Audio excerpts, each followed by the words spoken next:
so I asked AJ anything you'd like from Thomas Jane, his answers. The only thing I want would be a promo from Jane saying to the camera. Oh man, I can't. It's gonna take me a long time to memorize this. Expected you an hour ago.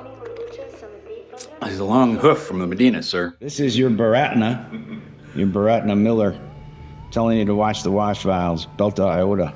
Oh, Belta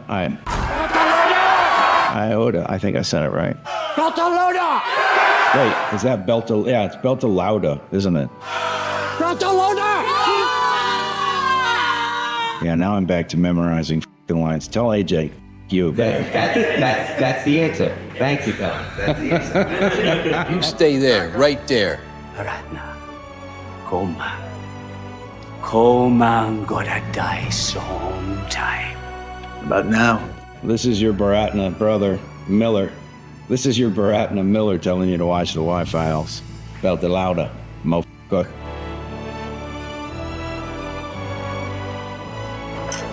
This is great, but I'm a huge fan, and I never miss an episode, and thank you for doing what you do, because I really think you're helping spread the word in a powerful way, and it's a lot of fun.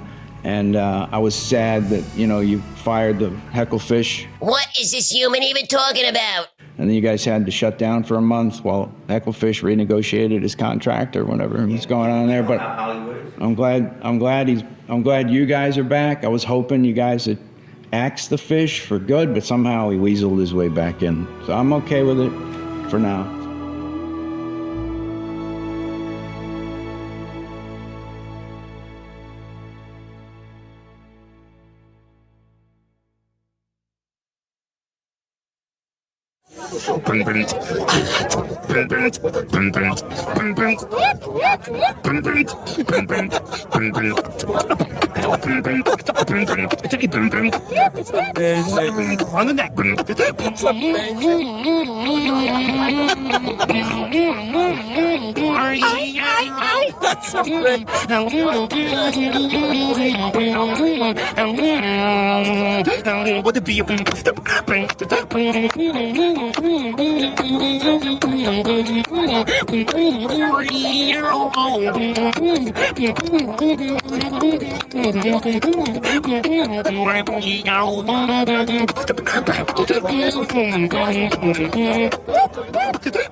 We're going off the rails on a crazy train. With the beat, we're going off the rails on a crazy train.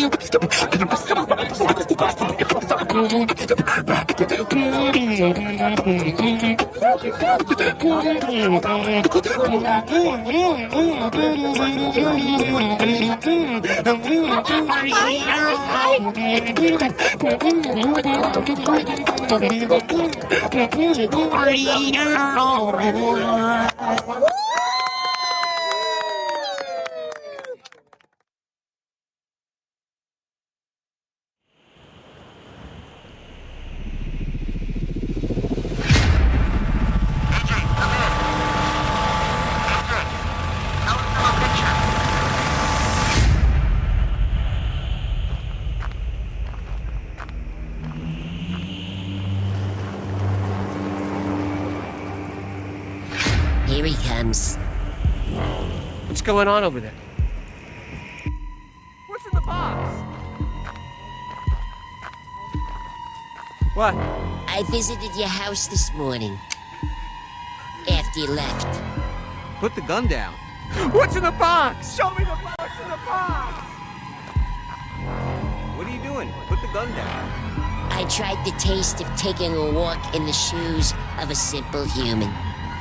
Then I tried to play a guessing game with your wife. No. Tell me she's all right. Tell me that's not true. Tell me it's not true! Put the gun down, AJ. Oh, God! It worked out, so I brought you a souvenir. Pretty shoes. Oh, God! Look in the box, AJ. It's labeled. Because I envy a normal life with normal feet. No, shut up! What's in the box? It seems that envy is because of my fins. You tell me she's all right. You tell me she's all right. Oh, What are you talking about? She's fine. what's in the box? Show me the box. What's in the box? I just told you.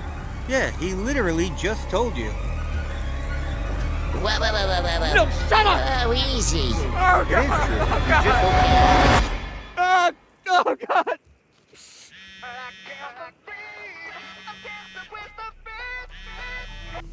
Are you all right? Yeah, I'm fine. Hey, listen, Hecklefish came by this morning to show me the box for the new Heckle Kicks. Have you seen it? Wait, so shoes are in the box? Yeah, they look fantastic. I might have overreacted. Lusting after AJ's new sneakers? Pre-order your own set of Heckle Kicks for just $99. These custom Y-File shoes go on sale Saturday, March 9th at 9 a.m. Pacific Standard Time. The pre-sale only lasts for 10 days. If you get your order in by March 18th, you can wear your new Heckle Kicks with pride. Once the pre-order window closes, no Heckle Kicks for you. Don't be a sloth. Get your order in at shop.theyfiles.com and be the envy of all your friends. What's in the box? Your new favorite shoes.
The Earth is always changing. There's the climate, there's... Excuse me? Oh, I've been hearing this for years. No, that's not what I... If the climate gets colder, you'll be fine. Why's that? Because you're covered in wool. Oh, because I'm a... Yeah. First Al Gore told me that in 5 years, the polar bears would be sunburned and everything would be underwater. That was 30 years ago. You're missing I can't drive an SUV, but oh sure, those big shots can take their private jets to Davos so they can wag their finger in my face. I'm not saying... India and China are the ones making all the pollution, and they're not gonna stop. But I'm the schmuck because I use a gas stove. What a scam! You're not... Drive an electric car. It's green. Okay, fine. Where do you think the electric comes from? The electric fairy? It comes from coal. You want more clean energy? Build nuclear plants, you moron! I'm not and by saying... the way, electric cars are made with slave labor, and they're still too expensive. You're not... It's a scam. I can't believe you're still falling for this. My point is, man-made or not, the climate is always changing. Oh. Okay? Yeah, sorry. I gotta stay off Twitter for a while. That's always a good idea. Frank Dorlin watched quietly from the corner of the lab at Hewlett-Packard's research department. HB scientists had tested thousands of crystals. Their quartz technology powered the modern world, but they'd never seen anything like this. This was the famous Mitchell Hedges crystal skull. It was over 10,000 years old, yet the quartz was as clear as glass. They lowered the skull into a bath of benzyl alcohol and turned on the polarized light to examine its structure. The test results didn't make sense. The skull defied everything the scientists knew about physics, geology, engineering, and optics. The level of technology required to create the crystal skull didn't exist thousands of years ago, and it doesn't exist now. At least, not on Earth.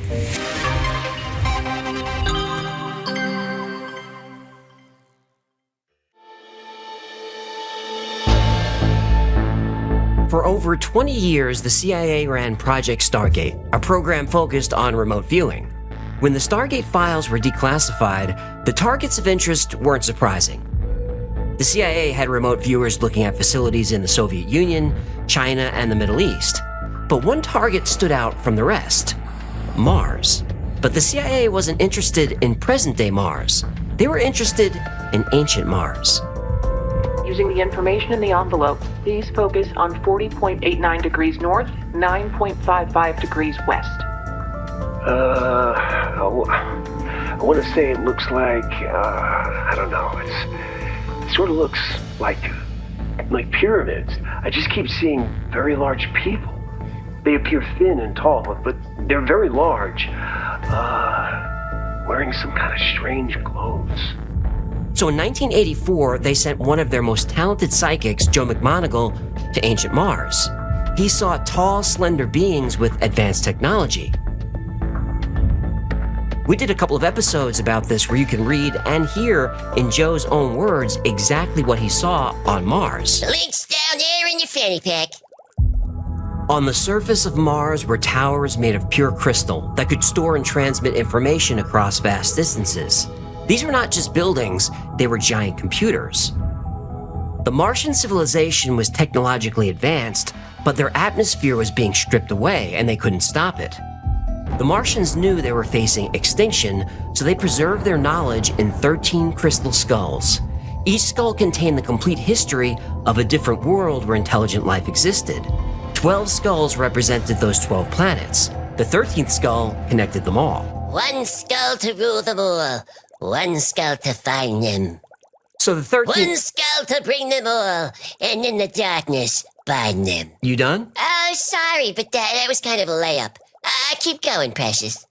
Anyway, the 13th skull contained the combined knowledge of every civilization in our galaxy. They gave the skulls containing this knowledge to the Atlanteans, whose technology was almost advanced as their own. In Atlantis, priests built temples for each skull and kept them closely guarded. They understood the skull's power and knew that, in the wrong hands, this knowledge could destroy worlds. For thousands of years, the crystal skulls were safely kept in Atlantis. But then Atlantis faced its own extinction event, a great flood. Before the continent sank beneath the waves, Atlantean priests transported the skulls to different locations around the world. They entrusted the most powerful skull, the 13th skull, to the Maya. According to Maya legend, this skull was different. It could communicate telepathically and respond to any question. The skull knew mankind's true origin and purpose in the universe. It knew the truth behind every mystery, including the pyramids, Stonehenge, and even Atlantis. All you had to do was ask. The legend says that when all 13 skulls are brought together, the power of the gods will be unleashed, and the fate of the entire human race will be revealed. But the skulls won't be found until mankind is worthy. So for 12,000 years, the skulls remained hidden, waiting for the day when the human race could be trusted with such great power. Then in January 1924, that day arrived.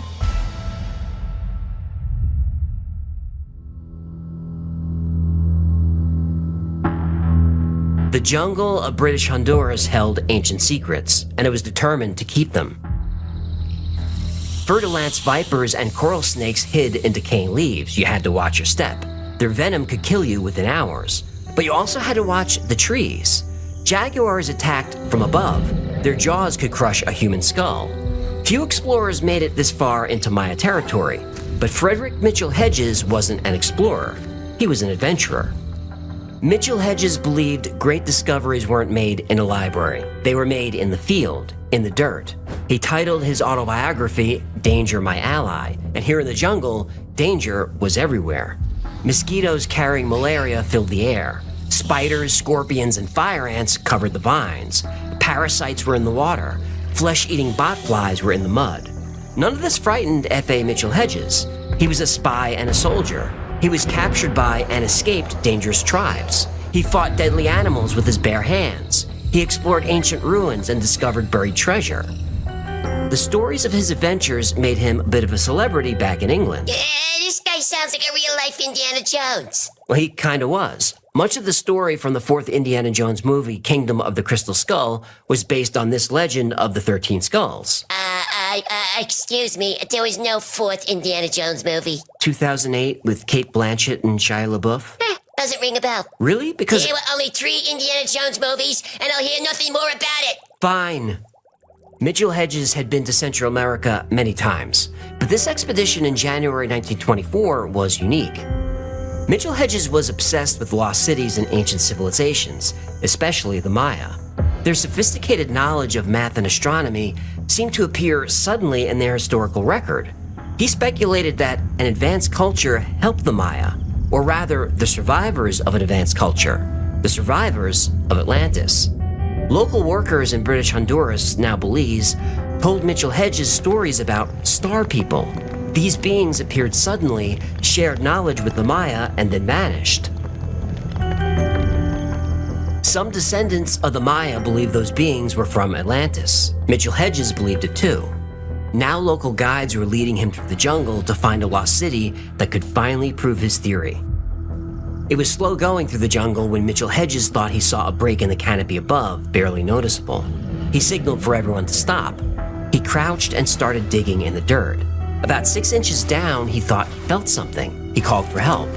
It took only a few minutes to clear the soil, and then they saw it. A gleaming white stone. The legend was true. F.A. Mitchell Hedges had found an ancient lost city. He had no idea he was about to discover something much, much older.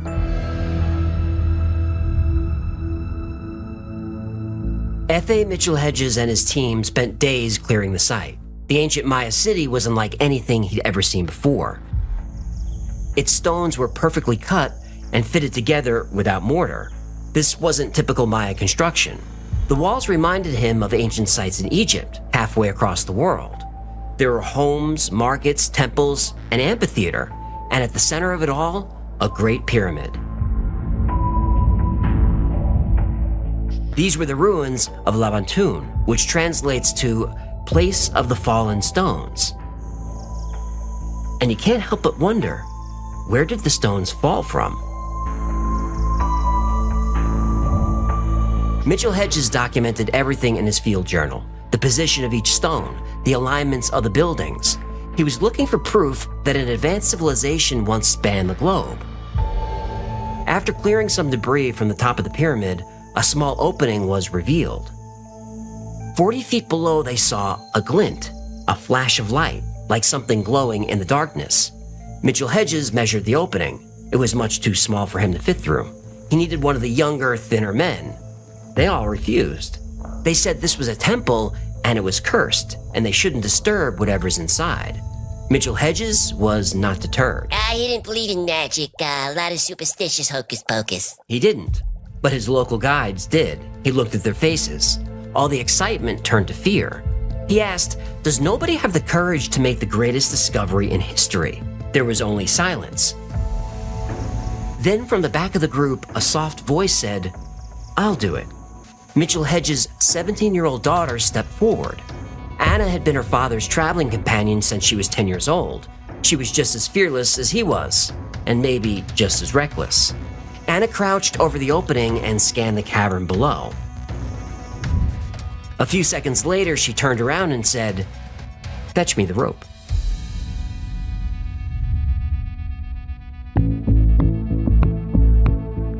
It was her 17th birthday in 1924. Anna climbed to the top of the pyramid with 2 ropes wrapped around her body. Workers carefully lowered her into the void. When she reached the floor of the temple, she approached the altar. She fell to her knees and began digging with her bare hands. A few minutes later, she tugged twice on the rope, the signal to come back up. For days we kept seeing something shining through the stones where the sun was giving. And of course we were anxious to get to that one spot. I went to pick it up because I had smaller hands than the other people did. And I picked it up and showed it to my father. And he just couldn't believe that we found this beautiful crystal skull. Wait. Now what? She didn't have to put a bag of sand there, to avoid the booby traps. There were no booby traps. What are skeletons, snakes? No skeletons or snakes. Somebody should tell the old lady a story has a second act problem. Do you want to know what she found or not? Yeah, keep going, but if nobody's face melts off at the end, I'm gonna be disappointed.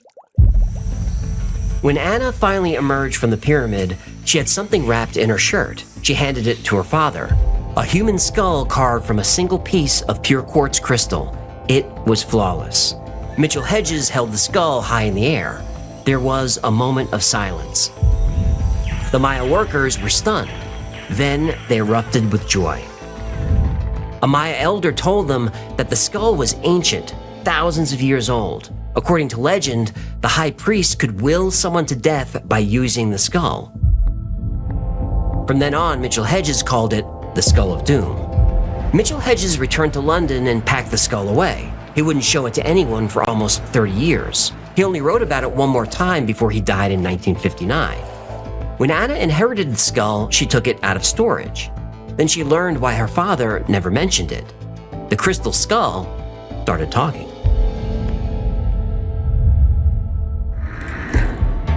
Frank Dorland was an art restorer and a crystal expert. Anna Mitchell Hedges contacted him in 1963 and asked him to analyze the skull. Of course, he said yes. As soon as Frank received it, he noticed something strange. The skull would sing. Soon, peculiar things started to occur whenever the skull was out of the vault. We noticed that when we were quiet, we could hear soft voices and music. Here was this inanimate object sitting on our research desk, singing to us. Oh, did it take requests? Yeah, I don't think so. I'd get one for the studio if that head could sing like Sinatra. No, it didn't sing like Sinatra. It was more like whispers and humming. Then there was the smell. It smelled like Sinatra? No, it was the sweet smell of apple blossoms. Sinatra smelled like apple blossoms. Will you stop with Sinatra and let me get through this? Sorry. I'm just trying to understand what happened. Sheesh, what a grouch. What happened was, Frank Dorland studied the skull for 6 years. At night, he and his wife heard whispers and singing. The skull had other properties too. The skull channeled light through its eyes, making them glow. Different people experienced different effects. Some people got thirsty. Others smelled vinegar or apple blossoms. Like Sinatra. Some people, when looking through the skull's left eye, saw visions of ancient temples and ruins played like scenes from a movie. One night, he heard movement downstairs. He heard bells, chimes, and whispers. The next morning, objects were scattered everywhere, and there was the skull, capturing the sunrise, staring at him with bright orange eyes. Frank needed help understanding this artifact. He contacted Hewlett-Packard's Crystal Lab. Their scientists agreed to test the skull, and every test led to the same conclusion. This object should not exist.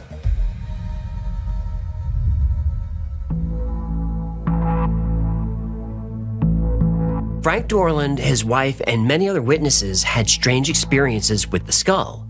Visions, sounds, and smells. But Frank didn't think the skull was magical. He thought it was a machine. He believed the crystal interacted with thought and consciousness through what he called crystallography. To prove his theory, he took the skull to the crystal lab at Hewlett-Packard. Nobody on Earth had better equipment or more expertise in crystal analysis. They had top men working on it. They did. Top men. I got it. Tests proved the skull and its detachable jaw came from a single crystal. Now that's hard to do. The quartz was cut against its natural axis. Well, that's almost impossible to do. The more they studied, the more the scientists had trouble understanding the skull. When viewed under a microscope, there were no tool marks. The skull's surface was perfectly smooth. The only explanation was that the skull had been polished with water and sand every day for over 100 years. Or it was made with technology we don't understand. Martian technology. Well, the skull's engineering suggested that. The cranium contained ribbon prisms and light tunnels. The eye sockets were lenses. This wasn't an accident. This was engineered. The only way to achieve this effect with a solid piece of crystal is by altering its molecules. We can't do this. Yeah, but Martians could. Well, that brings us back to the legend of the 13 crystal skulls. When the scientists at HP publicized their tests, people started wondering, if the legend was true and mankind was now worthy, then there would be more crystal skulls out there.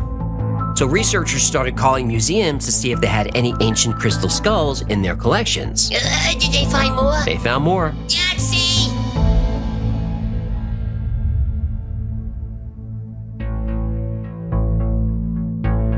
A mysterious package arrived at the Smithsonian in 1992. No return address. Inside, a crystal skull weighing 31 pounds. Dr. Jane Walsh had seen this before. The skull, now called the Paris skull, started her investigation into crystal skulls. Her research led to 2 skulls discovered before Mitchell Hedges made his find. In 1878, an Aztec crystal skull appeared at the Musée de l'Homme in Paris.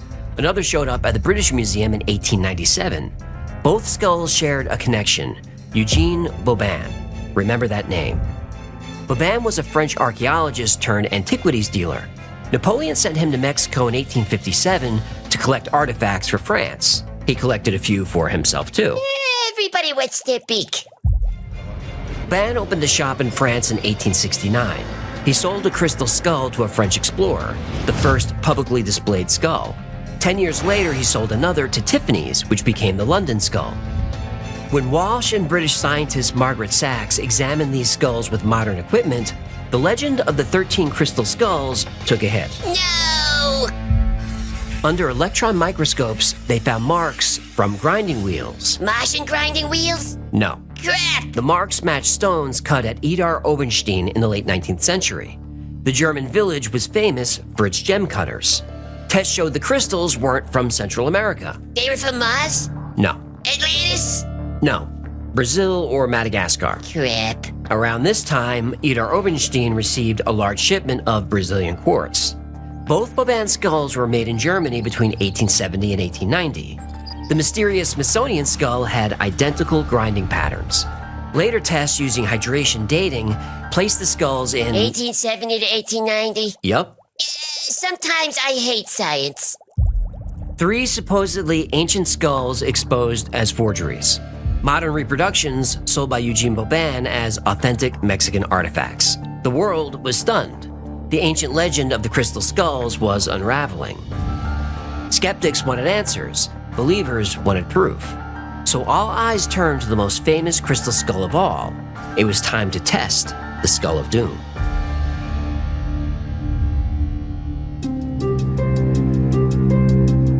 When the truth about the crystal skulls hit the media, everyone wanted Anna Mitchell Hedges to allow her crystal skull to undergo the same tests as the others. Anna refused. She protected her legacy until she died in 2007. When Anna passed away, her husband Bill Holman inherited the skull. The wife's skull? The crystal skull. Ah, right. That's much less creepy. In 2008, Holman confidently walked into the Smithsonian to face Dr. Jane Walsh and her team of researchers.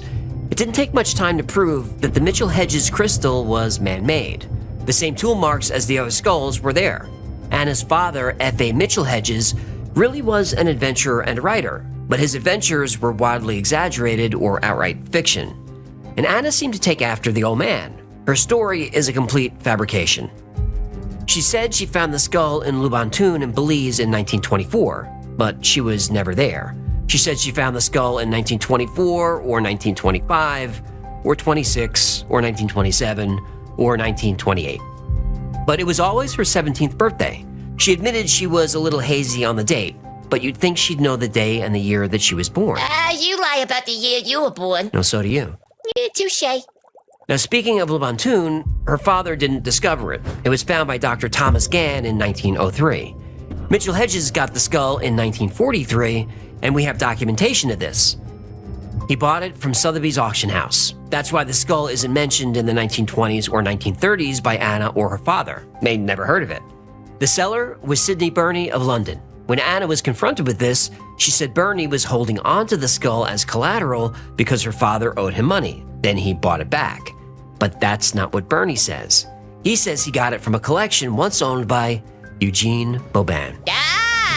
F.A. Mitchell Hedges seemed to have borrowed his story from a novel written by Jack McLaren in 1936 called The Crystal Skull. It's about a scientist who finds a crystal skull that can show the future. As for Frank Dorland, he made up all the supernatural stuff about the skull, which actually annoyed Anna, and they had a falling out. What happened? Well, she gave Frank the skull for an appraisal. She wanted to sell it. His stories about magic, voices, and poltergeists were making buyers uncomfortable. So Dorland offered her a compromise. They should work together and write a book. There's always a book. The book never happened. Now, Hewlett-Packard did test the skull, but they refused to test anything supernatural related. All they did was confirm it was a single piece of quartz. So the Maya legend of the 13 crystal skulls is firmly debunked. Neither the Maya nor the Aztecs had any such legend. They both worked with quartz, but not to make skulls. Both cultures like skulls, but I don't want to get into that here.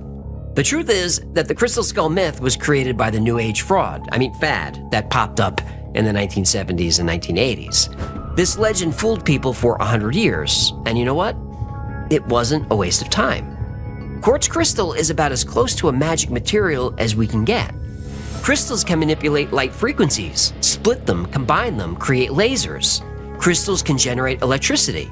We talked about this during the Tesla Pyramid episode. Pyramid power plant link down at the bottom of your cereal bowl. Crystals can also store electricity more efficiently than batteries. But here's the big one. Certain crystals can conduct electricity with perfect efficiency. This starts to get into zero-point energy territory. Crystals can entangle particles, making them useful in quantum computers. Scientists are using crystals to create self-healing materials. Some say crystals could be the secret to teleportation, or the secret to consciousness itself. Now, a lot of this is theoretical, but there is one magical property crystals have that we're using right now: data storage. And here's where the Martian Atlantis story pops up again. If you were an advanced civilization going extinct, and you wanted to preserve all your knowledge forever, you would encode that knowledge onto crystal. Crystal is harder than steel. It can survive extreme heat and pressure, and the data on it can last for over 13 billion years. And quartz crystal can store a lot of data, which is an understatement. Recently, scientists encoded the entire human genome on a crystal smaller than a quarter. So how much data could you store on a 30-pound crystal skull? Exabytes of data. So what does that mean? Well, in one skull, you can store the full text of every book ever written and still have room for every scientific paper, journal, and study ever done, and still have room for every letter, manuscript, and record in history, and still have room for every photo or video ever taken, every song ever sung, and you would still have room for every word spoken in every conversation by every human who ever lived. The legend of the crystal skull should remind us that wisdom doesn't have to come from a lost civilization. Technical innovation doesn't have to come from outer space. The human race is capable of everything we've talked about today and much more. We haven't even scratched the surface of our potential. Now, I have no doubt that one day we'll unlock all the power and technology described in today's legend: interstellar travel, anti-gravity, telepathic communication, teleportation, and instant access to all human knowledge. But we won't get this power from a skull from Mars.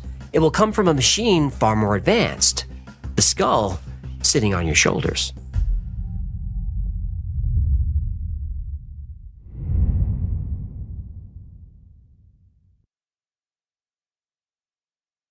Children's game from the UK called Tiggy Touchwood, which is essentially a game of tag.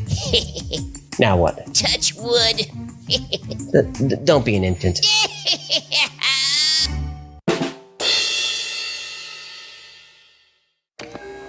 Ancient civilizations possessed knowledge that has been lost to time.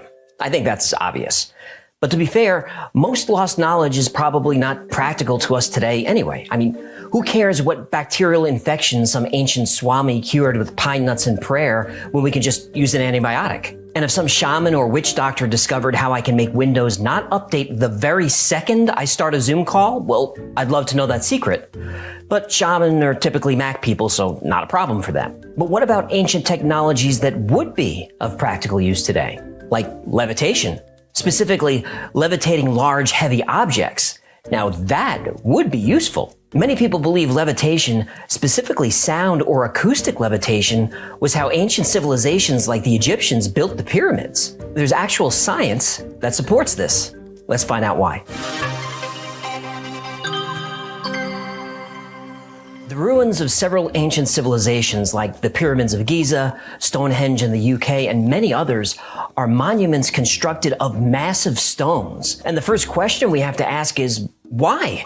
Why use huge, ridiculously heavy pieces of stone when the same structures could have been made with smaller blocks like bricks? Yeah, they were showing off. But we're looking at that question through a modern lens based on the technologies that are available to us today.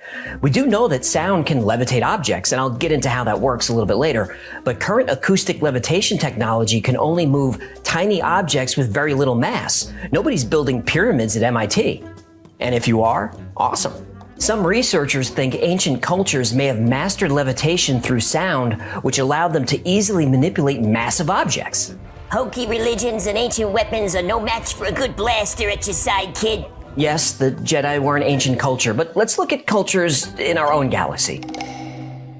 How the Great Pyramids of Egypt were built has been the subject of debate for a long time. Aliens. The fact is, no one really knows for certain how they were constructed. Oh, the aliens know. The mainstream theory is that it took a workforce of about 5,000 men and 20 years to build the Great Pyramid using ropes, pulleys, ramps, and cranes.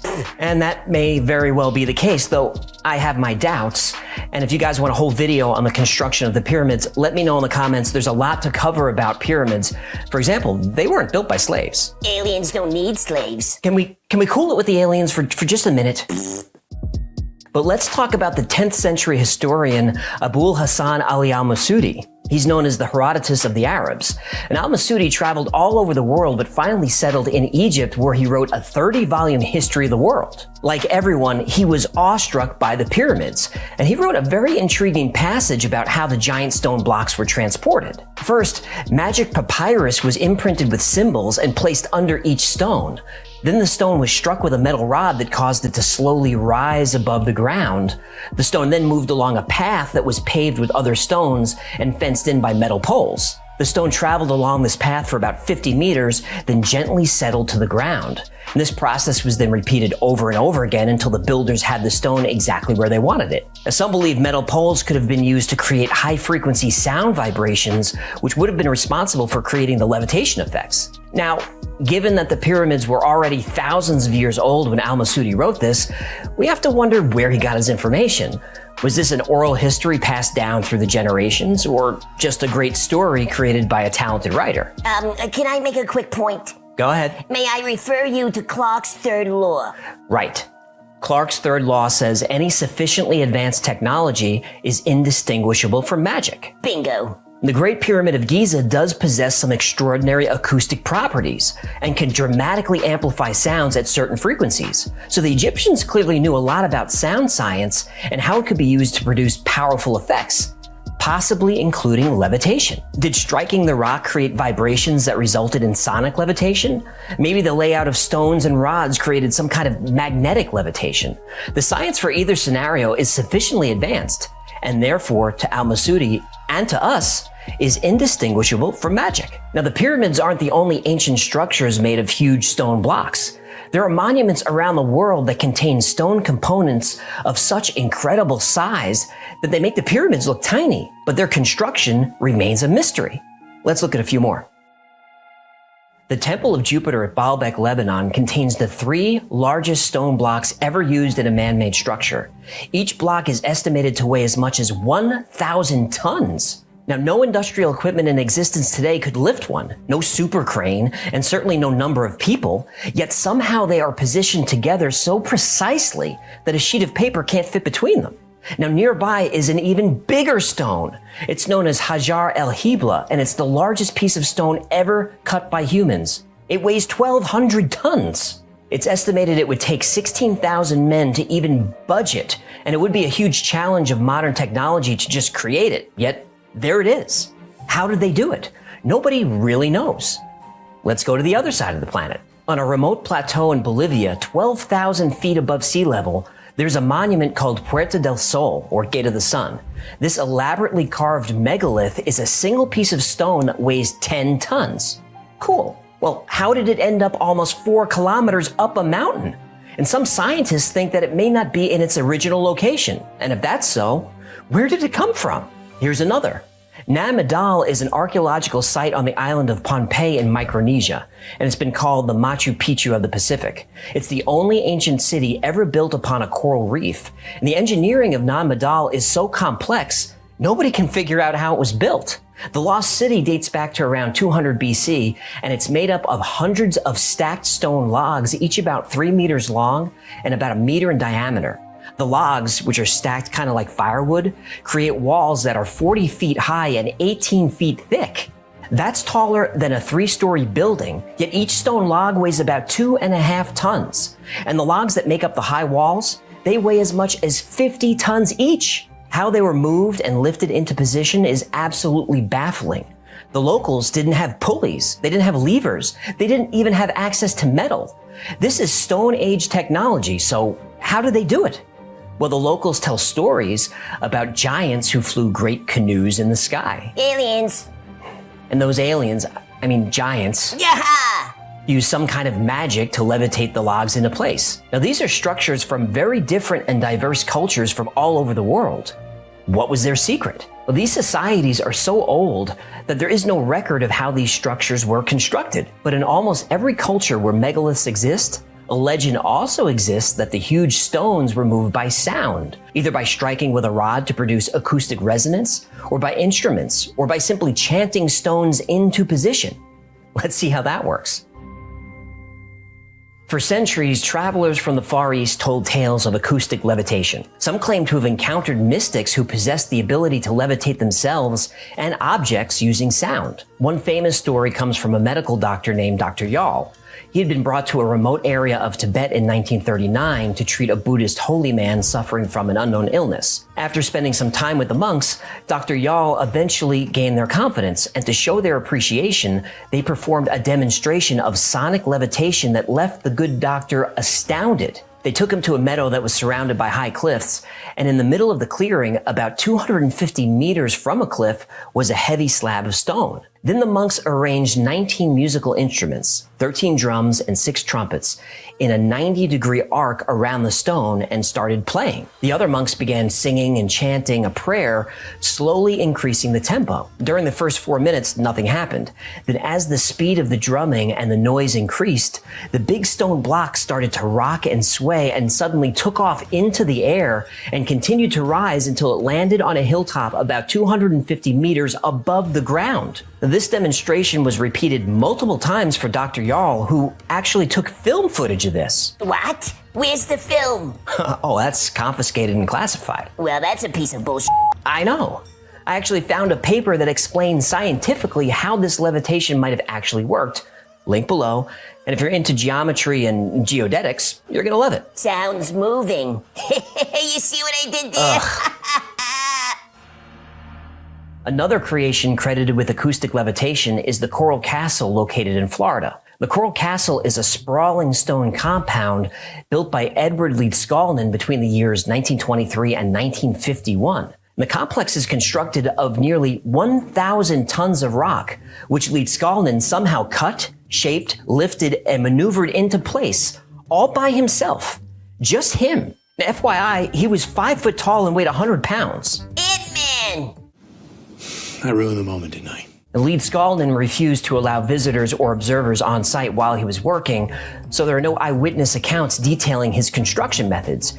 Yet, alone, working mostly at night, he was somehow able to cut and transport 1,000 tons of rock to use for walls and towers. He also built all kinds of buildings and sculptures, all from giant pieces of stone. An obelisk he raised weighs 28 tons, and the largest rock on the property weighs an estimated 35 tons.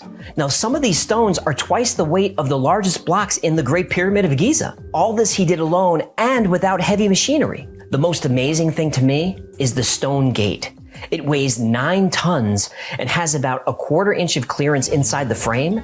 It's so well balanced that you could push it open with a single finger. And this is something that would be challenging for even the most experienced engineering and construction team. Yet somehow Leedskalnin was able to do it alone. Oh, this guy definitely wasn't union. Nope. Leedskalnin never specifically identified sound as a key factor in his work, but he had an interest in radio and owned all kinds of sound equipment which he used for unknown purposes. Now, no one ever saw him lift enormous objects, though the story goes that spying teenagers saw him float coral blocks through the air like hydrogen balloons. I love this guy. I do too. I have discovered the secrets of the pyramids and have found out how the Egyptians and the ancient builders in Peru, Yucatan, and Asia, with only primitive tools, raised and set in place blocks of stone weighing many tons. He told friends ancient masters had developed a method for overcoming the force of gravity, and that as a practicing Freemason, he was exposed to this knowledge through his contacts in that secret organization. This guy built an Illuminati sandcastle with magnets? He might have, with magnets or sound or both. I mean, there's actual science behind some of this. And unless you're in a vacuum, sound is everywhere. Sound is created by vibrating molecules of a medium, like air or water, into waves. The waves hit our eardrums or our skull, and our brain decodes the wavelengths into sound. We don't usually think of sound as having a physical presence, but acoustic waves can absolutely affect the environment. Think of a nightclub or a concert where you could feel the bass. Right. Like that. Or how ultrasound is used to pulverize kidney stones, or how singing the right note or wavelength with a sufficient volume or amplitude can shatter glass.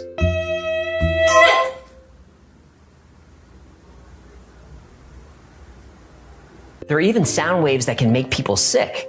We've got a video coming up on this, so Hit subscribe, hit the bell, Okay, like, share. okay. Hey, don't oversell it. I'm sorry, I get excited. Anyway, current acoustic levitation techniques use sound traveling through media, usually gas, to counteract the force of gravity. A basic acoustic levitator has two main parts: a transducer, which is really just the surface that creates the sound by vibrating, kind of like a speaker. And there's also a reflector, which helps focus the sound waves on the object you want to levitate. Now, to get this to work, there's quite a bit of math involved. For example, the distance between the transducer and the reflector must be a multiple of half of the wavelength of the sound. Now, this is because you need to get enough molecules lined up under the object in order to lift it. If you just blast sound at an object, all you're doing is scattering a bunch of molecules around. That won't work. But if we remember the story about the Tibetan monks, they were using this precise technique. They played specific instruments in unison, just like a transducer, focused at a specific object from a specific distance, like a reflector. I bet if we knew the actual sounds of their instruments, we'd see a correlation between the wavelengths they emitted and the distance to the stone. Now, I'm not saying the monks actually got this to work, but I am saying the science is sound. A pun? No. That was so terrible. Oh, I didn't mean to do that. It was... Shame on you. So now that we've seen that sound can be used to move objects, is this enough evidence to prove how the pyramids were constructed? For some people, yes. For most, no. For me, I'm not really sure. Could the pyramids have been constructed using pulleys, ramps, and cranes, like mainstream Egyptologists claim? Well, sure.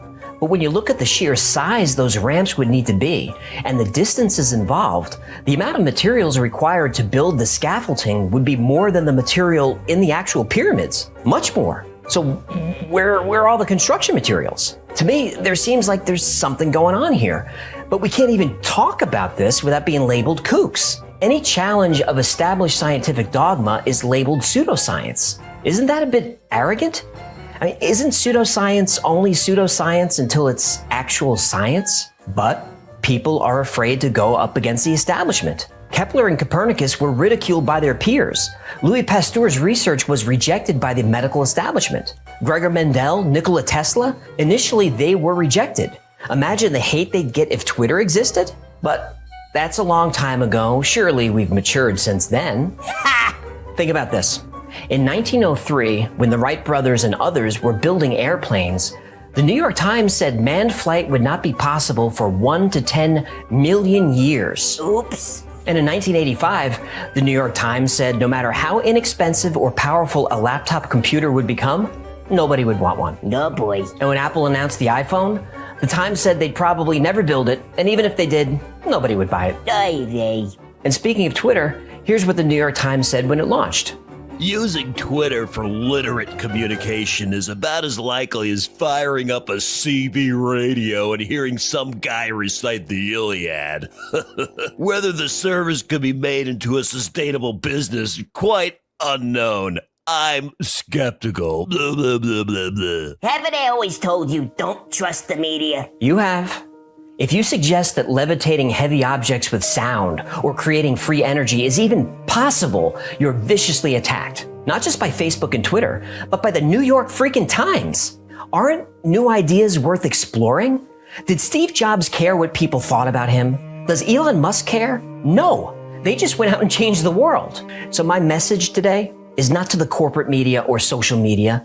They make money by getting all of us to attack each other. That's their business model. It's shameful, and that's why nobody trusts them. Who cares? George Bernard Shaw said, all great truths begin as blasphemies. This message is to those blasphemers, to the recluse out there building castles with sound and magnets and his own hands, to the nerd in the garage tinkering with electronics because he knows in his heart there is a better way. This message is to the next Kepler, Jobs, Elon Musk, to the misfits and dreamers and visionaries. My message is to you. They are going to attack you. They are going to hate you. Ignore them. Keep dreaming. Keep building. Keep blaspheming. Because I can tell you with 100% certainty, the world needs you much more than it needs the New York Times. Thanks for hanging out with us today. My name is AJ, that's Hecklefish. This has been the Y-Files. If you had fun or learned anything today, help me out with the algorithm and comment, like, subscribe, share. The algorithm is a gorgon with hair made of venomous snakes that can turn you into stone. But with your help, we can defeat her. I eat gorgons for breakfast. Until next time, be safe, be kind, and know that you are appreciated. Wait. Why are you showing this? This is a Treta Trawana ocelti. I thought you called it Little Mr. Happy. It's an amphibian found in South America. Oh, I thought... Now's not the time. This bowl is see-through, you know. I'm really uncomfortable right now. And I don't have eyelids, so this is all on you. If you follow this channel, you know that many of these videos come from your suggestions. And I get emails all the time from people who want content about UFOs. Others want lost cities, strange disappearances, or lizard people, reptilian humanoids. Today, we fulfill all these requests in one video. There is no other place on Earth steeped in more mystery than Mount Shasta. Aliens, ghosts, underground bases, interdimensional portals. Mount Shasta has it all. Let's find out why.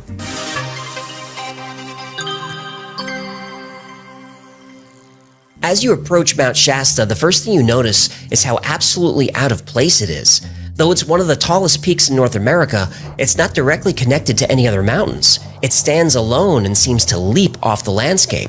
At over 14,000 feet above sea level, Mount Shasta is so tall and steep that it pierces the clouds and creates its own weather. Located in Northern California, Mount Shasta is actually a semi-active volcano. Its last major eruption was in 1250, but as recently as last year, Mount Shasta was oozing lava that caused several fires in the surrounding forest. And just about every type of paranormal event you can think of converges at Mount Shasta. UFO sightings, mysterious disappearances, lost cities, ghosts, gods, everything. Mount Shasta legends exist in every culture that's lived in its shadow, including the first cultures. Native tribes have inhabited the area for over 10,000 years, making it one of the longest occupied areas in North America. And each tribe has a myth about the mountain. Some tribes say Mount Shasta is the sacred center of the universe. Others say the mountain is the birthplace of all life. And as different as these stories are, there is one theme found in every native legend: you do not go above the tree line. That area is reserved for the sky people. Not far from Mount Shasta is Petroglyph Point, which has some of the oldest stone writing ever found in North America, dating back thousands of years. And the glyphs depict the types of things you'd expect to see: animals, rivers, the sun, stars. But there are also carvings of what some people believe are sky people. Native tribes believed that the sky people were spiritual beings who existed in a different realm, a plane of existence where souls and spirits of the dead dwell. But what if the sky people aren't spirits of the dead, but are actually beings that are very much alive, just not human?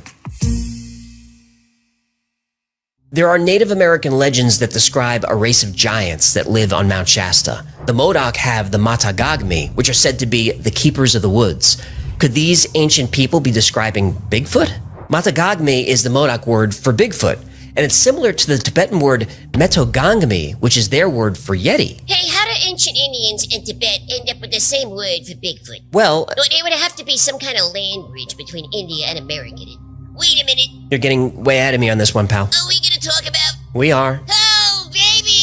Since at least the 1920s, people have claimed to see tall creatures roaming the forests around Mount Shasta. In 1976, a camper thought a park ranger was investigating his camp, but upon closer inspection, it was a Bigfoot. Another famous account happened in 1962 when a hiker claimed to have seen a female Bigfoot giving birth. Ooh, that sounds messy. It does. A lot of hot water and towels. Right. I get it. Because if a Bigfoot is giving birth, oh boy, that's gonna be a lot. I said I get it. In 1930, a humanoid skeleton that was over 8 feet tall was discovered near Mount Shasta, and this wasn't a fringe report. It was covered by major newspapers all over the area. And native legends say the race of giants prospered on the earth for thousands of years, but were suddenly wiped out in a great flood. It always ends with a great flood, doesn't it? Every time. But there is an interpretation of this legend that claims the giants of the woods are not Bigfoot. They're a race of people called Lemurians, and that brings us to the fascinating story of J.C. Brown. He's considered the first person to find the lost civilization of Lemuria, but his story takes a mysterious turn.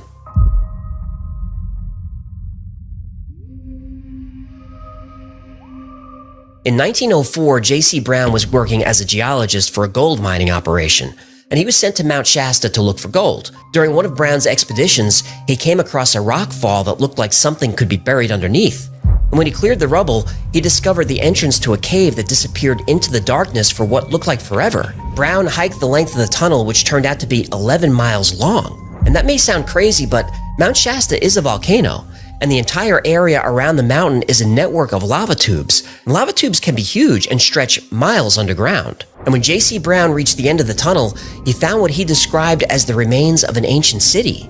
He found machinery long abandoned that looked like it was used in a mining operation. He found statues, tablets, shields, and weapons, all made of gold, and all inscribed with hieroglyphics. He found what he called a worship room with statues that seemed to glow in the dark. And the final chamber of the cave system was a tomb where 27 giant skeletons were arranged. And they ranged in height from 7 feet to over 10 feet tall. Unsure of what to do, J.C. Brown covered the entrance to the cave and told no one about it. But over the next few years, Brown became obsessed with a book by James Churchward called The Lost Continent of Mu, and by stories of Lemuria, which he thought could be the same thing. Lemuria, according to the legend, was an entire continent that sunk beneath the ocean many thousands of years ago. It sounds like Atlantis. Well, it's funny you should say that. Turns out Lemuria and Atlantis are connected.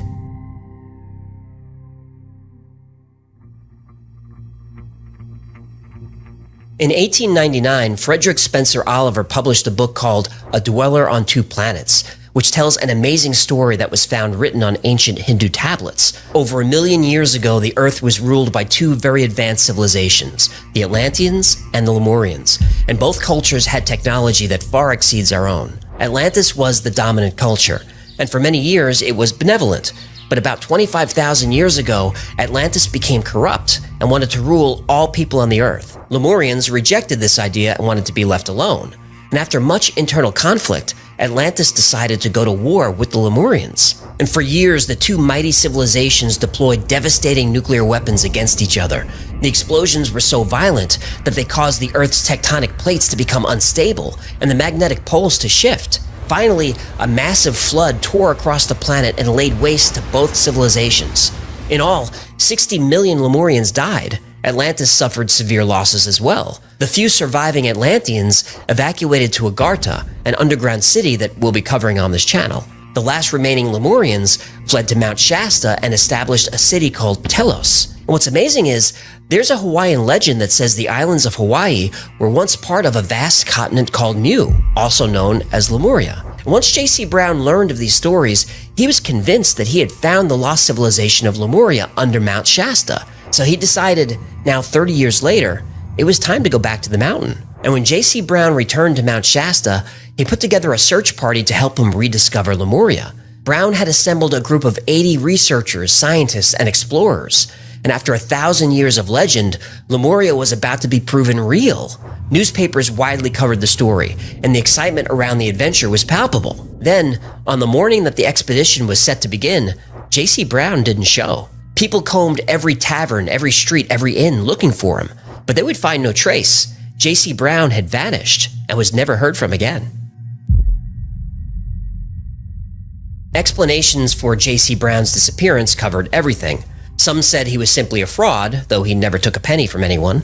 Others said a secret but powerful organization learned of Brown's plans and had him erased. Illuminati. Yep. But a few others were convinced that J.C. Brown no longer needed a search party to find Lemuria, that he had been granted access and taken there by some mysterious machine. And to hear descriptions of this machine, it sounds like a vehicle or a UFO! Right. And there have been UFO sightings around Mount Shasta going back over 100 years. And in recent years, sightings are accelerating. Of the top 300 UFO hotspots in the world, Mount Shasta is ranked 13th. People have seen chrome objects hovering above dark mountain roads. Others report lights moving in formation, silently swarming the peak, and then disappear. One of the most widely reported UFO sightings happened in 2008. Residents said they saw what looked like a giant glowing jellyfish hovering over the mountain. Eyewitnesses said it made no noise, but it seemed to have a fire raging inside of it. Now, unfortunately, there are no photos from this sighting, but just last year, someone captured this footage. This happened. I'm sorry. What is that? There's a passenger on the plane, looks out the window, grabs the phone. This was filmed in June. The traveler sees that, an object apparently changing shapes in seconds. And what makes Mount Shasta UFOs really strange is that they don't just hover around the mountain. People have seen them fly into the mountain. And they don't mean they flew into an opening in the mountain. Every single person said the UFOs flew into the side of the mountain and just vanished into the rock. And it's been said that Mount Shasta is hiding an energy vortex that allows passage into another dimension. Locals believe the UFOs hide in the clouds and enter the mountain through some kind of portal. But that begs the question, a portal to where?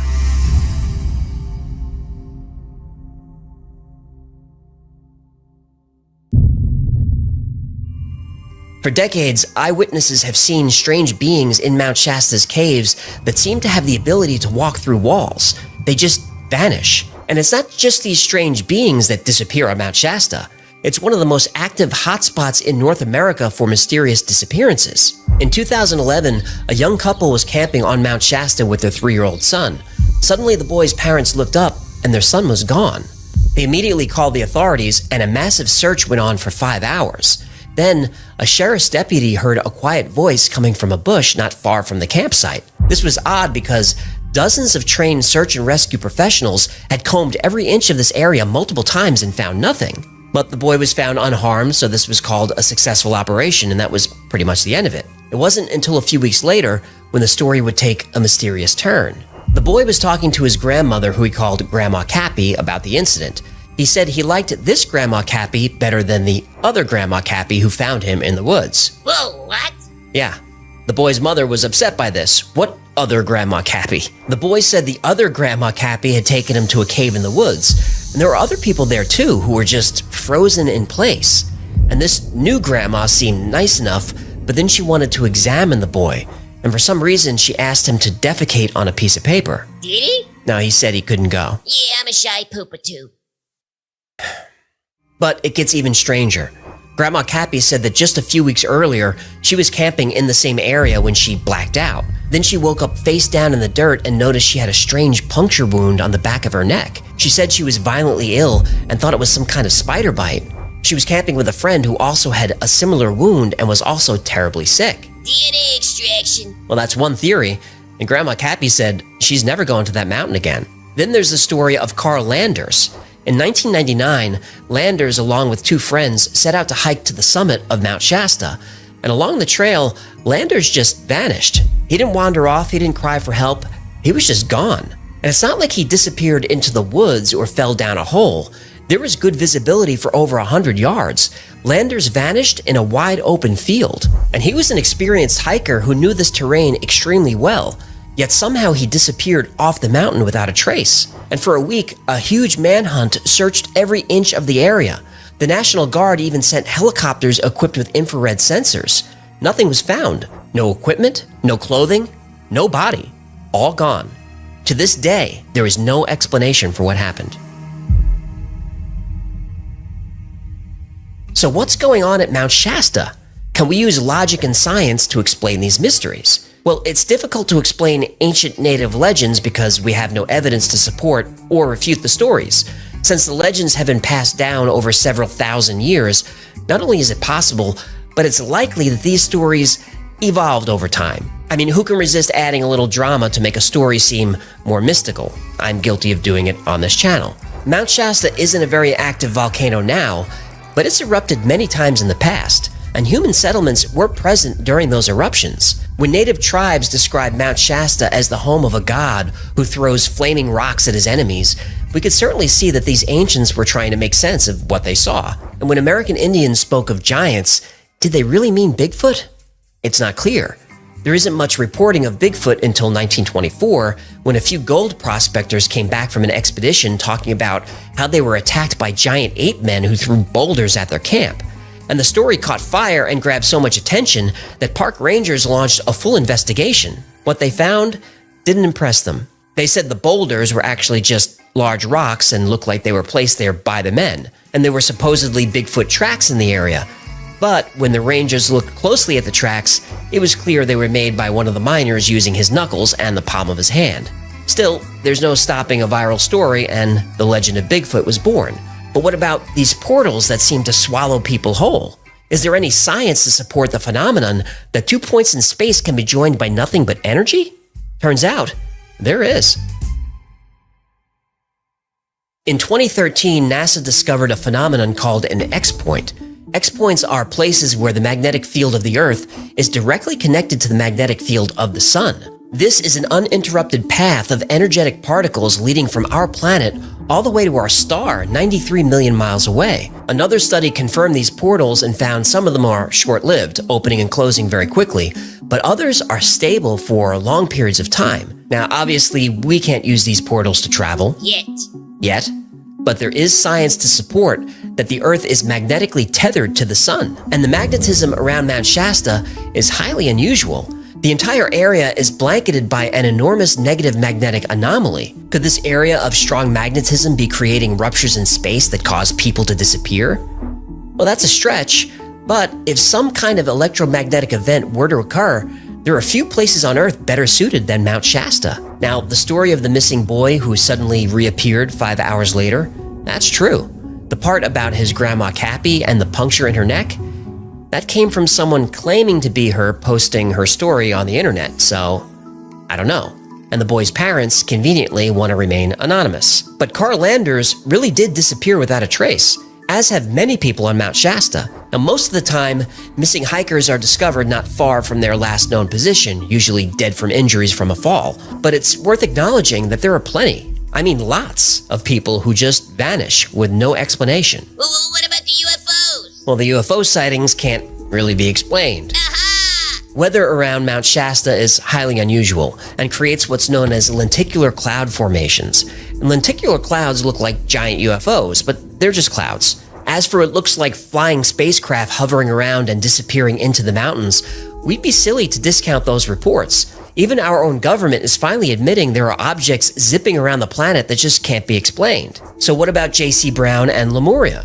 Well, the J.C. Brown story is a great one, but it might be debunked. In 2017, a researcher named Stephen Sindoni tracked down a man named John Benjamin Bodie, a mining engineer who retired in Mount Shasta. And Bodie had worked for the Lord Cowderay Mining Company, which was also J.C. Brown's employer. And Bodie lived right across the street from where J.C. Brown had given daily lectures on Lemuria and the lost city of Telos. This may not be definitive proof that J.C. Brown was a hoax, but it's pretty compelling research. And I should note that Sindoni is not a debunker. He's a hollow Earth researcher who's been on countless TV and radio shows discussing how the Earth is hollow and home to alien civilizations that live right under our feet. And speaking of hollow Earth, what about Lemuria? Is it hiding inside Mount Shasta? I think Lemuria is the best legend about Mount Shasta, and I'm not the only one. Entire religions have been built around the Lemuria story. In the 1930s, Guy Ballard, a mining engineer, was exploring Mount Shasta. He said he was met by a young man named the Count of Saint Germain. And Count Saint Germain is a legend in paranormal history. He's supposedly immortal and shows up during all kinds of historical events. There's even an account of him being present at the signing of the Declaration of Independence, where he actually gave a speech. And we're going to do a whole video on Saint Germain. He deserves more attention. But anyway, Ballard and his wife Edna claim to be the sole messengers of Saint Germain and other ascended masters, as they're called. And the Ballards began giving public lectures on Saint Germain's teachings and eventually had grown the I Am activity movement to over 1 million followers. Not easy to do without social media. Oh, it's not. And after Ballard passed away in 1971, most of the I Am members left the religion, but it's still around. You can visit the I Am reading room right now in Mount Shasta City. And Lemuria and Atlantis were nothing more than stories for hundreds, even thousands of years.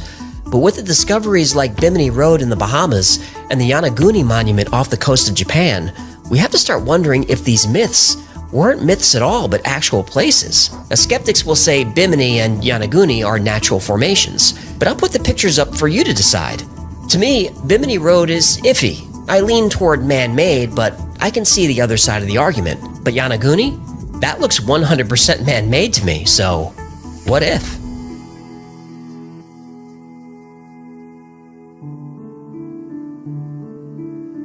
Mount Shasta has captured the imagination of people around the world for centuries, and those who visit often say the mountain called to them. And I think it's fair to say that if you're the type of person who goes to a place expecting to have a spiritual or a supernatural experience, there's a good chance you'll have one. The mind is a powerful thing.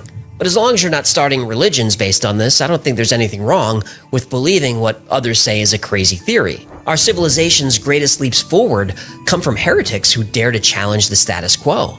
From mavericks and dissenters have come scientific discoveries that altered the course of history and forced even the most ardent skeptics to wonder, what if? What if there was an ancient civilization that sunk beneath the ocean? And what if the children of those people are here now, just waiting for our own civilization to catch up, waiting for us to emerge from our selfish adolescence so we can join a larger community, one that exists only for scientific discovery, artistic expression, and spiritual enlightenment.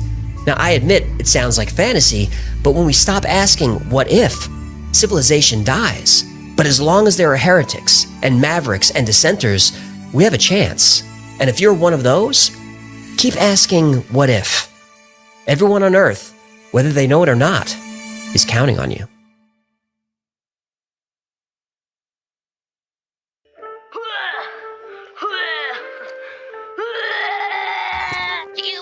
Human, drop whatever useless nonsense you're doing and help me. This is a crisis of monumental proportions. What now? I've done it. I've cracked the code. The secret to ultimate power. Oh no. I've started selling cryptid detection kits. Now everyone can uncover hidden cryptid lairs, unexplained tracks, and Yeti sightings for themselves. DIY plaster molds, special tracking goggles, and a full cryptid map all included. It's a genius business model. Genius or criminally irresponsible? My store is blowing up. Orders are pouring in. Mothman fans, Jersey Devil hunters, even a guy who swears the chupacabra is his emotional support animal. They all want my kit. That sounds profitable. Too profitable. I can't keep up. My inbox is flooded. Why doesn't the Bigfoot tracker beep louder? The Mothman spotting goggles make everything look like moths. How am I supposed to manage all this? Well, it's... Speaking of, I got a new product in the works. Hecklefish's Mothman Nightlight. Keeps you safe while summoning cryptids. Right, because nothing says safe like glowing red eyes in the dark. I know! Oh, wait. What? Listen, did you smell that? The Mothman Nightlight just flickered. I think it's working. I gotta go. Yeah, but...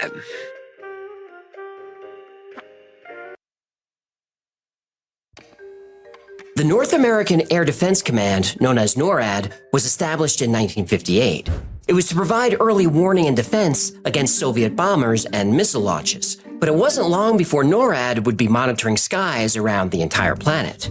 Early in the morning on January 13, 1996, NORAD contacted Brazilian Air Defense to report an object entering the Earth's atmosphere about 200 miles northeast of Sao Paulo. When asked what type of object, NORAD said it was unidentified.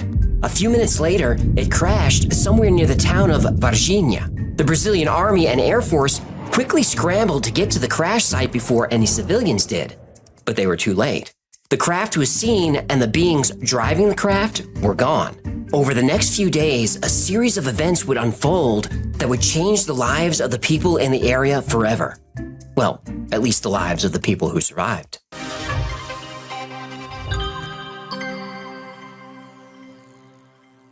Virginia is located... Hold on. What? I'm looking at that word in the teleprompter and, I see. I thought it said... It doesn't. Right. Okay, so the town is Virginia. Go on. Virginia. Fine, whatever. Just do me a favor. Put the name of the town in the thumbnail, all right? It'll definitely get clicks. It probably would. Like, how about Strange Object Enters Virginia? Virginia. Or The Mysterious Virginia. Virginia. You're pretty mysterious. Okay. Go ahead. I'll behave. Virginia is in the southern region of the Brazilian state of Minas Gerais. Its population of about 135,000 makes it one of the largest cities in the region. Its economy is mostly based on agriculture. Coffee, corn, and soybeans are the main crops grown on the many farms that surround the city. One of those farms is owned by Eurico and Aurelina de Freitas. It was early in the morning, before sunrise, when Aurelina heard the cows running around the property sounding agitated. She looked out the window and saw hovering above the pasture a cigar-shaped object. She grabbed her husband Eurico. They said the shape of it reminded them of a submarine, and it was about the size of a school minibus. The object was billowing white smoke and seemed to have trouble maneuvering. The two watched the craft for an hour before it disappeared over a ridge not far from the farm. On the other side of that ridge, Carlos de Souza was driving to the airport when he heard a strange, muffled rumbling. He thought something was wrong with his truck, so he stopped. Then he realized the sound was coming from a cigar-shaped craft about 300 feet in the air, and it was losing altitude. The object had windows along the side and what appeared to be a long crack running through the middle of it. Out of the crack, white smoke was pouring out. Carlos thought this was strange because the smoke from a fire or an engine failure would be black. The rumbling sound made by the craft occasionally sputtered. It was clearly struggling to stay in the air. Carlos jumped back in his truck and followed it. It eventually passed over some small mountains, went into a steep dive, and disappeared. After a few minutes, Carlos found a dirt road that led to the area where it went down. He came over the crest of a hill and saw wreckage spread out over a wide area. Carlos began running to the crash site, which was a few hundred feet from the road. At first, he thought it was a small plane. He was a pilot himself, so if there was a crash, he wanted to help. But it only took him a few steps to realize this was no plane. In the air was a heavy stench of ammonia and sulfur, like sour, rotten eggs. The odor was so strong that he had to wrap his shirt around his mouth to breathe. And even then, the smell stung his eyes and made them water. Debris was everywhere. Pieces of metal that looked like aluminum, but even lighter. Carlos grabbed a large sheet that had almost no weight to it. It looked like aluminum foil. He crumpled the sheet and dropped it. As soon as he released it, the metal unfolded and went back into its original shape, and then floated to the ground like a feather. Carlos started making his way toward the larger pieces of debris to search for survivors. But before he could take more than a few steps, the rumbling of trucks caught his attention. A convoy of military vehicles tore across the field and began establishing a perimeter. Soldiers with guns raised shouted for Carlos to get away. Carlos briefly protested, but only briefly. He was staring down the barrel of a rifle not 6 inches from his face when he raised his hands and slowly backed away. Shaken, Carlos left the scene and stopped to grab a cup of coffee to try and collect himself. After a few minutes, 2 men approached. Carlos described them as tall and neatly dressed in dark suits. Men in black. Yep. The men told Carlos that they know who he is and where he lives. They know his wife, his daughter. They told him that he's to forget everything that he saw and never speak of it. Carlos was terrified. He nodded that he understood. Then the strangers got into a black car with no license plates and drove away. And Carlos would keep what he saw a secret for 26 years. Meanwhile, back at the crash site, the Brazilian military was hard at work gathering the wreckage. The craft was definitely big enough to hold a small crew. So the order went out to search for survivors. There were survivors, but the soldiers wouldn't find them. At least, not near the crash. Those survivors were already in town. Just a few hours after the crash, authorities started receiving strange reports from residents in the area. At about 8 a.m., a college student reported seeing a creature with oily dark brown skin crouched in an alleyway near a local park. He said it had very small hands with 3 long fingers. It was between 4 and 5 feet tall and had no hair or clothing. Yeah, you notice aliens are always naked. I guess that's true. Respect. What? Yeah, I don't know how you humans deal with pants. I'd like to let it all hang out. Okay, that's enough. Prude. Just a few blocks away, 3 young women, Liliane, Valkyria, and Katya, were on their way to the same park. They took a shortcut through a vacant lot. There, in the tall grass, huddled next to a cinder block wall, was a creature. It was about 4 feet tall and had a large head. On its head were 3 bumps or ridges. It had huge red eyes. Its skin was brown and looked shiny or oily. It had a slim, frail body and no hair and no clothes. Respect. The girls weren't sure what this thing was, but when they approached, it looked right at them. The girls were frozen in fear, unable to move or speak. Though it made no sound, the girls were able to hear this being or feel its thoughts. They could feel that it was frightened, in pain, and needed help. The girls tore out of there terrified. They burst into Katya's house and told her mother that they had seen a demon. The 4 of them returned to the lot, but the creature was gone. However, Katya's mother found a strange footprint. It wasn't a human footprint. Whatever this thing was, its feet had 3 long toes. The girls described the creature to an artist who created this now famous picture. Even though the creature was gone, there was a heavy odor of ammonia that lingered. Katya's mother said she couldn't get the smell out of her nose for days. A few hours later, military policemen Eric Lopes and Marco Cherez were patrolling the area. Suddenly, a small humanoid creature with dark skin darted across the street. Marco jumped out of the car and managed to grab it. They restrained the creature and rushed it to the hospital where, according to reports, it died. Almost immediately, Marco started feeling ill. He said his skin felt greasy even though it wasn't, and there was a lingering smell of ammonia that stayed with him. Over the next 2 weeks, his condition worsened and he was admitted to the hospital and placed in intensive care. None of the doctors could figure out what was wrong with him or how to help. Finally, at the age of 23, Marco Cherez died of an unknown cause. The doctors said an autopsy wasn't necessary and ordered a closed casket service. They also had his body buried immediately. They said this was to protect public health. They did make his blood tests available. His blood contained 8% of unknown toxic substances. And that was the first death caused by the Varginha UFO incident. But it wasn't the last. Several calls came into the fire department about a wild animal on the loose near the park where the girls saw the creature. 4 firemen were dispatched to look for it. When the firemen arrived on the scene, there were 5 civilians watching the creature that had gone down a steep embankment toward a densely wooded area. They said it made a buzzing sound similar to bees.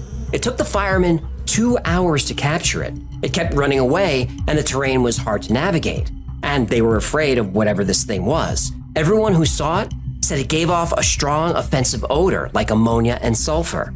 Finally, the firemen were able to snare the creature in a net. By now, a military truck arrived from ESA, a military base a few miles away. Witnesses saw soldiers struggling with 2 black bags. One bag was squirming as if something was alive in it, but the other bag was still. The bags were heaved into the truck and it sped away. Immediately, the area was surrounded by military vehicles, and civilians were not allowed in or out of the area. Less than an hour later, a section of regional hospital was ordered locked down.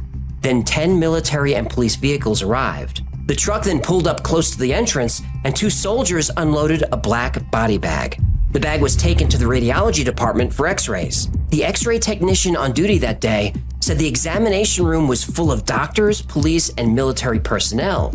People were nervous and just staring at each other, afraid to speak. The tech was ordered to take x-rays of the bag, which he wasn't allowed to open. He did this, but then the military took the film. The radiologist never saw the pictures. He said he'd never experienced anything like that before or since. He was told to keep everything he's seen a secret as a matter of national security. Then, as quickly as they arrived, the military entourage left with the x-rays and the body bag. But the smell of ammonia and sulfur remained. The tech said the smell felt like it was inside his nose and lingered. In fact, that whole section of the hospital was closed to the public for another 3 or 4 days. No matter what the cleaning staff did, they couldn't remove the smell. They just had to wait for it to dissipate. By the way, one of the firemen who helped capture the alien died a few weeks later from unknown toxic poisoning. Senior military officials warned everyone involved. 50 doctors and hospital staff were put under strict non-disclosure agreements and told this was a training exercise. The doctors and nurses were threatened with prison if they ever spoke about what happened. Soldiers were reminded of their responsibilities to national security, and that if they spoke about what happened, it could be considered treason. These tactics worked because after the military convoy sped away from the hospital, there wouldn't be any new details about the story. Where the truck went, what was in it, who was involved, nothing. But 25 years later, a witness would come forward, and he would reveal details that nobody saw coming. It took 25 years, but a soldier came forward who was close to everything. His testimony can be seen in the excellent documentary on this case, Moment of Contact, by filmmaker James Fox. And if you want to learn more about this story, I recommend you check it out, and there's a link below. The soldier who came forward refused to allow his name to be used, so he became known as Military X. But I found a very old report from Virginia local news which revealed his name. Now, I don't want to out the guy, so we'll just call him Raul, which is close to his real first name. Raul was part of the convoy that brought the creature to the hospital, and there he saw the alien in a box. It was covered, but it was between 4 and 5 feet tall. He was able to see its foot poking out. He said its skin was very dark red or brown and looked oily. He knew this wasn't human because its foot had only 3 toes. From the hospital, they went to the Eza military base, about 20 miles from Virginia. After they parked the trucks, Raul and another soldier were called into the base commander's office. Their CO asked them what they saw. Raul was frightened and not sure how to answer. He said he thought he saw a burnt man or something like that. His commanding officer told him, "That's not what you saw. You saw something supernatural." Raul was told that if he reveals what he saw to anyone, the consequences would be severe. The following day was very strange at the base. There were Navy trucks and helicopters there, which was unusual. There was a lot of activity, a lot of unfamiliar faces. People were on edge. Early that morning, Raul and the convoy left Eza and went to a SpaceX Army base in Campinas, about 2 hours away. What? They went from vagina to the penis. Virginia, Campinas. Tomato, tomato, Virginia, vagina. The algorithm is gonna punish you for this one. Well, they are now. From Campinas, Raul didn't know what happened to the creature, though he had heard rumors that would turn out to be true. Jose Manuel Fernandez was an air traffic controller at the base during this time. He said 2 helicopters left the base, went to Virginia, and returned with what he didn't know, but he thought it was some kind of rescue mission. Then something happened that Jose had never experienced. A large plane was coming in, but it didn't have authorization to land. Jose's supervisors told him to allow it anyway. The plane landed and boxes were loaded onto it. Then it took off again, and that was it. The trucks, the helicopters, and all the extra people just left. Jose asked what this was all about, and he was told it was a secret mission, and that was all he needed to know. But Jose does remember what kind of plane landed. He called it a USAF plane. A USAF? What kind of a plane is a USAF? Well, that's what Brazilians call it, USAF, or USAF. That's the United States Air Force. One of the facts that's agreed on by the witnesses from the military is that the United States immediately took over the operation, whatever the operation was. Even though the American plane came and went very quickly, there were a few Americans who stayed behind. A few months after the events, Katya's mother, Donna Luisa, heard a knock on the door. She opened it, and 4 men shoved their way in. She described them as foreigners, neatly dressed in dark suits and pushy. One held a clipboard, the other carried a briefcase. They told her that they were there to make a proposal. She could take all the money in the briefcase, which was tens of thousands of dollars in cash. In return, she convinces the girls to retract their story and admit they made the whole thing up. Then they leave the country and never speak of these things again. She refused. They insisted that she take the money and be silent. Donna Luisa said the girls did see something out there and she wouldn't have them portrayed as liars. Again, the men insisted. As they continued to press the issue, they became very frustrated and Donna Luisa started to become frightened. She told the men to leave her house or she would call the police. Finally, and very suddenly, they left. Another well-respected family just a few blocks away reported seeing an object in the sky on the evening the aliens were captured. They said the object was the size of a bus, circular and metallic. It hovered just a few hundred feet above their house. And though it was rotating very quickly, the object was completely silent. They said it was traveling slowly back and forth like it was looking for something. After they made their report, 2 men paid them a visit. They asked a lot of questions and talked to the family for hours. And just before the strangers left, they said, "What you saw didn't happen, and this conversation never happened." They They implied that if they spoke publicly, it would be very bad for the family. And to this day, the family insists that this entire story happened, but they refuse to give their names. A key to this entire story is Eric Lopes. He was the partner of Marco Cherez, the young military policeman who died after touching the alien. Lopes is one of the only people alive who can confirm the story. He was there when the alien was captured. It was in his car when they drove it to the hospital, and he helped carry it in. For 25 years, he's refused to speak about the incident. When James Fox and his crew showed up at his house to ask him about what happened, he was so agitated, he threatened to shoot them if they didn't leave him alone. The Virginia UFO incident has been called the Brazilian Roswell. It's considered to be the most compelling case for UFOs and aliens in history. Or is it? The Virginia UFO incident became a world-famous case in 1996, and with the documentary Moment of Contact being released, it's once again on people's minds. But how much of the story is true? Well, this is a difficult case to prove and disprove. The fact is, there's not a single piece of physical evidence to support that any of this happened. The entire story is based on witness testimony. Testimony that, over the years, has been less than consistent. You'll hear some documentaries say that the witnesses have no reason to lie because they haven't made any money for their story. That's not true. Quite a few witnesses have been compensated over the years. In fact, the Wall Street Journal reported that the girls who found the creature wouldn't give an interview for anything less than $200, something they later denied. About those girls, it's important to know that there was no Virginia UFO incident before the girls' story was made public. It was only after they were covered on a popular TV program that other witnesses came forward. And those witnesses described the aliens the same way the girls did. So the new witnesses either saw the same alien, or they were lying and building on other stories they heard. There's no way to know for sure. But when the girls reported the creature, they never said it was an alien. There was no mention of a UFO. They thought the creature looked like a demon. At the time all this was happening, people in the area were obsessed with a cryptid called Chupacabra, which was getting a lot of coverage. It was a local UFO researcher who proposed that what they saw was an alien. The official explanation is that the girls actually saw someone locals called Mudinho. Mudinho means little mute. His real name is Luis Antonio de Paula.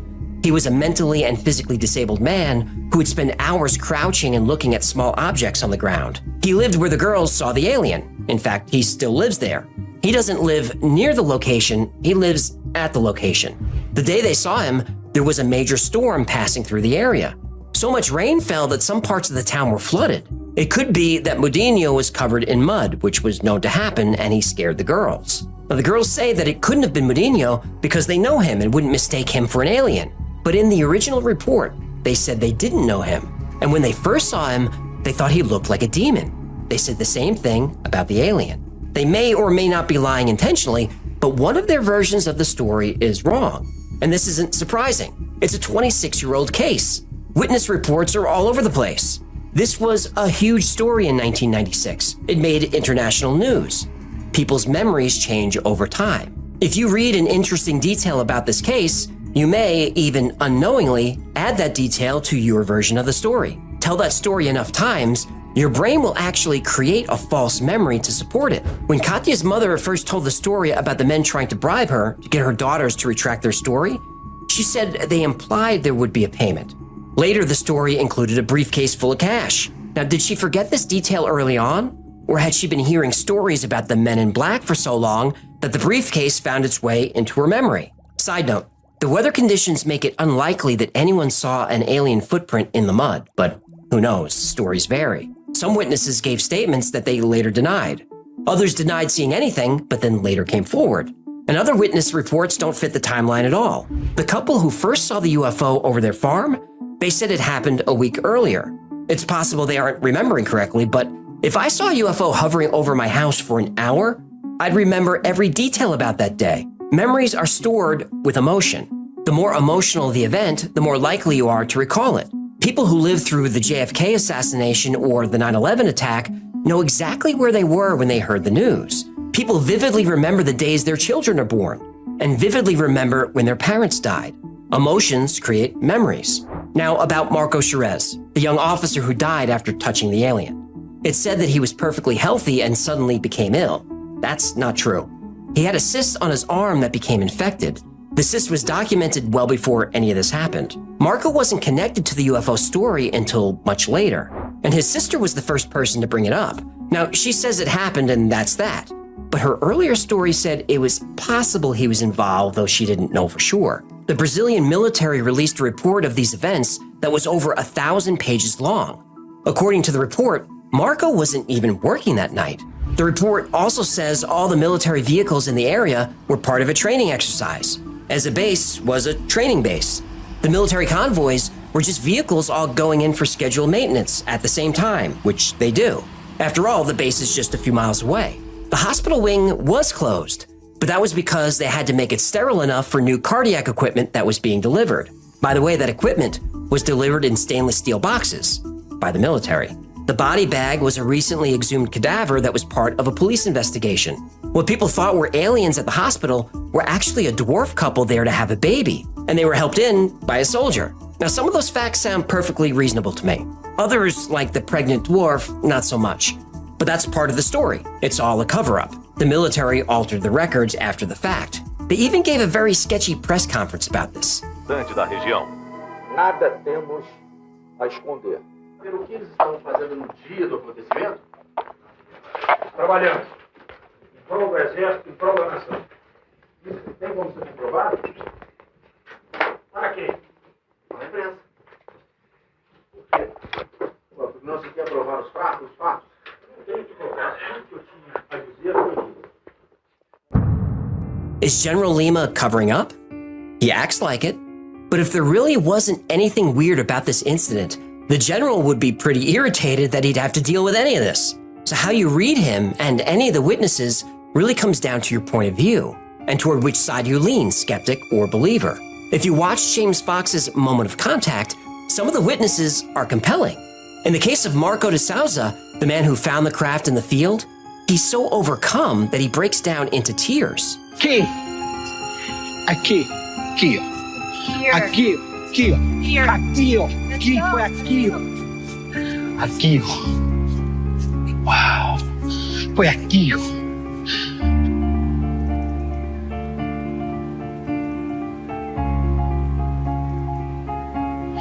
Oh, foi aqui, aqui, ó.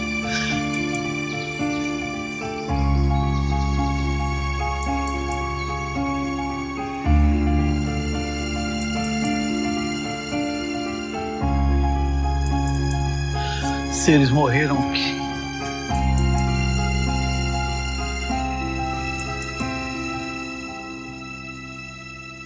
Now, if he's acting, he should leave Brazil and move to Hollywood. Fox gets statements not just from local residents, but from doctors and people in the military. They all say it happened, and they give vivid details about what they saw. Yes, some people won't talk. Others talk, but with their faces blurred and voices changed. But some people put their names and faces out there for everyone to see.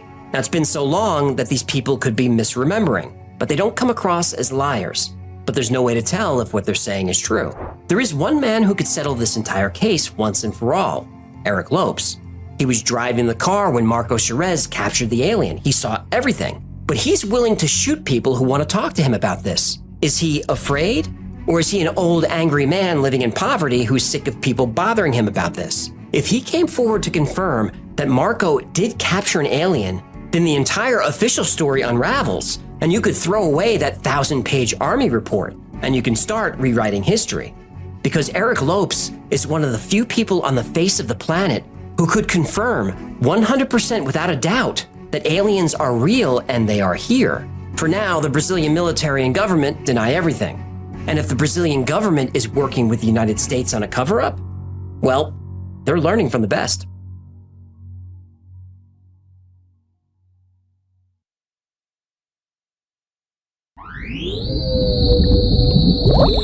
But yeah, if you haven't checked out the Y Files, it's just good. You know what I mean? Like, you could sit there and say, like, where is he getting all of this information? And that is a great, yeah, with the little fish. And, like, honestly, the little fish's commentary, it's pretty funny. Like, I found myself giggling a few times to it, so that's been neat. And it kind of breaks up the monotony of the conversation. Honestly, it's so well produced. Like, if ever there was, like, this like perfect mixture of like Bill Nye style information, but with like very interesting topics, you know, for adults. It's pretty great.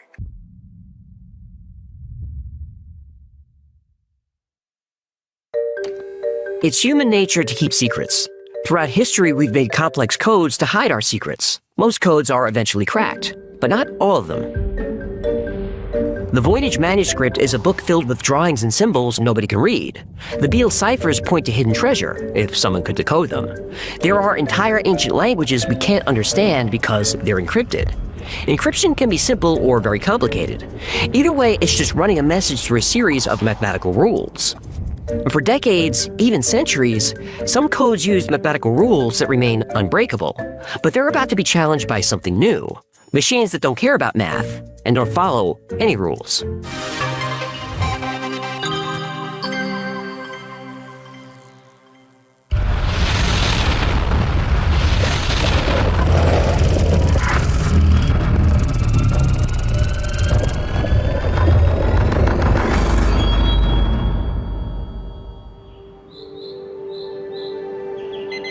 Kate Bryce's morning started like any other. Her smart home system woke her at 6 a.m. with her usual playlist. The coffee maker fired up. Her iPhone read her schedule while she brushed her teeth. Normal, routine. She opened her banking app. Something was wrong. Her balance was 0. She blinked and checked again. Her balance was back. Just a temporary error, she thought. She took a sip of coffee and nearly dropped her mug. The smart speaker was playing someone else's conversation, a couple fighting about credit card debt. She unplugged it. Then her smart TV started cycling through her photos, private photos, intimate photos. She pulled the plug. And then her phone rang.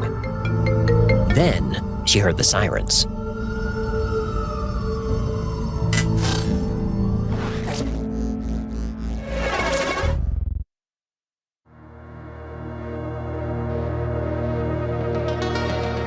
The oldest code we know of isn't written in complex mathematics. It's carved in stone, in an Egyptian tomb from 4,000 years ago. The scribes simply replaced regular hieroglyphs with ones they made up. They weren't trying to keep secrets, they were showing off. These were prayers carved into tomb walls. The scribes wanted to prove they knew something others didn't. Oh, those were ancient emojis. Not exactly. Let's test that theory. Can humans crack this? The simple act of substituting one symbol for another unleashed something, the human desire to keep secrets. And for thousands of years, that's how codes worked. You'd replace letters with other letters or symbols.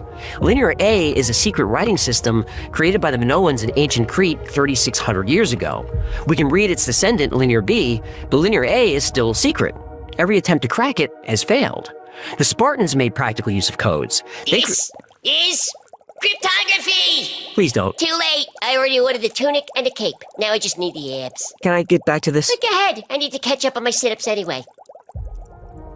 The Spartans created the Skittily. Here's how it works. Picture a wooden rod about as thick as your wrist. Rod. Stop it. Now wrap a strip of leather or parchment around it like a spiral. Write your message across the strip, following the spiral. When you unwrap it, the letters scramble. The message is nonsense. But wrap it around another rod exactly the same size, and the message reappears. This is called a transposition cipher. You're not changing the letters, you're just moving them around. Julius Caesar encoded all his military correspondence by shifting each letter in the alphabet by 3 spaces. A becomes D, B becomes E, and so on. When you hit Z, you loop back to A. This is called a shift cipher or Caesar cipher. The key is knowing how many spaces to shift. Caesar used 3, but you can use any number. His enemies never cracked it. In the 1820s, Thomas Beale used a book cipher to hide the location of millions of dollars of buried treasure, and here's how it works. First, pick a book, any book. Then you replace each word in your message with a number. That number tells you which word to use from your chosen book. Count down to the 5th word on page 1, and that's your first word. Maybe the 19th word on page 2 is your second word, and so on. Beale used the Declaration of Independence. Nicolas Cage has entered the chat. When someone finally figured that out in 1885, they cracked one of his 3 messages. The treasure is somewhere in Bedford County, Virginia, but the other 2 messages? Still locked, because we don't know which books he used. Every year, thousands of people try to crack the Beale ciphers to find the treasure, and every year they fail. The Zodiac Killer was also ahead of his time. He encoded a message using a homophonic substitution cipher using 408 different symbols. Instead of replacing each letter with just one symbol, you replace it with several different ones. The letter E might become 3 or 7 or some symbol, nobody knows. This makes the code much harder to break because you can't use frequency analysis. In normal English, E is the most common letter, but if you split it between multiple symbols, that pattern disappears. For 51 years, the Zodiac's message stumped the world's best cryptographers. Then in 2020, 3 amateur codebreakers finally solved it. What'd it say? Well, it said a bunch of stuff, but it started with, "I like killing people because it's so much fun." Yeah, for a serial killer, he wasn't much of a poet. He wasn't. And the Zodiac Killer was never found. But quantum computers are about to change everything. All these ancient methods, substitutions, patterns, and tricks share one weakness: math. This is a weakness quantum computers can exploit. Soon these machines might reveal every secret message ever written, including yours.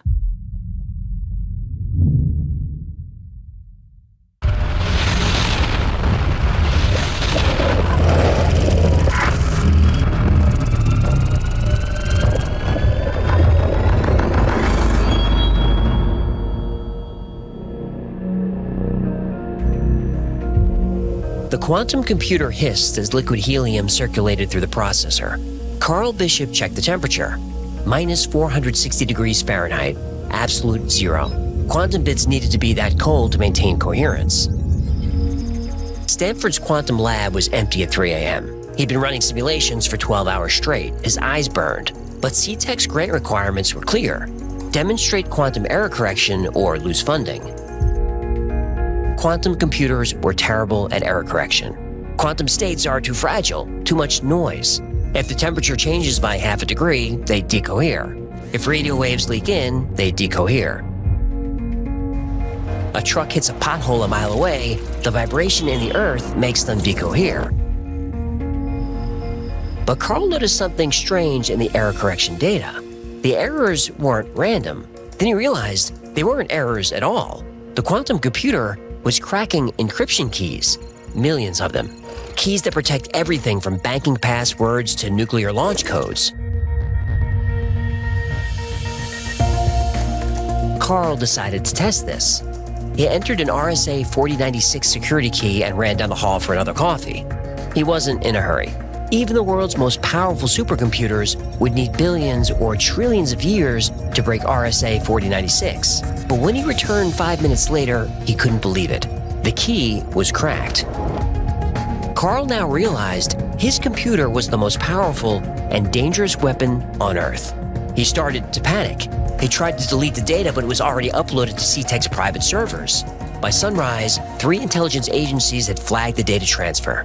By 9 a.m., the first bank security system was breached. By noon, every bank went dark. The quantum apocalypse had begun.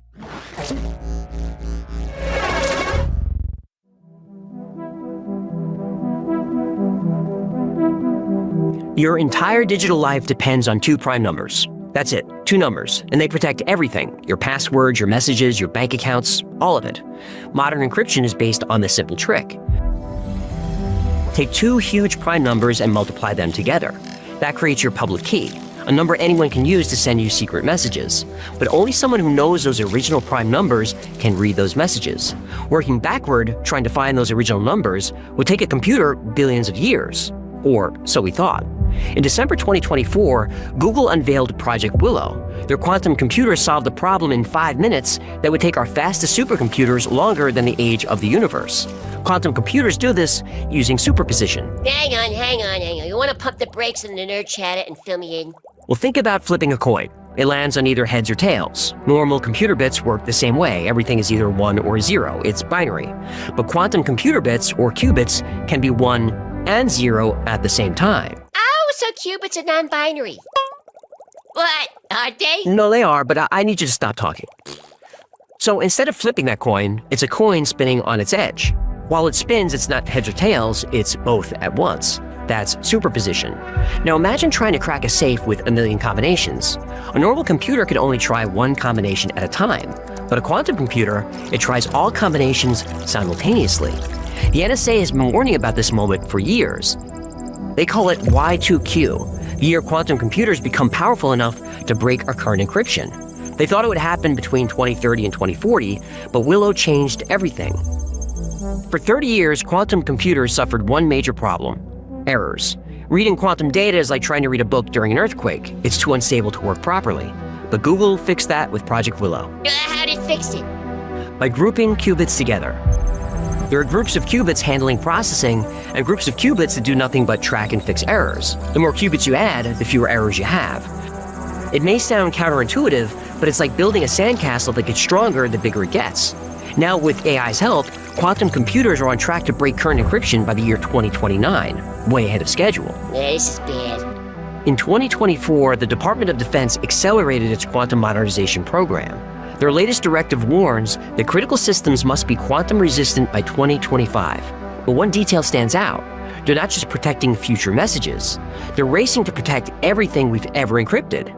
And they're running out of time.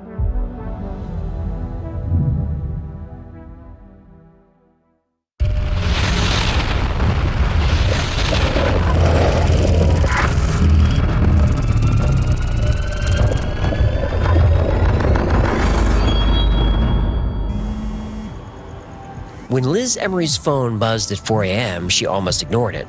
After 15 years in cybersecurity, late-night calls usually meant someone at the hospital forgot their password. But caller ID showed Mount Sinai's emergency line. The first report was in. Patient records appeared on digital billboards in Times Square. They included blood test results, psychiatric evaluations, and terminal diagnoses that patients had not yet told their families about. Senators, congressmen, CEOs, their private medical data was all over the internet. She was still coordinating the hospital's response when the news reported that every dating app was breached. Then they came back online. Suddenly, on every device in the city, smartphones, TVs, billboards, was a link to a site where anyone could look up any information that was part of the dating app breach. Direct messages, real names and emails, browser histories, private photos and videos, all revealed. Liz figured the only people celebrating were divorce attorneys. Then an email came into hospital security. Pay $1 billion or every pacemaker control system on Earth will go down. Pay another billion or insulin pumps will go down, starting with diabetic children. The city started to crack. Police dispatch systems were offline. Traffic lights went dark. ATMs were dumping cash into the street. Bank balances were set to zero. Autonomous vehicles became killing machines. Delivery drones crashed into buildings like kamikaze pilots. A fleet of Cybertrucks tore through a shopping mall before exploding, all at once. News channels tried to cover the chaos, but their broadcasts were hijacked. CNN anchors watched helplessly as their personal emails were displayed on screen. The White House press secretary's private texts appeared during a briefing about the crisis. Then the NSA made an emergency broadcast that somehow made it through. They said there was a nationwide system compromise. For the safety of every American, martial law was now imposed. Just as the message was covering the mandatory curfews, every phone in the country went dark.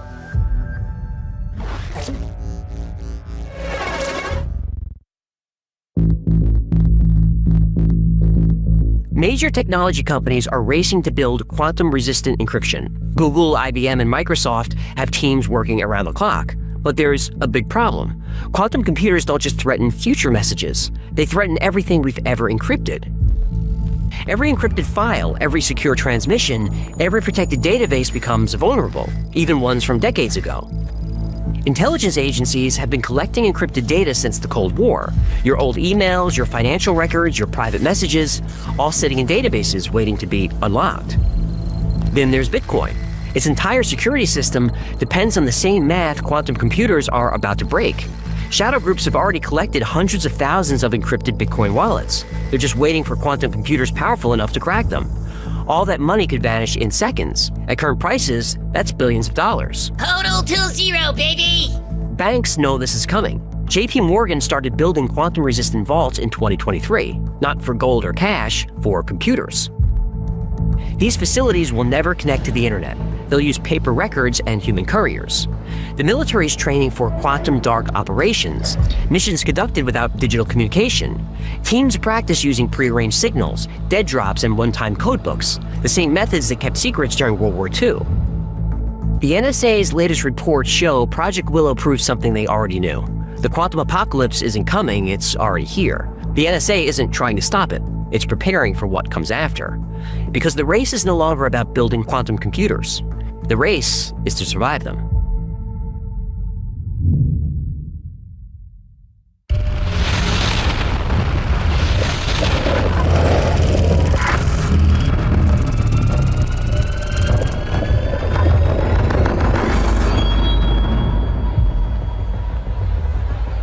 The line at Chase Manhattan stretched around the block. Cash only. No cards, no transfers. Just paper money and metal coins. Donald Janik watched from his office window across the street.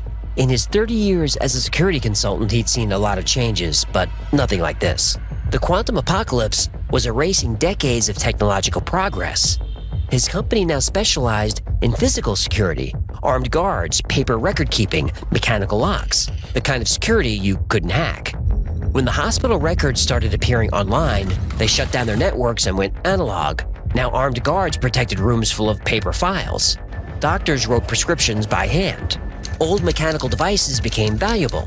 Typewriter repair shops reopened. Filing cabinet manufacturers couldn't keep up with demand. Bicycle messengers replaced email. Everyone with skills from the pre-digital age suddenly found themselves in demand. Retired secretaries who could take shorthand.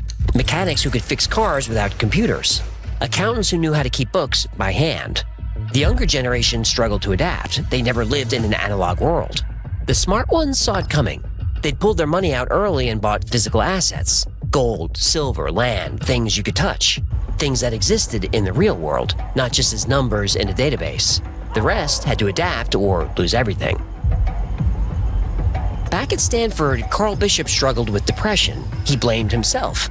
CTEC, the company supporting his work, no longer took his calls. Still, Carl wouldn't stop digging. He had to find out what went wrong. Then Carl found something buried in the data. Timestamps that didn't make sense. Some encrypted messages were broken months ago. Then he realized the quantum apocalypse didn't start with his mistake. It started months earlier. The first bank breach wasn't at noon the first day. It was 3 months before. But balances weren't touched.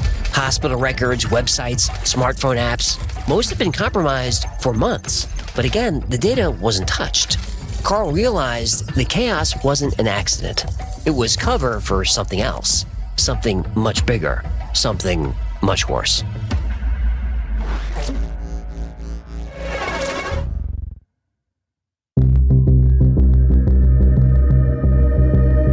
Scientists are racing to develop new encryption methods that even quantum computers can't break. They call it post-quantum cryptography. The strategy, find mathematical problems so complex that not even quantum computers can solve them efficiently. But there's a problem. Whenever we think we found an unbreakable code, someone finds a way to break it. The Germans thought Enigma was mathematically impossible to crack. The Japanese believed Purple would keep their World War II communications secret forever. The NSA once claimed RSA encryption would take billions of years to defeat. They were all wrong. Some banks are returning to physical security systems, offline computers, paper records, and in-person verification. Government agencies are reviving Cold War-era methods, one-time pads, dead drops, and bicycle couriers. Sometimes things don't happen the way you planned. Sometimes you can end up lower than you started. What? Quicksilver. Somebody out there gets it. Quantum dark operations like air-gapped facilities, analog communication, and paper messages could work, but they're temporary solutions. Throughout history, humans have played an endless cat-and-mouse game with secrets. Someone creates an unbreakable code, someone else breaks it, and a more complex code replaces it, and the cycle continues. In the quantum age, there are no more secrets, only information waiting to be revealed. That's why the NSA isn't trying to stop it. They aren't building new code-breaking technology. But you know what they are building? Bunkers.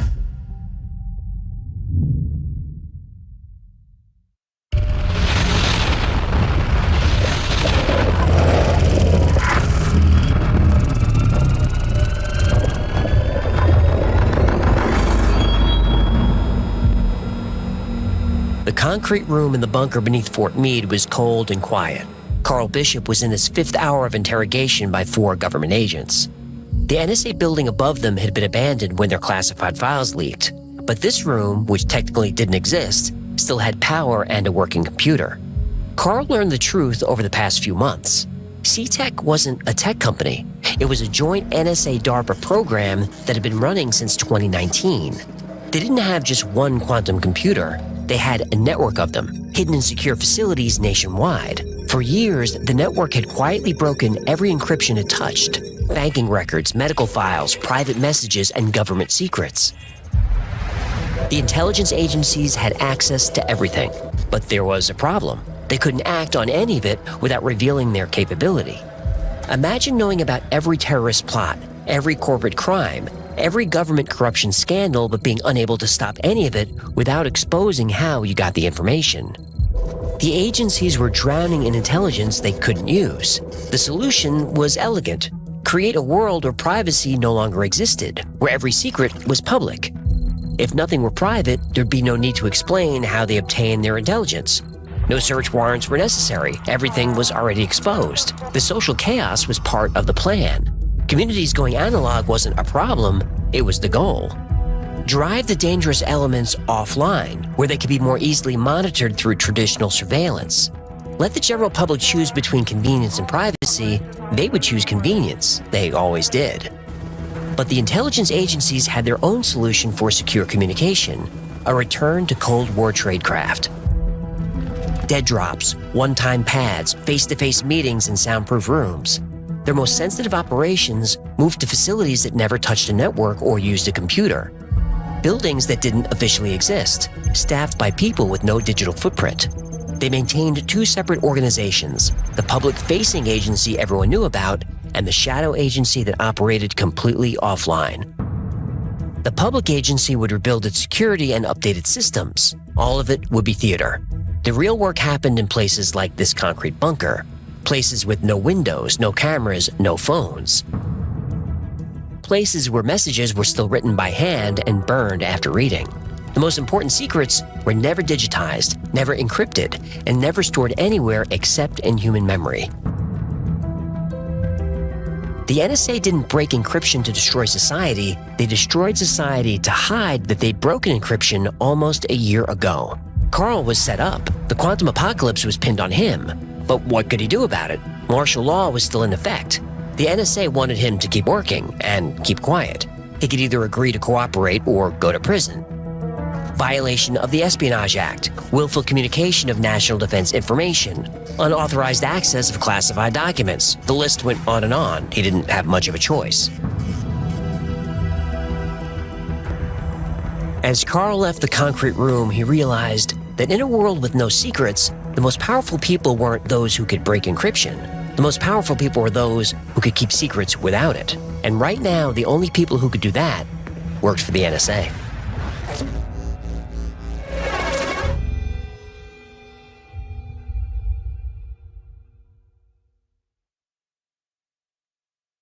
Here I am talking to you for my commute.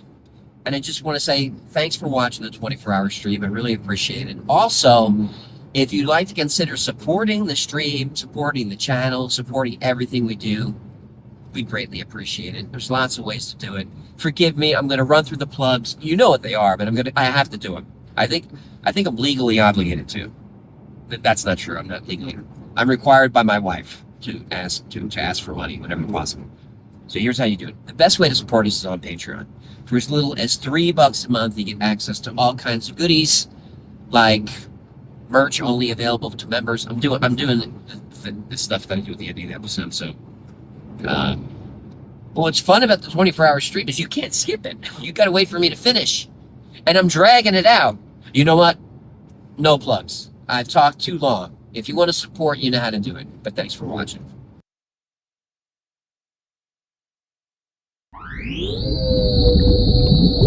I was just watching the Y-Files. You know the YouTube channel? Oh, dude, I've seen that. They yeah, that guy's referenced dude. you yesterday. They were playing your clips on the episode last night. Really? Yeah. Yeah, when I was driving with Steve. And I like that the one guy. with the guy's got the little goldfish. Yeah, Hecklefish. I love that fucking love that. Yeah, I've seen it. I love it.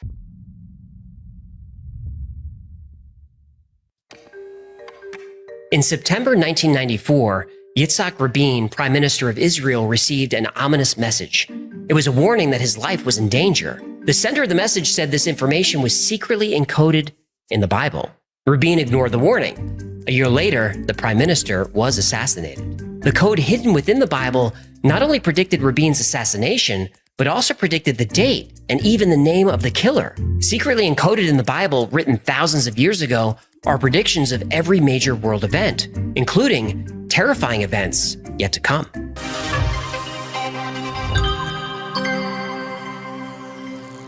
Abrahamic religions are those that worship the God of Abraham, and these include Christianity, Islam, and Judaism. And this is more than half the world's population, over 4 billion people. And since the dawn of these religions, believers have tried to derive meaning from religious texts. Usually it's through deciphering symbolism and allegory. But computer scientists, statisticians, and mathematicians have found literal information encoded in the Old Testament. The Old Testament, written between 2,000 and 3,000 years ago, is based on the 24 books of the Hebrew Bible. And despite being one of the oldest texts in the world, it's remained unchanged in all that time. When scribes made copies of the Old Testament, if they made even a single error, that entire text had to be buried. Why was accuracy so important? Most would say it's because this is the word of God, and to alter his word would be blasphemy. But there may be a more technical reason for maintaining accuracy, that God or someone encoded secrets within the texts. In the late 13th century, Rabbi Bachya ben Asher found a code hidden in the book of Genesis. He read 4 letters, skipped 42 letters, read another 4 letters, and so on. And when his chosen letters were strung together, they created a new passage that described the creation of the moon. This phrase also said that the lunar month is precisely 29.53 days. Now that's a significant finding because the exact length of the lunar month wasn't calculated until 1996 by NASA. And Rabbi Ben Asher's work was revisited in the 1940s by Rabbi H.M.D. Weissmandl.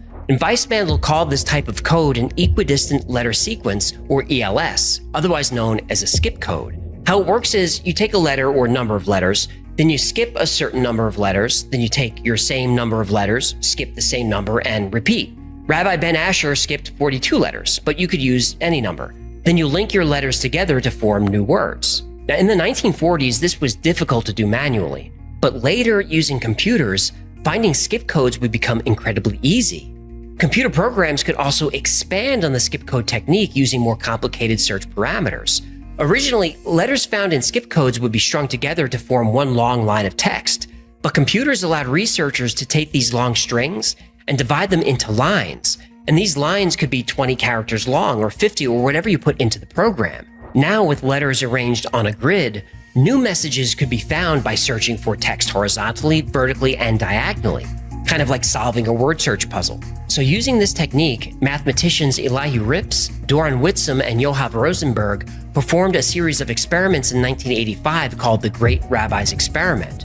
Rips and his colleagues made a list of 34 famous rabbis and sages from the Encyclopedia of Great Men in Israel. They input the names of the rabbis into their program to see if they were referenced in code in the Bible. But did the program find the rabbis? Now, even though these 34 men were born and died hundreds or even thousands of years after the Bible was written, their names were encoded in the Bible. Every single one. Doctors Rips, Witzum, and Rosenberg took the names of famous rabbis and input them into their computer program. The program was then instructed to iterate through various skip codes and grid sizes searching for the names. Once a match was found, the program would then search horizontally, vertically, and diagonally for dates that intersected the names. These dates would then be compared to the known dates of birth and death for each of the names. The results of the experiment surprised everyone. The computer program found all the names of the rabbis encoded within the Bible, and when arranged on a grid, they also found the dates of birth and death intersecting the names. They tried again with 32 more names. Again, the program worked. All the names and dates were encoded in the Bible. To be sure, they tested their program on the novel War and Peace and other long religious texts. They found nothing, only random letters. But in the Bible, the names were there. In total, they found the names of 166 men encoded in the Bible, thousands of years before any of them were born. Dr. Rips said the odds of this happening by chance was about 1 in 10 million. The only conclusion that can be drawn from the scientific research regarding the Torah codes is that they exist and that they are not a mere coincidence. Doctors Rips, Whitsom, and Rosenberg published the results of their study in the peer-reviewed journal Statistical Science. Naturally, the study was controversial. Several experts tried to find a mistake, but nobody could. In 1997, Harold Gans, a senior cryptologic mathematician for the NSA, set out to disprove the Bible code. When Gans first heard the story, he wasn't just skeptical, he said it was nonsense. People are always coming up with all kinds of weird claims. The Loch Ness Monster, Bigfoot, flying saucers. By nature and by training, I'm a skeptical person. One day my wife asked if I had ever heard of something called Torah codes. I said yes, but she shouldn't take it seriously. She asked, "How do you know? Had you looked into it?" I distinctly remember saying, "I have better things to do with my time than chase after nonsense." And she said, "How do you know it's nonsense?" Gans created his own computer program to disprove the Bible code. Not only was he able to find the names of the rabbis and their birth and death dates in the Bible, his program also found their places of birth and death. So another skeptic turned believer. In 1990, Dr. Rips had an idea. He was able to find information about rabbis who lived hundreds of years ago, but he wondered if the Bible also had information about people who were still alive. In 1990, Saddam Hussein was one of the most famous people on the planet. Dr. Rips input the dictator's name into the program to see if he was encoded in the Bible. Was he? He was. That's my sugar! And if the Bible code was correct, Saddam Hussein was going to attack Israel in 3 weeks. Did he attack? He sure did. I'm plotzing over here. Now, it's amazing. And only in the Bible do you find this. When, for instance, by skipping an equal number of letters, you spell out President Kennedy, the very next letters in the same skip sequence say to die, and Dallas is encoded in the same place. When you look for Shakespeare, the very next words in the same equal distance skip sequence say, will present plays on stage, and Hamlet and Macbeth are encoded in the same place. When Dr. Rips input the name Saddam Hussein into his Bible code program, the name was found. Also intersecting Saddam Hussein's name were the phrases Russian missile and fire on third Shabbat. On January 18, 1990, the third Shabbat of the Hebrew calendar, Iraq fired a Russian-made missile into Israel, sparking the Gulf War. This had Dr. Rips wondering if other major events were coded in the Bible. It turned out that many were. In 1992, Michael Drosnin, an American investigative journalist, was in Israel working on a story about war in the Middle East. While there, he was told about Dr. Rips' work. Michael Drosnin didn't believe in God, much less that God would be putting coded messages in the Bible, but it sounded like an interesting story. Drosnin originally set aside an hour to speak with Dr. Rips, but before the hour was over, Drosnin extended his stay in Israel. Rips of messages. Drosnin, intrigued but skeptical, tried to debunk the theory. He couldn't. Instead, he worked with Rips to see what other messages could be decoded. And over the next few years, Drosnin and Rips found over 1,000 events encoded in the text of the Old Testament. They looked at the book of Genesis, where God tells Abraham, "Look now toward heaven and count the stars." Encoded in this passage is the date July 20th, 1969, and the words spaceship and Apollo 11. The phrase economic crisis is found once. It's intersected with the words depression and stocks and the year 1929. The word Oklahoma crosses the word Murrah, which was the building destroyed in the Oklahoma City bombing. Intersecting those words is the phrase, his name was Timothy. In May 1994, the Shoemaker-Levy comet was all over the news. Scientists were speculating whether or not it would crash into Jupiter. Drosnin searched the Bible code and found the answer. The exact name, Schumacher-Levy, is there. It intersects with the phrase, will pound Jupiter. Crossing the phrase is the date July 16th, 1994, the correct date of impact. That same year, Drosnin searched the name of Israel's Prime Minister, Yitzhak Rabin. Rabin's name was there, crossed by the phrase, assassin will assassinate, and the Hebrew date 5756, which was a few months away. In the Hebrew language, numbers also have word meanings. 5756 could be interpreted as, will you change it? Drosnin felt this was a sign that he should try to stop this prediction from coming true. He sent a message to the Prime Minister. Rabin didn't listen and was dead a year later, just as the Bible code predicted. On January 26, 1996, Drosnin and Dr. Rips found another ominous prediction. The word Libya intersected the phrase atomic holocaust. If predictions couldn't be changed, this did not bode well for Israel or the world, because the date that crossed Libya and atomic holocaust was January 27, 1996. Tomorrow. The Bible code contained the phrase atomic holocaust crossed with the word Libya and the date January 27, 1996. That day, Muammar Gaddafi, Libya's leader, made a public statement that Arab countries threatened by Israel have a right to nuclear weapons. Michael Drosnin feared that this was the beginning of nuclear war, but fortunately the prediction served more as a warning than as an actual war. After the prediction about the assassination of Prime Minister Yitzhak Rabin, the Israeli government took Bible code predictions seriously. They did this quietly and with skepticism, but they still listened. Drosnin speculated that Israel may have been working behind the scenes to prevent nuclear war with Libya, using the Bible code as a potential source of intelligence, something they would never publicly admit. As the months passed, more Bible code predictions came true. Benjamin Netanyahu was predicted to lose the 1996 prime minister election to Shimon Peres. The Bible code said otherwise, and indeed Netanyahu won a very close election by less than 1% of the vote. Lady Diana was killed in a terrible car crash in Paris in 1997. The Bible code has a lot of details about this. The words princess and Diana are encoded at the same skip code distance. Next to this is the word Spencer, which was her maiden name. Intersecting Spencer, the word Wales. In surrounding verses are the words Paris and France, tunnel and river. And you might remember she was killed in a tunnel near the Seine. Also encoded is the date Av 5757, which is the Hebrew date of August 1997, the month and year she was killed. The name Fayed was found. Dodi Fayed was Diana's companion who also died in the crash. And later, researchers found the name Henri.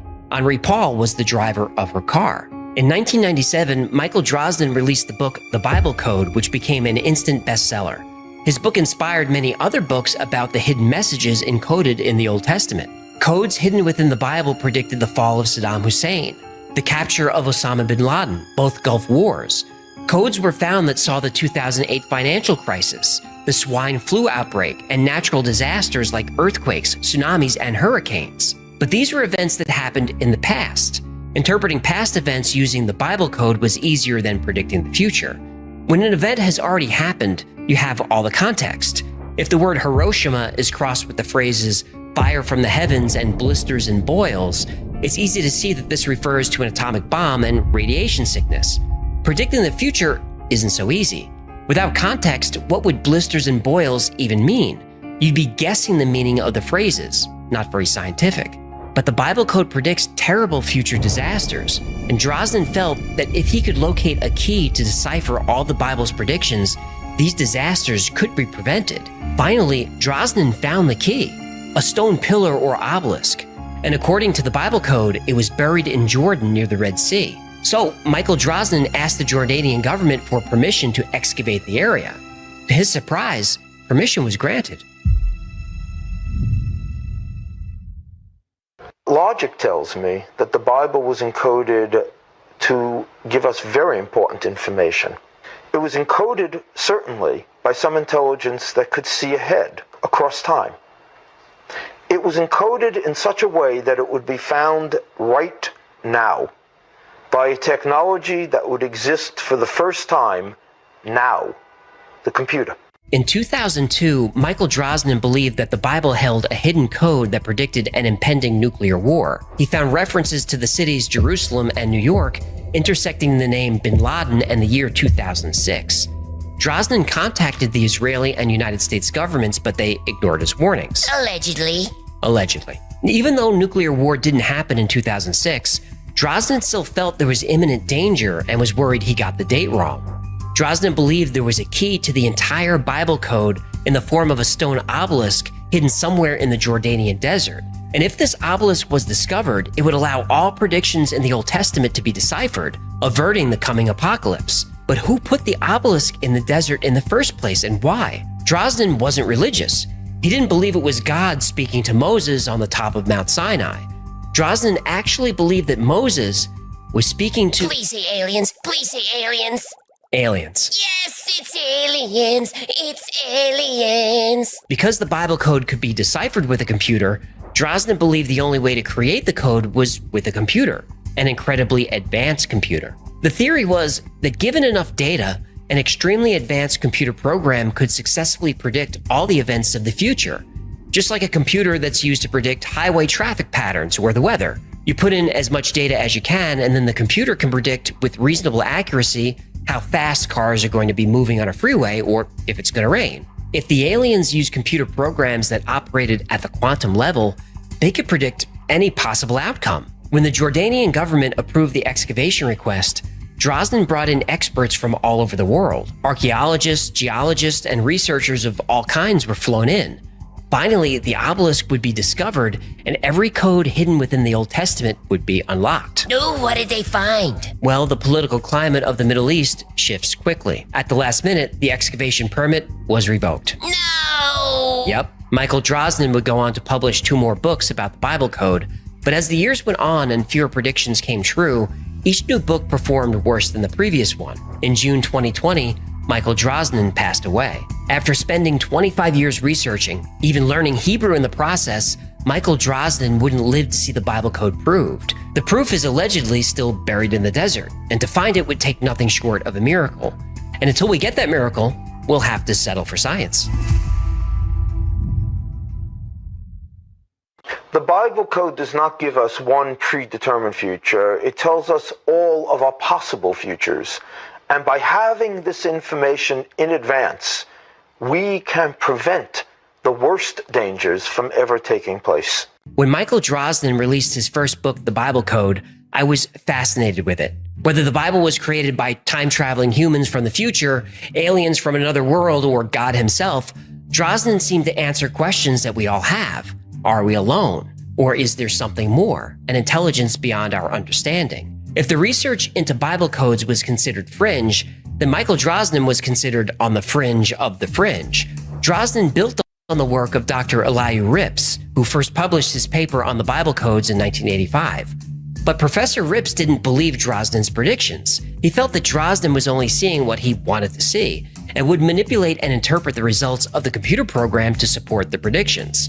But to be fair, Dr. Rips still believed that the original study, The Great Rabbi's Experiment, was true, that the names and dates of the great Hebrew sages were coded in the Bible. However, Dr. Rips' work had challengers. In 1999, Australian mathematician Brendan Mackay published his own paper in Statistical Science, the same journal that published Dr. Rips. Dr. Mackay pointed out that Rips' methodology was deeply flawed. For example, in Dr. Rips' study, if the month and day were correct but the year was wrong, that was still counted as a match. If the year was correct but the month was wrong, that was also a match. Plus, Dr. Rips allowed name matches that were very vague. Nicknames, titles, and initials were all counted as matches. For example, if you were searching for matches about Elvis, E.A. Presley or Mr. Presley or EAP would all be considered matches. So would husband of Priscilla or Lisa Marie's father or even the king. Also, while modern Hebrew uses vowels, the ancient written Hebrew language did not. So word matches were found using only consonants, which gave the researchers a lot of wiggle room. Both Dr. Rips and Michael Drosnin blew off this criticism. In fact, Drosnin said, if my critics can find a message about the assassination of a prime minister in Moby Dick, maybe I'll believe him. No way, that was in Moby Dick. Oh, not only was the assassination of Yitzhak Rabin in Moby Dick, Mackay showed that it was there multiple times, yet it was only found once in the Old Testament. Mackay also showed that the death of Lady Di was in Moby Dick. So were references to the assassination of Robert Kennedy, as well as other famous events. Well, maybe aliens wrote the Bible and Moby Dick. Did they ever consider that? They probably didn't. Uh-huh. Mackay's point was, if you already know the outcome you want, and you have a long enough text with enough letters, you can manipulate a computer program to churn through any text in order to give you the result that you want. Mackay even used this technique to find phrases about the September 11th attack in song lyrics by Vanilla Ice. All right, stop. What? Collaborate and listen. Ice is back with my brand new invention.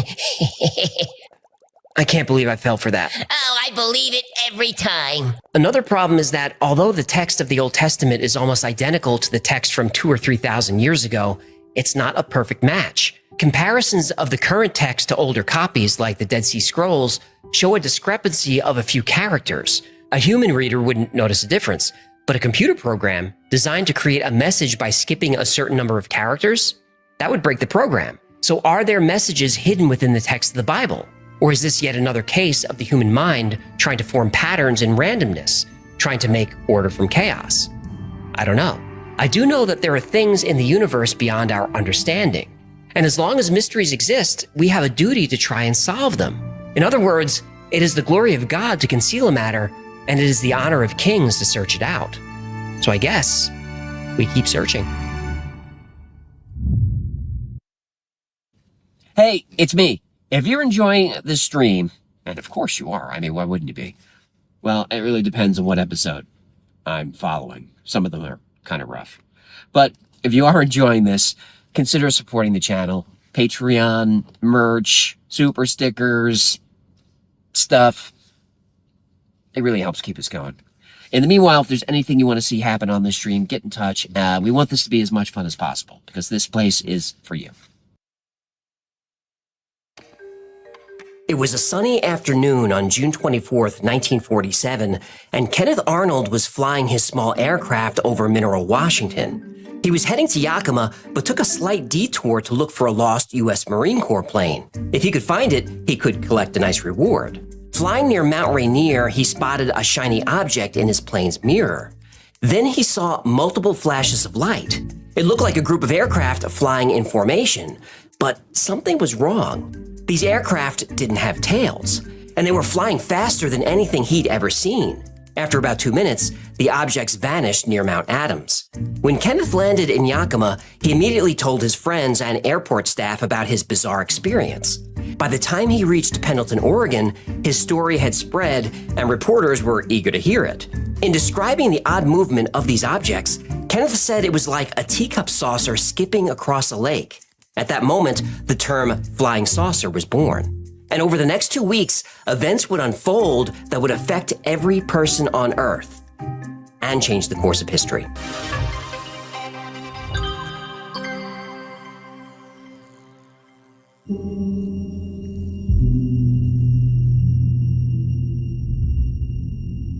When you drive east out of Albuquerque on Route 40 and take the 285 south, you're in the middle of nowhere. It's sand and scrub brush for miles. Take this drive at night, and the darkness is something you've never seen. It's heavy and penetrating and unsettling if you're not used to it. And summer storms in the New Mexico desert are also something unique. Heat lightning can tear through the sky for hours, lighting up the landscape all the way to the horizon. July 1st, 1947 was one of the worst lightning storms in years. That same night, the Army airfield outside of Roswell had been tracking strange radar blips.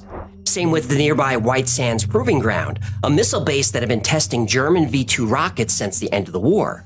The nuclear testing facility at the Alamogordo bombing range was also tracking the objects.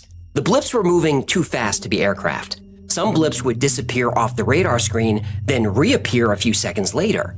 This was a major concern. The 509th at Roswell was an elite unit, the only unit responsible for deploying atomic weapons. Finally, technicians took the radar equipment apart to check for malfunctions. They couldn't find any. The objects continued to zip around the area for hours. Dan Wilmot and his wife were on their porch watching the lightning storm when a bright oval object zipped over their house and disappeared over the horizon. Moments later, the object streaked over Steve Robinson's truck as he was making deliveries. He tracked the object to the horizon, moving faster than any plane he'd ever seen. Over the next few nights, local sheriff George Wilcox received dozens of calls about objects in the sky. He hadn't seen anything himself, so he told the folks it was probably lightning or planes from the nearby airbase. But then Mac Brazel, a local rancher, came into the office. Mac told the sheriff he had come across a debris field on his ranch in Corona, New Mexico. At first, he thought it was plane wreckage, but the material was like nothing he'd ever seen. He even brought a few pieces to show the sheriff. In the back of Mac's pickup were pieces of metal that looked like aluminum foil, but much thinner. It was also much stronger and lighter. And strangest of all, even though you can bend or crumple the metal, as soon as you released it, it would revert back to its original shape. The sheriff called Roswell Army Airfield just outside of town, and the matter was assigned to an Army intelligence officer, Major Jesse Marcel. Brazel took Marcel back to the debris site, and the two gathered up more pieces of material from the crashed object. On Tuesday morning, Marcel took the material to the base commander, Colonel William Blanchard. Later that day, Walter Haut, the base's public information officer, issued a press release that was picked up by newspapers and radio stations all over the country. Oh, let me guess. The press release said they denied everything. Nope. The official United States Army press release said, "We found a UFO." Yahtzee!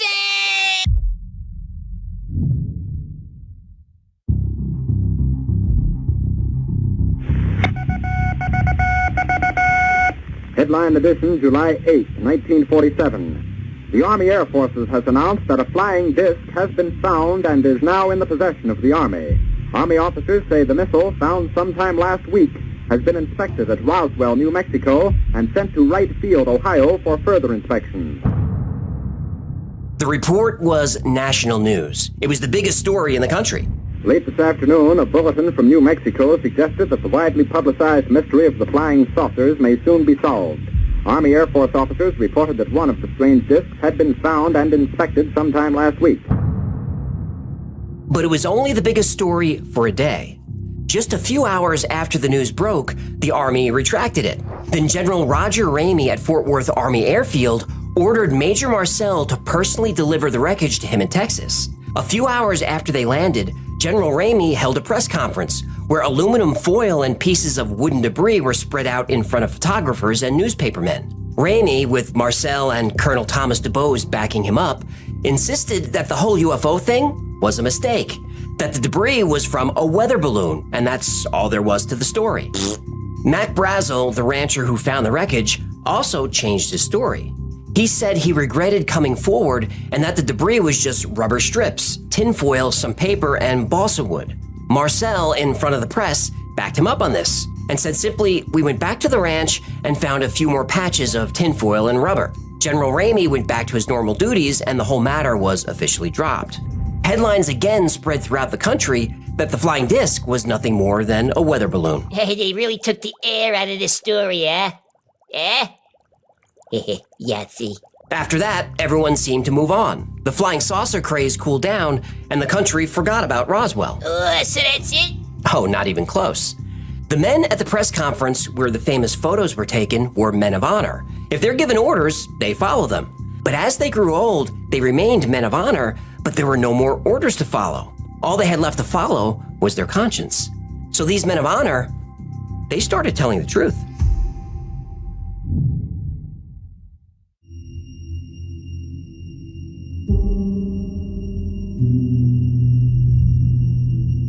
Dr. Bob Wood was an aerospace engineer with a long and distinguished career. He worked at Sikorsky, Lockheed, Hughes, and McDonnell Douglas. He taught courses at Georgia Tech, UCLA, Caltech, and USC. Dr. Wood was very well known, so it's easy to find his work history. But there is a hole in Dr. Wood's resume from 1968 to 1970. During that time, Wood worked on a secret study for McDonnell Douglas. He was given a huge budget to find out if UFOs were real or not. One of the first people Dr. Wood recruited for this project was a young scientist also working at McDonnell Douglas, Stanton R. Friedman.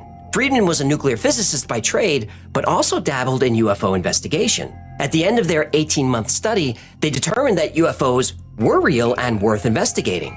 Dr. Wood was invited to present his findings to Congress, but knew this would hurt his career, so he declined.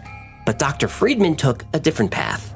After working on the UFO study for McDonnell Douglas, Friedman began giving speeches on the subject to civic groups and scientific organizations. UFOs had become his passion, so he left the aerospace industry, changed his nickname to the Flying Saucer Physicist, and begun investigating UFOs full-time. But even as late as the mid-1970s, Stanton Friedman had never heard of the Roswell incident. In 1978, Friedman heard about it from a television producer. The producer, Bill Allen, told Friedman that he was ham radio buddies with Jesse Marcel. When Friedman learned that Marcel was the intelligence officer at a base that actually handled the wreckage from a UFO crash, Friedman wanted to meet him. And the story of the Roswell incident takes a wild turn. We found a piece of metal about a 1.5 to 2 feet wide and about 2 or 3 feet long. Felt like you had nothing in your hands. It wasn't any thicker than the foil out of a pack of cigarettes. But the thing about that got me is that you couldn't even bend it, you couldn't dead it. Even with a sledgehammer would bounce off it. So I knew that I had never seen anything like that before. And as of now, I don't know what it was. That doesn't sound like the material from a weather balloon. They took pictures, of course. They had a whole flock of microphones there. They wanted me they wanted some comments from me, but I wasn't at liberty to do that. So all I could do is keep my mouth shut. And General Ramey is the one who discussed or told the newspapers, the newsmen, what it was and to forget about it. It was nothing more than a weather observation balloon. Of course, which we both knew differently. Jesse Marcel was in charge of intelligence for the only atomic unit in the world. He wasn't going to go against orders. But before he went to the base with the wreckage and received the keep quiet order, he stopped at home first. There he showed the pieces to his wife and his son, Jesse Jr. The 1942 Buick we had was loaded with the stuff in the back seat and in the trunk area. At any rate, he brought the material in and spread it on the kitchen floor in an effort to try to piece it together. The pieces weren't just metallic scraps.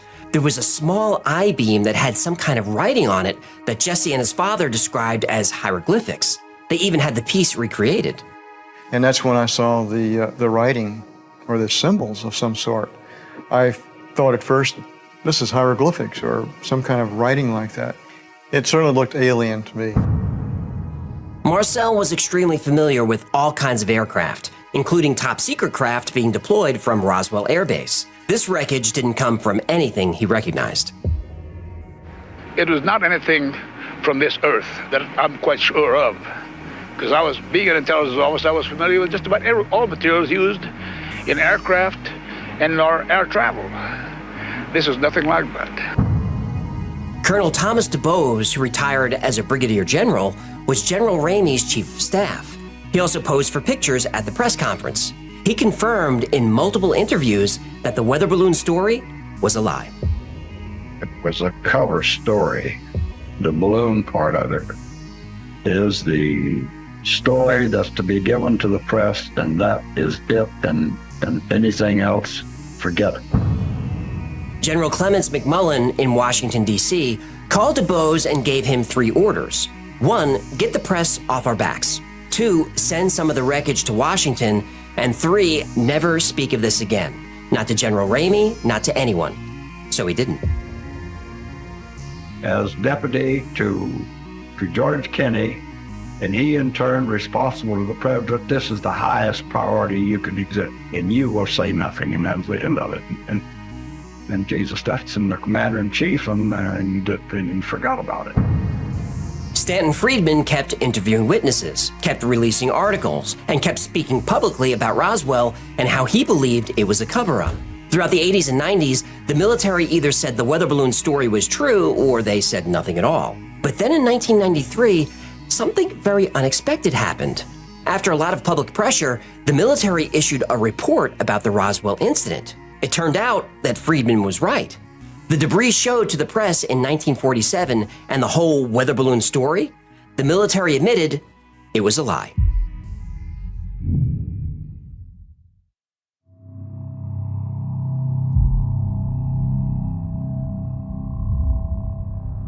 In October 1993, a U.S. congressman from New Mexico, Stephen Schiff, launched an inquiry into the Roswell incident. Congress directed the Air Force to conduct an internal investigation to uncover any documents they might have.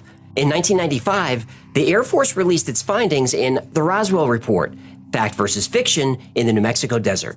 The report concluded that the material recovered by Jesse Marcel from Mark Brazel's ranch in 1947 was not from a regular weather balloon.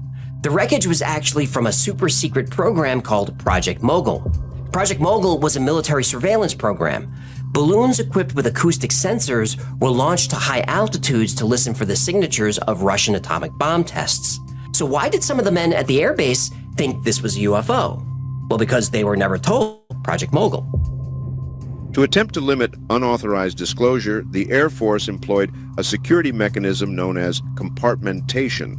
Compartmentation controlled access to classified information by dispersing portions of the research among several facilities and institutions. Each participating entity received only enough information necessary to accomplish its assigned tasks. In the case of Mogul, only a small circle of Air Force officers received the intimate details that linked together these unrelated research projects. Okay, but these were highly trained military personnel. They couldn't recognize a surveillance balloon? Well, according to the Air Force report, no, they couldn't.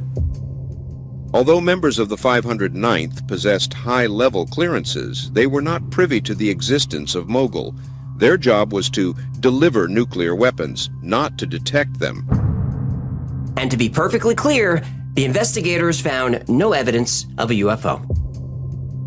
The Air Force research found absolutely no indication that what happened near Roswell in 1947 involved any type of extraterrestrial spacecraft. Is this kind of like when the FBI investigates itself and finds they did nothing wrong? Or the DOJ investigates itself and finds they did nothing wrong? It's exactly like that. Uh-huh. Yeah, the report didn't sit well. The balloon story sounds like it's full of hot air. Ugh. Yeah! Okay, sorry, I couldn't help it. Go on. The Air Force said that the wreckage wasn't a flying saucer. They said it was a secret balloon. What they didn't really address was the fact that they lied to the American people and put a bunch of fake balloon wreckage on display for the press. So in 1997, the Air Force issued another report. They had a lot of questions to answer, like what happened to all the records from 1947? Wait, what do you mean? Records such as finance and accounting, supplies, buildings and grounds, and other general administrative matters from March 1945 through December 1949, and RAAF outgoing messages from October 1946 through December 1949 were destroyed. What? Who destroyed the documents? Well, the document disposition form did not properly indicate the authority under which the disposal action was taken. So the records are gone, and nobody knows who did it? Mm-hmm. I call bull. But the question people really wanted to be answered was, what happened to the alien bodies recovered from the second secret crash site? Wait, another crash? With bodies? My Sharona! Yes, there have been ET visitation. There have been crashed craft. There have been material and bodies recovered. And there is some group of people somewhere that may or may not be associated with government at this point, but certainly were at one time, that have this knowledge.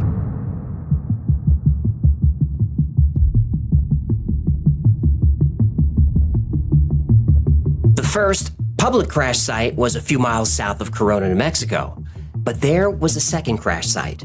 And according to eyewitnesses, whistleblowers, and leaked documents, here's what happened the summer of 1947. In the few months leading up to the Roswell incident, there were over 300 UFO sightings over the New Mexico desert. These were witnessed by local residents and military personnel. On Friday, July 4th, 2 alien ships were flying over Corona, New Mexico.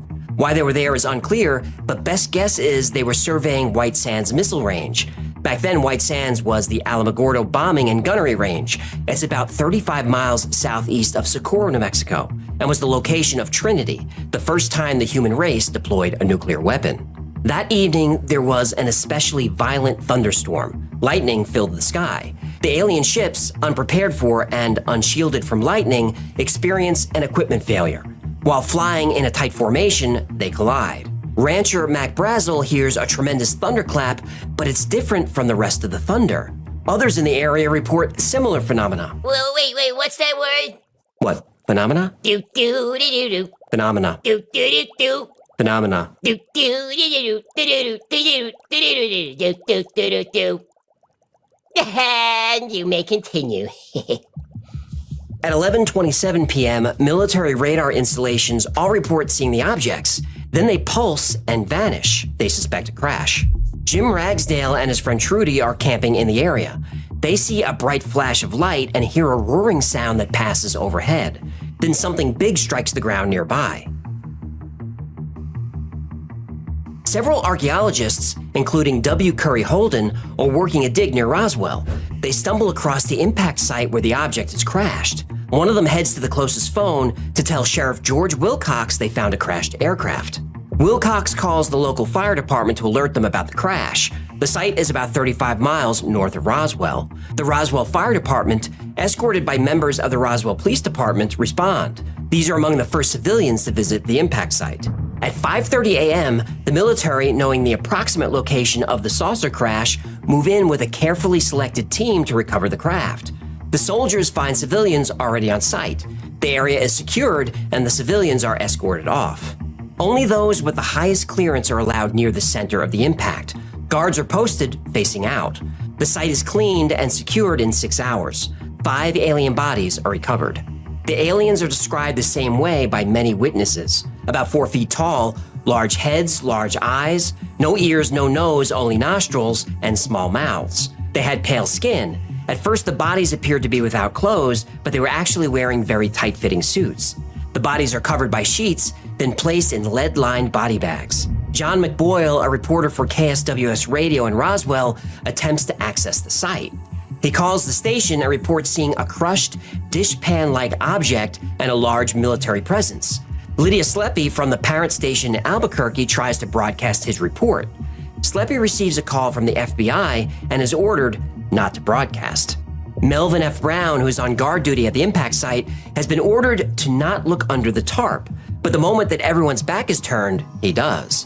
He sees the bodies of the alien flight crew. He described them as small with large heads and pale skin. Nearby, Mac Brazel discovers a large debris field. He heads to the home of his closest neighbors, Floyd and Loretta Proctor. He shows them a little sliver of material that he can neither burn nor cut. The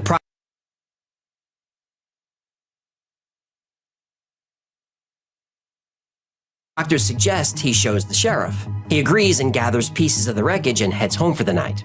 I remember he said something about that you could crumple it up and it would not back out. Military bases along the West Coast put fighters on standby in case more flying discs are seen. Bases in Oregon and Washington have planes equipped with gun cameras. They're put on airborne alert. In Roswell for a conference, C. Bertram Schultz, a paleontologist, sees a large military presence on Highway 285. He doesn't realize until later why so many soldiers were there. Local mortician Glenn Dennis, contracting with the airbase, receives an odd request for small caskets and later encountered unusual debris at the hospital while aiding an injured airman. Dennis is then confronted by officers who tell him he's seen and heard nothing. They say, quote, if he opens his mouth, they will be picking his bones out of the sand. And he just said, look, mister, you don't go in and start any rumors in Roswell. Nothing happened out here. And he said, if you do, you know, it'd be real serious problems. And so I just, being as my character was at that time, I said, I'm a civilian, you can go to hell. And that's where he said, you may be the one going to hell. And that's when he really told me, he said, somebody will be picking your bones out of the sand if you do that. Back at the crash site, the bodies are sealed into a long crate, which is taken to a hangar and left overnight. The crate is guarded by military police who are ordered not to approach it. Melvin Brown is once again standing guard. Brown's commanding officer approaches and says, come on, Brownie, let's have a look inside. But there's nothing to see because everything has been packed and crated ready for shipment. To where, the soldiers have no idea. William Woody and his father try to drive out toward the area where they'd seen the object coming down, but the roads are blocked. The side roads off Highway 285 from Vaughn and to the west are guarded by military police who allow no one to pass. Mac Brazel gets up early and drives to Roswell, about 75 miles away. He stops at the office of Sheriff George A. Wilcox. Wilcox is excited about the find and notifies the military at Roswell Army Airfield. While waiting for the military officers to arrive, Wilcox sends 2 of his deputies to the ranch. A reporter named Frank Joyce contacts the sheriff's office to inquire about any interesting events. Wilcox directs him to Brazel. Colonel William Blanchard, in charge of the 509th Bomb Group, instructs Air Intelligence Officer Jesse A. Marcel to investigate. Marcel visits the sheriff's office. He interviews Brazel, examines the material, and then decides to visit the ranch himself. Marcel returns to the base, taking some debris with him, and reports his findings to Blanchard. Convinced they have something highly unusual, possibly of Soviet origin, Blanchard alerts his superiors. Marcel comes back to the sheriff's office with counterintelligence agent Captain Sheridan Cavett. They take Brazel back to his ranch and inspect the debris field. Following orders from General Clements McMullen, Blanchard obtains more debris from the sheriff's office. It's sealed and transported to Fort Worth Army Airfield, where Colonel Thomas DuBose receives it for onward transport to Washington, D.C. After Marcel and Cavett leave with Brazel, the two deputies return to say they didn't find the debris field, but they did find a burned area in one of the pastures where sand had been turned to glass and blackened. It looked as if something circular had touched down. At Fort Worth Army Airfield, DuBose and Colonel Alan D. Clark received the debris and prepare to fly it to Washington, D.C. and General McMullen. Because of the distance to the ranch over roads that are less than adequate, Brazel, Marcel, and Cavett don't arrive until after dark. They stay at an old ranch house nearby and wait for daylight. A special flight departs for Andrews Airfield in Washington, D.C. at 2 a.m., carrying the debris and the bodies. Brazel guides two military officers to the crash site. The debris is thin as paper but incredibly sturdy. The metal paper reminds them of tinfoil. They can crumple it, but the metal immediately returns to its original shape. Mac Brazel is becoming inundated with media requests, so Walt Whitmore, Frank Joyce's boss at KGFL, arranges to hide Brazel at his own home. Marcel and Cavett comb the field's perimeter and surrounding areas. They collect debris and at dusk begin the trip back to Roswell. Later in the afternoon, civilian reports come in regarding a second crash site. Lieutenant General Nathan E. Twining is commander of the Air Materiel Command at Wright Field, Ohio. AMC worked closely with industry partners, research labs, and other government agencies to advance aviation technology. The general alters his plans and flies into Alamogordo Army Field. Alamogordo Army Field, also known as Holloman Air Force Base, is located approximately 82 miles southwest of Roswell, New Mexico. A few years later, a film would be leaked from Holloman showing UFOs landing on the base. General Carl Spaatz, commander of all Army Air Forces, tells reporters that he knows nothing about the flying discs or the plans from various local units to search for them. Walt Whitmore Sr., who asked Brazel to stay the night in Roswell at his home, now brings in KGFL News. That evening, the station owner and newsman Judd Roberts records an interview with Brazel. The interview is scheduled to be broadcast the following morning. Roberts didn't know it at the time, but that broadcast would never happen.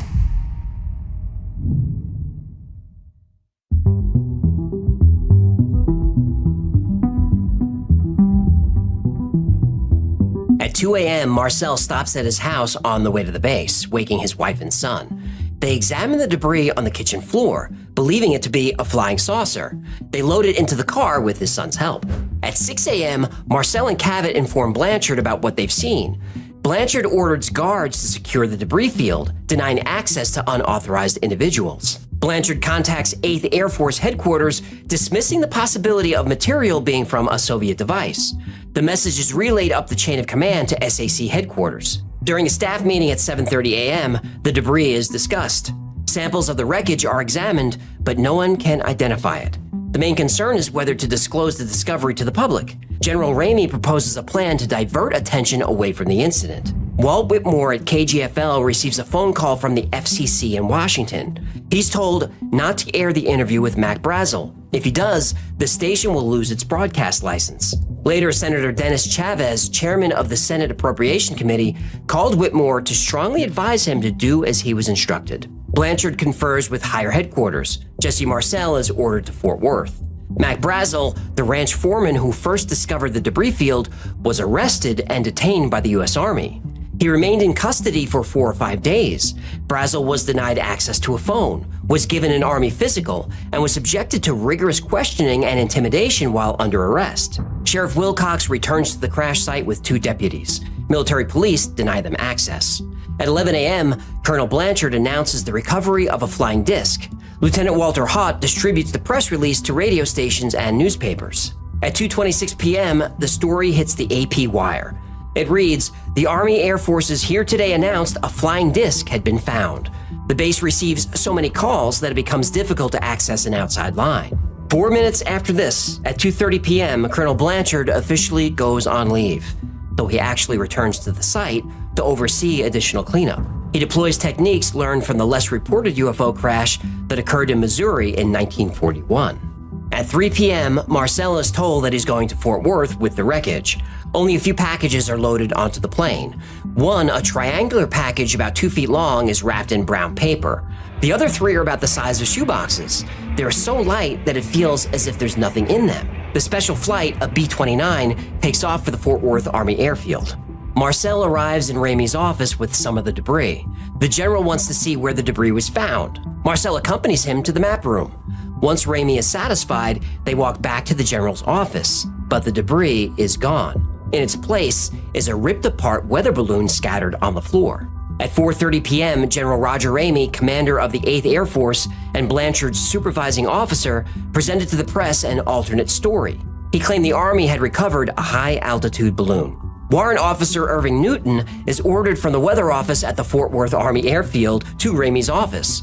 Newton, in front of a small number of reporters and officers, identifies the wreckage on the office floor as a balloon. He is photographed and sent back to his regular duties. The press takes photographs of Jesse Marcel, General Ramey, and Thomas DuBose with the balloon. At 6:17 p.m., the FBI sends a teletype message from the Dallas office to FBI Director J. Edgar Hoover, telling him that a balloon is responsible for the reports. The message disputes General Ramey's announcement to the press. At 7:30 p.m., the AP breaks the news that the Roswell flying disc was a balloon. Ramey appears on a radio station and confirms this. A few hours later, an unscheduled flight arrives. An officer hands over more sealed boxes of wreckage. At 11:59 p.m., the photographs are transmitted to New York for wide distribution. But a small hiccup in the official story. During the entire process, Ramey held a memo in his right hand. In the photos, the text is very blurry.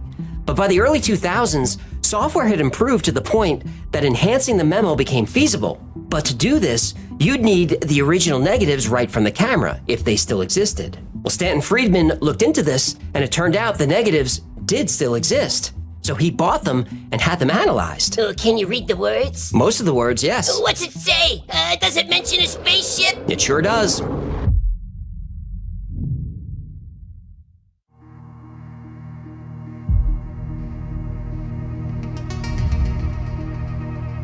Stanton Friedman spent a lot of money to recover the original photographic negatives from the press conference where the weather balloon was made public. The negatives and prints made from them were subjected to multiple levels of analysis. In at least one of the photographs, the front face of the memo is clearly visible. Early analysis showed that there were several words that could be deciphered which had electrifying implications. The words urgent, victims, wreck, and the name of Air Force General Hoyt Vandenberg came through very clearly. Also references to a disc to be shipped by B-29, which did happen.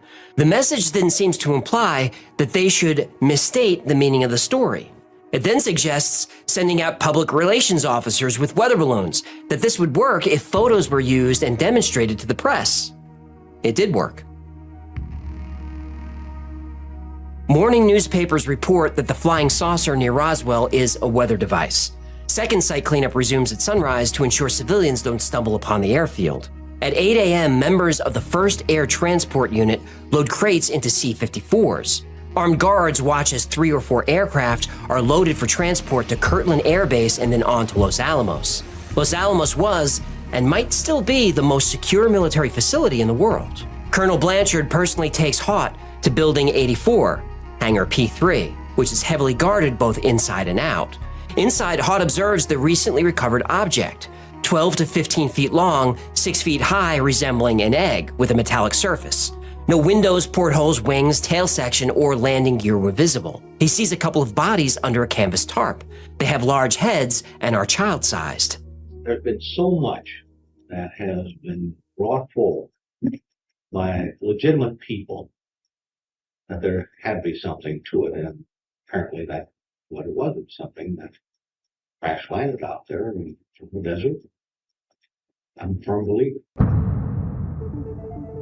More wreckage arrives at the base, boxed into crates of various sizes and shapes. At noon, a crate guarded by MPs is moved to bomb pit number 1. It's unusual for anything other than weapons to be stored there. In Roswell, Floyd Proctor and Lyman Strickland spot Mac Brazel escorted by military officers, ignoring their attempts to communicate, which is strange. Photographer Robin Adair receives a call from the main office in New York, instructing him to head to Roswell immediately. He flies over the sites. He sees troops, vehicles, and military police covering large areas. A sealed, unmarked wooden crate is brought out and loaded into a B-29, tail number 7301, bound for Fort Worth. It's guarded by 6 armed MPs, never allowing it out of their sight. Under military escort, Mac Brazel is taken to the offices of the Roswell Daily Record, where he provides reporters with a news story. Later, reporter Frank Joyce points out that this news story is much different than his original account. Brazel responds that it would be bad for him if he didn't tell the news story. At 8 p.m., the B-29 flight crew is back. Again, they were not debriefed, but are told that they have flown the general's furniture to Fort Worth. They are cautioned not to tell anyone, including their families, about the flight. As far as anyone is concerned, the flight never happened. At the debris field and impact site, cleanup is intense. No debris remains, and there's no sign they were ever there. Military personnel return to Sheriff Wilcox's office and ask for a box of debris that he'd been storing. Wilcox surrenders it without protest. The debriefings of all witnesses are underway. Participants are taken into a room in small groups and told that the recovery is a highly classified event. Everyone is to forget that it ever happened. The military warns civilians around Roswell that they can never talk about what happened. In some cases, the witnesses are threatened with death should they ever speak to anyone. Over the next few years, the military continued to search for and even find more debris from the crash sites, but they stonewalled long enough that the public lost interest. Roswell was still talked about in local UFO groups and zines, but those were considered fringe. But in 1978, Stanton Friedman brought the Roswell incident to the mainstream. In 1980, Bill Moore and Charles Berlitz— the language guy? Yep, that guy.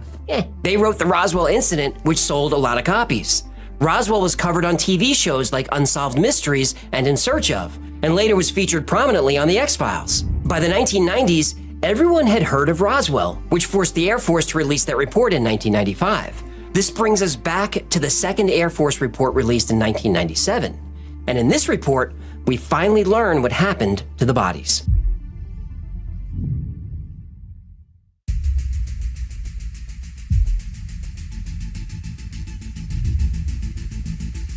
In 1997, the Air Force released another report about Roswell. It was called the Roswell Report, Case Closed. This report rehashed the Project Mogul balloon explanation of the wreckage. It spent some time trying to discredit witnesses and UFO investigators.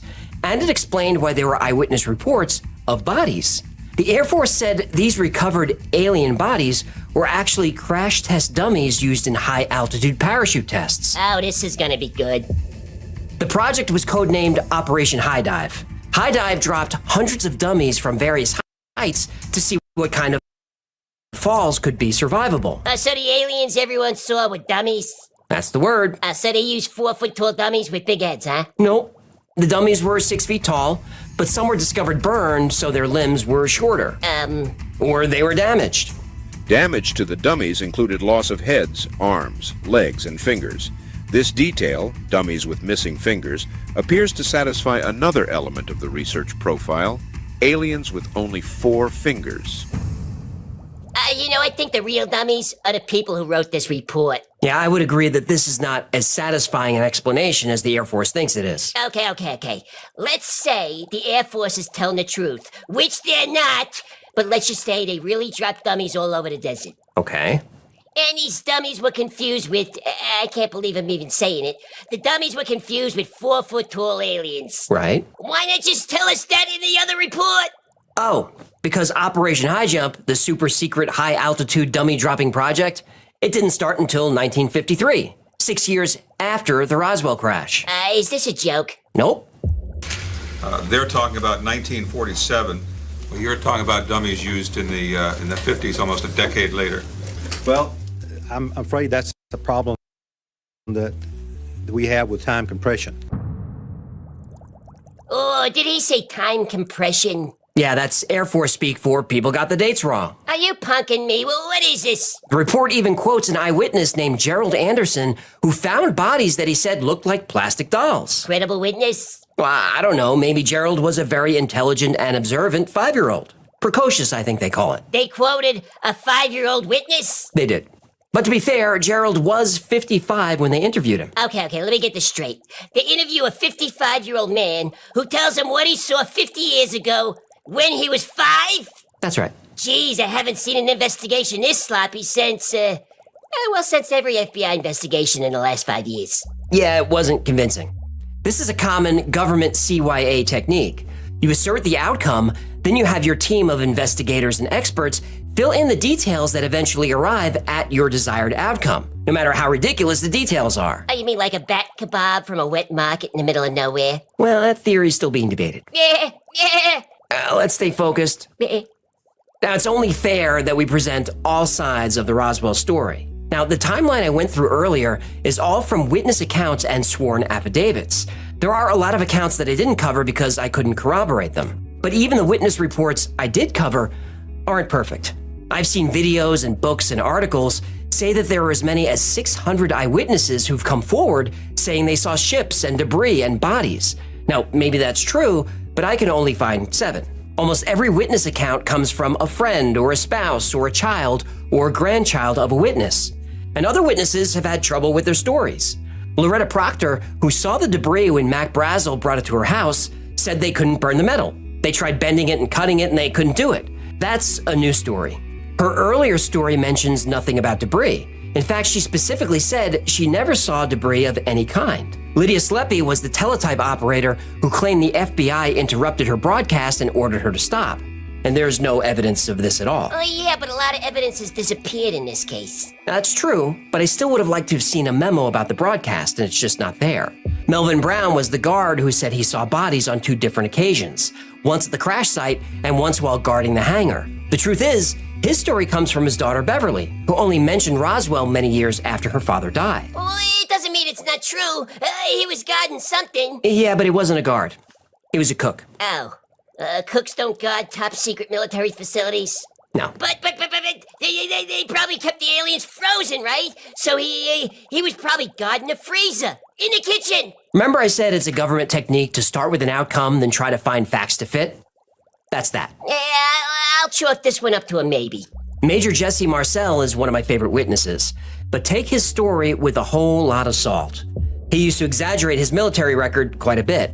He overstated his commendations, his rank, and his credentials. He claimed he was a pilot and shot down 5 enemy aircraft. He even said he flew the UFO wreckage himself.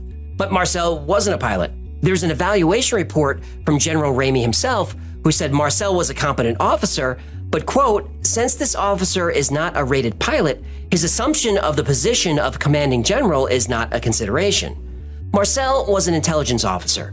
Before that, an administrative assistant. And before that, a photo interpretation and visual aids officer. He never flew. He also didn't have a degree in physics, which he had claimed during some interviews. In 2020, Marcel's grandchildren supposedly found his diary where he documented everything he saw. This was both exciting and suspicious. Marcel gave interviews for 20 years and never mentioned a diary. Turned out he didn't write it, and we don't know who did, so his story just got messier. Colonel Thomas DuBose was one of the men photographed with Marcel with the weather balloon. Not only did DuBose say the wreckage was not switched, but he would get pretty annoyed when asked about it. He said the wreckage in the photos is the same wreckage that Marcel brought from Roswell. Glenn Dennis, the mortician, gets a lot of things wrong. And I left out most of his testimony because a big piece of his story is how he had a friend who was a nurse on the base.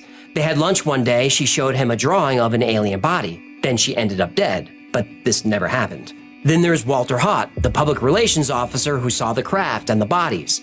He gave a sworn affidavit to be released after his death, signed and witnessed by a notary, and given after a doctor pronounced him of sound mind. A lot of the Roswell story comes from his affidavit that he gave in 2002. But he was interviewed in 2000, and he had trouble remembering everything. His affidavit, however, was clear and detailed. Turns out the affidavit was written by a UFO author based on interviews with Haut. Haut reviewed it, didn't make any changes, and signed it. Now, does that mean the affidavit is wrong? No, it could be 100% true.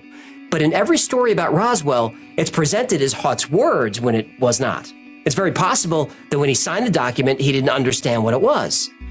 But I've seen the interviews with him, and he did say everything was true. So he's a tricky one. Colonel Blanchard did go on leave right after the crash, but he didn't oversee any cleanup operation. He went on a 2-week vacation with his wife to Santa Fe.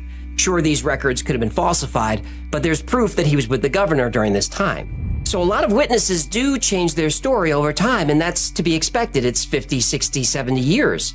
But true believers cherry pick the best stories and throw away all the rest. The truth is, we will never really know what happened in Roswell in 1947. The records are gone, the witnesses are dead, and with all due respect to UFO researchers, they only write one side of the story. Skepticism doesn't sell. It doesn't. I believe something did happen out there, but whether it was a secret military program or an alien crash site, I can't be sure. Well, this turned out to be a downer. But go on. In 2013, a document was found in the FBI archives. It's written by Guy Hoddle, special agent in charge of the Washington office. It's dated March 22nd, 1950, and the title is Information Concerning Flying Saucers. An investigator for the Air Forces stated that 3 so-called flying saucers had been recovered in New Mexico. They were described as being circular in shape with raised centers, approximately 50 feet in diameter.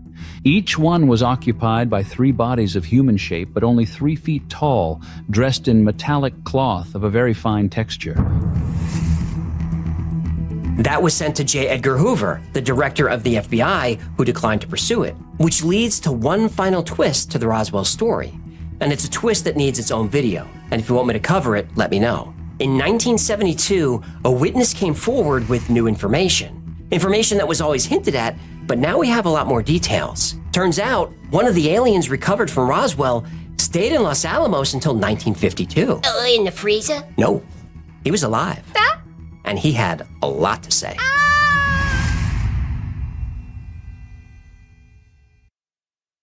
And when the crab cat arrives, all guppies tremble at this. Wiki's log. I'd been 2 weeks on duty. The solitary life was a welcome respite, but my old ways have begun to beckon me back. Did you just fin dial me? Yeah, human. I'm glad I caught you. Look, I need an advance on my check. I gave you an advance when you hired those Estonian mercenaries. I know, but... And I gave you an advance to buy that land in Scotland. I know. And I gave you an advance to rent that submarine. Well, that was work-related. So this would be an advance on an advance on an advance. I'm good for it. Are you? I've got a ton of past due bills here. Credit cards, personal loans, collections. I mean, who buys a fake passport with a credit card? I wasn't thinking. And what's this one from the Spearmint Goldfish? That was work-related, too. Look. Being on a run is expensive. I got safe house bills up the wazoo. I'm constantly underwater. It's hard to keep up with the payments when I'm constantly in the wind. Can't run away from debt. Tell me about it. So about that advance. Okay, one last time. Hey, you're pretty good at that. You should host a show for a living. I host this show. No, I mean a real show. This is not a professional operation. Great. Very supportive. You know what? Okay, gotta run. It's time for my shift. Well, hang on. You have an important letter here from a Ramona? Ramona. That doesn't ring a bell. Well, she says she wants to talk to you about her son, Jeffrey, who was born this past April. April? Hang on. February, March, April. Oh, no. What? I'm really gonna need that advance.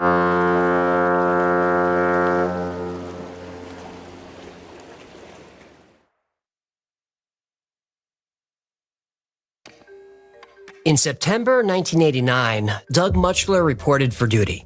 He was a counterintelligence officer stationed at Fort Richardson, just outside Anchorage, Alaska.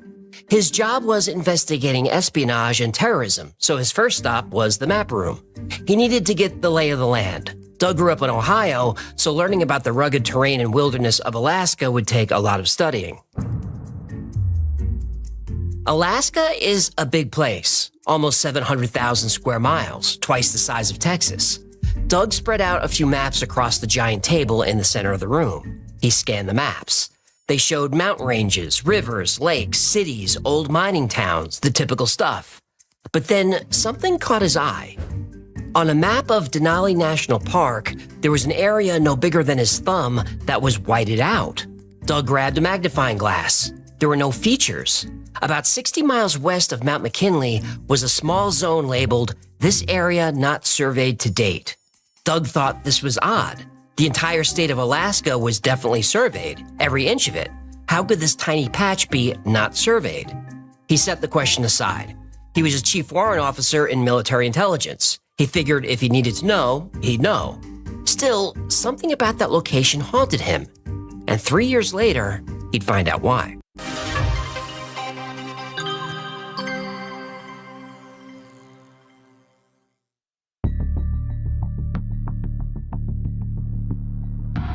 It was late 1992, and Doug Mutchler was killing time with a few dozen off-duty soldiers. Someone shushed the group and turned up the TV.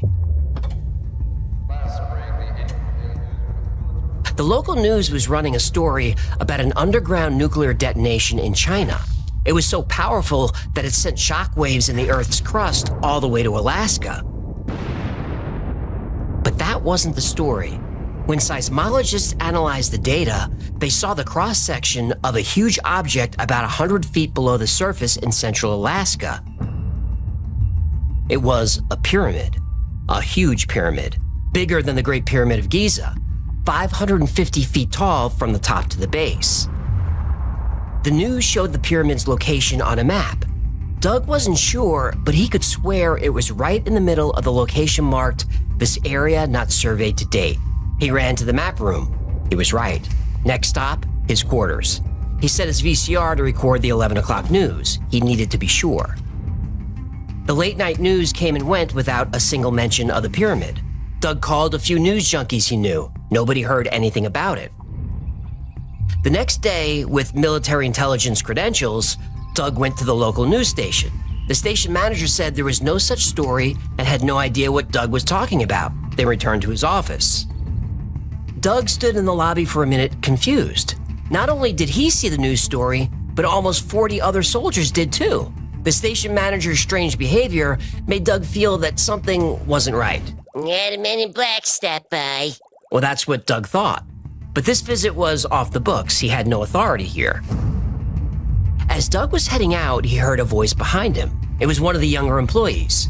The kid nervously gestured for Doug to come over, so he did. The younger man was clearly rattled. He looked around, lowered his voice, and said the story was true. Look, I'm not supposed to say anything. I could get fired for this, but this just isn't sitting right with me. Doug acted like he wasn't sure what the kid was talking about, but he was pretty sure what he was talking about. That story about the underground pyramid is real. We ran it during last night's 6 o'clock broadcast. A few hours later, a couple of scary guys in suits came by the station and grilled my boss in his own office. Next thing I know, the story is pulled from the 11 o'clock lineup, and all the tapes of the story were confiscated. It's all gone. Doug asked why. Although again he knew the answer, he just wanted to hear this kid say it. After the suits left, the news director said we had to kill the story because it involved a Chinese nuclear test. It was a matter of national security. We were told to forget about it. The nuclear test, the pyramid, all of it. Pretend it never happened or face criminal charges. That's all I know. The kid begged Doug to keep him out of it, and Doug agreed. Again, as an experienced intelligence officer, Doug knew these tactics. He also knew he shouldn't press the issue with his superiors, so he didn't. But he was annoyed. I was mad. I went back to the office in formation that night. I told everybody what I'd found out, and the guys in the unit were like, wait a minute, we watched it. What do you mean they didn't run it? Same thing I was saying. Doug continued his normal duties at Fort Richardson, but he couldn't stop thinking about that pyramid. He was frustrated, but there was no way to get more information. Then, a year later, Doug was transferred to Fort Meade in Maryland, home of the National Security Agency, and that would provide an opportunity.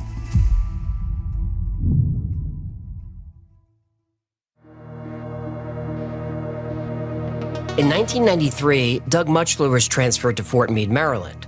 Fort Meade is known for being the headquarters of the NSA. Doug said he wasn't working for the NSA, but for a unit nearby. Oh, he was totally working for the NSA. Probably. Fort Meade was also home to a giant warehouse of files. Row after row, shelf after shelf, floor after floor. It was a giant archive of government activity, and much of it top secret. Ooh, like where they keep the Ark and all that stuff? No, this place was just files. Well, I'd still like to snoop around there. So would I. Doug played it cool. He introduced himself to the archivist and showed him his credentials. Doug asked if there were any files about archaeological sites in Alaska. He didn't say pyramid or anything like that. He kept his questions non-specific. The archivist didn't blink.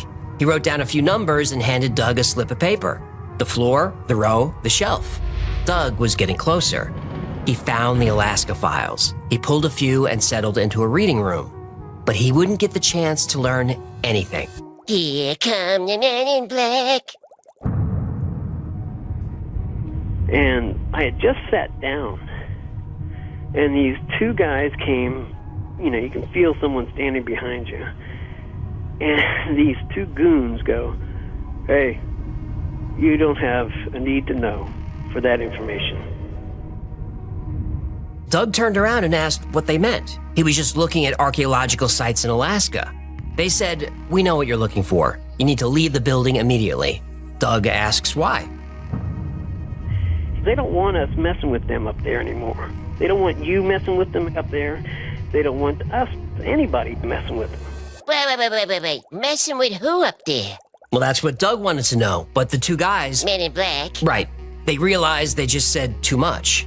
Doug left the warehouse, resumed his duties, and kept quiet. But after he left the service, he went public with the story.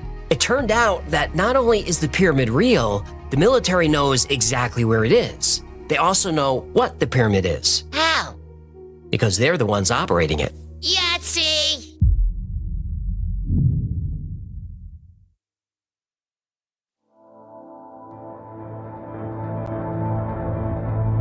Marty Johnson shook his head and quietly laughed. As an engineer in the Navy during World War II, he worked on more than his share of top-secret projects. But this was something else. He was flown from Omaha, Nebraska to Unalakleet, Alaska, wherever that was, and then rushed onto a white bus with blacked-out windows. On the bus were a few engineers and technicians. Once everyone was settled, the bus started driving east. Nobody was told where they were going or specifically what they were doing. And honestly, Marty didn't care. This was exciting. While most of the passengers seemed nervous, Marty was smiling ear to ear. He felt like a character in a spy novel. After the war, Marty was recruited by Western Electric Manufacturing. Well, technically, he worked for Bell Labs, created from the engineering department of Western Electric and half owned by AT&T. When offered the job, Marty didn't need much convincing. He'd be working on highly classified projects for the military. His specialty was electrical engineering, but Marty Johnson could build or fix anything you threw at him. He liked a challenge, and working on cutting-edge tech was right up his alley.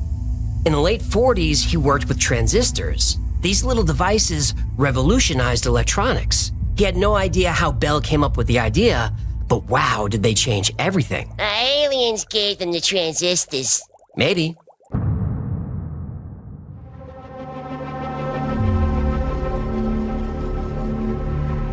Well, here it was, 1959, and Marty felt he was helping invent the future. He couldn't tell his family where he was or what he was doing, but they understood that his work, whatever it was very important. After a 6-hour bumpy ride, the bus finally stopped. When the door opened, the cold Alaska air rushed in like a punch in the face. Stepping out of the bus was even more shocking. After 6 hours in the dark, the bright white Alaskan landscape was overpowering. Marty lifted his collar, shielded his eyes, and walked with his colleagues. Once his eyes adjusted, Marty became confused. There was nothing here. Ice, snow, mountains, that's it. Then he heard a shout from up ahead. Two men in uniform stood next to what looked like a concrete shed in the middle of nowhere. Marty would need answers soon. The cold wind was taking the fun out of this adventure. The group shuffled into the shed. The officers came in last and closed the door. In unison, everyone sighed in relief. One of the officers told the group to grab the rail and hold on. He yanked a metal gate across the door and pushed a button. With a quick jerk, the platform began dropping. Now Marty understood. The shed was just an entrance to this elevator shaft. As the elevator descended, the temperature warmed a bit. It was still cold enough to see his breath, but at least they were spared from the biting wind. And after daydreaming a bit, Marty realized they'd been going down for a long time. The elevator finally stopped. The officer opened the gate and gestured for everyone to step out. Marty followed the group out into the hallway. It looked like every military office building he'd ever been in.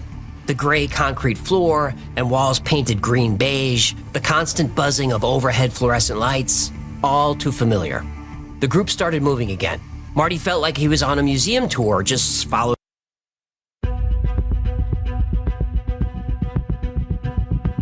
In the spring of '78, Lee Pearson was at the Unalakleet Airport trading war stories with a fellow vet. Lee retired and became a teacher, but his new friend, a helicopter pilot, was still in the service. The pilot could tell Lee was missing the excitement of the old days, so he made him an offer. He was making a quick run into the infamous Alaska Triangle.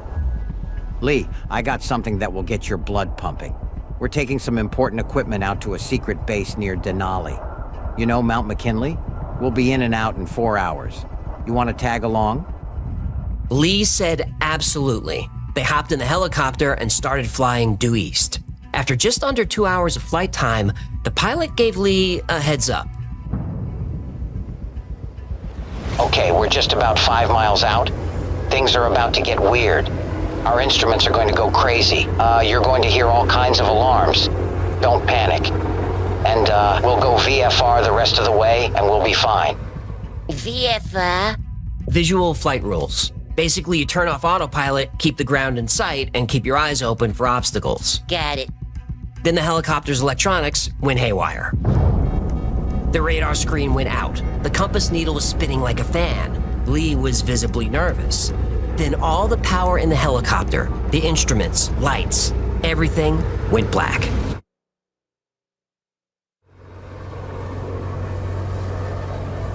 But the helicopter kept flying. A few minutes later, it touched down. Within seconds, a ground crew was refueling them, with the engine running and the rotor spinning. Lee looked around. There were a couple of small guardhouses with towers. He saw 2 or 3 Quonset huts. Boxes of equipment were piled here and there. Razor wire was everywhere. Lee looked up. Overhead, a C-130 was flying tight circles over the area. Then 6 men in black uniforms start yanking crates of cargo. Lee, being a military man himself, notices the uniforms have no insignia, no unit patches, no rank, no name tape, no identification of any kind. There are men around the perimeter of the landing zone. They're heavily armed and aiming at the helicopter. Lee looks behind them. There's a Jeep parked just a few yards away. On top of it is a .50 caliber machine gun. It's loaded, manned, and aimed right at them. Lee glances nervously at the pilot, who gives him a look that says, "Relax, this is normal." In 3, maybe 4 minutes, they're airborne and headed west, back to the airport. Once they get about 5 miles from the site, all the instruments come back on and everything is working perfectly. Lee asks the pilot, what the hell was that? The pilot looks at Lee, taps his headset, and holds his finger in front of his mouth. Ah, they'd be listening to the radio. Yep. At a small bar near the airport, the 3 men sit at a quiet table in the back. A waitress drops off a round of beers. Lee grabs one, takes a sip, and says, "Okay, let's hear it." That place is more secret than the Manhattan Project. Nobody's supposed to know it even exists. Deep underground is a giant pyramid made of black stone. They think it's stone anyway. Lee asks who would build a giant pyramid underground and why. All they know is that it's thousands of years old. They've had techs and engineers working there since the 50s.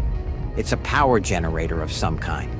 And this thing puts out a lot of juice. This sounded crazy to Lee. He asked how much power does the pyramid generate?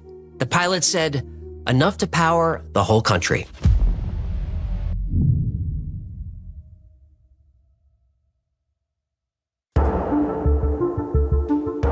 Pyramids as power plants. Sounds like science fiction, but if made of the right materials, it could possibly work. I have an entire episode on how the Great Pyramid of Giza could have created energy. And there's scientific evidence that supports this theory. Pyramid Power, link below. Marty Johnson was very specific about the site and the technology. He said the pyramid was He said the pyramid is 550 feet tall, with the base 700 feet below the surface. The angles of the pyramid were 48 degrees, not 45. I don't know why this is important, but Marty said it was. There were enclosed control rooms at each corner. The control rooms measured the energy flowing through the pyramid.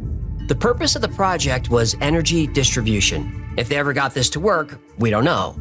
But Marty Johnson's son said his father built a replica of the pyramid made out of aluminum. He ran a small amount of voltage through the pyramid, and that energy was then magnified. This mini pyramid produced more than enough electricity to power their entire house and farm. It's been theorized that the pyramids in Alaska, Egypt, Indonesia, and other places formed an ancient energy grid. They pulled electricity out of the zero-point field and transmitted it around the planet, maybe even around the solar system. Free energy cover-up, link below. Right. I have an entire episode about inventors who discovered ways to pull energy from the quantum field that exists everywhere. And what happened to those inventors? All died of mysterious causes. So, is the Dark Pyramid an energy device? We don't know. We have to find it first. And some people think they have.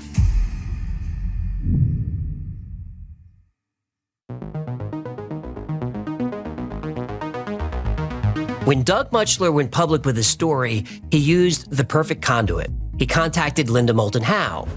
If you follow UFO news or you're a fan of Coast to Coast, you know who Linda is. In case you don't, she's an investigative journalist who's been covering UFOs, aliens, and conspiracies for a long time. She actually won an Emmy for one of her UFO documentaries. Yo, Linda is the UFO OG. She is. She's a legend in the field. She also does her homework. So when Doug emailed her, she got copies of his ID, addresses, and phone numbers. But most importantly, she wanted a copy of his DD-214. Oh, well, obviously. Oh, you know what a DD-214 is? Of course I do. Well, then tell the people. No. I don't want to step on your fins. You go ahead.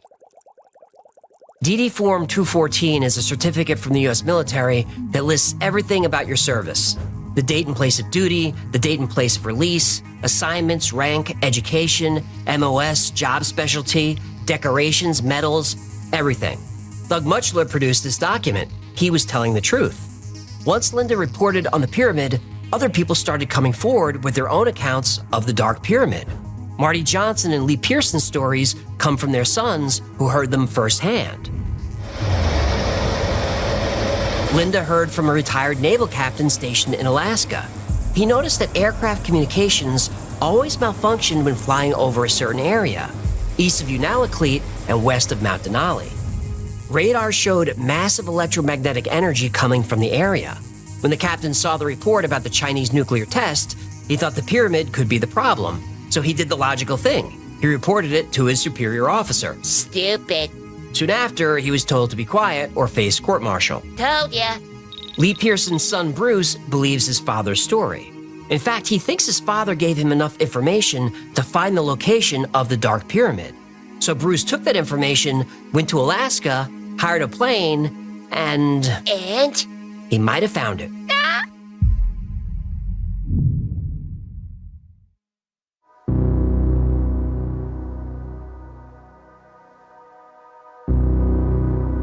Bruce Pearson's father said the Dark Pyramid was east of Unalakleet and west of Mount Denali, so Bruce hired a pilot to take him to that location. If the base was out there, there would be signs of human activity. After almost 2 hours of flying, they came across a patch of land that looked squared off. Go back over that spot again. Yeah. That's not natural. That is not natural. It's not a perfect square, but there are right angles and straight lines. When they came around for another pass, they found the remains of an old road, a road that doesn't appear on any maps. And the most amazing discovery of all, they found an old airstrip. This also does not appear on any maps. So at some point in the past, somebody was using that road and airstrip for something. The nearest marked road is almost 100 miles away. This area is also pretty close to coordinates sent to Linda Moulton Howe by another retired Navy officer. This is the location. Using Google Earth, some people claim they can see an outline of a former compound or structure. I'm not sure I can make anything out, but I linked the coordinates below if you want to see for yourself. One man actually hiked to the coordinates to see with his own eyes. In May 2020, Nathan Campbell hired a plane to fly him to Carrie Lake in Denali National Park, just a few miles from the pyramid's alleged location. He told the pilot to pick him up at the same location in 4 months. 4 months? Yep, but Nathan was prepared. He had good gear, plenty of food, and a satellite communicator to let him radio his family. But after just a few weeks, he stopped checking in. A search team found his campsite. His gear was still there, but no Nathan. He kept a diary. The last entry said, "Went to get water." He's never been found. Some speculate that he actually was found, that he discovered the location of the Dark Pyramid and was deleted. But something to keep in mind, the location of the Dark Pyramid is in the Alaska Triangle. Ah! The underground base! Yep. For 20 years, the CIA operated Project Stargate. This was essentially a psychic spy project. Stargate did a lot of different things, but its primary focus was remote viewing. Remote viewing is projecting your consciousness to any place on Earth. Project Stargate link below. But if you were psychic, you already knew that. One of the most talented remote viewers was Pat Price. Pat was able to see an underground base hidden inside a mountain right in the middle of the Alaska Triangle, Mount Hayes. Mount motherfucking Hayes. Okay, that's enough. Mount motherfucking Hayes link below. Pat discovered that the base was operated by humans and aliens working together. I bring this up because Linda Moulton Howe found a witness who remote viewed the Dark Pyramid. She first saw a small building. She went in.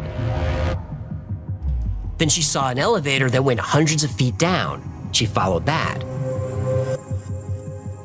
Then she found herself in what looked like a military facility. There was a lab. Then she saw a huge black sloped wall. She pulled away a bit. It was the Dark Pyramid. All around the pyramid was equipment, lights, people working. It was very busy. She scanned the area and found a network of hallways and tunnels. She saw offices, sleeping areas, a kitchen. Finally, she found herself with a group of people being taken on a tour by the facility's leader. She was stunned. The tour guide was not human. It was human-like, but definitely not human. Then she learned the true purpose of the Dark Pyramid. It is an energy device. It's a charging station for UFOs. There have been over 6,500 UFO sightings in the Alaska Triangle. It's one of the most active UFO hotspots in the world, and now we know why. The craft are using the pyramid for energy, and that's why the military never got it to work, and they never will. The aliens in charge don't work for us. We work for them.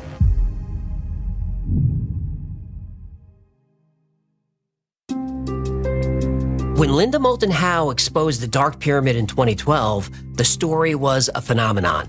And it's easy to see why. We've got credible witnesses and evidence of human activity in the middle of the Alaskan wilderness. Thousands of people really do go missing in Alaska every year. There really are thousands of UFO sightings there. But is the Dark Pyramid real? Well, let's dissect it. Our first witness is Douglas Mutchler, a former military intelligence officer. Now, believers in the story say he's a very credible witness. He's provided documents that prove he is exactly who he says he is. That's true. But if you follow this channel, you know how I feel about whistleblowers from military intelligence. I don't trust them. I'm not saying every one of them or any one of them is lying, but some of them are. We know Richard Doty's shady history of spreading disinformation within the UFO community. Hal Puthoff, Christopher Mellon, Luis Elizondo, David Grush, and now Doug Mutchler, all whistleblowers, all connected to military intelligence. Now, I'm not saying Doug Mutchler is lying, but I do view his story skeptically. In his defense, the Chinese did detonate an underground nuke on May 22nd, 1992. But that's 5 or 6 months earlier than Doug claims. But he waited 20 years to come forward. Maybe some of his details are hazy. He said almost 40 other soldiers saw the news report about the underground pyramid. None of those soldiers have come forward. If you go to Linda's website, earthfiles.com, you could see the original emails Doug sent to her. The details change a little over time. At some point, he says China informed the UN about the underground test. That didn't happen. When the nuke went off in May, the world was taken by surprise, and the UN condemned the test. Still, he says this happened late November, early December 1992. There was no nuclear test done then. There just wasn't. So there'd be no news report of it. But what's interesting is there was a major earthquake in Egypt in October 1992.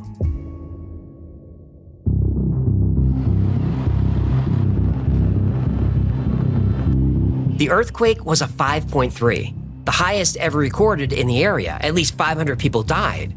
The UN did come in to provide aid and monitor any damage to the ancient sites. There was news coverage of that for weeks because people were worried about the Sphinx and the pyramids. Now, it's possible, it's even likely, that Doug is conflating a few different memories. And there's no shame in that. Human memory is notoriously bad. But what about Lee Pearson and his son Bruce? Well, we only have Bruce's word. Same with Marty Johnson. These were real people, no doubt, but they haven't given us any physical evidence, only their word.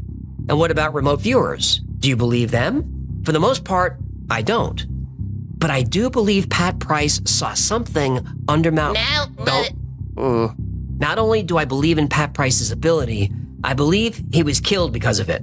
Check out the episode on Project 8200. I get into all the details. The last and most important name in the story is Linda Moulton Howe. I followed her work for years. She was great whenever she was on Coast to Coast with Art Bell. But she is a true believer. Yes, she does her homework, but she goes into a story believing it, and she focuses on investigating details to support the story. Lots of UFO and paranormal researchers do this. Almost all of them do. I approach these stories from the other side. I go in not believing, but I don't focus on debunking. I honestly try to find as much evidence as I can to defend a hard-to-believe story. Sometimes after researching, I'll change my mind. I thought the hollow moon theory was nonsense until I did an episode on it.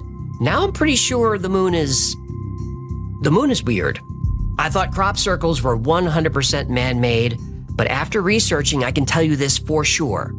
Almost 100% are man-made. But there are a few that can't be explained or debunked. They just can't. I don't know if there's a pyramid buried in Alaska, but if there is, I'm pretty sure it can generate energy, just like the Great Pyramid of Giza did when the Anunnaki built it 130,000 years ago. Prove me wrong.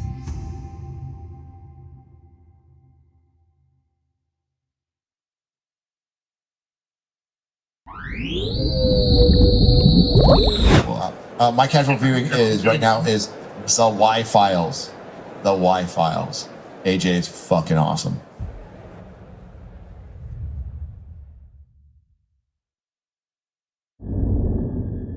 I'm a rocket man, burning bottle boot up.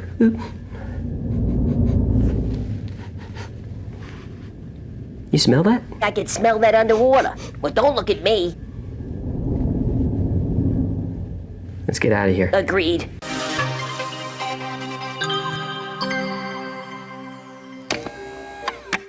The smells of the universe are not universal. Listen. You smell something? Different objects in space, like comets, planets, moons, gas clouds, each have their own distinctive aroma. Ooh, I love the smell of the universe in the morning. Me too. We're all watching The Expanse, right? If you're not, start immediately. It's the best sci-fi show on TV. And it's based on a series of novels which are equally awesome, and I will link below. Anyway, The Expanse describes the moon as having a gunpowder stink. And I remember reading that and thinking, what a cool description. And it made me wonder, how did they come up with that? Does the moon really smell like gunpowder? Turns out it does. For this video, we're going to assume the moon landing was not faked. We are going to assume the moon landing was real. You'll believe anything.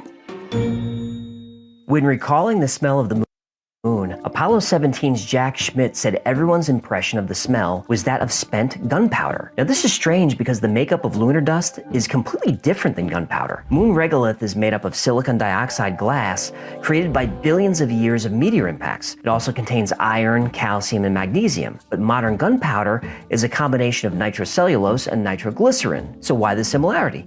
Well, nobody really knows, but it could be a sign that moon dust is chemically active. So how does the smell even happen? Well, there are a couple of theories. One is called the desert rain effect. You ever notice that awesome smell that happens after a summer rain?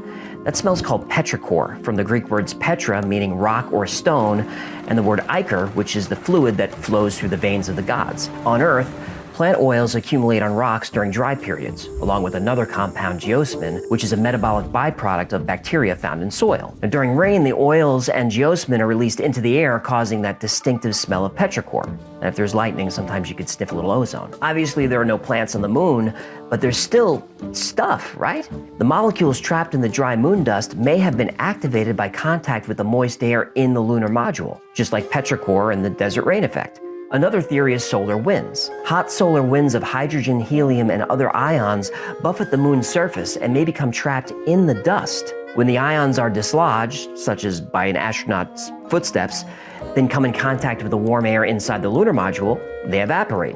It's possible these ions were brought into the cabin, producing the odor. Either way, the smell didn't last long. By the time the moon dust made it back to Earth, it was completely odorless. So we'll have to take NASA's word for it. But space itself may even have a smell. Astronauts returning from spacewalks have reported smelling burnt metal or burnt meat. And no one really knows for sure what this is, but it could be molecules of metal leaching off onto spacesuits, then oxidizing when it comes into contact with actual humidified air. Now, I think that's super interesting, so let's work our way around the solar system and see which planet smells like toasted almonds and which planet smells like the porta potty on the last day of a Renaissance fair. That reference was oddly specific. Mercury. Mercury is the smallest and closest planet to the sun. Named after the Greek god Hermes and translated into Latin as Mercurius, the messenger of the gods. And Mercury contains a lot of sodium, which doesn't have much of an odor, but there's also a lot of silicon dioxide present, like the moon, so we assume the smell would be gunpowder. Just salty gunpowder. Venus. Venus is the second planet from the sun, named after the Roman goddess of love and beauty. But when they named the planet, they clearly couldn't smell it. Venus has a thick atmosphere, mostly carbon dioxide. There's also heavy clouds of sulfuric acid. That combination makes Venus smell like a burnt match and rotten eggs. Mars. Mars is the fourth planet from the sun, and the second smallest planet in the solar system, being larger than only Mercury. Named for the Roman god of war, Mars is often referred to as the red planet because of the iron oxide on the surface. Now, despite what Matt Damon would tell you, Mars doesn't have much of an atmosphere. Since Mars lost its magnetosphere billions of years ago, solar winds are constantly stripping away atoms from the outer layer. But what atmosphere there is contains methane, formaldehyde, carbon monoxide, and sulfur dioxide. Now, Martian sand smells like rusty metal because that's what iron oxide is. Combining the odors of the surface with the odors of the air, and Mars is probably going to smell like the exhaust of an old car with a bad catalytic converter. It's basically the same stuff. And yeah, you can't breathe that. I'm definitely gonna die up here. Jupiter. Jupiter is the fifth planet from the sun and the largest in the solar system. It's a gas giant named after the king of the Roman gods. Now, Jupiter's atmosphere is 5,000 kilometers thick and actually has multiple layers, each with slightly different smells. The outer layers have a lot of ammonia, which smells like horse urine. Hello. As you move closer to the surface, the atmosphere becomes more sulfuric, smelling like skunk and horse urine. The inner layers have a high concentration of hydrogen cyanide, which smells like toasted almonds, and skunk, and horse urine, and rotten eggs. Saturn. Saturn is the sixth planet from the sun and the second largest in the solar system after Jupiter. It's also a gas giant named after the Roman god of wealth and agriculture. Now, Saturn's atmosphere is 96% hydrogen and 4% helium, so not much of a smell. But there are trace amounts of methane, phosphine, acetylene, and ammonia, and phosphine can smell like rotten fish. What? So Saturn probably smells like dead fish and skunk and rotten eggs. What's with all the rotten eggs? Good question. Eggs are very high in two proteins, globulin and keratin. When globulin decays, a toxic chemical is released, hydrogen sulfide, which has a very potent sulfur smell. I mean, you know it when you smell it. And keratin also has very high levels of an amino acid called cysteine, which is also full of sulfur. Hydrogen sulfide happens to be one of the most common compounds in the solar system, so rotten eggs everywhere. Uranus. Uranus. Uranus. Please don't say it that way. You say tomato, I say Uranus. Tomato, Uranus, potato. Do you mind? All right, go ahead. I couldn't resist. Uranus is the 7th planet from the sun, named for the Greek god of the sky. It's probably the smelliest planet in the solar system. Stop it. The upper atmosphere is mostly hydrogen, so not much of a smell. But as you get closer to the surface, it gets pretty ripe. Have we, probed Uranus? Yes, we have. No, I hope they were gentle. Ugh. So, why does Uranus smell so bad? Well, the cloud tops of Uranus are made of hydrogen sulfide, that gas responsible for the foul smell of rotten eggs, and human flatulence. A little lower in the atmosphere, you'll find methane and ammonia. So, Uranus smells like a public toilet? it does. Neptune. Named after the Roman god of the sea, Neptune is the 8th and farthest planet from the sun.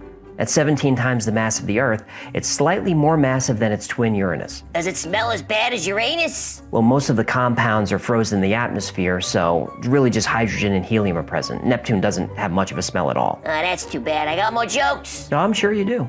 Everywhere else. A few honorable mentions. Dwarf planet Pluto is a near vacuum with nitrogen, methane, and carbon monoxide, so deadly but odorless. One of Saturn's moons, Enceladus, is covered in ice, but underneath, it has an ocean of liquid salt water. And it was recently discovered that plumes of methanol are ejected from the surface, so it could smell like a martini. I'm Steve-O, and this is the Poo Cocktail Supreme. Comets mostly smell like burnt metal and, of course, rotten eggs. And lots of asteroids contain formaldehyde and cyanide, so they could smell like pickles and marzipan. No, sounds like what my ex-wife ate when she was pregnant. You've been married? 3 times. Huh.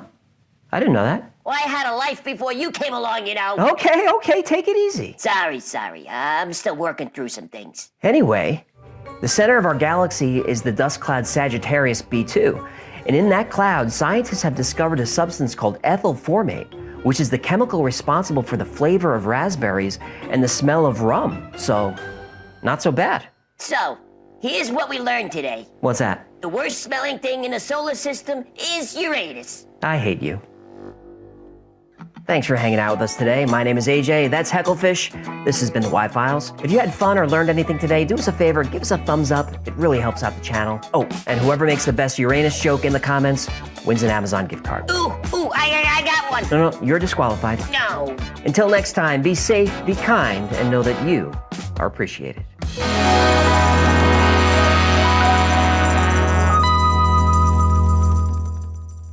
You know, I heard there's a black hole near Uranus. Will you stop it?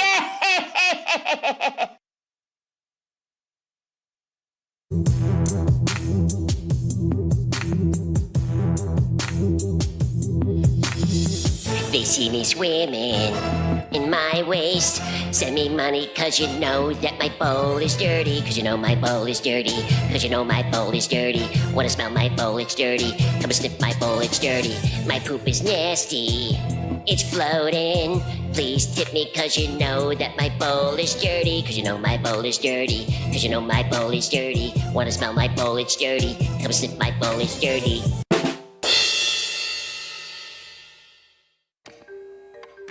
Paul Benowitz lived next to a large Air Force base. When he saw colored lights in the sky, he assumed they were experimental aircraft. Then he started picking up strange radio signals that seemed to be an alien language. He took his findings to the Air Force. Publicly, they denied the UFO alien story, but privately, they confirmed Paul's findings. The Air Force even funded his UFO research. He spent several years gathering evidence and reporting it to the authorities. Then, he ended up in a mental institution. Let's find out why.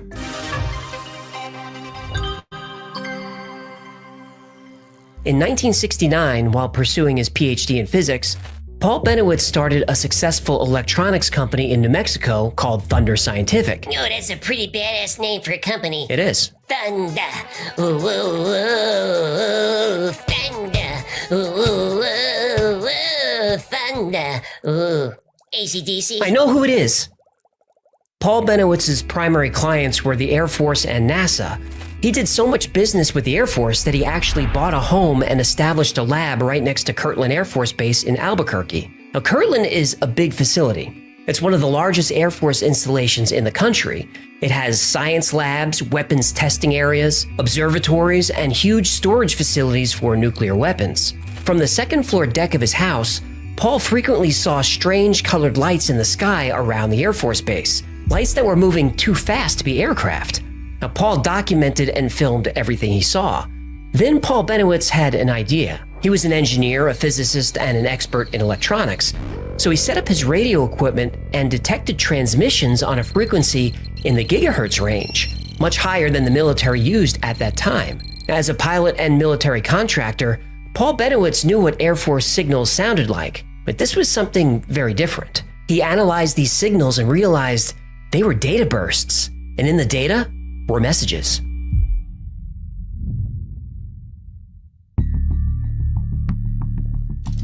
But the Air Force has said time and time again, and this is a quote from Richard Horner, Assistant Secretary of the Air Force for Research and Development. All but a small percentage of these reports of unidentified flying objects have been definitely attributed to natural phenomena that are neither mysterious nor dire, end quote. What about that? I'll answer that, but I'd like to make several points doing it. In 1947, the Air Technical Intelligence Center at Dayton, the top Air Force intelligence men and scientists under contract, sent a secret document to the Commanding General of the Air Force saying that whatever these things were, they were real. In 1948, ATIC, the same group, sent a top secret estimate to the Commanding General. Hoyt Vandenberg said these were interplanetary spaceships. In 1952, there was an intelligence analysis of the maneuvers of these things, as seen by radar, triangulation, radar photographs, and in 1953, the Central Intelligence Agency and the Air Force had a special panel of scientists meet at the Pentagon to tell them what to do. And after they got through, this group said, you don't have proof that these things exist, not scientific proof, but you have a very strong circumstantial case. We suggest you quadruple the investigation, set up special observation posts, in the meantime, release everything you've got to the American people. And they have been spending a lot of money investigating flying saucers. If they don't exist, why the money? Why did the intelligence teams rush out every time there's a sighting? The data bursts Paul Bennewitz received had noticeable patterns. Now, Paul couldn't make sense of the data manually, but he did have access to an early home computer. And using an operating system and software he wrote himself, he fed the alien broadcast to the computer. At first, the messages were nonsense. So Paul deployed a very old but effective cryptoanalyst trick, context. He told his program to assume that the messages would have words like ship, base, air, water, and time.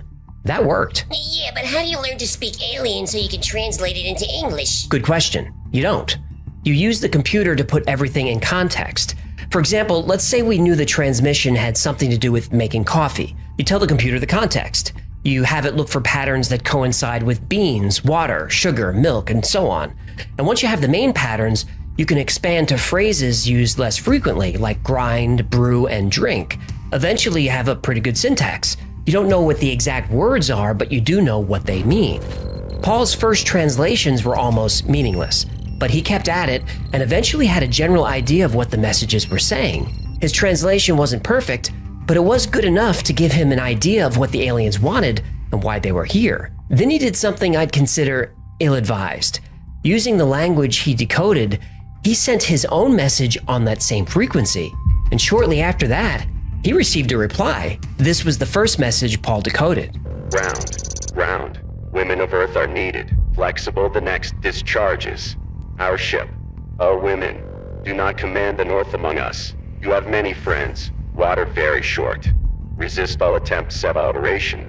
Listen, Orange. Make peace. Sounds peaceful enough, though women of Earth are needed is kind of ominous.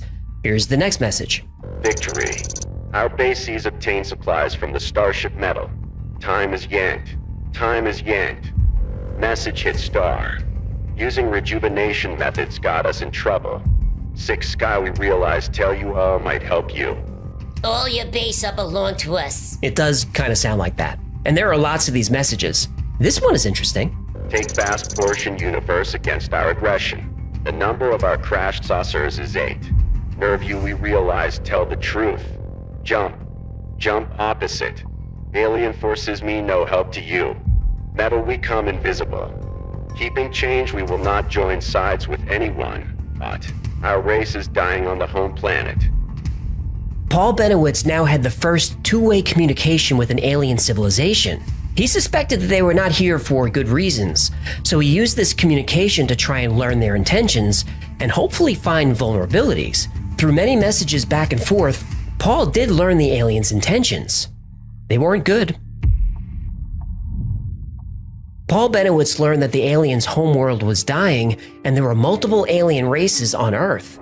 Many of them looked like the typical gray alien with large eyes, but there's also a race of Homo sapien aliens that look just like us, but better looking. Valiant Thor! Exactly. Link below. Now at this point, Paul Benowitz was convinced an invasion was imminent and people had to be warned. He prepared a dossier of his theory and findings and went to the Air Force. Paul was a veteran and trusted military contractor, so he was granted a meeting. Benowitz was adamant that Americans be warned right away so they could prepare and defend themselves. They thought he was a nutcase, didn't they? Nope.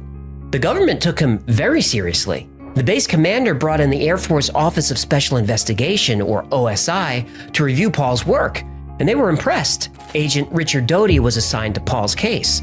Doty visited Paul's house and reviewed all the film, radio equipment, and everything that Paul was using to document and communicate with the aliens. The Air Force agreed to fund Paul's research as long as he delivered his findings directly to them, and he agreed. Paul Benowitz went to work.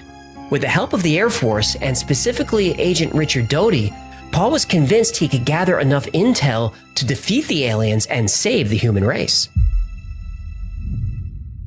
You believe, in part, that the movies E.T., Close Encounters of the Third Kind, were not entirely just the creative products of some Hollywood director, that maybe there's more to that. Why don't you explain? They were carefully guided by representatives from MJ12, who is this organization that is in charge of the cover-up, in order to get us ready for the release of the information that there are indeed aliens. And in both those movies, they used small little creatures and in order to get us ready for this release of information. So to prepare us that the idea of benevolent aliens from outer space are going to help us out. Unfortunately, they're not so benevolent. So they made probably one of the most disastrous mistakes when E.T. was put out. At that time was before we discovered what I call the double cross or the grand deception. And they were trying to get us used to the benevolent little creatures, but that isn't the case. In the late 1970s and early 80s, Bill Moore was a rising star in the UFO community. In 1980, he released a book called The Roswell Incident. Until Moore came along, nobody really knew much about Roswell or cared about it. But Moore's book would bring Roswell back into the public eye. And almost all the details we know about the Roswell UFO crash come from his book. When Bill Moore asked Paul Benowitz if they could meet, of course Paul said yes. The two men became friends and met every few months for the next year. And during that year, Paul complained that he sent a tremendous amount of data to the Air Force every week and nothing was coming of it. And then in 1981, Bill Moore gave Paul Benowitz a secret government file called Project Aquarius, dated a year earlier. When Paul read the document, he couldn't believe it. The 7602 Air Force Intelligence Group was analyzing all of Paul's data, but never told him. This was proof that the Air Force was taking him seriously. But why lie to him about it? Then Bill Moore said very carefully and very quietly, "Paul, you'd better be very careful with what you do with this. Use it for your own research, but otherwise just sit on it." Now the last paragraph of the Aquarius document is this. The official U.S. government policy and results of Project Aquarius is still classified top secret, with no dissemination outside official intelligence channels and with restricted access to MG-12. Case on Benowitz is being monitored by NASA/INES, who request all future evidence be forwarded to them through AFOSI/IVOD because of a chance of public exposure. Oh, did that thing just mention MJ-12? Yep. Bill Moore and Paul Benowitz had no idea what this was. This was the first time Majestic 12 appeared in a document. And if you want a full episode on Majestic 12, email me or let me know in the comments. But in short, Majestic 12 is a group of 12 people who control the flow of information, all the information about UFOs. Every sighting, investigation, and even the slightest mention of a UFO, Majestic 12 is notified, and only Majestic 12 could decide how to proceed. Now, Paul, being a pilot, started doing flyovers of where he thought the underground base was, Archuleta Mesa near Dulce, New Mexico. He took pictures of domes, vents going underground, and saw huge towers, and he put all the photos in his reports. And this would continue for several years, but then something scary happened. In monitoring the alien transmissions, it appeared that there was a relationship or agreement between the aliens and the United States government, but that relationship broke down. On Paul's next flight, he saw scorched patches of ground, flattened trees, and even downed aircraft. It was as if a battle had taken place over Dulce. Now, if America was to win a war with the aliens, it would need a new weapon and a strategy. Fortunately, Paul Bennewitz had both.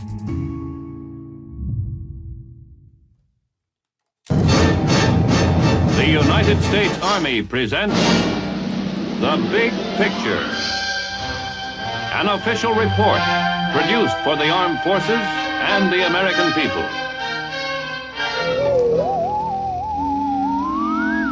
Fantasy? Not at all. What you see on the screen at this moment, and will see in greater detail a bit later in this film, is a glimpse of the United States Army in the years that lie just ahead of us. This is a report on the Army's effort to prepare for the challenges of that future.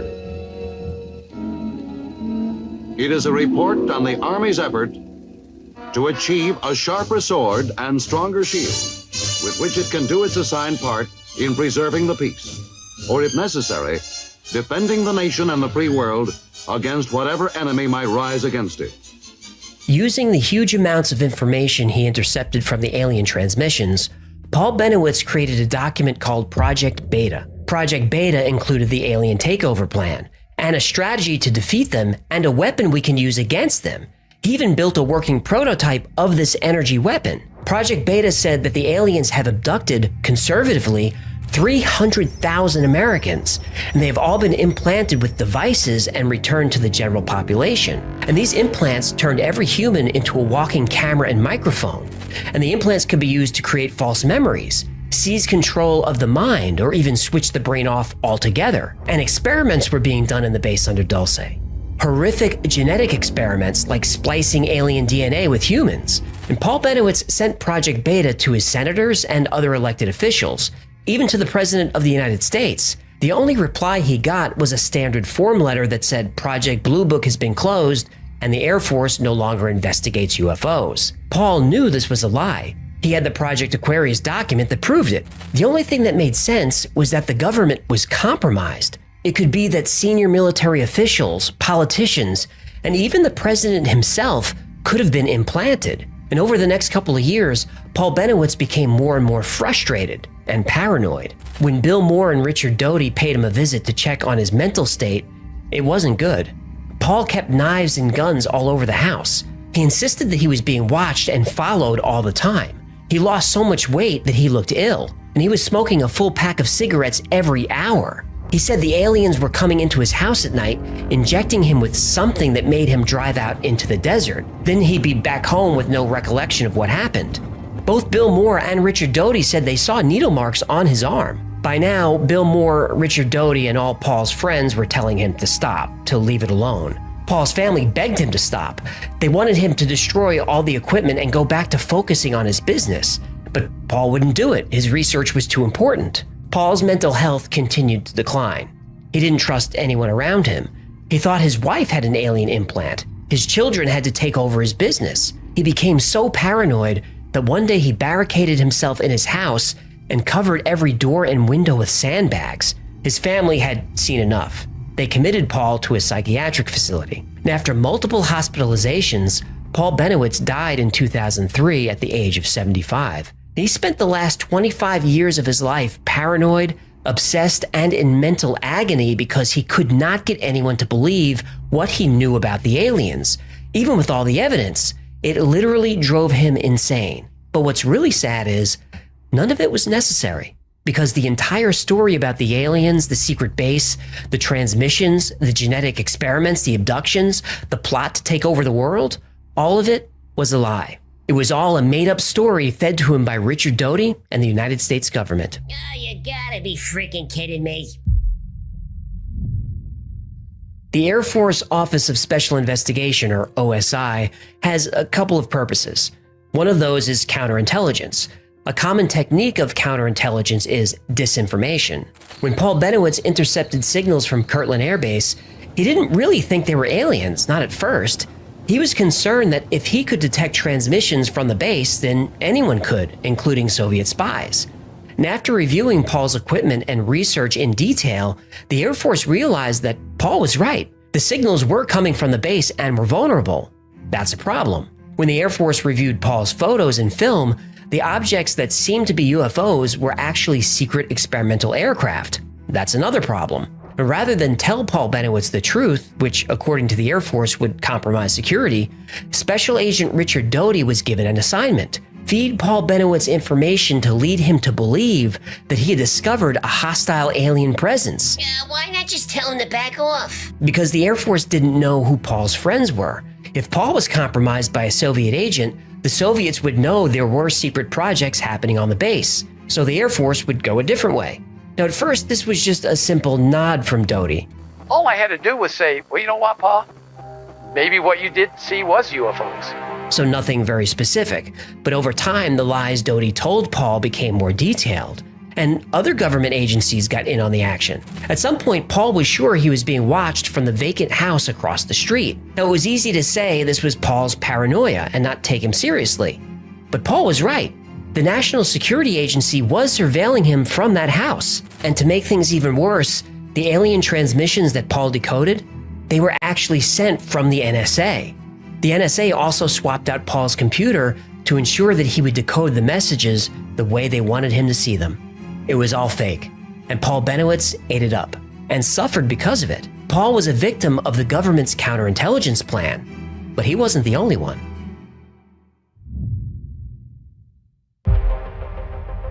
Look, we've established in history and documents through the Freedom of Information Act, the CIA and the military complex as a whole has really aimed to essentially mislead the public when it comes to UFOs. Tell them something that necessarily is not the truth. We've seen it time and time again through the decades, over and over and over. When author Bill Moore's celebrity within the UFO community was at its peak, he was contacted by someone in government intelligence. We now know that was Richard Doty. Doty offered Bill Moore a deal. Moore would receive government documents on UFOs and learn what the government was hiding. But in exchange, he would disseminate Doty's fake UFO stories and report on people within the UFO community. Doty wanted to know who the UFO enthusiasts were and what they knew. The fear was that if Paul Bennewitz could intercept secret military data, then other people could. Now, it's never been confirmed, but it's believed that during this time, the United States was building and testing either stealth or drone technology at Kirtland Air Base. This was information that absolutely could not fall into an enemy's hands. So this is how Paul Bennewitz came to know Bill Moore. It was a setup. Moore was given the Aquarius document and instructed to give it to Paul. But here's where the counter-intel campaign starts to get sloppy. Bill Moore had seen the Aquarius document. Of course, he was fascinated by it. And at that time, Moore thought the information and documents he was getting were legitimate. But when Moore was given the Aquarius document to forward to Paul Bennewitz, it was different. Details were changed. Doty brushed off Moore's concerns. He said the document was sanitized and redacted for security reasons. Moore didn't believe it. Obviously, the plan was to get Paul to go public with the Aquarius document. Then the government steps in to discredit him. This meant Moore was now specifically being asked to lie to a fellow UFO researcher on behalf of the US government, a man he considered a friend, and help the government destroy his friend's reputation. Moore was conflicted, so he didn't do anything, not for months. Then Doty told him, deliver the document or never hear from me again. So Moore did as he was told and delivered the fraudulent Project Aquarius document. But trying to protect him, he begged Paul to never speak of it. So Special Agent Doty had Paul Bennewitz covered on the Kirtland Air Base side, but he still needed to address the issue of underground bases near Dulce that Paul was convinced he saw. So Doty and the OSI put props all around the area. They set up domes and air vents and even what looked like alien craft. They littered the mountain with the stuff. The OSI had helicopters painted black and flew them at locations and times where Paul was sure to see them. And Paul believed it all. When you consider all the time and trouble and expense that went into deceiving Paul Benowitz, you have to ask, who ordered this and why? Was it just to discredit one UFO guy? No. Richard Doty's actual goal was to infiltrate the UFO community and flood that community with as much disinformation as possible. Then the government could observe the results of that campaign, identify possible security risks, and if necessary, neutralize them. But all of this would eventually unravel, and the truth would be revealed. The Mutual UFO Network, or MUFON, holds a convention every year. In 1989, Bill Moore was a speaker at that convention, and during his talk, he admitted that the US government had been actively spreading lies about UFOs for years, and he knew this because he was helping them to do it. And it was Richard Doty, then with AFOSI at Kirtland Air Force Base, who soon came into play as the middleman in that process. Shortly thereafter, it became apparent to me that my supplying information to the government through Doty on the activities of Paul Benowitz, APRO, and to a lesser extent several other individuals was to be a part of this equation. I also discovered that whatever it was that Benowitz was involved with, he was the subject of considerable interest on the part of not one, but several government agencies, and that they were actively trying to defuse him by pumping as much disinformation through him as he could possibly absorb. He was practically booed off the stage.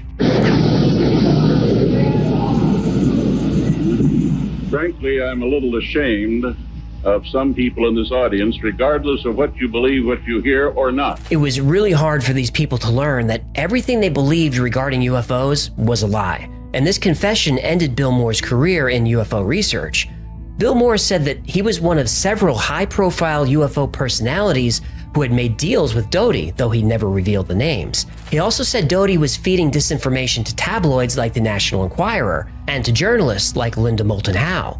The disinformation campaign developed by the Air Force OSI and executed by Agent Richard Doty was a success. There were now so many wild stories circulating about UFOs that it was impossible for actual earnest research to cut through the noise. Another goal of the campaign was to marginalize believers, make it so mainstream scientists and politicians and reporters would never publicly admit to believing in UFOs. The stories were too crazy. The only people publicly discussing UFOs were what you'd call fringe conspiracy nuts. This is exactly what the government wanted. But here's the thing. The key to a successful disinformation campaign is staying as close to the truth as possible. So of all the crazy UFO information that Richard Doty spread, how much of it is true? Well, according to Richard Doty himself, almost all of it.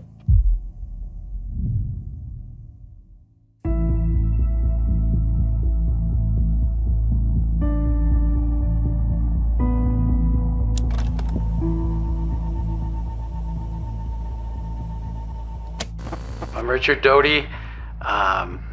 I was assigned as a special agent with the Air Force Office of Special Investigations at Kirtland Air Force Base. I was a counterintelligence officer at the base, and one of my jobs was to conduct counterintelligence operations at the base. And during my time there, my first few months there, I was briefed into a special access program involving the U.S. government's investigation and contacts with extraterrestrial, the visitation of these extraterrestrials to Earth. I was read into the project in the summer of 1979. And the briefing was, it was a special access program. They have a special security clearance to have access to it. And I was briefed into it by an Air Force colonel from Washington who came down and briefed myself and a couple other people into this program. They showed us the movie. They actually showed us, I believe it was a 16mm movie on the recovery. It was, obviously the movie was classified, highly classified. The narrator in the movie detailed when the crash occurred, approximately when the crash occurred in the latter part of June of 1947, and the recovery, showing military personnel at the recovery site,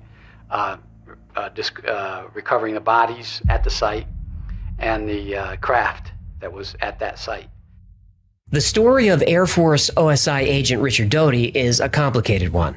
And because he worked in military intelligence, it's not easy to find information. After the Paul Benowitz affair, he stayed in the Air Force, but left the Office of Special Investigation. He said some of his superiors saw his actions as unauthorized, so he was asked to leave, which he did voluntarily. And there's nothing in his military record to indicate he's not telling the truth. And after he left the service in 1988, his life gets confusing. He became a New Mexico state policeman, eventually retiring from that position. But something changed in him. He became a UFO believer. Doty continues to show up in interviews, in documentaries. He even goes to UFO conventions. In the early 1980s, Richard Doty did more damage to UFO research than any single person ever had. But as recently as a few years ago, he's a guest speaker at UFO conventions. He claims 80% of the information circulating about UFOs is real. He claims the Roswell crash happened. He claims the US government did recover a spacecraft, did recover alien bodies, and even had a live alien at Los Alamos for a few years. That alien, by the way, liked Tibetan music and strawberry ice cream. Hold on. Did you just say aliens like strawberry ice cream? Yup. I'll take sentences I thought I'd never hear for 200, Alex. Doty said when he was briefed into OSI, he was shown a film with clips from the late 40s and early 50s that showed all these things were true. But can we trust him? The craft was more or less an oval or egg-shaped craft. It wasn't saucer-shaped. But the creatures were approximately 4 foot. They didn't appear to have any ears. The fingers had no thumbs, just four fingers. Suction devices on their tips of their fingers. And they found a number of different objects in the craft that they used, that they experimented with and found. They had a piece of, they thought was plexiglass. It was a square piece, a rectangular piece of plexiglass that they kept for years before they figured out it was the energy device for the craft. If you follow Richard Doty's interviews through the years, you'll notice the details aren't consistent. Now, maybe that's just a product of getting older. But what about his job history? He worked for the Air Force, specifically spreading lies about UFOs. Then he became a policeman. He talks about these things easily. But I've never seen him mention that he spent 10 years as a contractor for Hal Puthoff. I won't go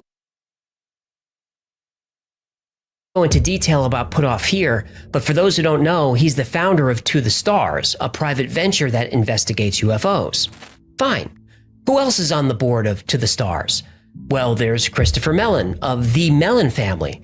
And when not enjoying life as a billionaire, Chris worked for the CIA and the Department of Defense. Who else? Steve Justice, former director of advanced systems development at Lockheed Martin, the infamous Skunk Works division. He's led many secret military projects, but good luck finding information on him. Then you have Luis Elizondo, a former intelligence officer who ran the secret government project ATIP, the Advanced Aerospace Threat Identification Program. ATIP was essentially a continuation of Project Blue Book, a military program to investigate UFOs. The government denied ATIP's existence until the New York Times exposed it. This private company that says they are bringing UFOs mainstream sure has a lot of senior people from the American intelligence apparatus, and they hire people like Richard Doty, foot soldiers of that apparatus. Have all these people had changes of heart? They spent their entire careers executing covert operations against American citizens and spreading lies to people who simply want the truth. But that was then, they say. You can trust us now. The New York Times exposed secret government programs related to UFOs. The Navy has released footage of pilots tracking UFOs. But how much more do we really know? The government recently released an enormous amount of documents pertaining to UFOs. Congress had a public hearing about UFOs. How much more do we really know? Not much. Was Richard Doty lying then? Is he lying now? Who knows? Because of a decades-long government-sponsored disinformation campaign, a campaign that I believe is still happening, we don't know what to believe. But that was the point all along. The government has thousands of square miles of land in the middle of nowhere, but it flies secret aircraft right near Paul Benowitz's house in Albuquerque? Paul Benowitz didn't receive any mysterious signals until after Agent Doty inspected and photographed the equipment he was using. Then suddenly the NSA shows up and beams alien messages into Paul's house? These are not coincidences. The Air Force put out irresistible bait, and Paul Benowitz, Bill Moore, and countless others swallowed it. They are victims. We all are. Victims of our own government. Our military, our law enforcement, our elected officials, all of them solemnly swear to uphold the Constitution and protect the United States of America from all enemies, both foreign and domestic. But who are they really swearing to protect? Not all of us, because that oath doesn't seem to apply to the individual American citizen. No matter how honest you are, how loyal, how patriotic, or how many years you spent serving your country, if you interfere even slightly with the government's agenda, your own government will dedicate a tremendous amount of resources to destroy your reputation, your finances, your career, and if it can, your sanity, and call it a success. Your government will take away all that you hold dear in the name of the greater good. How many lives have been sacrificed at the holy altar of protecting national security? How many victims? Isn't it time we demanded an answer? Well, don't do it, because otherwise the next victim is you.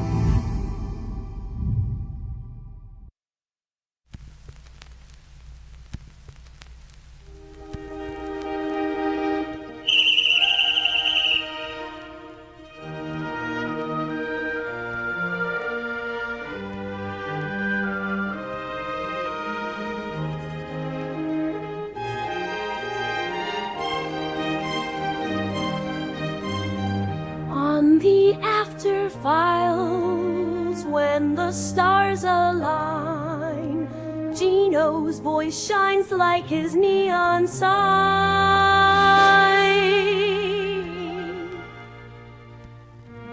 In a world of mysteries where secrets unfold, on Gino's story our tales are told. UFOs and aliens, robots and monsters too. Gino's gonna take you on a wild ride. It's fun! Gino's Story Hour. Take us away. Gino's Story Hour. Dresses like Hugh Hefner.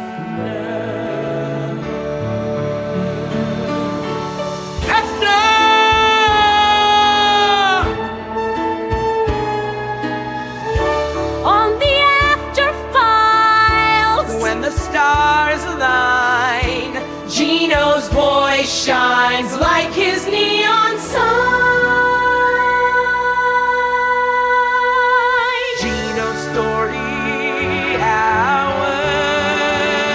Away. Gino's Story Hour. Dresses like Hugh Hefner.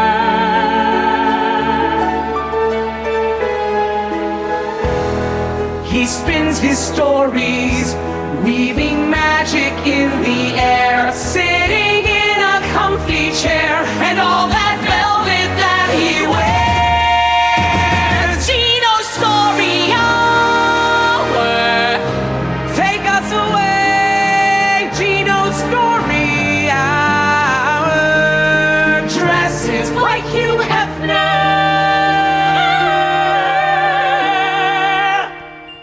Gino's Story Hour.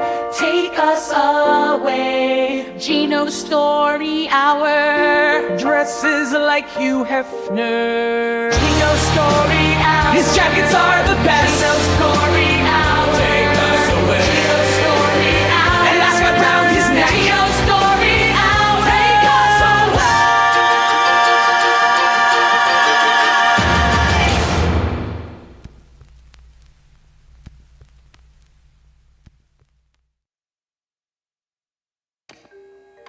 Enoch warned the giants and the watchers of the world, repent or feel God's wrath. They ignored his warning. The floodgates of heaven burst forth, and water rushed over the earth, destroying everything. The only thing to survive is a single vessel, a huge ship, the Ark. 5 months later, the waters recede, and the Ark made ground on a mountaintop. A man named Noah emerged, and civilization began again. Some version of the Noah's Ark story exists in almost every religion and every culture on Earth. But did Noah and the Ark really exist? Well, there's evidence that they did. So much evidence that it was classified by the CIA for almost 50 years. But why classify it? Well, there are two problems with the Noah's Ark story. One, the Ark is much older than anyone thought. And two, the man named Noah, he wasn't a man. At least, not a man from Earth.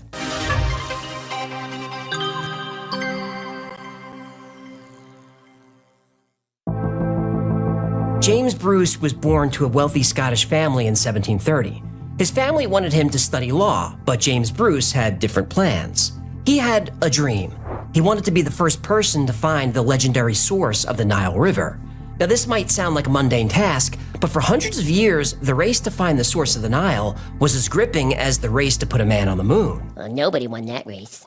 What now? Nobody went to the moon. The whole thing was faked. I'm just saying the race to find the source of the Nile was a big deal. Then just say that. Don't give me some cockamamie nonsense about the race to the moon. That never happened. I was just making a comparison. Well, you made it poorly. Bruce spent over a decade in Africa tracing the Nile. He traveled through war-torn deserts. He befriended several kings and made enemies of others. He fought savage tribes and survived deadly diseases. Nearly starving to death, James Bruce discovered a small spring. It was bubbling from the earth near a monastery in the Tigray highlands of Ethiopia. This was it, the source of the Nile River. But Bruce discovered something else, something much more important. During his stay at the Ethiopian monastery, he saw an old, faded manuscript on display. It was written in Ge'ez, an ancient Semitic language used by Ethiopian Jews. James Bruce was told this book was the Bible, not a Bible, the Bible. Judaism in Ethiopia goes back almost 3,000 years. The Old Testament and Quran tell of the Ethiopian Queen of Sheba who heard about the wisdom and wealth of King Solomon.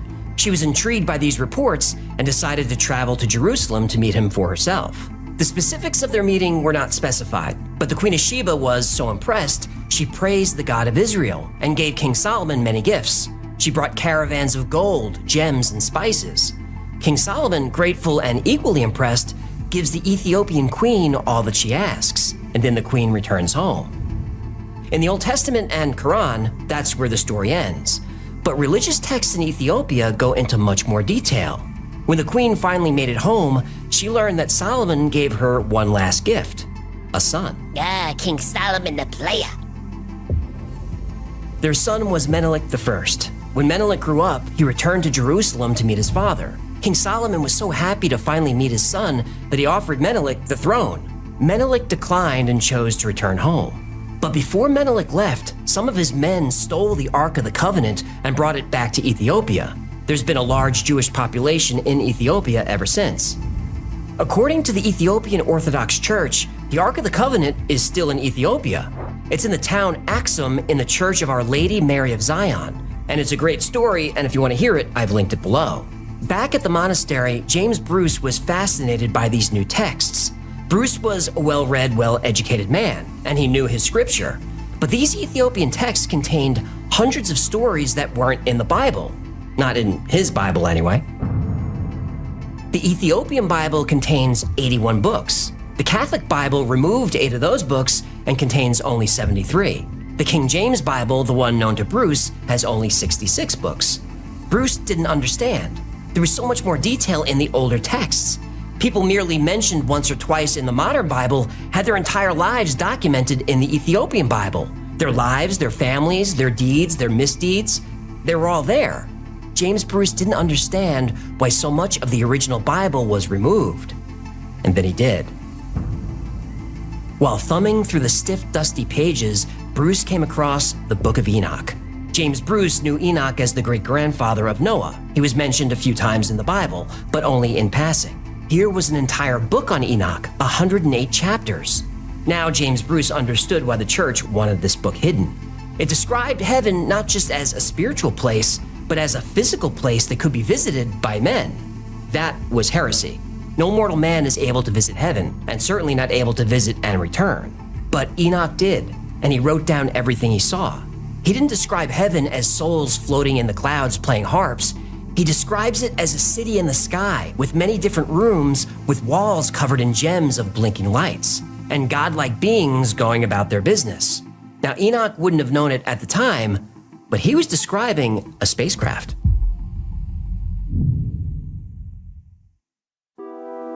The Book of Enoch vanished from history thousands of years ago, only to be rediscovered in 1772 by James Bruce. While the Book of Enoch was certainly interesting, it was dismissed by Muslims, Jews, and Christians and not considered part of the Bible. After all, it was hidden away on a mountain in Ethiopia. How important could it really be? If the Book of Enoch was truly scripture, there would be more copies of it, but there weren't. But 150 years later, that would change. In 1947, near the ancient settlement of Qumran, a young shepherd happened upon a cave. He was looking for a stray goat and thought it could have wandered in. The boy tossed a rock in the cave, hoping to scare the goat out. Instead, he heard the sound of pottery breaking.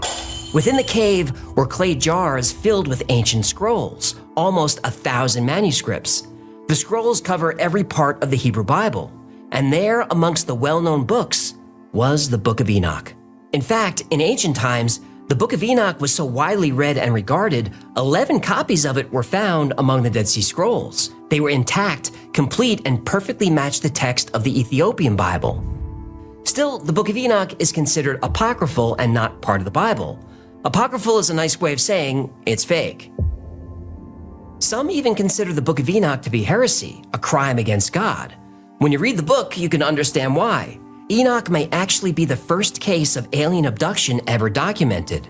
One evening, there's a strange sound above Enoch's village. It's not thunder or wind. It's a sound that seems to make the air and earth vibrate. It's a sound that can be felt. The villagers cautiously come out of their homes and see a bright orb of light hovering just above the trees. Slowly, the sphere of light descends upon the village. The townspeople are terrified, but Enoch hears a voice tell him to not be afraid. Enoch then ascends to heaven, escorted by a celestial being named Uriel. Something similar happens to the prophet Elijah in 2 Kings.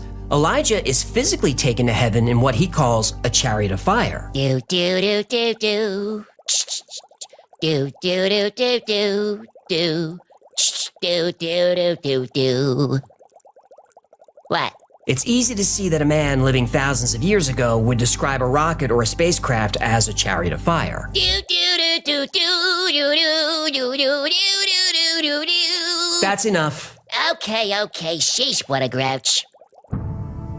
In Abrahamic religions, souls of the righteous go to heaven after death. Maybe Jesus takes them by the hand, maybe they follow a loved one through the light, or maybe they just arrive there. This is not what happens to Enoch. Like Elijah, Enoch is physically taken to heaven and writes down everything he sees. He doesn't write this from memory. He's literally walking around with Uriel writing things down. He was instructed to do so by God.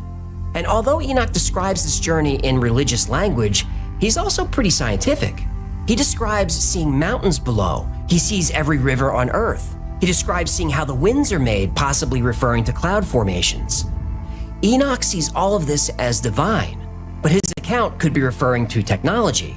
A smartphone would seem supernatural to someone living thousands of years ago. A spaceship would be incomprehensible. When Enoch arrives in heaven, the mothership, he's shown a bunch of doors. He calls them 12 gates. Each door has a name and a purpose. He sees beings walking in and out of the doors, going about their business.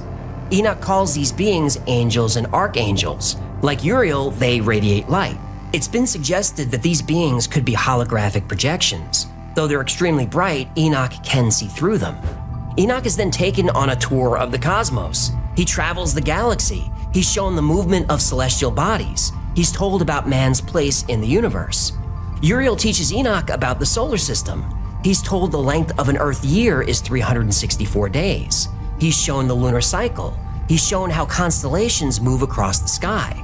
This is interesting because the Book of Enoch was written thousands of years before many of these discoveries were made. Now, you would think that there would be nothing above heaven, But wherever Enoch is, this place has a ceiling.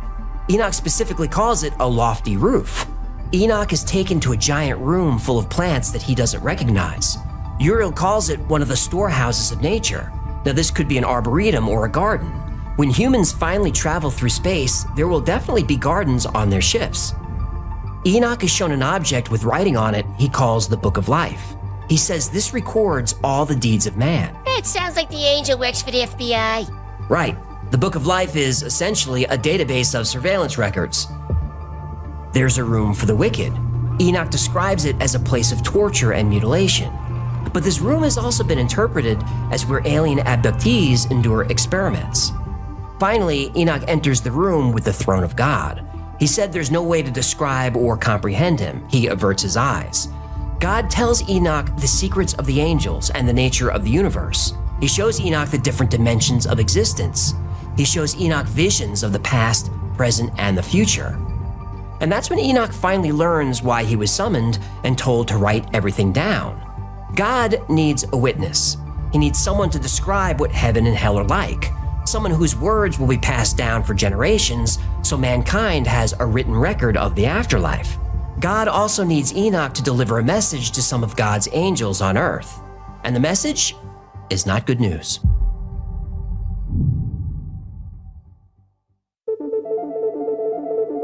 In the early days of the world, God sent 200 angels to earth. Their purpose was to observe and guard humanity. They became known as the Watchers.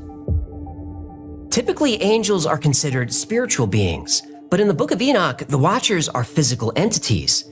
They're described as large humanoids, some with wings, and they radiate so much light that it's difficult to look directly at them. The Watchers taught humans how to cultivate crops and create pottery. They taught humans about medicine and curing illness. The Watchers taught humans about astronomy and astrology. In ancient Sumerian texts, which Enoch is probably based on, 300 beings are sent to Earth from palaces in the sky. These beings are called the Observers. They too help humanity take a great leap forward. We see this story in ancient cultures all over the world. Advanced beings come down from the sky and bring humanity the gift of civilization. In the Book of Enoch, the Watchers helped humanity advance quickly and civilization spread.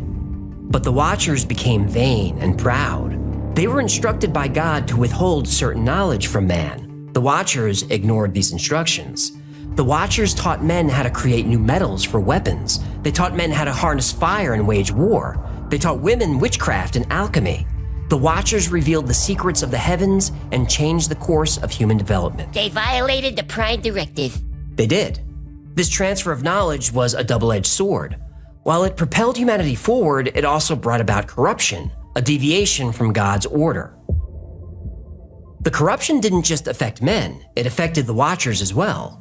The Watchers were spending more and more time with human women. Uh-oh, this isn't gonna end well. The Watchers became lustful. Told ya. Then they started taking human women as wives for themselves. And the angels, the children of the heaven, saw and lusted after them, and said to one another, "Come, let us choose us wives from among the children of men, and beget us children." Enoch chapter 6, verse 1. This part of the Enoch story has been interpreted as the human-alien hybridization program developed by the Anunnaki in Sumerian texts. In those stories, human women weren't being taken as wives, they were just being taken, abducted and used as incubators for a new species.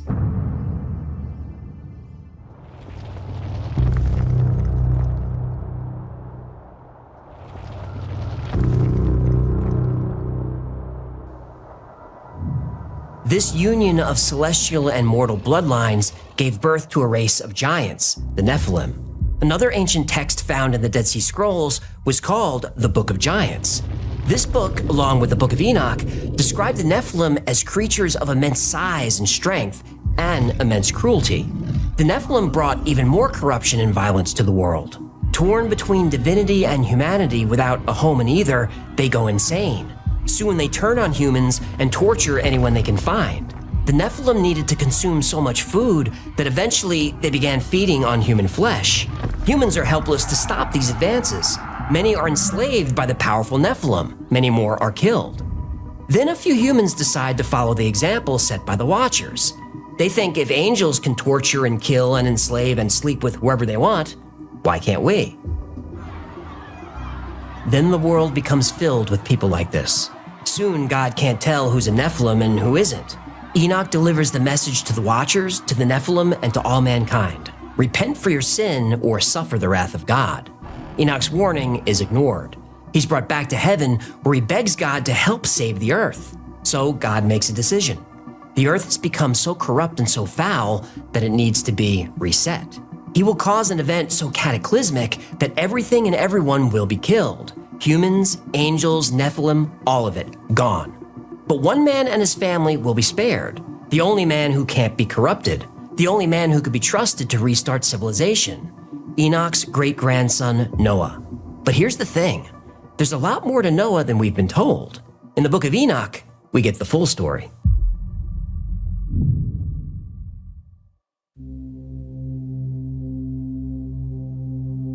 In Genesis, God appears to Noah and says the world is to end. There will be a great flood that washes away every living thing so the world can start again. He commands Noah to build a large boat, an ark. This ark will hold Noah, his family, and 2 of every animal. In the ark, they'll survive the flood and live to see a new age on earth. Everybody knows that story. But in Enoch, it happens a little bit differently. The book of Enoch describes Noah's birth. His body was as white as snow, and red as the blooming of a rose, and the hair of his head and his long locks were white as wool, and his eyes beautiful. And when opened his eyes, he lighted up the whole house like the sun, and the whole house was very bright. The Book of Noah, Book 3, Chapter 1. Noah is described as beautiful with bright glowing skin, and from the moment of birth, Noah can speak. Noah's father Lamech panics. Lamech had been away during the time Noah would have been conceived, so he knows the child isn't his. What's worse, Noah is radiating light. Lamech is worried that Noah is a watcher, or worse, Nephilim. Lamech seeks counsel from his father Methuselah. Also fearing the child could be a watcher, Methuselah prays to his own father, Enoch, who's been in heaven for many years. Enoch answers Methuselah. And now make known to thy son Lamech that he who has been born is in truth his son, and call his name Noah, for he shall be left to you, and he and his sons shall be saved from the destruction which shall come upon the earth on account of all the sin and all the unrighteousness which shall be consummated on the earth in his days. The Book of Noah, Book 3, Chapter 18. Lamech is relieved that Noah is truly his, but Noah was conceived while Lamech was away. In the book of Enoch, this is a divine miracle. Or it's technology, artificial insemination and genetic manipulation, a successful human hybrid. Lamech also learns that a great flood is coming, and Noah has been chosen to restart civilization. In Genesis, God gives Noah instructions on how to survive, but the book of Enoch tells it a little differently.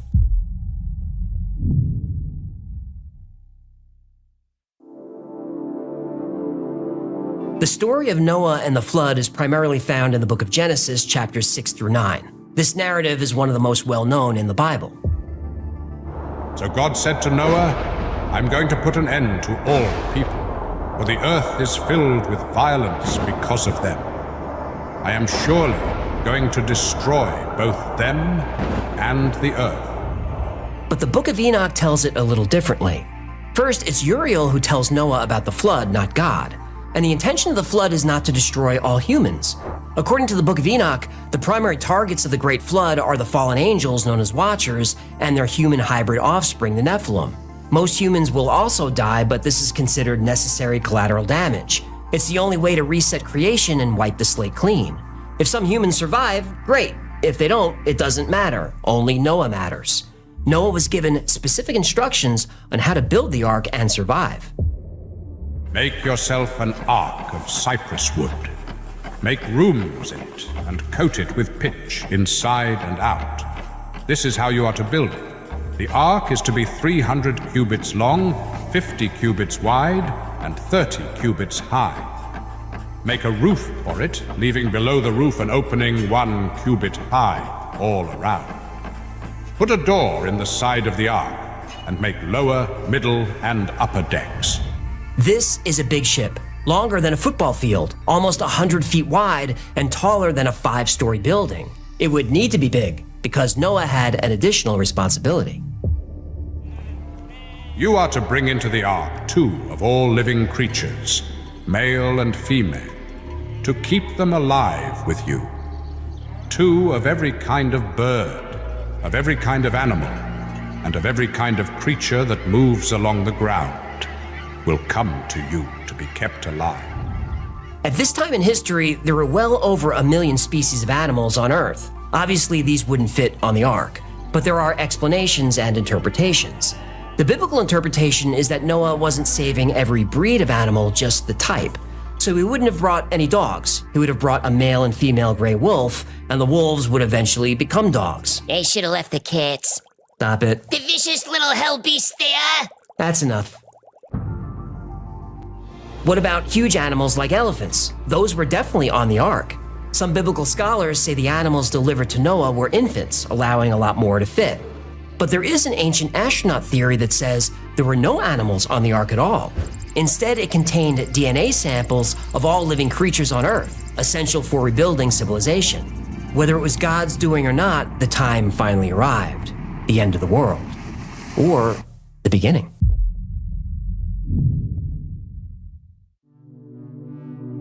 With Noah, his family, and the animals safely aboard the ark, the flood began. On that day, all the fountains of the great deep burst open, and the floodgates of the heavens were opened, and the rain fell on the earth 40 days and 40 nights. As the waters raged over the earth, anyone not on the ark drowned. It took 5 months for the water to recede, and another 5 or 6 months for the land to be dry enough to leave the ark. Noah and his family and the animals were on the ark for a full year. For thousands of years, believers and skeptics have debated the scale of the flood, or even if it occurred at all. Some have argued the biblical flood was not a global event, but a local one. The best-known theory to support this is the Black Sea deluge hypothesis. First proposed in 1997, it argues the Black Sea was a freshwater lake around 260 feet lower than it is today. It was cut off from the Mediterranean Sea by a rocky sill in the Bosphorus Strait. Then, around 8,400 years ago, the Laurentide ice sheet collapsed, causing an abrupt sea level jump. This sent a catastrophic inflow of Mediterranean seawater over this natural dam and into the Black Sea. Almost 40,000 square miles of land were flooded.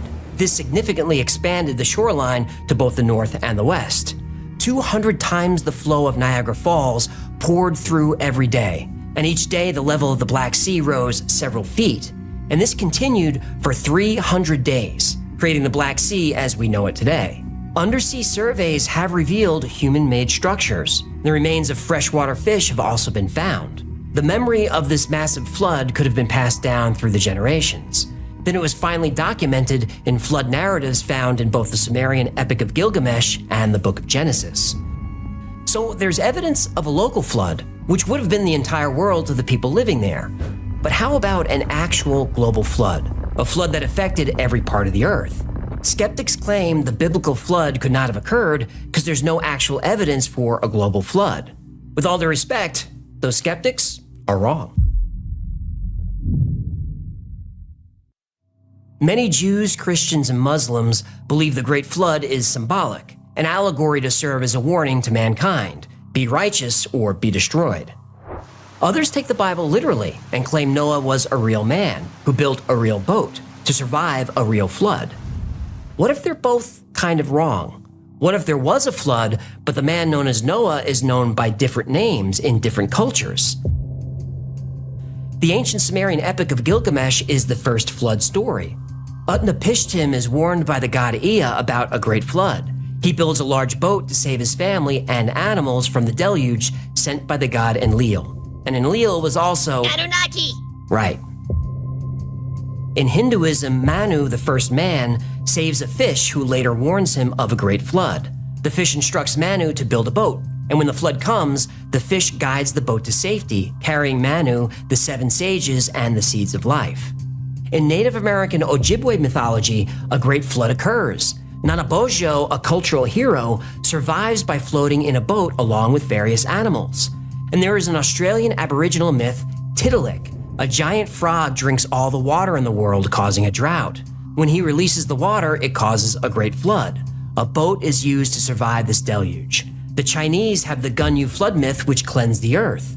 The Inca myth tells of Viracocha, who floods the earth to destroy giants who have disobeyed his orders, sparing 2 to repopulate the earth. Nephilim. Could be. These stories go on and on. I specifically picked a few from cultures that are far away from each other, separated by oceans. In all, there are about 250 separate flood myths, but every story is eerily similar. For years, the similarities between these stories was considered coincidence. As people stepped forward to claim there really was a global flood, it was called pseudoscience. But as often happens, the only difference between pseudoscience and science is time. I think that the evidence is consistent with what I will call a mega-scale pluvial event over North Africa.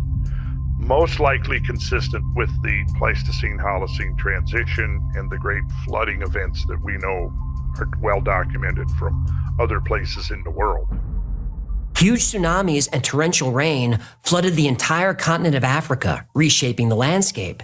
At the same time, on the other side of the world, the same event. Here, what you have to visualize is a tsunami sweeping over the land that's over 1,000 feet deep. That's what happened here.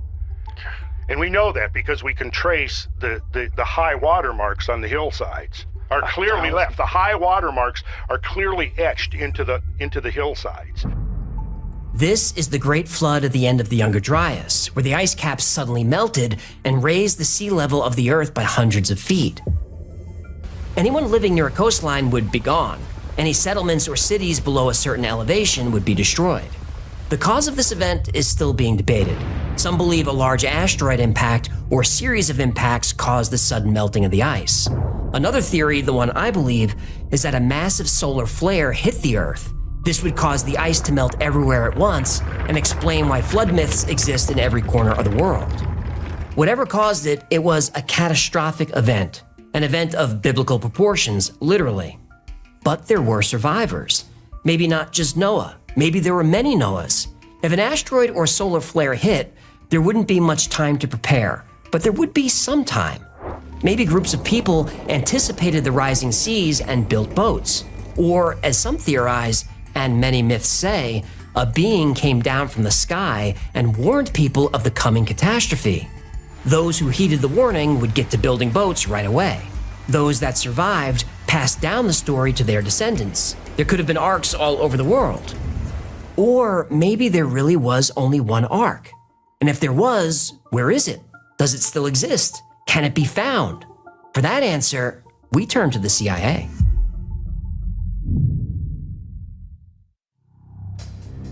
Searches for Noah's Ark have been occurring since antiquity, but it was the emergence of biblical archaeology in the 19th century which made the possibility of formal searches finally feasible. By the 1940s, expeditions were organized to follow up on potential leads.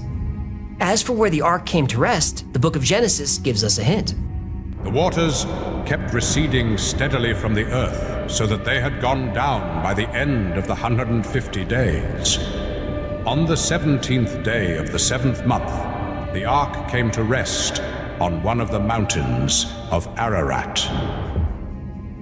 Historians and biblical scholars agree Ararat is the Hebrew name of Urartu, an Iron Age kingdom centered around Lake Van.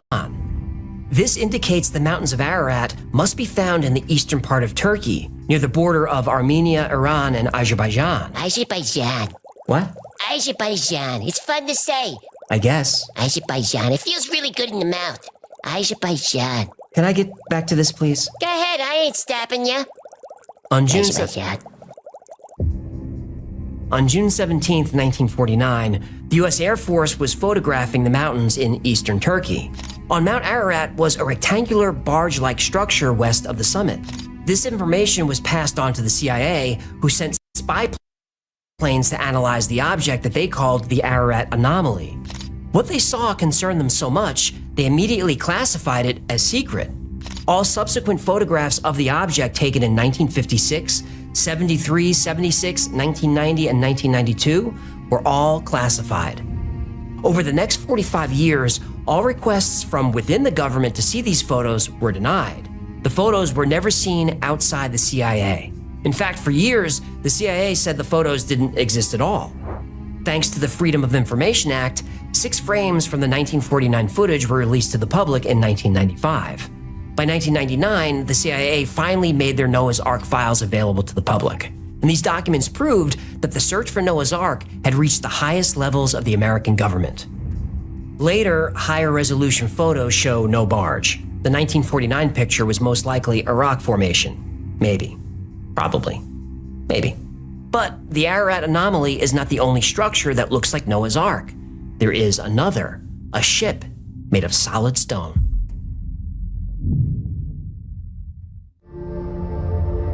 In October 1959, Turkish Army Captain İlhan Darupınar was on a mapping mission for NATO. When he flew over Uzengeli, Turkey, he saw a strange formation and snapped a photo. When analyzing the film, he was shocked by what he saw. This structure looked a lot like a large ship. But what was a ship doing so far inland, at almost 7,000 feet above sea level? Then someone decided to measure it. It was 538 feet long. Now that's too big to be Noah's Ark. The Ark was 300 cubits long, so 450 feet. But wait, the length of a cubit changed over time. The length of the cubit that Moses used to build the Ark of the Covenant was different than the cubit Noah would have used. In Moses' time, a cubit was about 17 inches. Noah came many years before Moses. Noah was only 10 generations from Adam. Noah would have used the Egyptian royal cubit, a little over 20 inches. The Darupınar ship was exactly 300 royal cubits long and 50 royal cubits wide. This location is exactly where the Bible said Noah made landfall. Many people think Noah landed on Mount Ararat, but that's not what the Bible says. The Bible says the mountains of Ararat. Mount Ararat is a volcano and has erupted a few times since the days of Noah, as recently as the 1840s. In fact, geologists believe Mount Ararat is a relatively young mountain and probably wasn't there during the flood.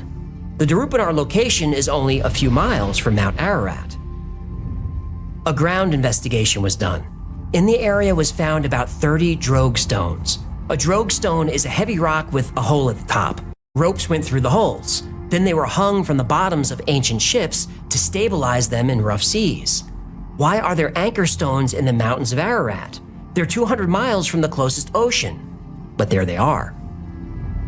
Also on the site, the ancient settlement of Nashwan was discovered. Most of the evidence has been lost to treasure hunters, but as recently as the 1970s, there were stone foundations of ancient homes still visible. This is believed to be the first settlement after the flood. The site is so important that there's a huge cemetery in the area. People from all over the world requested to be buried here. Not hundreds of people, not thousands, as many as 1 million people wanted to be buried at this location. Now all that was left was to examine the boat structure itself. Researchers looked for signs of animal remains. They looked for metal nails. They looked for petrified wood. They found all 3. After Darupınar discovered the site of the Ark, there was an earthquake in the area that exposed the hull of an ancient ship. Geologists visited the location and said it's a natural formation, and that was that. But in 1977, biblical researcher Ron Wyatt renewed interest in Noah's Ark. We believe that God has preserved in the earth and under the seas remains of the major events discussed in the Bible. Physical remains. Over a number of years, Wyatt brought geologists and other scientists to investigate the Darupınar site. Oh, look at that. Oh, well, wait a minute. Wait a minute, let me get a close-up of that. Kind of, You want my hand in there? yeah, just to point at those little flakes of iron that are coming out, like right there. There and there. Huh. Metal detectors were brought in and calibrated to search for iron. Not only did they find iron, they found it at regular intervals, indicating something man-made. Do you want a measuring tape to measure these things, how far apart they are? The on-site team ran tape along the ground where iron was detected. It was a ship.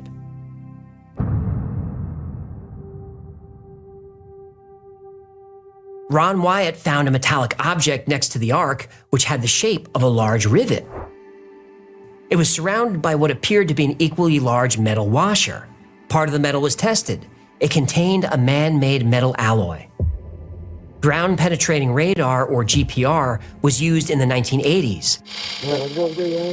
Regular lines were found beneath the surface. All right, the lines are there. The lines are there. This also indicates man-made construction. This data does not represent natural geology. It's a man-made structure. This is the west bulkhead. All right. That was over there. And he walked easterly.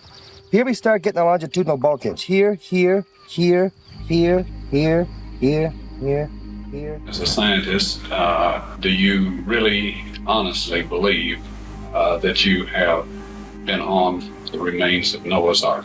I have no doubt in my mind. This has to be a man-made structure. It's full of metal. Metal has a regular pattern. The size of the thing, the shape of the thing, it's almost certainly a large boat. A small excavation was done on the side of the structure. Wyatt's team discovered lines of mud that were lighter in color than the surrounding soil. He believed these to be beams from the ship. As recently as 2014, 3D scans were taken of the location. Not only was the shape of a ship found, it had 3 levels, just as the Ark should. The 3D scan also confirmed the dimensions of the object: 300 cubits long, 50 cubits wide, 30 cubits tall, a perfect match. During one demonstration for the Turkish government, Ron Wyatt pointed to an object seen on radar near the surface. He was given permission to dig it up. It was a piece of petrified wood, deck timber. Other artifacts were found at the site: more petrified wood, pieces of metal, cat hair, even fossilized animal dung. Researchers found evidence of the fence around Noah's house, where he raised livestock. You can see the system of fences here that appears to have been a system of corrals and pens. They found the altar he used to make sacrifices to God. They even found the grave of Noah's wife and a stone sarcophagus. Almost immediately after the discovery, grave robbers stole her body and allegedly sold it on the black market for millions of dollars.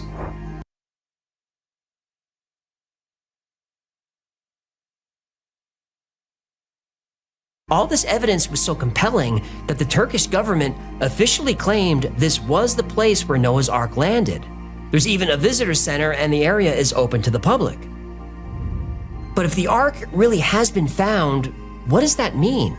Does that mean everything in the Bible is true? Were there angels, watchers? Were there Nephilim? Is the earth really much younger than we thought? And my big question is God the angry, vengeful God we read about in the Old Testament? There's evidence of the Ark. There's evidence of the flood. If God punished humanity for being wicked, we should be very careful. We might want to try to be better people. We should be more kind, more honest, more forgiving. God already destroyed humanity once. We're his second try.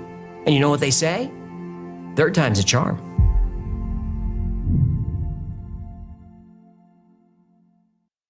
Noah's Ark, the Great Flood, the Book of Enoch, the Watchers, the Nephilim. We covered a lot today, even aliens.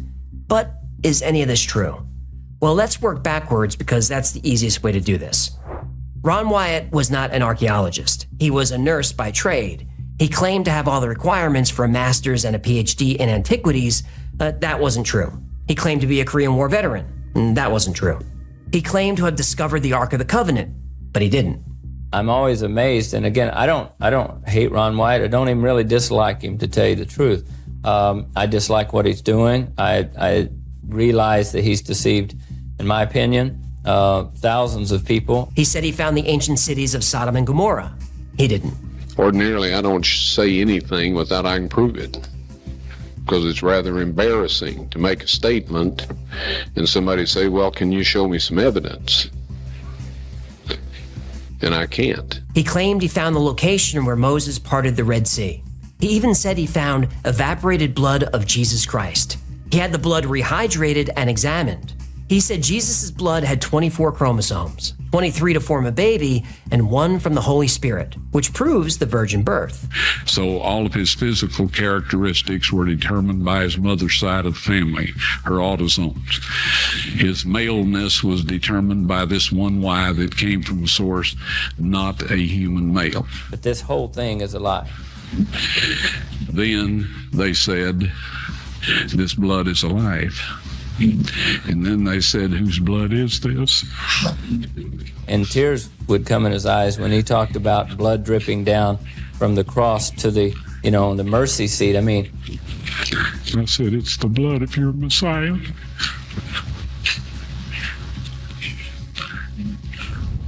And I don't like seeing God's work so grossly misrepresented to get funds from people and to get support from people.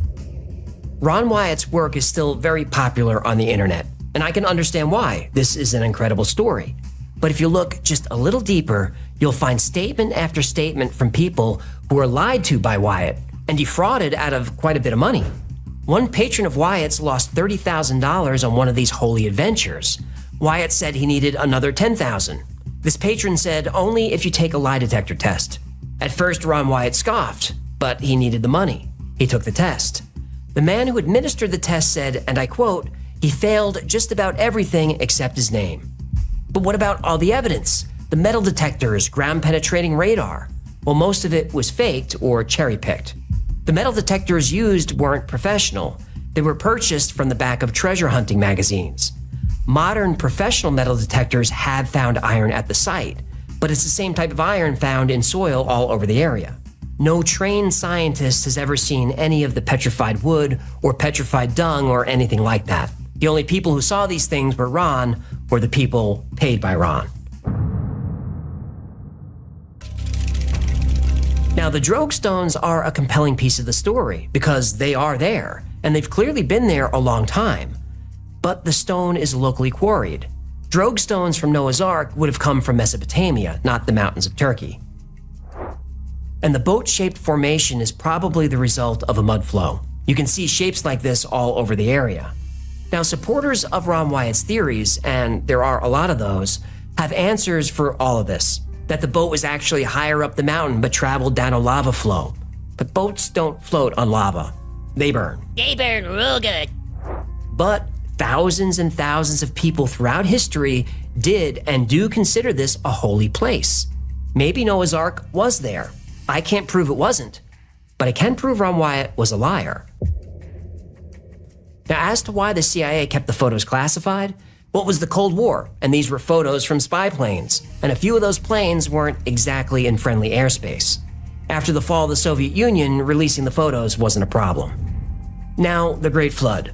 If you follow this channel, you know that I believe that really happened, and I believe it happened at the end of the Younger Dryas. I believe a massive solar event melted the ice caps and created the biggest catastrophe in human history. And if you follow this channel, you also know that the thing I fear most is not nuclear war or civil unrest or pandemics. I fear the sun. If an asteroid is headed our way, we'll see it, and we may even be able to do something about it. And if an asteroid actually hits, I believe the world would come together and all nations would do everything they could to help one another. But a major solar flare or coronal mass ejection? There's nowhere to hide from that. Not in a mountain cave or deep underground. The heat and radiation would be disastrous to us and our planet. We could hide underwater, like the aliens. Now that's true. Water is effective at absorbing radiation. And the deeper you go, the safer you are. And I'm sure the aliens in the ocean know that. Now, speaking of aliens, is that what's going on in the Book of Enoch? Most of the flood myths start the same way, with a warning from a godlike figure, and they end the same way, with a godlike figure helping restart civilization. Now, I can't definitively prove that this is true. Nobody can. But if we keep pressuring our governments about UAPs and UFOs, we may eventually get some answers. Humanity did take a leap forward in technology many thousands of years ago, and maybe those ancient humans had help. Enoch physically goes to a place that sounds like a spaceship. The prophet Elijah also talks about riding a chariot of fire. What? I thought you were going to sing it again. Well, now I don't wanna. Elijah talks about riding a chariot of fire over the earth with a human-like being. Elijah is amazed by the sound of the vehicle and how fast it moves. Other cultures and religions have similar stories. Muhammad ascends to heaven and meets Allah before returning to earth. In Hinduism, Arjuna is taken to heaven and lives there for a few years before coming back down. There are many more of these myths, but are they myths? Maybe these things did actually happen, but they're written down as myths because the technology is so far ahead of what existed at the time. Maybe these were visitations and abductions. There's a tribe in West Africa called the Dogon, and there are about 100,000 of them who mostly live in caves and cliffs. They're still a primitive people. The Dogon religion says that long ago, they were visited by aliens from the Sirius star system. These aliens told the Dogon that they helped the Egyptians, the Greeks, and the Sumerians with their civilizations. But what's really amazing is the Dogon are aware of the star Sirius B, which the tribe calls Potolo. Sirius B is invisible to the naked eye. It was first discovered in 1862. But the Dogon people had no telescopes. They still don't. Yet not only were they aware of the star Sirius B, they knew it was a white dwarf companion star to the much brighter Sirius A. The Dogon knew the length of Sirius B's orbit in years. They knew the shape of its orbit. They knew it was a dense star. They relayed all this information to a visiting anthropologist in the 1930s. They even said there's a third star in the Sirius system, but there wasn't. Until there was. In 1995, a study concluded that a third companion star exists. More recent studies aren't so sure, but the Dogon people are. Allegedly, the Dogon were also aware of Jupiter's moons and Saturn's rings. Now, skeptics like to poke holes in the Dogon story, and I think that's fine. Like the Dogon were wrong about the number of Jupiter's moons. But they were right about Sirius B. The story of Enoch seems to be based on ancient Sumerian stories, like a lot of the Bible is. When people talk about the Book of Enoch, they're referring to what's officially called First Enoch, because there are 3 books.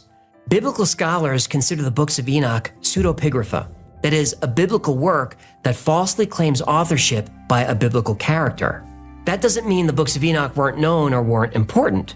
In fact, First Enoch is quoted in Jude 14 through 15. Enoch was known and was important, but the book is not considered inspired by God and therefore is apocryphal and not part of canon. Still a page turner. Oh yeah, it's a good read. Now, some parts of Enoch are said to have been written later to expand on stories from the Bible, like the birth of Noah and Enoch's visit to heaven. These were interesting characters and people wanted to learn more. So someone, or many someones, we don't know who, just wrote more. Yeah, it's like Bible fan fiction. It's exactly like that. But different religions and denominations are going to have different interpretations. Remember, the Ethiopian Orthodox Church says the book is canon, and that church has been around for almost 3,000 years. Some Christians think reading the book is heresy, a crime against the church. But most scholars consider the Book of Enoch an important text that gives additional insight into the lives and beliefs of the people living at the time. Honestly, whether the Book of Enoch is canon or not, that's not important to me. It's an interesting academic discussion. As you know, I'm not religious, but I am fascinated by and have great respect for religions, all religions. I enjoy the stories, and for the most part, I think they teach good lessons. I'm more into fishes and loaves than fire and brimstone, but that's just my taste. But I know I'm going to hear it in the comments. Every time I do a religious story, I get attacked. In the comments, there's going to be people screaming at me in all caps to take Jesus into my heart or I'm going to hell. If that's what you believe, that's okay. I don't believe that. I don't know what happens after we die. I'm inclined to say nothing, just black. But there's a big piece of my heart that really wants to be wrong. Because when I finally pass on and walk down that tunnel, if I'm greeted by family and friends long past, and I find myself standing at the pearly gates, the first words out of my mouth are going to be, thank God.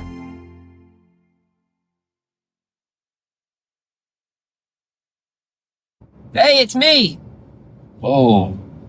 A lot of self-tanner on today. Sorry about that. I'll fix it. Looking kind of orange. I have to shoot today a couple of podcasts. which we do on video. So I can't look so pallid, so pasty, because I very rarely see the sun. Anyway, I'm just popping in to say thanks for checking out the 24-hour stream. I'm glad you like it. I wasn't sure if people were going to even stop by, but it seems to be a great place for fans to come and watch their favorite episodes, chat about them, or whatever you're doing there. Anyway, just want to say thanks. I appreciate it. The Russian team at Lake Vostok in Antarctica drilled through 2 miles of ice. They were inches away from hitting water that hadn't seen sunlight in 20 million years. Then communications went dark. 5 days later, 2 scientists were dead. The official report said hypothermia. A witness statement tells a different story.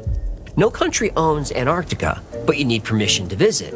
You're restricted to designated areas, and you must have a government-approved escort. They say these rules are to protect the environment, but people who've been there know better. These rules are there to protect something else, something dangerous.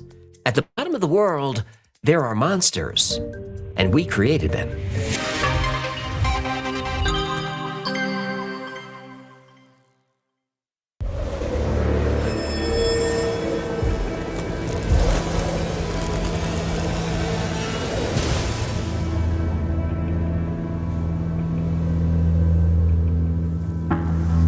A single image appeared on 4chan's paranormal board in February 2021. A user was scanning the Antarctic wasteland on Google Maps when they found something strange. Yeah, 4chan always brings the good stuff.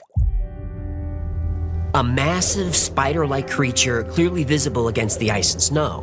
Nothing could survive there, not for millions of years, but something does. I told you, the good stuff. Then, son of Ant Anan logged on. Everyone called him Anton. His father, Joe, was a Navy lieutenant and a doctor. He served at McMurdo Station in the 1990s, and Joe knew exactly what that creature was. People were skeptical until Anton posted photos. His father's patches from Antarctic Development Squadron 6, military commendations on an Antarctica-shaped plaque. Everything checked out. Joe was the type who asked questions. At McMurdo, they showed him the no-go zones.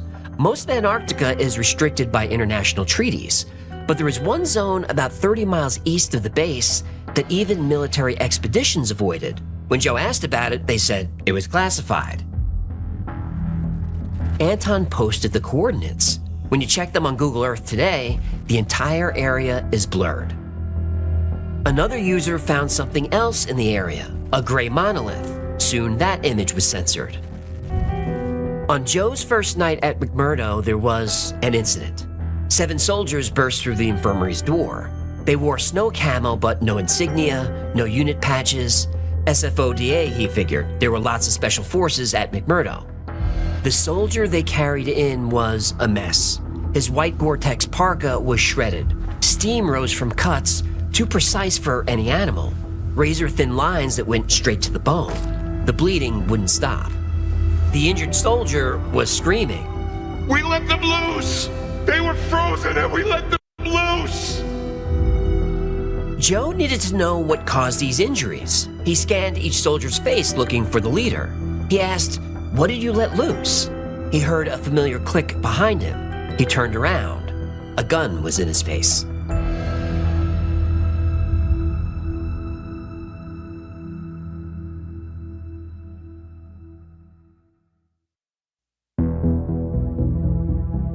In the early 2000s, a Japanese vessel patrolling Antarctic waters spotted something unusual. At first, they thought it was an iceberg, a featureless white mass floating on the surface.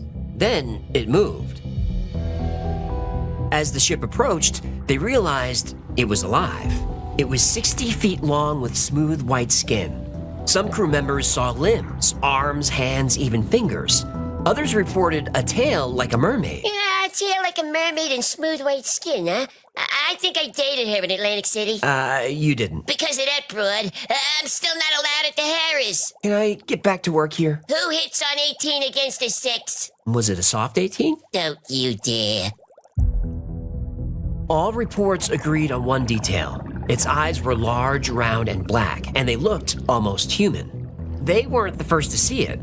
or the last. They have a name for it, Ninyan, the Japanese word for human. The crews who encountered the Ninyan never felt threatened. It just watched them floating silently in the darkness.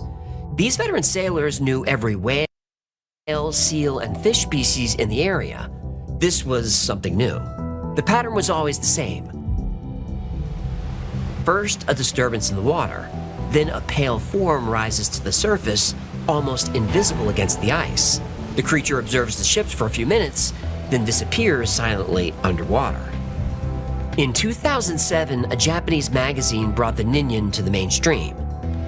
It published a blurry satellite image showing something enormous moving in Antarctic waters. People began searching Google Earth for evidence. They found coordinates showing shadowy white figures beneath the surface near the Antarctic coast. The shapes were too large to be whales, too defined to be icebergs. A few days later, the images vanished. Cryptozoologists believe the Ninyan represents evidence of intelligent life in Earth's oceans, a species that evolved alongside us but remained hidden in the deep cold water. Others have a more disturbing theory. Its humanoid features are proof of genetic experimentation. Secret research facilities in Antarctica spliced whale DNA with humans and created the Ninyan. Luckily, whales are peaceful. But what would happen if scientists altered the DNA of something more dangerous?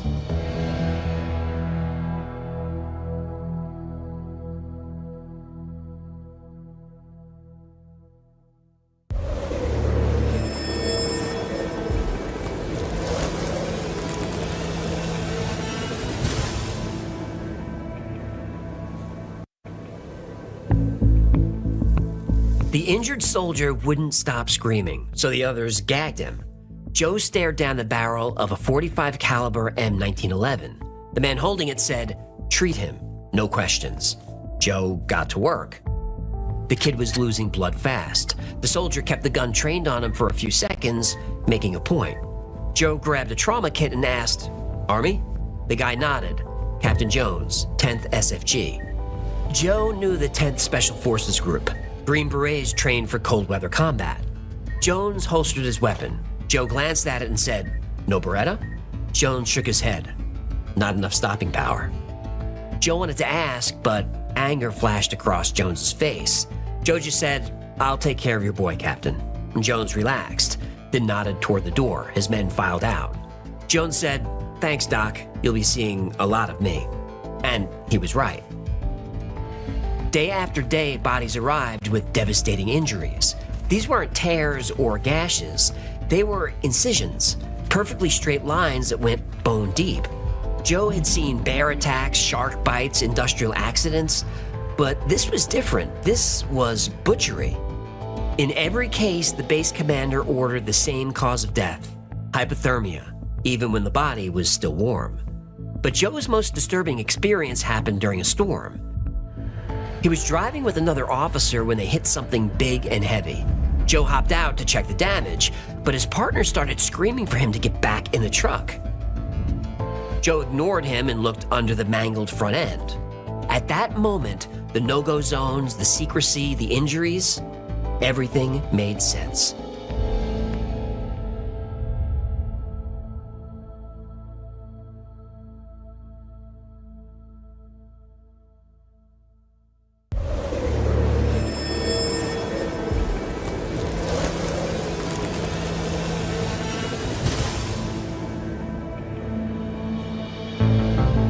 The leg under the truck was bone white and spindly. Not quite flesh, but not quite exoskeleton. He couldn't see the whole creature, but it had to be enormous. The leg alone stretched 7 or 8 feet and was strong enough to crush the steel of the truck. It twitched once, then disappeared into the storm. A few days later, he learned what was filling his infirmary with bodies. Joe found a journal hidden in one victim's coat. It had descriptions of large white predators that could cross Antarctica's terrain in massive 50 to 60-foot leaps. The researchers called them striders. Joe became obsessed and started breaking into offices at night. He found classified files about winter operations at a facility in the no-go zone east of the base. An expense report listed research equipment. But it was really a requisition for ammunition. Thousands of rounds of tungsten core penetrators. Not exactly standard issue. Whenever a soldier showed up with an injury, Joe would ask what happened, but nobody would talk. It was always a training accident. The base commander realized Joe was a security risk. He was notified he'd be shipping out within the week. 3 days before leaving McMurdo, in the middle of the night, Joe was shaken awake. It was Captain Jones. He said, "Doc, we need to talk." Joe started to tell him to sleep it off. Then he felt something heavy land on his chest. It was a piece of a Strider's leg. Joe immediately started to panic. Jones put his hand over Joe's mouth. As Joe's eyes adjusted to the darkness, he saw Jones was covered in blood. He couldn't tell whose. Jones said he just returned from a mission. He needed to tell him about it. After months of trying to find the truth, Joe wasn't sure he wanted to know anymore. But Captain Jones was going to tell him anyway.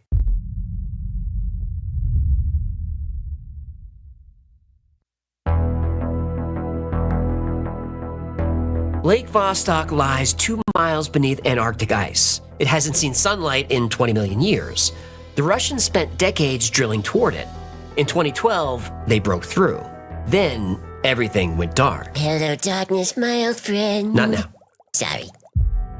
For 5 days, nothing. No radio contact, no signals, just silence. When communications returned, 2 scientists were dead. The official cause? Hypothermia. But Dr. Anton Padalka's classified report tells a different story.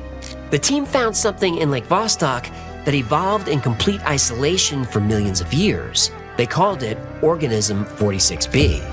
The creature stretched over 30 feet long and looked like a giant octopus. No, did it have testicles? Tentacles. What'd I say? Yes, it had tentacles, but instead of 8, it had 14. Oh, so a tetradecapus. You see what I did there?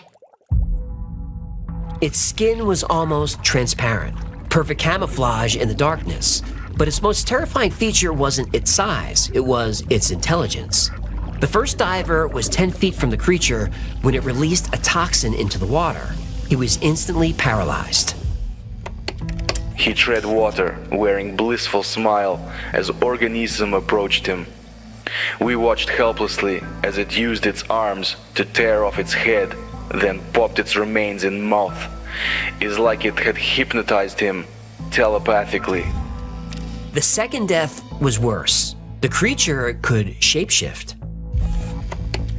It shaped itself into form of human diver. We thought it was one of colleagues swimming towards us in scuba gear. By the time the closest scientist realized what it was, it had grabbed him and torn him to bits. The research team captured it, temporarily. But like everything else connected to Lake Vostok, Organism 46B vanished. Russia's official statement mentioned only bacteria. Then they restricted all access to the lake. The original drilling site was abandoned. Armed guards now patrol the area. In 2017, genetic researchers analyzed water samples from Lake Vostok. They found DNA sequences suggesting intelligence far beyond any known cephalopod. Then everything disappeared. The samples, the data, the reports. According to official records, the research never happened. What made Organism 46B so important that it had to be kept secret? Dr. Padalka's final report gives a clue. During its brief captivity, Organism 46B figured out how to disable security systems. It understood cameras and lights.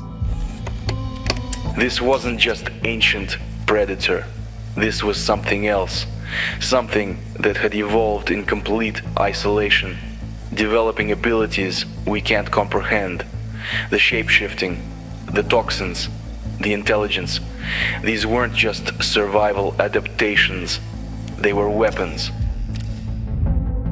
The lake remains under constant surveillance. Military vessels patrol its perimeter. Satellite images are scrubbed. For a lake with nothing but bacteria, there's a lot of effort being made to keep people out. Or keep something in.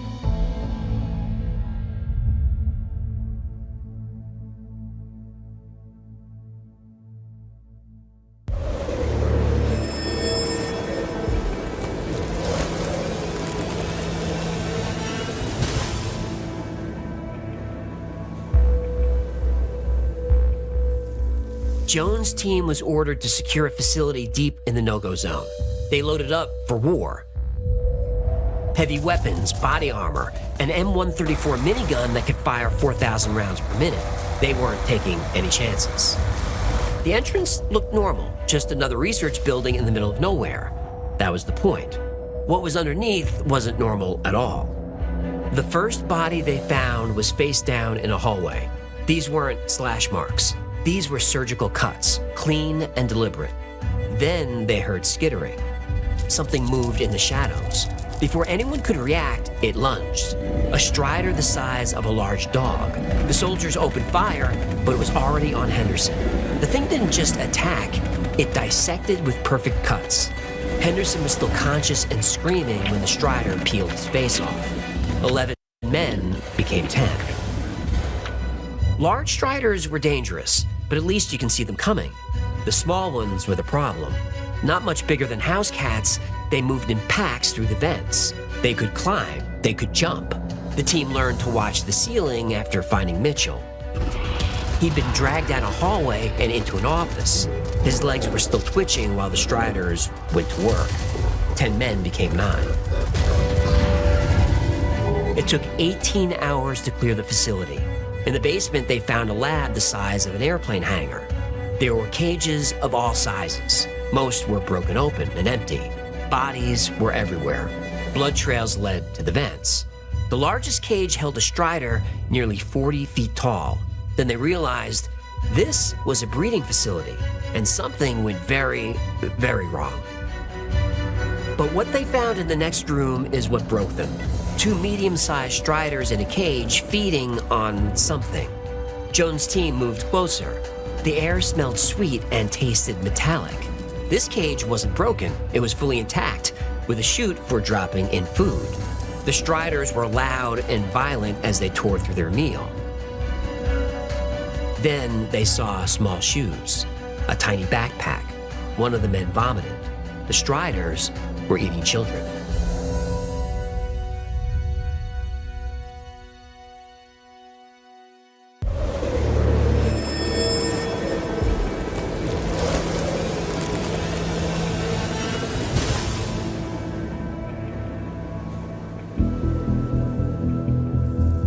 Documents scattered across the facility told a dark story. This was a joint operation between America, Chile, and China. They were breeding striders, trying to control them. They spliced genes to make the creatures more aggressive. They were also trying to make them more obedient. Yeah, sounds like they got it half right. These were apex predators millions of years ago, frozen in the ice until scientists woke them up. But it gets worse. It always gets worse. Behind the testing labs, a bullet train terminal.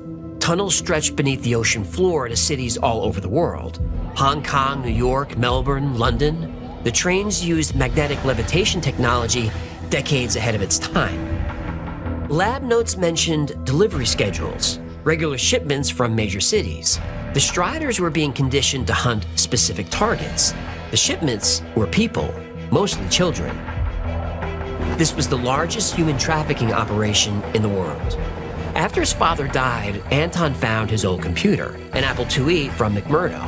The hard drives contained everything: DNA sequences, facility layouts, shipping manifests. All the evidence was there, but he needed help recovering the data. Users warned him to leave the drives alone. Some gave advice on not how to recover the drives, on how to destroy them. Others just said, run. Anton never posted again. The Google Earth image that started it all has been scrubbed. The coordinates show only ice and snow. But beneath the surface, the network still operates. What was once confined to Antarctica now has access to every continent on Earth.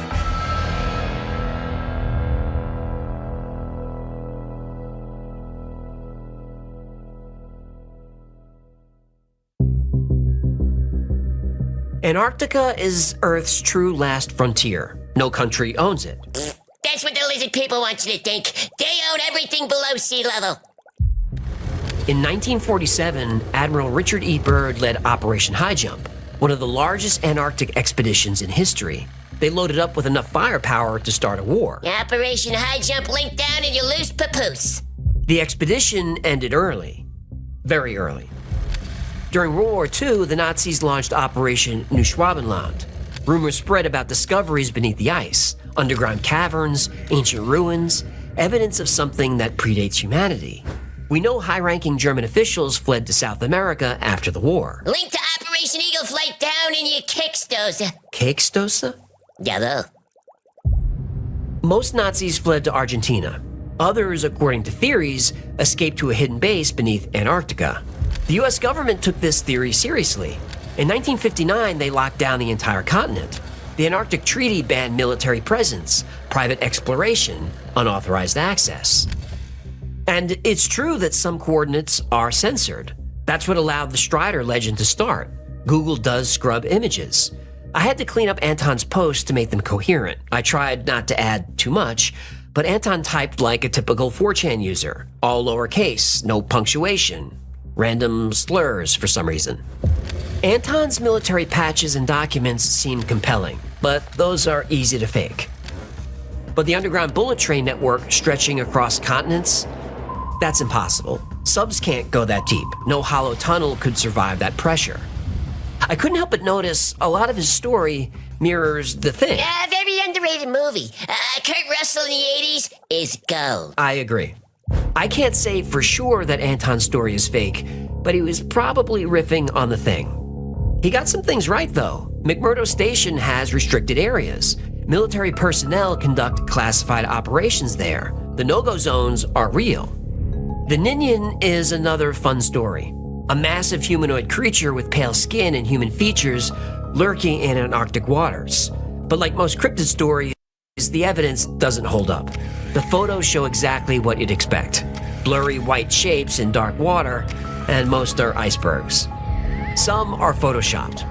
Others are beluga whales, which have smooth white skin and round humanoid faces. But the Ninian is supposed to be 60 feet long. Beluga whales aren't that big, but sperm whales are. Yes, big. Stop it. They sometimes hunt vertically, floating upright. Maybe that's what they saw. There's no mention of the Ninian before the early 2000s, but there is Japanese folklore about creatures called Ninyo, which means human fish. Again, I can't prove it's fake, but it's probably fake. Now, Organism 46B, the psychic shape-shifting cephalopod. Tetradegapus. That one is pure fiction. The story comes from a post on a tabloid site in 2013. Dr. Anton Padalka doesn't exist. In 2012, Russian scientists did drill into Lake Vostok, and it's true that an actual freshwater lake 2 miles under the ice that hasn't been exposed for about 20 million years is there. That's fertile ground for an urban legend to be born. So one was. These 3 stories don't hold up, but Antarctica's mysteries, those are real. UFO sightings, strange lights in the sky, unexplained crashes. Satellite images showed massive structures with entrances under the ice. Once the coordinates got out, the images were blurred. And if you want to see this for yourself, Go watch Mysteries Beneath the Ice. An episode so nice, I linked it twice. Antarctica is bigger than Europe and Australia. It's much bigger than the United States, yet only a tiny fraction is open to the public. You can visit if you're from a signatory country and can get a permit. Good luck with that. Most of the continent is specially protected or specially managed. You need another permit for those areas. You won't get one. Antarctica is one of Earth's most restricted places. Maybe that's for a reason. We're told the rules are there to protect the environment, but until we can see for ourselves, we'll always wonder if they're protecting something else. I don't believe in these cryptids, but doing this show has made me believe other things. Crop circles are real, the moon is weird, and there's something under the ice at the bottom of the world. I don't know why, but I have a very strong feeling that whatever it is, we should probably leave it alone.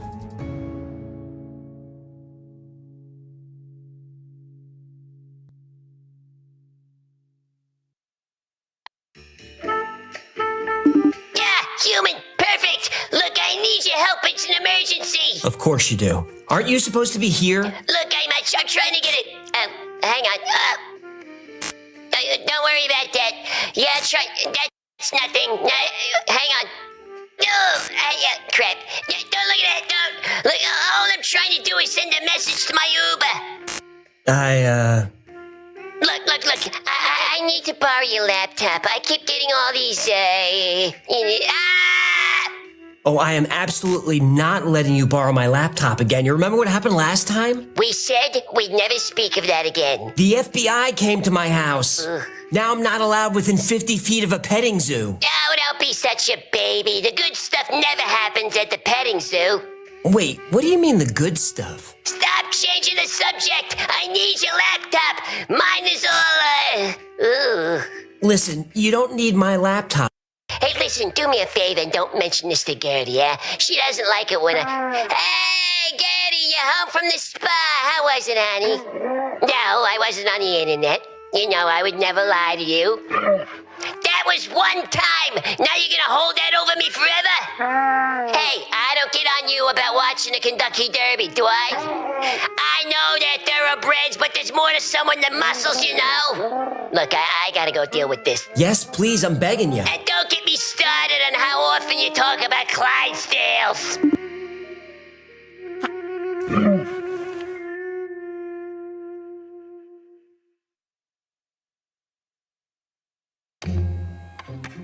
October 28, 1943, the day the U.S. Navy mastered time travel, teleportation, and invisibility. Whoa! Actually, they didn't master anything. The experiment had disastrous consequences. Oh, I'm gonna need my tinfoil hat. Oh, you certainly are. Let's find out why.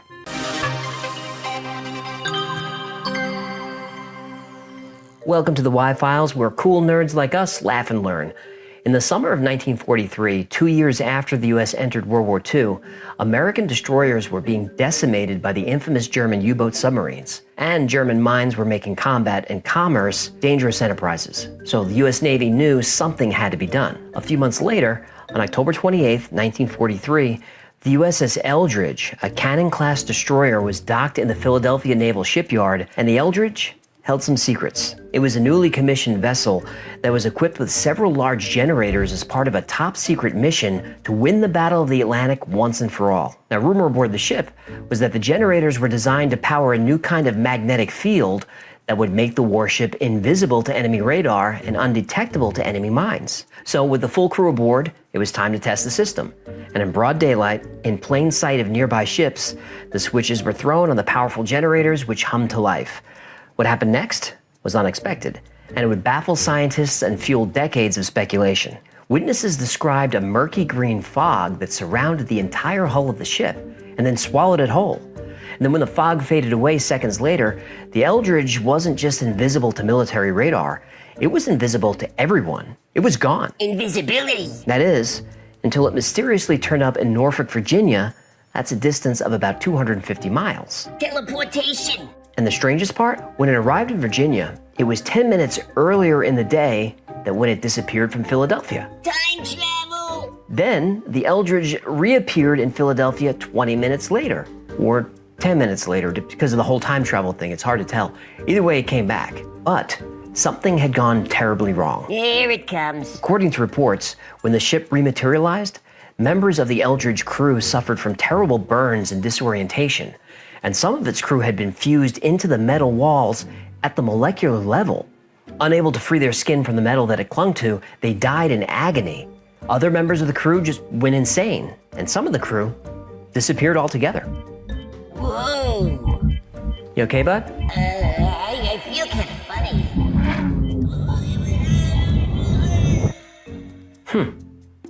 This should be easier now. So when the news broke that a naval ship had mastered invisibility with grisly results, many believed it. I mean, this was an age of war-fueled paranoia. Americans felt that true evil was out there, so it wasn't difficult to get people speculating about the impossible. This was fertile ground for conspiracy theories. Remember, Roswell was only a few years away, so the unexplainable, the unidentifiable, the unbelievable now seemed achievable. It's unsurprising that some Americans clung to the idea of a vanishing warship. But did it really happen? While the USS Eldridge did exist at the time, it wasn't in Philadelphia that day, or Virginia for that matter. According to the ship's logs, it was actually in New York. But this isn't to say that the Philadelphia experiment has zero credibility. There's actually something to this. I mean, we know for a fact that in October 1943 in Philadelphia, the government was up to something. Hecklefish is back, baby. In the 1940s, the U.S. Navy was indeed conducting experiments aimed at mastering invisibility. And some of these experiments happened at the Philadelphia Naval Shipyard, but it wasn't actual invisibility they were working on. The plan was to make U.S. ships invisible to underwater German mines. And at the time, Germans used the Gauss as the unit of strength of the magnetic field in their mines' triggers. Various processes used to counter the mines was called degaussing. The original method of degaussing was to install electromagnetic coils onto ships, but installing this equipment was expensive and difficult, so the Navy developed an alternative method called wiping, where a large electrical cable was dragged along the side of a ship with a pulse of about 2,000 amps. And wiping altered or muted a ship's magnetic field, which allowed it to avoid detection by mines. But degaussing wasn't permanent. As a ship travels through the Earth's magnetic field, it will slowly pick up that field, counteracting the effects of degaussing. So ships had to be degaussed on a schedule, kind of like getting your oil changed, but way cooler. Using these various techniques, Allied ships were pretty well protected until 1943, but Germany was catching on, so new techniques were pursued to try to stay one step ahead. Though there's no official explanation from the Navy, of course, it appears that these new techniques were being developed in Philadelphia at the time. Still, as far as we know, they were not experimenting with time travel. What? Did you just say the government was not experimenting with time travel? Yes, why? Montauk Project, Camp Hero. Does it ring a bell? It rings a bell. Thank you. Speaking of ringing a bell, hit the notification bell and we'll let you know when our Montauk Project video is up. Smooth. So, how did the Philadelphia experiment legend get started in the first place? Well, it all began in 1955 when a man named Morris Jessup received a mysterious letter in the mail. Jessup, who had a master's in astronomy, had recently published a book called The Case for the UFO, where he discussed unidentified flying objects and the exotic means of propulsion that they might use. The book caused quite a stir, and after all, it was written by an actual scientist who seemed to believe in aliens, or at least he didn't want Americans to close their minds to the idea altogether. And UFO fanatics loved this book. It's on my Kindle. I figured. For them, it was proof that this idea of aliens was worth exploring. It gave this group of believers credibility, and they were ecstatic. The fan mail started pouring in. People wrote letters of strange sightings, of new theories, of big ideas. Eventually, someone named Carlos Allende penned a letter of his own. And this letter would start a cascade of rumors, theories, and speculation that still fascinate believers in secret technologies and government cover-ups. In his letter, Allende claimed that he was standing on a merchant ship in October of 1943. The USS Eldridge was docked nearby. Allende watched as the ship vanished into a murky green cloud. He told Jessup that it then showed up in Virginia 10 minutes earlier in time before returning back to Philadelphia. Its crew fused to the steel bulkheads. Those who weren't killed, he wrote, were mad as hatters. Naughty. Allende also wrote that he knew the science behind how the incident occurred. The U.S. Navy, he explained, had realized Einstein's unified field theory, in which electromagnetism and gravity merge into a single field. So could Allende be trusted? Well, probably not. Allende, as it turned out, was using a pseudonym, though it's not clear why. His real name was Carl Allen, and he was fascinated with UFOs, aliens, and Jessup's work. He became a stan who wrote Jessup about 50 letters. Allen had indeed been stationed at the Philadelphia Naval Shipyard at the time of the alleged incident. But if the Eldridge wasn't even there, what was he talking about? Allen's letter was downright bizarre, and not just because of what he claimed to witness. His writing was rambling and strange, almost nonsensical. Like some of your videos. Allende, aka Allen, wrote that most of the men had not survived. He said one sailor walked through his quarters wall in full sight of his family and then just disappeared. Other crew members also vanished. He said 2 burst into flames and burned for 18 days. His account was chilling, but also a little hard to follow. But still, Jessup decided to give the man a chance. So he wrote back to Allen and asked for proof. When his next letter consisted of more crazy ramblings, Jessup just ignored it. But a year later, 2 officers from the newly formed Office of Navy Research, also known as the ONR, showed up at Jessup's doorstep. Men in Black? They might have been. The ONR is the part of the Navy in charge of scientific research and special projects. A visit from them is not going to be good news. A copy of Jessup's book, The the case of the UFO, had been mailed to them and it looked suspicious. It had annotations from 3 people who called themselves the Gypsies. And the Gypsies wrote about the Philadelphia experiment and even claimed that aliens had made the ship vanish that day. Called it. You didn't. Jessup recognized Allen's handwriting right away. He used different color ink and tried to fake the handwriting of 3 fictional people, even claiming one was an alien. And Allen later admitted that he did this. Still, the fact that the ONR took these annotations seriously was a red flag to some conspiracists. I mean, if the Philadelphia experiment never happened, why would the ONR care about this book at all? Well, remember how the US Navy was conducting invisibility tests that year? It's likely Allen's accounts were suspiciously similar to real events. I guess the lesson is, if you have theories about secret government experiments, best not to publicize them. Do you feel that? Would you put your hat on, please? I'm begging you. Oh, 3, 9. While Allen continued to try to prove what he witnessed was real, Morris Jessup was facing a different problem. His career as a writer was faltering. After the stunning popularity of his first book, Jessup wrote a second, but this one did not fly off the shelves. He tried one more time, but his third book was such a failure that his publishers dropped him altogether. So Jessup was desperate to reclaim some of that fame, and he saw an opportunity in the Philadelphia experiment. He began assembling research of Allen's claims and collected any information and possible proof that he could find, and it became an obsession for him. Then in 1958, he gave his research to a friend, Ivan Sanderson, and he spoke ominously, begging Sanderson to keep the research safe, quote, just in case something happens to me. Uh-oh. Did something happen to him? Well, on April 19th, 1959, Jessup called his friend Manson Valentine, which is a pretty cool name. Anyway, he told Valentine that he'd made a breakthrough in his findings, and he wanted to meet with him the next day, so he could share the news in person.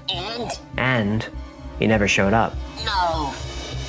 Jessup was found dead in his car that day, April 20th, the result of carbon monoxide poisoning. No! Yep. There was a hose lodged into the exhaust pipe that filled the car with toxic gas, and washcloths were pressed into the windows to keep any fumes from leaving the car.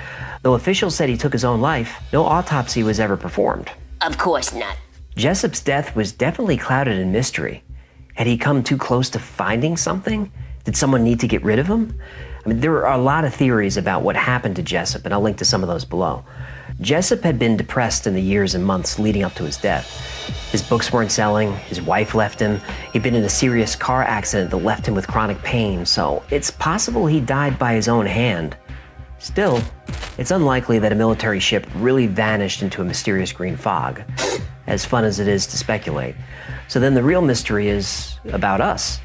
What does the Philadelphia experiment say about our willingness to believe in what we can't explain? Our need for something mysterious, for conspiracies to exist? It seems that the unknown will always have some kind of power over humanity. And, as in the cases of Carl Allen, Morris Jessup, and countless others, the quest for answers might drive us to madness. Or worse. Would you please put your hat on so we can wrap this thing up? Thanks for hanging out with us today. My name is AJ, that's Hecklefish. This has been the Y-Files. If you had fun today, kindly give this video a thumbs up. If not, go ahead and hit the thumbs down button twice. Until next time, be safe, be kind, and know that you are appreciated. Hey, thanks for checking out the 24-hour stream. Shh, did you hear me whistle? It's so annoying because I have to speak in my performance voice, which is kind of loud, and every SH sound becomes a whistle. But I'm not doing this take again because I'm just here to say thanks. Thanks for watching the stream. If there's anything you want to see on here, get in touch. Discord, email, or just hit us up in the chat.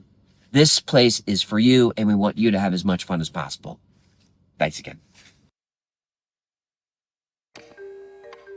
Andrew started his TikTok account in July of 2021, and he posted all the typical things. Videos of friends, of work, his girlfriend, his dog, and just goofing around. But starting in April 2022, his posts would take a strange turn, and Andrew Dawson would become the center of one of the biggest internet mysteries in years. Every story I cover on this channel is a suggestion from you, and almost every one of them falls into one of a few categories. UFOs, government cover-ups, men in black, missing persons, and giants. Well, today's episode has all of these. This is the strange story of Andrew Dawson.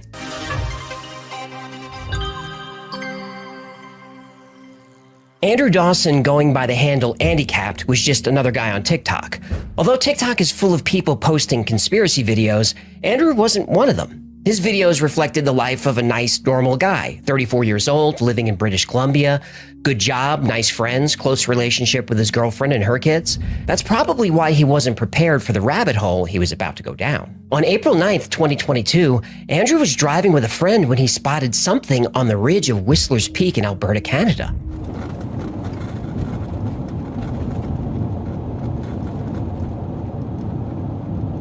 What is it? Person, dude. No, seriously, pull over, pull over. Although his friend wasn't convinced, Andrew said it was a person. But at that zoom, from that distance, whatever this is, it was way too big to be a person. Well, too big to be a normal-sized person. There's a person standing there. No, it's not. Dude, if you seen what I seen right now,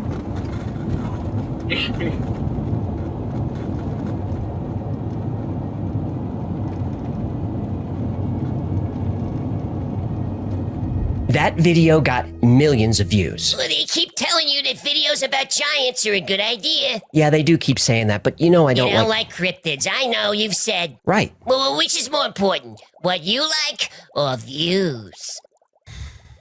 Views. Well, better learn to love stories about Bigfoot, Chupacabra, and the Crab Cat. There's no such thing as a crab. See the Crab Cat? Thousands of people in Andrew's comments wanted him to get closer to the mountain and try to find out exactly what the object was. we are on our way. We're gonna go find somewhere closer, and I'm gonna set my camera on something so you guys aren't complaining how shaky it is in the truck.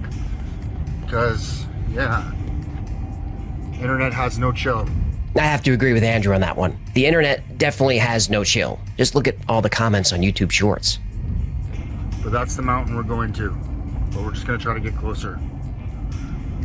Andrew's friend didn't think it was a giant. He just thought it was a tower or some large structure on the ridge. But it couldn't have been a tower. Why not? Because when Andrew went back to look for it, it was gone. Okay, I'm gonna use this as a tripod to try to keep it steady for you guys. And it's not even there anymore, too.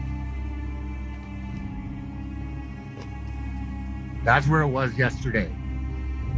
Andrew spoke to a few locals about what he thought was a giant. Residents told him that something lives in the mountains, but it's not always visible. I spoke to some locals and it comes and goes apparently, I don't know. See, that's me trying to keep it super steady with something. There we go. Do you know how hard it is to keep it steady when zoomed in all the way? This area of Canada has had over 200 Bigfoot or Sasquatch sightings going back to the 1800s, and native tribes in this area have a legend about Sasquatch that goes back 1,000 years. In fact, the word Sasquatch comes from the Salish word for wild man or hairy man. The last Sasquatch sighting was in 2014 when the news reported a Bigfoot-like creature walking through the snow near Whistler. And I'm pretty sure there's a Sasquatch down there. I can't really see it very well. There's this little black dot walking in the middle of the snow, in the middle of nowhere.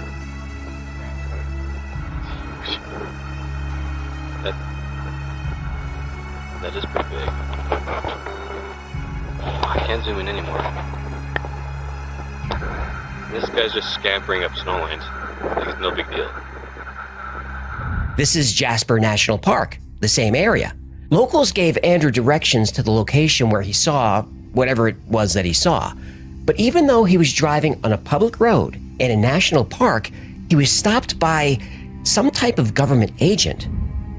I just got stopped by like some CIA agent. He told me to turn around and said I'm trespassing. I said it's a public area, like a public park or whatever.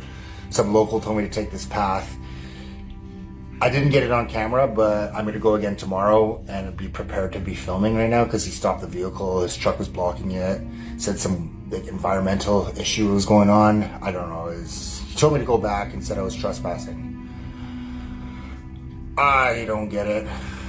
It was awkward, but I'm going back again tomorrow to see if he's not there. But if he is there, I will keep a camera. I will film because the only angle I could get that I found today is the one I just posted earlier, and there wasn't even anything there. But I don't understand why the road's blocked off. I don't know. Now, I've read some debunkers on Reddit that challenge this CIA idea. Yeah, Reddit, huh? What do those geniuses have to say? Well, they say that the CIA doesn't operate in Canada.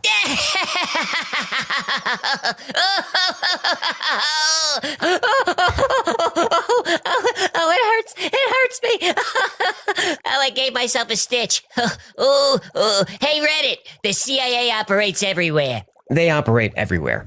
And even if you think the CIA doesn't operate in Canada, which is adorable if you believe that, Canada's intelligence agency, the CSIS, operates everywhere. And that's who could have stopped him. Did he go back the next day? Yep. Did he record it? Yep. Hot Cholula! Andrew left the house early to head back to the mountain to try to find the creature. All right, I woke up extra early today. We're actually gonna go on an adventure. It's currently 5:30 in the morning. I'm gonna see if he's there early in the morning and see if I can get up a little bit. Look at all these mountains I got. They are everywhere around here too. That's the one. All right, let's go. On Andrew's trip back to the mountain, he recorded a couple of more strange events.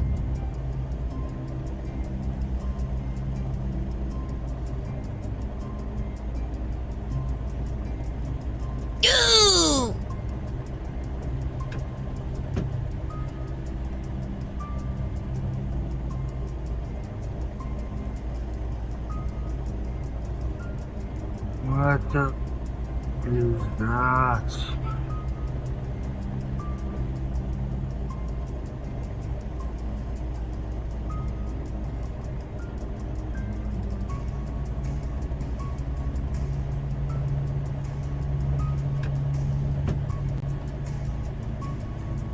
That looks like many other UFO sightings in the area, but things get even stranger.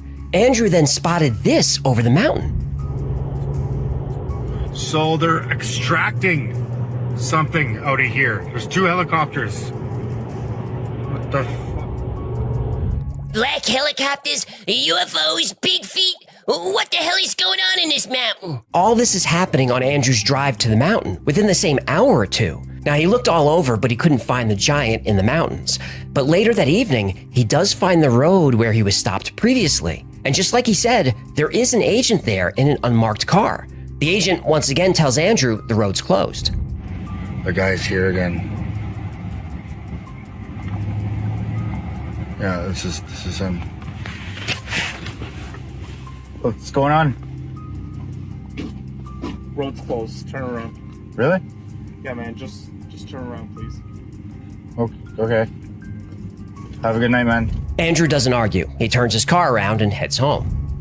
So that was up. There he is. I'm driving past him again.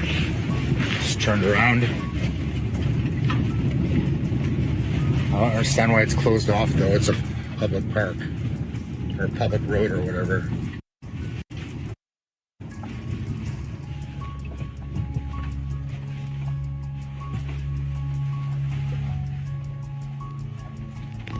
But whoever that agent was, it wouldn't be the last time we see him. Andrew didn't post any videos for a few days, but soon we would learn why. On April 16th, he uploaded a video titled Being Stalked.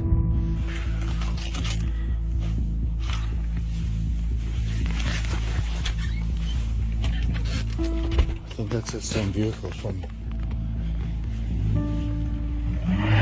Hey! Things just got real. They did. And that looks like the same unmarked Dodge Charger from the last video. The mountain is pretty far from Andrew's house, so whoever stopped him on that dark road somehow found out where he lived and was watching him from the street. The kid's got some balls to run out there like that. He does. But like I said, Andrew isn't a conspiracy black helicopter Men in Black believer. He probably doesn't understand how dangerous this move was. His fans tried to explain this to him. After he posted that video, people in his comments told him that this was a stupid idea and he needs to be really careful. Then people got really nervous when Andrew didn't post a follow-up. He had been uploading videos pretty consistently. Everything that's happened so far took place in a single week, but then nothing. Rumors on TikTok began running wild. People speculated that he was abducted or maybe something worse. Finally, after 3 weeks, Andrew returns with another video. But this one is very different than the others. It's called Official Update. Hey guys, I just want to give you an update. I'm not dead. I have not disappeared. I have just been busy with life. I couldn't get around to posting and updating you guys, so now I'm going to give you an official update of what's been going on. Sorry to disappoint you guys, but all the videos that I posted were scripted. They're just fake. They were just strictly for entertainment. I'm sorry to disappoint you guys. I just needed to give you a quick update. Not suspicious at all. Andrew is leaning up against the plain wall with his hands in his pockets. He never posts like this. And in every other video he's posted, he records himself. But in this video, the phone or camera is on a tripod. Also, this video has a slightly different aspect ratio than his other videos. Which means? Different phone. Oh no. And look at his eyes. Doesn't it seem like he's looking at someone else in the room? Many people pointed out that it looked like Andrew was forced into making this video. People continued to speculate about whether or not Andrew was coerced. But 10 days later, we would learn the truth from Andrew himself. You might not see me post ever again. My videos weren't fake. For the caption of that video, Andrew wrote, "Too much has happened and I can't be forced to be silent." Andrew was finally ready to tell the world what happened to him. The following day, he would upload another video. Andrew's life had become complicated. A story that began as simple curiosity about a tall figure on a mountain descended into a saga where Andrew's being followed and watched by a mysterious agent working for an unnamed agency. Then he's forced to record a confession retracting everything he said in his videos, and then retracts that retraction 10 days later saying the videos were real. Now clearly, whoever forced his confession was following his TikTok account. But the big question was who? Well, Andrew might have given us a clue when he posted a video the following day, titled Military.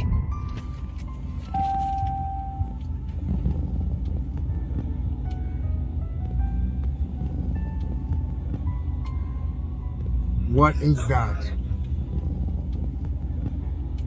That was not there yesterday. So, we've got a sighting of a humanoid figure or some kind of structure on a local mountain that disappears the following day. Strange objects in the sky over the mountain. Helicopters circling and carrying large equipment either in or out of the area. And government agents closing public roads, then surveilling and possibly abducting people. And now an ominous black structure that was literally built overnight. In only a month, Andrew went from a happy, fun, regular guy to anxious and paranoid. It's not paranoia if people really are following you. That's true. On May 13th, Tony Merkel, host of the Confessionals podcast, reached out to Andrew on Instagram about a possible interview. Tony didn't hear back. But a little over a month later, on June 23rd, Andrew responded. Tony asked Andrew if the videos were real or a prank. Andrew said, all fake. Everything's fake, it's fake. Then Andrew asked, why? What did you see? Tony posted a link to Andrew's confession. Andrew wrote back that he can't say anything about it and that it didn't happen. Andrew then tells Tony he shouldn't be talking to him and to be safe. The video of the structure on the mountain was Andrew's last TikTok video, but he kept posting on Facebook. Andrew's Facebook posts were mostly pictures of family and friends, jokes, and random positive thoughts. He was excited about a trip to Mexico that he just booked. It seemed like Andrew Dawson was ready to put the entire mountain mystery behind him and get on with his life. Unfortunately, that wouldn't be possible. Andrew's followers fell into one of two camps. One, the people who wanted him to keep digging for more answers, to keep posting videos of what he found. And the other camp, people telling Andrew that he stumbled into a very dangerous situation, and by posting these videos, which were being seen by millions of people, he could be putting his life in danger. His fans urged him stop posting videos about whatever this was. They told him to hire a lawyer and go to the media. They felt the only way Andrew could protect himself was to get his story into the news. But even though Andrew said he wouldn't remain silent, that's exactly what he did. He didn't post any more videos. He declined interview requests. He didn't say another word about this. but he did show up in the local newspaper about a week later. Oh, he went to the media, huh? Good idea. Nope, he didn't go to the media. Then what was in the paper? Andrew's obituary. Oh, no. On July 1st, about 6 weeks after Andrew's final TikTok video, his obituary appeared in the Campbell River Mirror. Speculation online went wild. Was his death a coincidence? Or is this yet another example of a whistleblower suddenly disappearing? And what was it that Andrew saw on the mountain? If anyone was looking for closure on these mysteries, they weren't going to get it. Andrew Dawson passed away on July 1st, 2022. He was only 34 years old. The Andrew Dawson story was one of the biggest internet mysteries of the year. But is it true? Well, let's take it step by step. The video that started all of this was the giant on the ridge. Now, I've seen this mountain reported as Whistler Peak, but it's not. That ridge is actually Canoe Mountain. Andrew took this video while driving south on BC5, or Yellowhead Highway. We know this because at the very beginning of his video, we see the sign for Cedar Side Regional Park. Now, if we follow Andrew's route and grab images that aren't overcast, you can see this is the right mountain. And if we zoom into that peak, we can see the object. What Andrew thought looked like a giant was just the top of a cell phone tower. Now, the reason the tower disappeared in a later video is because he was recording a little further down the highway where the road veers to the west. That puts the tower out of view. The UFO video was taken over a different mountain. Now, while this could be a UFO, it's probably just contrails. The reason it looks bright orange is because the video was taken while the sun was coming up. Now, the helicopter video is fun. Lots of stories we cover seem to have black helicopters circling around, but that's not what's happening here. What Andrew saw is called helilogging. This is when helicopters are brought in to remove trees from inaccessible areas. And that building that Andrew saw, that was actually the Jasper Skytram. Yeah, but how did they build that overnight? They didn't. It was built in 1964. Oh. So was Andrew hoaxing? Or did he really not know about the Skytram? He's from the area, so it's safe to say that he knew about it. And I'm sure that wasn't the first time he saw a helicopter carrying logs. So far, Andrew's story isn't panning out. But things do get a little more complicated when it comes to the CIA agent, or whoever that was. It was definitely the same car that was on the mountain road and that tore away from his house. But was this guy a government agent? It's hard to tell from the footage. There are a few frames where we see him fairly close up. But if he's a man in black, he's the first one I've seen to wear stretchy pants tucked into Timberlands. Or maybe Canadian men in black are outdoorsy and fashionable. Could be, but I'll leave that up to you to decide. But the agent doesn't sound like law enforcement. Road's closed. Turn around. Really? Yeah, man. Just turn around, please. Yeah, man. Just turn around, please. Kinda casual. Ever been pulled over and initially the officer is standoffish and kinda robotic? That's not them being a jerk. Police are trained to establish authority at the beginning of an encounter. This guy doesn't sound like a cop to me, and definitely not like a Fed. Yeah, man. Just turn around, please. Now, the quote-unquote agent was driving a 2015 Dodge Charger. We know that some Canadian law enforcement agencies use that vehicle. But if it's a government vehicle, why does it have an aftermarket exhaust system? Hey! And that was not professional surveillance. You don't park right in front of the target's house with the motor running and the lights on. As far as tradecraft goes, that's a huge fail and highly suspicious. Now, Andrew's forced confession was definitely odd, but it doesn't feel right to me. When Andrew looks off camera, it looks forced, like he's overacting. Andrew was an aspiring musician and was excited about all the views he was getting on TikTok. We know he liked performing for the camera. We could be watching a performance here. But I could be wrong. Maybe he's being sincere. But if he really was forced into making this video, I think it's strange that the image he used for the thumbnail was of him looking away, like he's calling attention to it. You think whoever forced him to make the video would have prevented him from using that frame and calling attention to it. Oh, maybe he was giving us a signal that someone was in the room with him. Maybe. But if a government would go to the trouble and take the risk of abducting a person and forcing them to post a TikTok video, that government could just as easily force him to remove all the videos about the mountain, or force him to delete his account. Or just delete the person who owns the account, which they did. Right. Andrew's death is the strangest part of this whole story. And still, there are a few details that don't add up. We've been able to explain just about every one of Andrew's videos. I think we've solved everything he saw on or around the mountains, or at least we've made pretty strong cases for a hoax. But Andrew's death is not so easy to solve. There are aspects of it that feel like a hoax, but there are aspects that make me think he might actually be gone. Andrew's obituary did show up in the local paper on July 1st, but anyone can post on that newspaper's website without a death certificate. Looking at the source code of the page, we can see that his obituary was first published on July 1st at 7 a.m., but he died on July 1st. So did he pass away very early in the morning, and then someone submitted an obituary to the paper just a few hours later? That's odd to me. Now, there have been at least 2 people who have confirmed Andrew's death. They allegedly said he was depressed and took his own life. Now, could they be part of the hoax and covering? Sure, but faking your own death isn't easy. His Facebook page has been changed to a remembering page. That attracts a lot of attention. Andrew's girlfriend created a couple of videos after his passing that look pretty sincere. Well, most of them do. Now, I don't love the idea of posting TikToks about your partner's death. That seems weird to me. Why put something so painful and personal online? You're such a boomer. Yeah, I know. I've been told that this is not that unusual for TikTokers. To me, it feels a little unseemly. But everyone processes grief in their own way. By the way, I'm not going to link to her social media. If you really want to find her, it's easy enough to do. But please don't comment on her posts or reach out to her. Just leave her alone. Every comment she gets is what happened to Andrew. And if he really is gone, then all those comments have to be torture. Now, some other things are strange. There's very little information about Andrew online. I couldn't find birth records, death records, residences, phone numbers, what schools he went to, employment history, arrest records, or really records of any kind. The only background information I could find comes from his Facebook page, but I could find members of his family. I found his grandfather, who Andrew's named after. I found his mother. I found his siblings. I thought it was strange that his sister posted nothing about the passing of her brother on her social media, and she posts every day. Now, if he really is gone, his family has my condolences. But if he's alive, then he has my congratulations. If this is a hoax, it's a good one. If it's not a hoax, it's really, really sad.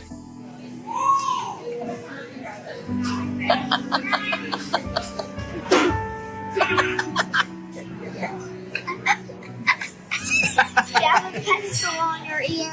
It's in my ear. I didn't even know that you missed me.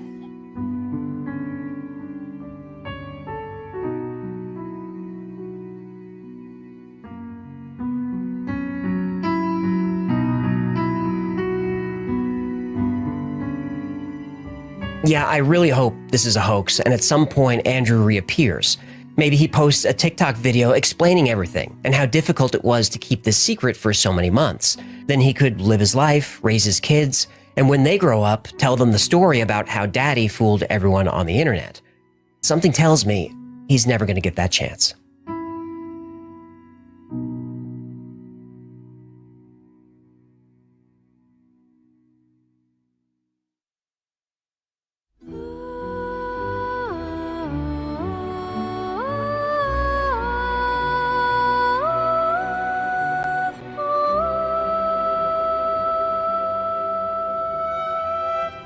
Okay, so I asked AJ, anything you'd like from Thomas Jane, his answers. The only thing I would want would be a promo from Jane saying to the camera.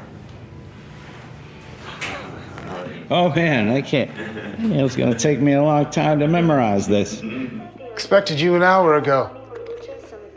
He's a long hoof from the Medina, sir. This is your Baratna. Your Baratna Miller. Telling you to watch the wash files. Belta Iota. Oh, Belta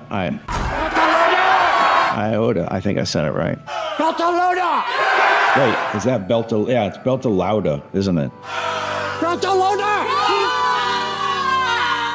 Yeah, now I'm back to memorizing f***ing lines. Tell AJ, you. That's the answer. Thank you, Tom. That's the answer. You stay there, right there. Baratna, Coleman gotta die sometime. But now, this is your Baratna brother, Miller. This is your Baratna Miller telling you to watch the Y-Files. Belta Lauda, motherfucker.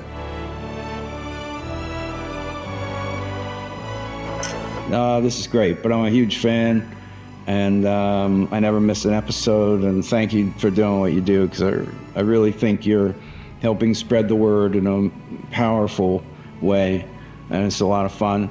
And I was sad that, you fired the Hecklefish. What is this human even talking about? And then you guys had to shut down for a month while Hecklefish renegotiated his contract or whatever was going on there. But I'm glad you guys are back. I was hoping you guys had axed the fish for good, but somehow he weaseled his way back in. So I'm okay with it for now.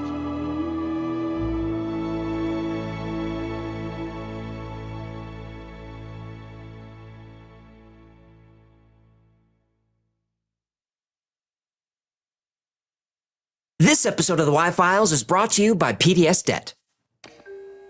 In December 1990, in a remote village above the Arctic Circle, 2 Russian scientists embarked on a daring experiment. Their goal was to enhance human superperception, or ESP. They built a device that could shield subjects from electromagnetic interference and amplify their biological energy. The device was a large tube of rolled aluminum with a chair inside. As soon as the device was built, strange phenomena occurred around the village. Disc-shaped lights hovered around the lab. Balls of energy appeared and disappeared. The northern lights became so bright and vivid that they seemed to have physical shape. Inside the lab, anyone who approached the device felt an unexplainable sense of dread. It took a long time to persuade anyone to try it. When the first subject finally sat in the chair, a flash of energy erupted that stunned everyone in the lab. The device worked, but maybe it worked a little too well. Not only did it boost people's psychic abilities, it also enabled them to view any place in the world. And soon, they could view any place in time. In fact, these experiments confirmed a theory first proposed in the 1950s, that time as we know it doesn't exist.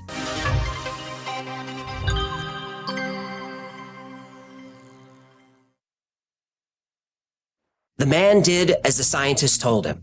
He stared at the curved wall of the aluminum chamber and tried to picture the ancient symbols that he studied before entering. Whoa, wait a minute. What chamber? What are you talking about? Well, I'm talking about a study done in 1990 using a Kozyrev mirror. Then why not just say that? Well, I was trying to paint a picture, theater of the mind. Theater of the mind? Yeah.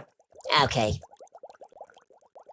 Stupid. Okay, that's enough. Just tell the people what's happening. I'm trying to tell them, but you won't let me tell them because you keep interrupting. The man had trouble concentrating.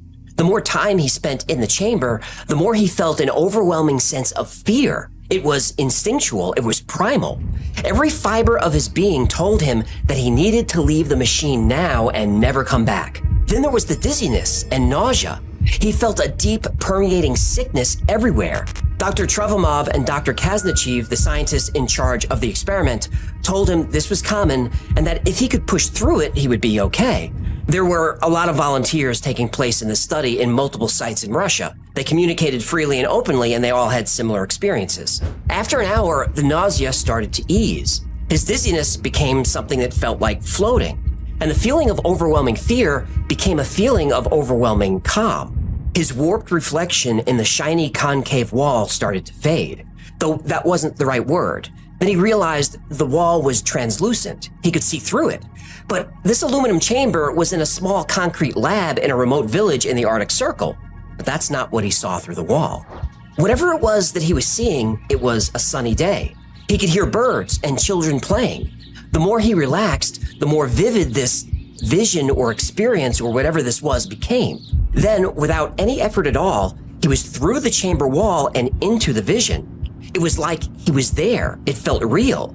And even though he knew this was impossible, his instincts told him he was there. Next, he found himself floating behind a child, maybe 5 or 6 years old.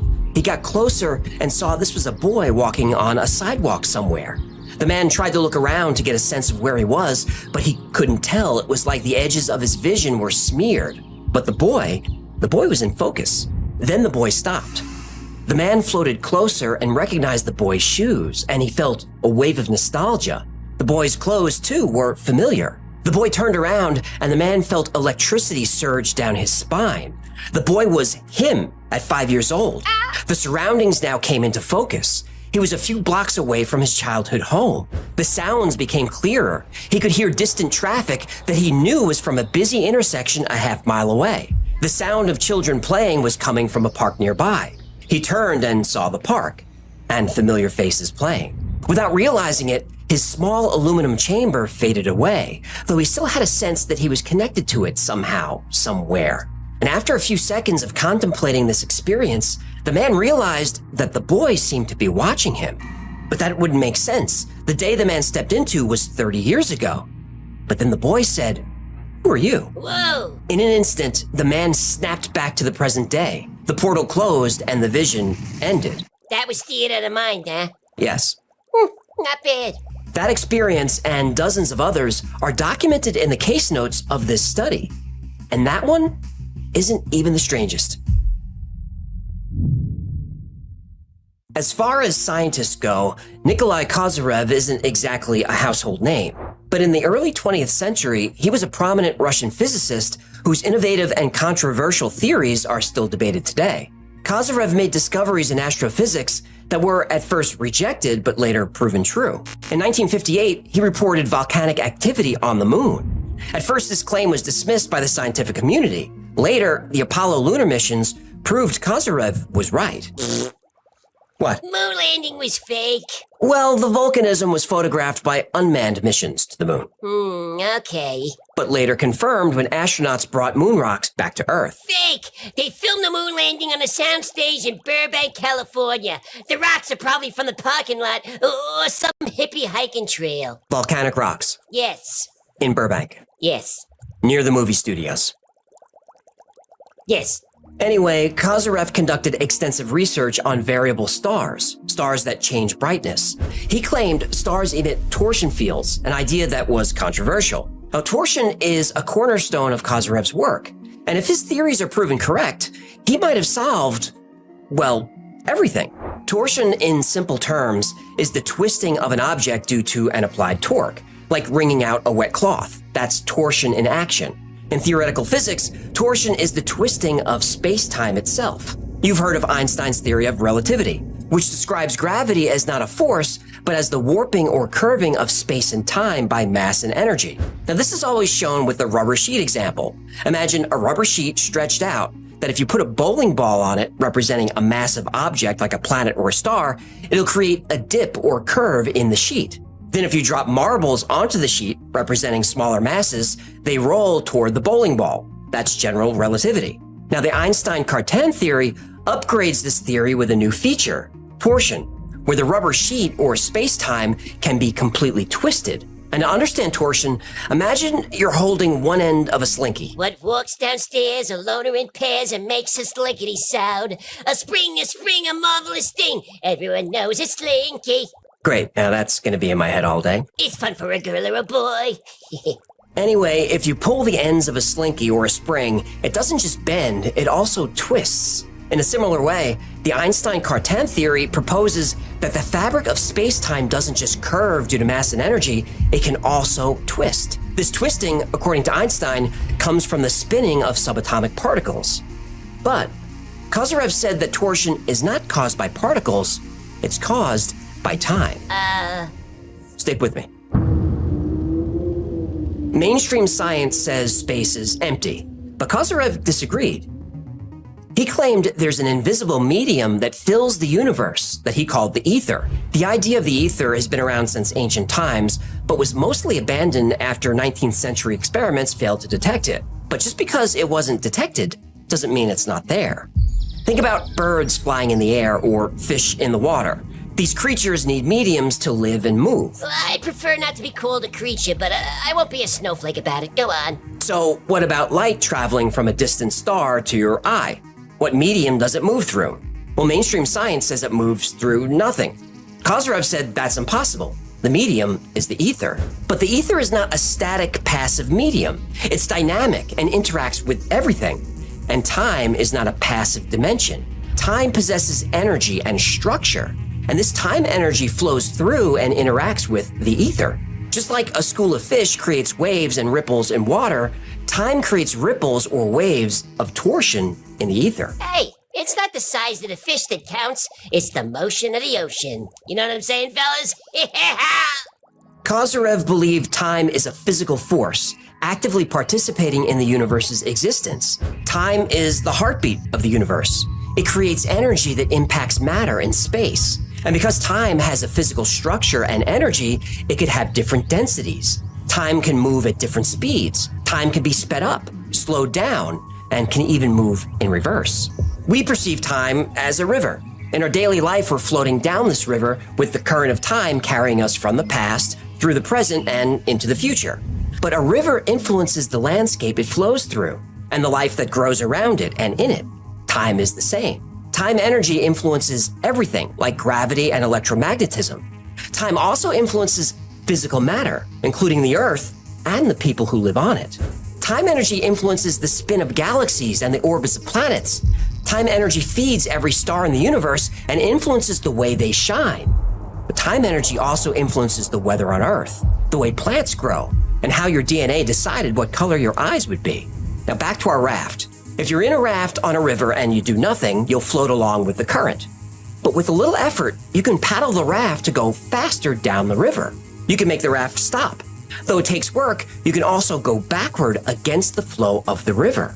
And Kozyrev said time works the same way. We only perceive time at our current point as we float along, but the river behind us is still there. We pass through it, but it's still back there. And the river ahead is there too. We're not aware of it until we get there, but it's still up there waiting for us. Time, like the river, is always there. Past, present, and future all at once. When the torsion from time energy ripples through the ether, that information is transmitted instantaneously everywhere. The past, the present, and the future. And Kozyrev proved it. He conducted experiments with pendulums and gyroscopes to detect torsion fields and time energy. Using a telescope, Kozyrev found a star. The light from the star is really from the past, right? The light from a star 10,000 light years away takes 10,000 years to get here. Fine. Kozyrev detected torsion from that star 10,000 light years away. So that torsion was also from the past. Next, Kozyrev calculated where the star was at the current time. He detected torsion there too. In fact, the reading was much higher than the previous test. This means not only is torsion real, it moves much faster than light. It's instantaneous. Kozyrev went a step further. He calculated where the star would be in the distant future. He detected torsion there too. Kozyrev concluded that all time is simultaneous and infinite, that past and future are just metaphors. There is no past or future. There's only now. He also believed an interaction occurs between time and the human brain. That's why there are concepts such as intuition or foresight. This is human consciousness tapping into time energy. But time can also be influenced by human consciousness, by thoughts and by feelings, which can affect the physical world. And because time is a physical energy that can be sped up or slowed down, time can also be concentrated and redirected. Kozyrev then unveiled a theory that shocked the world. He said a mirror can be made that can bend absolutely anything, including time. Time travel is possible through a mirror. And then he built a machine to prove it. Time, according to Nikolai Kozyrev, is energy. Light, which is electromagnetic energy, can be redirected with a mirror. Time energy can also be redirected with a mirror. Specifically, Kozyrev used concave mirrors. And throughout history, concave mirrors have been used to concentrate light. The ancient Greeks and Romans were familiar with this. They used polished bronze or silver concave mirrors to focus sunlight and create fire for various purposes. These mirrors, known as burning mirrors, were used to light ceremonial torches and even ignite sacrificial fires. Some mirrors were even used as weapons by reflecting sunlight onto enemy ships that set them on fire. During the medieval and Renaissance periods, concave mirrors were used by scientists and alchemists to study optics and the properties of light. Isaac Newton used concave mirrors to concentrate light in his telescopes. Today, concave mirrors are everywhere. They're used in optical equipment like projectors and headlights and searchlights to focus and reflect light. Concave mirrors are also utilized in satellite dishes to collect and focus radio waves for communication. Kozyrev said a mirror was capable of bending almost anything. Microwaves, lasers, ultraviolet rays, and even particles from space. And time energy can be focused the same way. Kozyrev invented and even patented a device that would focus this energy. It was a thin sheet of metal bent into a spiral using geometry based on Fibonacci numbers, like most naturally occurring spirals are. A spiral, by the way, is the shape that results from torsion. Kozyrev tested different metals and found that time energy was most responsive to aluminum. His early prototype could, according to him, bend time at the microscopic level. Through the device, he claimed he could see 10 seconds into the future. It was at this point that the Soviet government classified his research as a state secret. His next experiment was to build a larger version. It would be a capsule with the interior wall entirely covered by this special mirror. Time inside the capsule would move faster. If you were inside, you could see or even visit the future.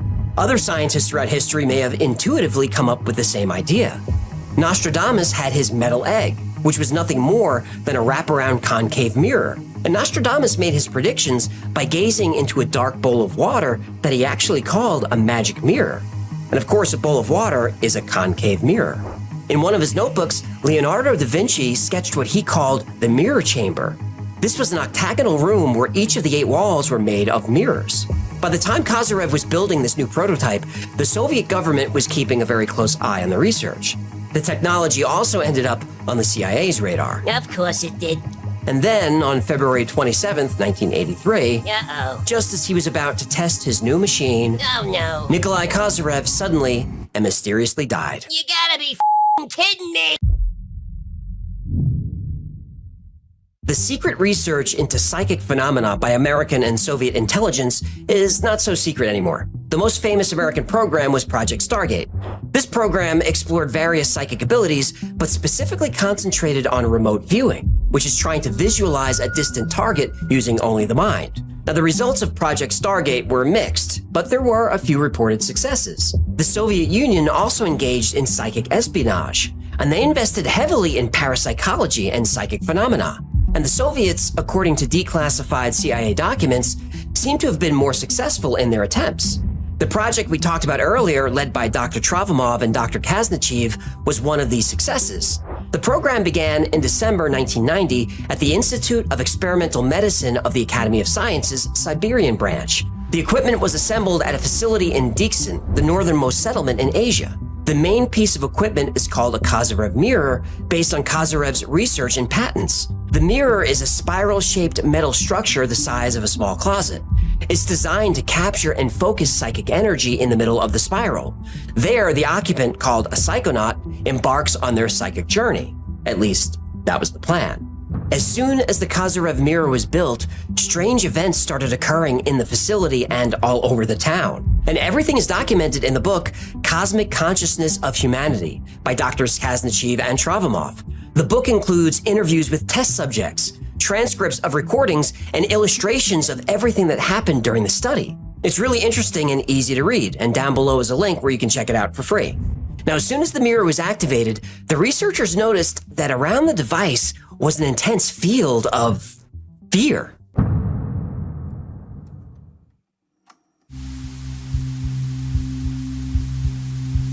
December 24th, 1990, Tape 1. Having entered the room, we felt a kind of emotional pressure, but we kept talking as though we didn't care about it. We just couldn't keep standing around the mirrors. The fear was so strong, more like a wild terror that couldn't be explained. It seemed like a real thing we could touch. None of us had ever had such a feeling before. This feeling of instinctual dread was described by some as something almost physical that you could touch. I had an unpleasant feeling. I felt cold and dizzy. My hands were trembling and my head grew heavy. Even the air of the room seemed different. The fear was so strong, it felt like a substance. It came from the Kozyrev space and filled up the whole room. At the beginning of the experiment, nobody wanted to go near the mirror. Once we opened the door, we got scared. It was like coming into cold water. The shiver came up as we got closer to the mirrors. I felt my head grow heavy. As I approached, the fear grew so strong that I was close to running away. Powerful bursts of energy suddenly appeared above the device. The researchers called them plasmoids, and the way they describe them, they sound like ball lightning. And outside the building, objects started appearing in the sky, and these were seen by people who worked at the lab as well as residents of the town. Coming to the lab at 8:30 a.m., I saw a red glimmering circle above the building. It was there for a minute and then gone. At 5:10, I saw a UFO flying from the north. The object had the form of an ellipse radiating red-white light. There were beams of light coming off the object as if it was searching for something. The UFO remained in sight for about 4 minutes, then the light went off and it was gone. Suddenly I felt a kind of hypnosis. The feeling didn't last long. I saw a white glimmering object which looked like Saturn against the dark sky. 7 different UFOs were seen for months all over the area.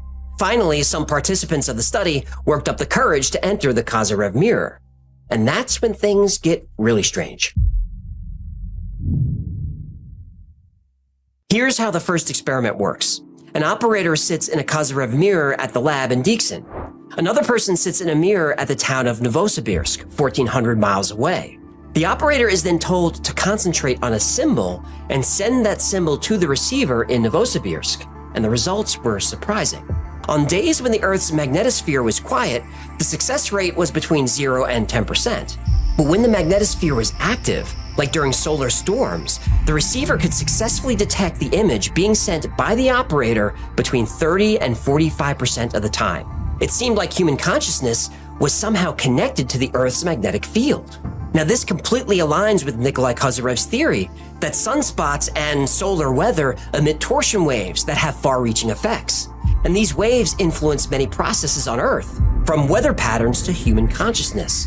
So another experiment was done. This time, 2 operators in 2 different Kozyrev mirrors in 2 different cities would concentrate on sending images into the Earth's magnetosphere.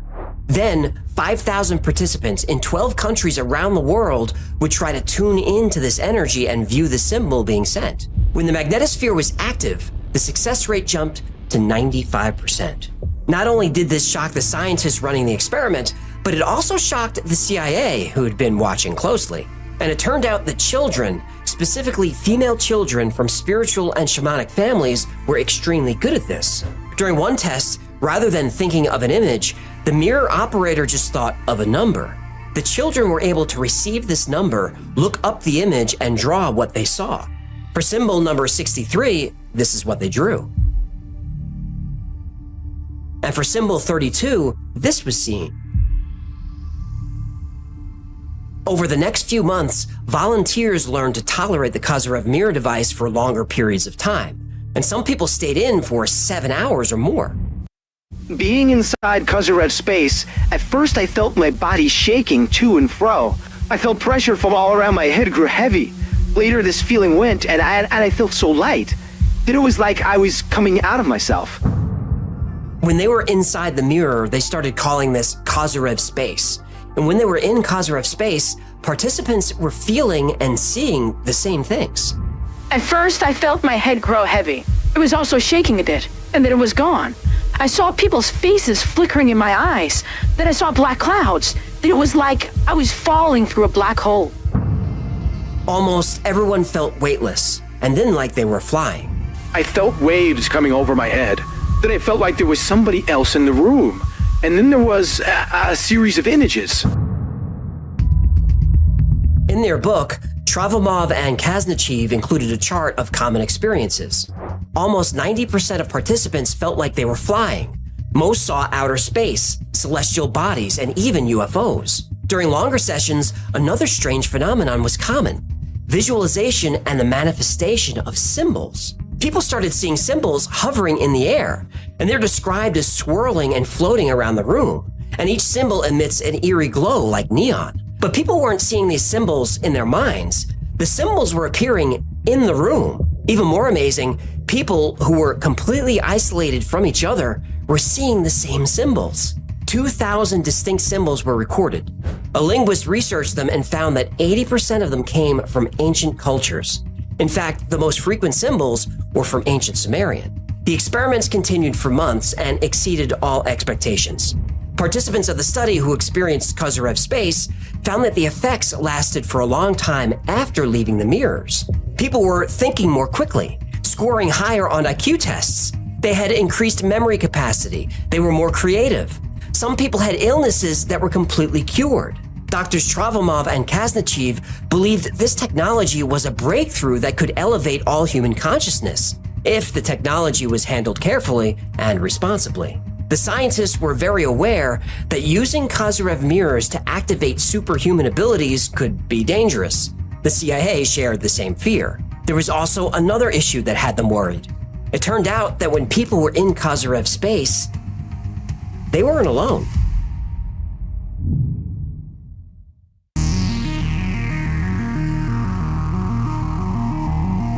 The more time people spent in Kozyrev space, the more they realized they were all having the same experiences. 75% of people saw UFOs, 70% saw extraterrestrial buildings, and 68% of people felt the presence of intelligent entities in Kozyrev space. They started calling these entities the observers. I felt a kind of discomfort, which then turned into fear. I felt I had something cold right on my neck. I had a feeling somebody was watching, so I was afraid to open my eyes. This observer could physically interact with people within Kozyrev space. I closed my eyes. I wanted to sleep, but all of a sudden I felt somebody touching my hand. My body shivered with fear. The observers were consistently described as humanoid, but not human. They were very bright, like made of light. No one was able to make out any features. Being inside Kozyrev space, at first I felt nothing at all. In a few minutes, I saw a human shape. It was white all over. In 30 seconds, it was gone. On a few occasions, an observer actually communicated. Between the mirrors, I felt my head jerk, and something appeared. I was asked, "Who's that man with you?" I explained that he was a scientist. Then I asked them, "Who are you?" No answer came. I asked them, "Can you be seen?" And I saw human shapes. I saw shining lights. I heard a voice asking me, "What do you want?" I answered, "I want to meet you." I only remember one word of the answer: League. Most participants found communicating with the observers to be an unpleasant experience. I saw a device with lights and an egg-shaped object. This ran in my mind. Come up. I answered, "I don't want to. I have fear of you." Then it was gone. I saw a face. It wasn't that of a human. I got scared. I was dizzy. I felt my head rolling around slowly. There were flashes of light. I asked who was there. The answer was, "I have no face. I am nothing and everything." Then I saw the eyes. The eyes were not very kind. A few people saw more than UFOs in the sky. They saw UFOs from the inside. I saw a light on which I could manage to get to a flying craft. It was a black hemisphere. I saw a few doors. I opened one door and found the beings looked human, but of smaller size. I asked them what they were doing, and they answered they kept watching us. I asked them where they were from. They said they came from a big star. And one observer had a disturbing prediction for Earth. My body got relaxed and light. As soon as I closed my eyes, I saw an object flying above. Then I was in a room I hadn't seen before. A man was standing in the center of the room. His face wasn't seen. He began to speak slowly. "Your planet is in danger. It is suffering. You have been in the mirrors too much. It's bad." Then he said, "There may be a disaster." I asked him when. No answer came. Now, it's unclear whether this observer actually saw the disaster in the future or is just saying that we're on a path to disaster. But time travel was experienced by over 40% of the participants. Now, most of those experiences were the person at various stages of their life. Some viewed their life like watching a movie. Others were actually able to interact with and participate in their life in the past. Also, there were many people who observed or participated in historical events. One woman remembers being an advisor to Genghis Khan. Another felt his consciousness transfer to someone in the Middle Ages. Another to the Roman Empire. Remember, Nikolai Kozyrev believed that time was energy, and he believed that time energy could carry information to and from the physical world. Information was specifically abundant when objects change their state. For example, when water freezes solid and then melts and then turns into steam, this changing of state is very effective at encoding time energy. The site in Deakin was chosen for a few reasons, but one of those was permafrost. The researchers believed that when the water in the Arctic froze, information from that time it was frozen stayed trapped in the ice. And when the ice melted, that time energy was released. They thought some people may have tapped into this time energy, which gave them access to different points in time. Now, all this research is documented and available, and it's linked below. I'll also link to a Russian documentary that covered this pretty well. Now, doctors Kaznachev and Travomov continued their work with Kozyrev mirrors for years and achieved an incredible amount of success. But despite the support of the Soviet and Russian governments, mainstream science journals wouldn't publish the work. In the West, research into Kozyrev mirrors has been completely ignored by everyone. Except the CIA. Right. Within the past couple of years, the CIA has released a few documents showing that they were following this research very closely. And it's been alleged they've conducted their own research into Kozyrev mirrors. There's one last document in the CIA database that covers Kozyrev mirrors and the potential for this technology to unlock human psychic abilities and awaken human consciousness. But that document, despite many Freedom of Information requests, remains classified. The research done in Siberia in the 90s using Kozyrev mirrors is amazing, but is it true? Well, it's a difficult story to debunk. On one hand, mainstream science doesn't take any of this seriously. On the other hand, major intelligence agencies do. Dr. Kaznachev and Dr. Travomov published their research in detail. They've given plenty of interviews. They say all of this happened and they don't seem to be lying. And why lie?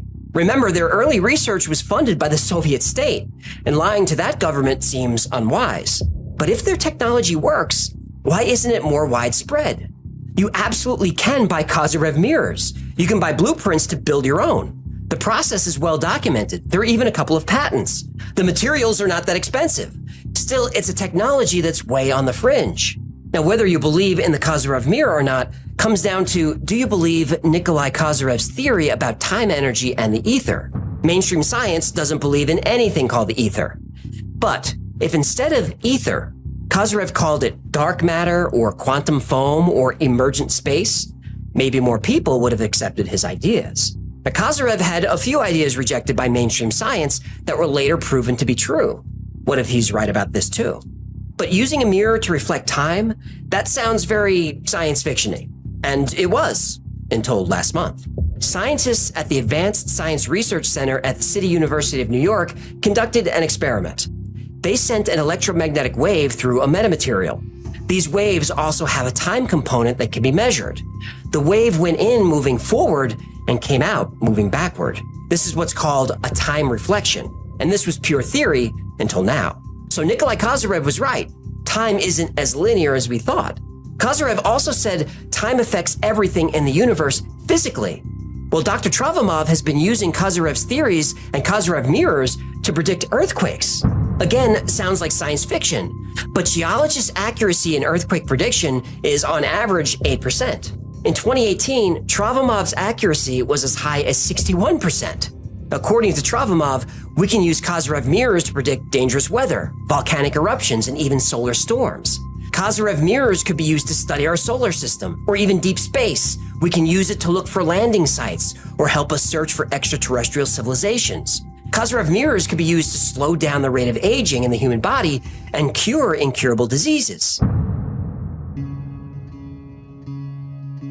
Now, despite all this potential, mainstream science won't take this technology seriously. Travomov and Kaznachev said this technology is so important and so profound that it should be made available to everyone and not left in the hands of an elite few. Kaznachev specifically worried about government or corporations abusing Kozyrev technology.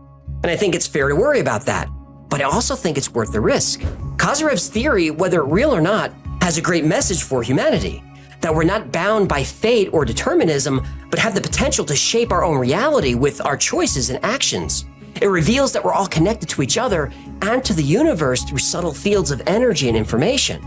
And I'd like to have access to that information, wouldn't you? I think we, all of us, should download the plans, grab some sheets of aluminum, and see what we can discover. Because there are only two options. Democratize this technology so everyone can have access to it, so we can all experiment and exchange knowledge, perhaps allowing the entire human race to take an evolutionary leap forward. Or option two, Kozyrev's technology remains classified and under the control of the CIA. Not a hard choice for me. So I don't know what your plans are this weekend, but me, I'm going to Home Depot. Want to come with?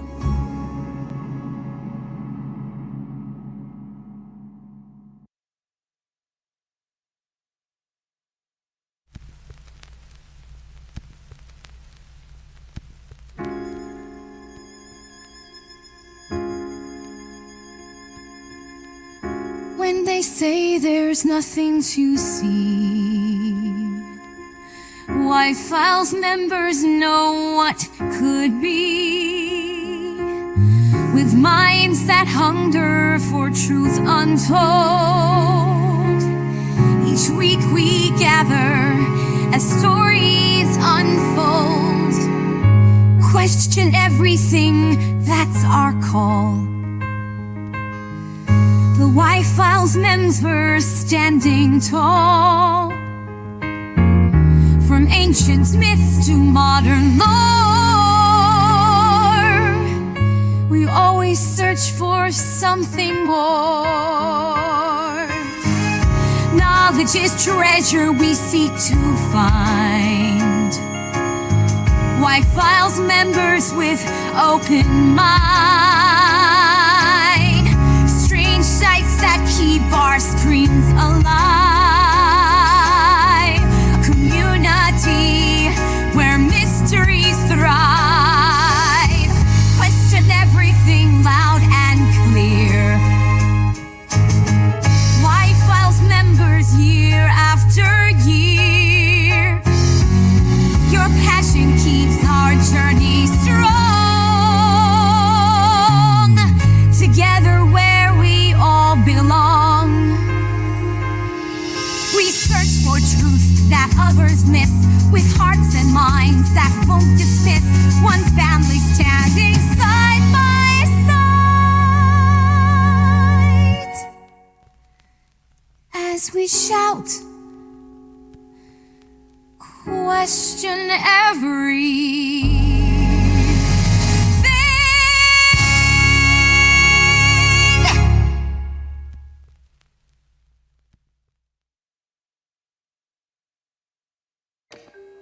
At the height of the space race in the late 1970s, the Viking probes successfully landed on Mars, collecting pictures, data, and samples from the Red Planet.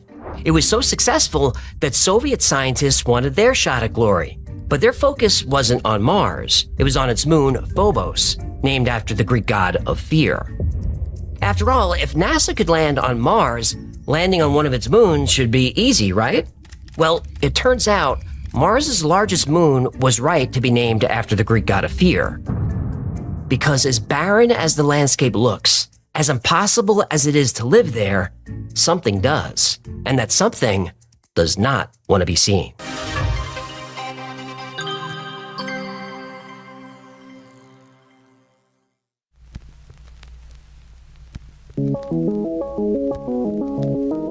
Scientists and astronomers have long debated the potential for life on Mars. When the first probes landed on the surface, the outlook for finding life wasn't good. The landscape was barren, the atmosphere a reddish-green haze. This did not look like a planet that could support even the simplest life forms. However, after further study, opinions have changed. As I've shown on this channel, NASA has been taking some creative license with their photography. Link below to the video about Mars and the NASA cover-up. Right. The Martian atmosphere is actually bluish-gray, not green or red. And the surface of Mars used to be a lot like Earth, covered in vast oceans of water, liquid water, just like Earth. As you know, the Earth has a spinning iron-nickel core that creates a magnetic field. This field protects us from solar wind and radiation. Well, billions of years ago, Mars had a similar core, which gave it similar protection. But eventually the Martian core stopped spinning, and without the protection of its magnetic field, solar wind stripped away most of the Martian atmosphere. The reason there's water on Earth is because our atmosphere is actually pretty heavy. When Mars lost its atmospheric pressure, its water evaporated into space. Well, most of its water. There's still water frozen in the Martian ice caps. Scientists have even discovered organic compounds in Martian rocks, compounds that are the building blocks of life. So, if there are signs of life on Mars, what about its moons? Could there be life there too? Well, Mars has two moons, Phobos and Deimos, both named after the sons of the Greek god Ares. American astronomer Asaph Hall discovered them in 1877. Now, Phobos is the larger and closer of the two moons, but large in this case is misleading. It's only about 14 miles across. For comparison, our moon is 2,000 miles wide. Phobos is also oddly close to Mars, only about 5,000 miles away. Our moon is 200,000 miles away. Phobos is covered with massive craters and dents. The surface is dull with no atmosphere. It's not round at all. It's been called a giant potato. Phobos looks more like an asteroid than a moon. And for a long time, astronomers thought Phobos and Deimos were asteroids that got captured by Mars's gravity. Not only do they almost perfectly resemble asteroids, they appear to be made out of the same type of rock. But their orbit is so oddly close to Mars that scientists from the Japan Aerospace Exploration Agency, or JAXA, proposed another theory. Instead of being trapped asteroids, Mars's moons might have formed in a similar way to our moon. Oh, you mean created by aliens in a distant part of the galaxy and brought here to serve as a base of operations? No, I'm talking about the giant impact hypothesis. That a large object collided with the Earth, and the moon was formed by the debris from the impact. Yeah, that's not how the moon was formed. Well, I have my suspicions too, but let's stick with Mars. Okay, but if you throw out more cockamamie theories, you're gonna hear it. I know, but you're gonna like the theory about Mars. We'll see.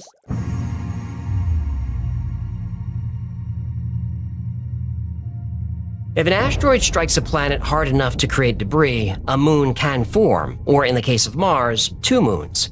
And there's scientific evidence to back it up. Just like Mars, scientists have found inactive signs of life on the tiny moon. Possible remnants of microorganisms or DNA, aka the building blocks of life. Martian life. Okay, you're right. I like this theory. According to one of the lead scientists at JAXA, Phobos is an ideal natural laboratory.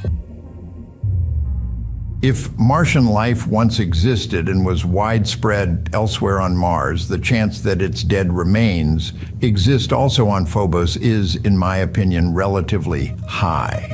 This is because numerous small asteroidal impacts on Mars eject Martian surface material, and the ejecta is relatively easily transferred to Phobos.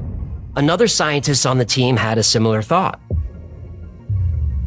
In my opinion, of all the chances for finding life as we know it in the solar system, the surfaces of Mars and Phobos are our best bet.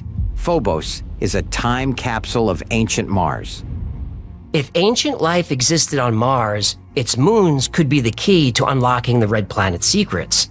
In fact, Phobos could be the key to unlocking many secrets. Even though it's smaller and less symmetrical than our moon, it has one surprising similarity. Like our moon, Phobos might be hollow.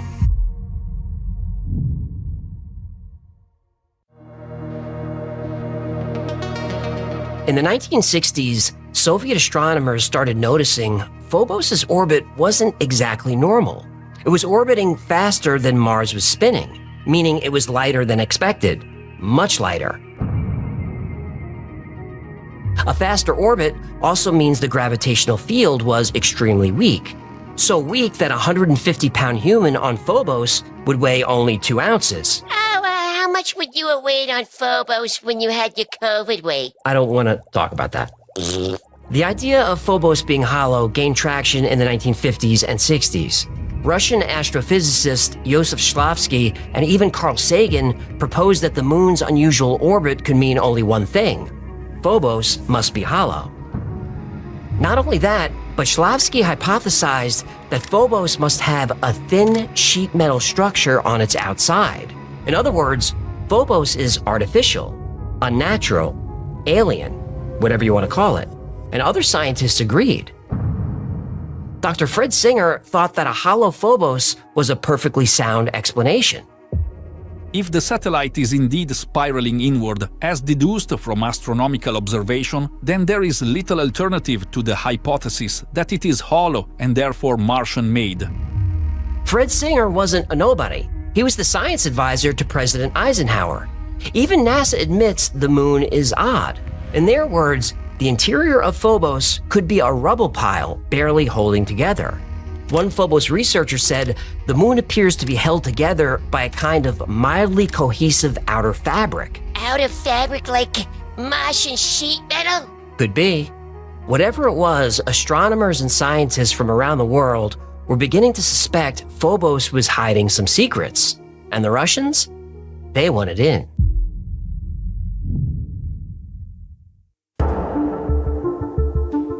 In July 1988, the Soviets launched 2 probes, Phobos 1 and Phobos 2.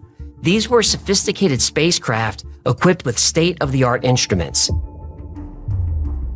The mission was to study the Martian environment and gather detailed images of Phobos' surface. And it wasn't just the Soviets who wanted this data. The mission was backed by 14 other nations, including the US. But the Phobos mission got off to a rough start. Before Phobos 1 could gather any data, an operative on Earth entered the wrong command. The probe turned away from its source of power, the sun. Someone fat-fingered the probe. Yep. Fat-fingered the probe. Stop it. No control Z, eh? Nope. With no power and no radio contact, Phobos 1 was lost to space. But Phobos 2 was working perfectly, for a few months anyway. However, on March 28, 1989, just as Phobos 2 was preparing to make its closest approach to Phobos, something unexpected happened. It started going haywire. The probe's signals weakened and it began acting strange. Instead of maintaining its steady course, the probe suddenly began spinning out of control. The control center couldn't explain it. This was space. Things don't randomly start spinning, unless they're hit by something. They scrambled to maintain contact with the probe, but no success. Phobos 2 sent back one final image, then everything went black. After days of failed attempts to reconnect with Phobos 2, the mission officially ended. The probe's sudden failure was allegedly caused by a computer malfunction. Allegedly? Well, before it failed, Phobos 2 had been sending data to Earth. The last transmission from Phobos 2 contained a series of perplexing images.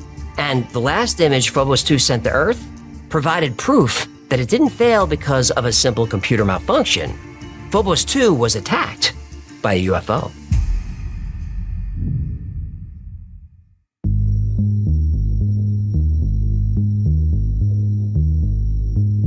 After the mission ended, the Russian government kept the majority of the photos secret. But this was a multinational cooperative effort. The other countries involved didn't agree to the secrecy, to put it nicely. So after increasing pressure, the Russians finally released the photos taken by Phobos 2. Well, most of them. The Russians kept the last 4 frames of the photo dump classified. Seconds before Phobos 2 went MIA, it snapped a photo of its attacker. It depicted a long elliptical shadow cast on the surface of Phobos.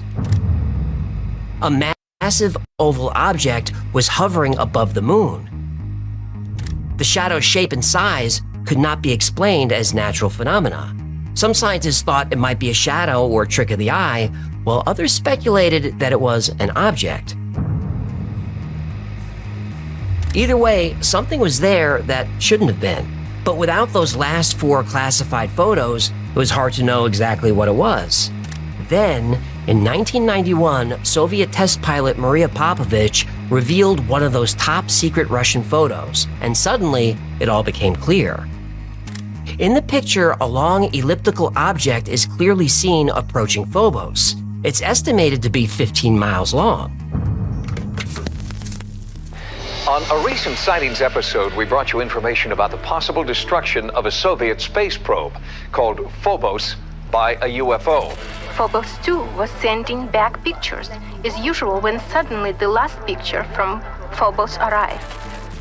On that picture you could see Phobos, the Martian moon, and an oblong-shaped object.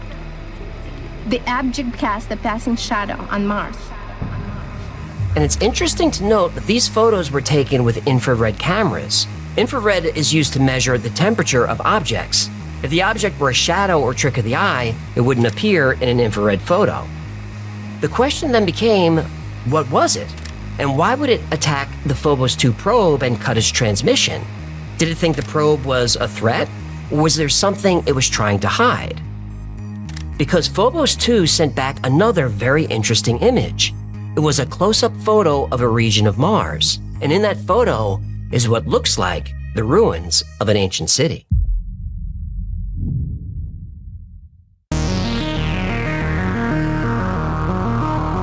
Mars's tiny moon, Phobos, holds some massive secrets. Secrets that something or someone doesn't want us to see. Over the decades, probes and satellites sent to Mars and its moons have captured images of things that don't look exactly natural. Perhaps the most famous is the so-called Face on Mars. Face on Mars, link below. The face is located in a region of Mars called Cydonia. It was first photographed by NASA's Viking 1 orbiter in 1976. Some believe it's evidence of an ancient Martian civilization. Others think it's a message or a marker left by alien visitors. Yeah, Anunnaki. Could be. According to the Anunnaki legend, not only did they stop on Mars on the way to Earth, they set up an outpost there. Anunnaki, link below. Also in the Cydonia region and elsewhere, there are a number of objects that look like artificial constructions, including pyramids, obelisks, even the ruins of ancient cities. One of the most intriguing structures is a pyramid in the region called Elysium Planitia. The Elysium Pyramid is a massive structure that rises nearly a mile above the surrounding plain. Many believe that the pyramid's shape and alignment are too precise to be a natural formation. The only explanation is that it was constructed by intelligent beings. Other puzzling features on Mars include the so-called tubes and glass tunnels that form a network across the planet's surface. Some say this is the work of an alien architect and evidence of underground Martian cities. Phobos orbits very close to Mars. If there was a civilization on Mars at some point, you'd expect to see anomalies on Phobos as well. And we do.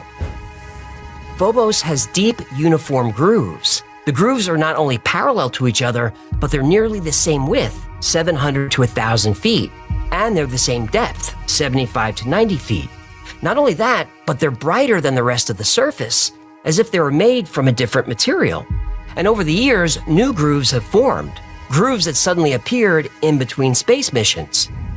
But it wasn't just the tiny moon holding secrets.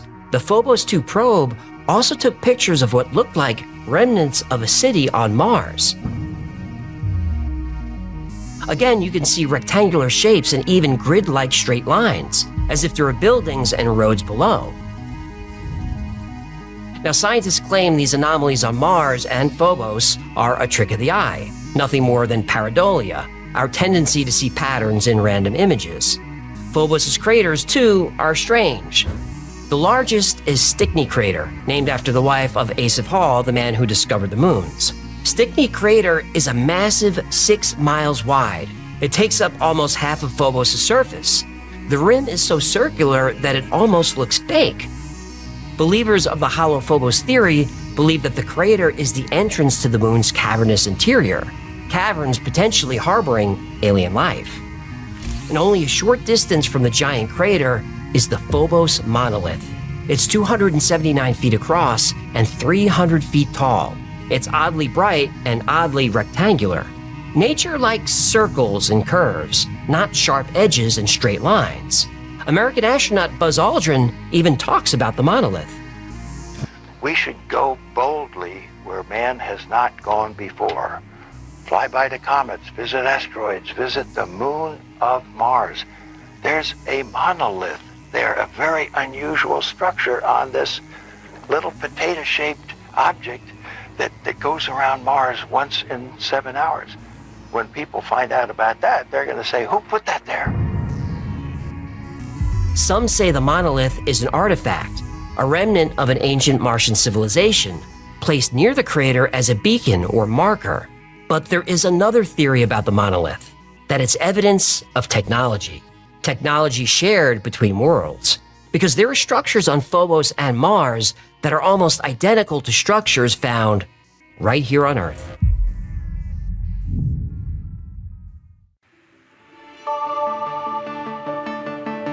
In the Cydonia region of Mars, along with the face and what appear to be buildings, a number of obelisks have been identified. These structures seem to be arranged in a precise geometric pattern, forming a series of interlocking triangles and hexagons, too precise and too consistent to result from natural processes. But when you think of obelisks, you can't help but think of ancient Egypt, And you can't talk about Egypt without mentioning the Great Pyramid of Giza. And there's a theory that the Great Pyramid was not a tomb or monument, that it was an ancient power plant. And there's scientific evidence to support the theory that the pyramid created electricity, a lot of it. Nikola Tesla even tried to replicate this technology. Tesla pyramid, link below. So now we have to consider the electric universe theory. Electric universe theory link. Well, you know, it's below.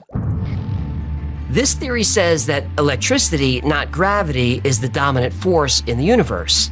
Everything is part of a vast interconnected web of electric currents. Every planet, every star, and every galaxy, all connected. And that electricity is all around us, everywhere. Now, if that's true, the pyramids around the world, like those in Egypt, Mexico, Indonesia, and Peru, could have been tapping into this electricity field. This is zero-point energy, which exists in all quantum fields. It's all around us all the time. The pyramids could have harnessed that energy and transmitted it around the world to the obelisks, which were like power substations.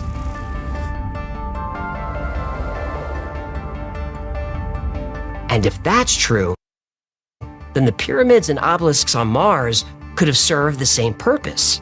Remember, Mars used to have water and an atmosphere, just like Earth. And maybe the monolith on Phobos was another one of those power substations, harnessing zero-point energy and delivering power to whatever's inside. And maybe when Mars lost its atmosphere, it short-circuited the zero-point energy field connecting Mars to Earth. But there's no way to tell. No scientist will look into zero-point energy. Well, that's not completely true. Quite a few scientists have investigated zero-point energy. Some have even patented devices that they claim could tap into this energy field and provide free electricity to everyone, everywhere on the planet. We even have an episode coming up on these devices. But, spoiler alert, all those patents were seized by the government, and all the scientists are dead.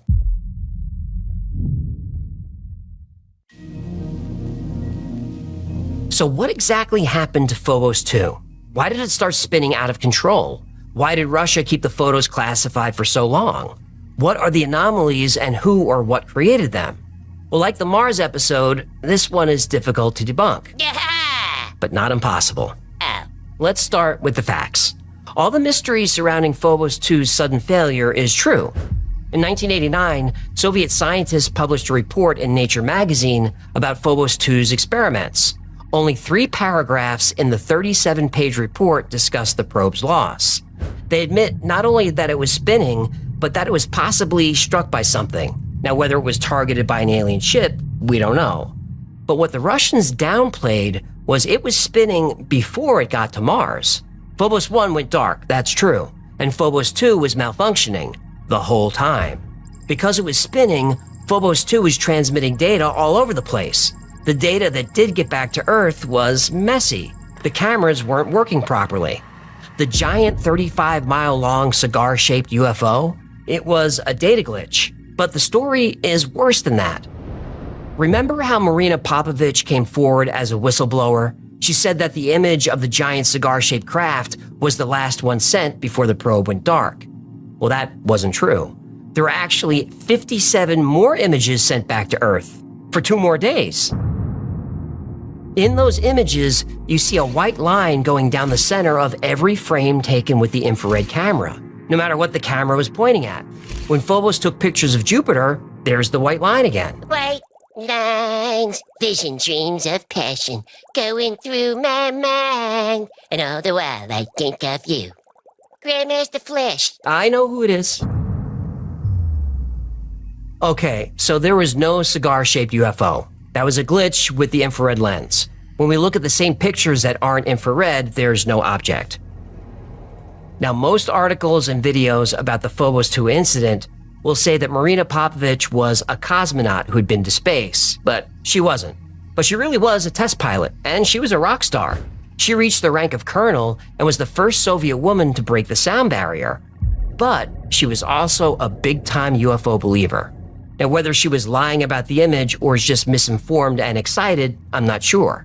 But I am sure she wasn't a whistleblower. She had permission to show those photos. The Soviet government loved her. When she passed away in 2017, she was buried with full military honors. Now, also, to sell the Phobos 2 story, that clip of Buzz Aldrin talking about the monolith is often used, but it's never used in full. It's usually cut off at "who put it there," implying that an alien race put it there. But if you listen to the full clip, he thinks it's a natural formation. When people find out about that, they're going to say, who put that there? Who put that there?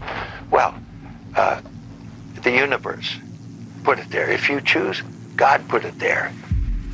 The elliptical shadow is a little harder to debunk. We do have newer images that show the shadow of Phobos on Mars, and the shapes are identical. Now, UFO believers will say this is impossible because the original Phobos shadow has sharp edges, but that photo had been retouched. Specifically, it was sharpened. If you look at the original unsharpened image, it looks exactly like current photos. It's not a UFO. Okay, but is Phobos hollow? Yep. Probably not. Damn it. Phobos was formed when a bunch of small asteroids clumped together. So while it's not hollow, it's full of caverns and empty spaces. The grooves on Phobos are weird because Mars's other moon Deimos doesn't have them. Now, last year, a paper was published in the Planetary Science Journal. It says the grooves are probably caused by Mars's gravity, which squeezes and pulls on the moon. The grooves are where the parts of the surface of Phobos are falling into those empty spaces, causing channels and canyons. Now, this is a sign that Phobos will eventually be pulled apart, and this is expected to happen in about 40 million years. Yeah, but what about the sheet metal skin? Well, the paper addresses this too. When Phobos is pulled and squeezed, it throws up dust. Over millions of years, this dust settles fairly evenly around the surface. So Phobos is covered in a thin layer of skin, but it's not sheet metal, it's dust. Now, the monolith is there. Yes! But it's not an unusual feature. Monoliths like this are found all over the solar system, including our moon. All built by the aliens for the space internet. That could be aliens. I'm not saying it's not, but I am saying monoliths are common. They could be common because they were placed there, we don't know. The pictures of the city on Mars is probably pareidolia, but until we go there, we won't know for sure. Now, the glass tubes and tunnels actually were explored, and they're not glass tubes at all, just rock formations. I get so annoyed when everything is debunked. Well, I don't know if I debunked everything, but I think I presented enough information to help you separate the facts from a lot of wrong information that's floating around the internet. There's still so much we don't know about Mars. Regardless, Phobos is still a very interesting object, and scientists believe evidence of life could be there. All we have to do is land a probe there and check. It may be a coincidence, but every mission to land on Phobos has failed. But we're not giving up. This September, Japan is sending a probe to Mars, and that probe is scheduled to collect samples from Phobos late next year. And that probe could answer all the questions about this mysterious moon. Unless the aliens shoot it down.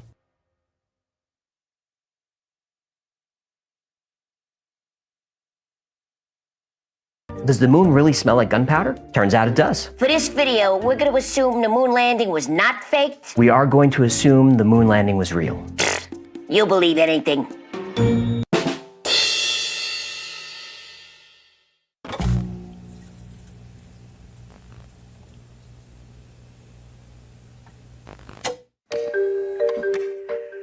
November 22nd, 1987 was a pretty normal evening for television viewers in Chicago.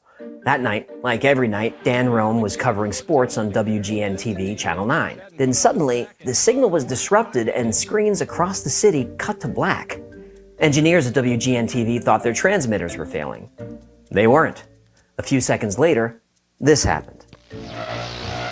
What the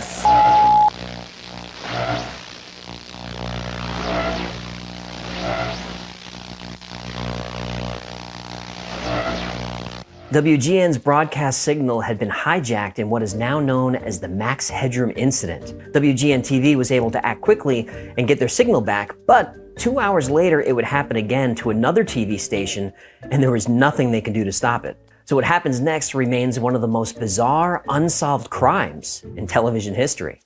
Let's find out why.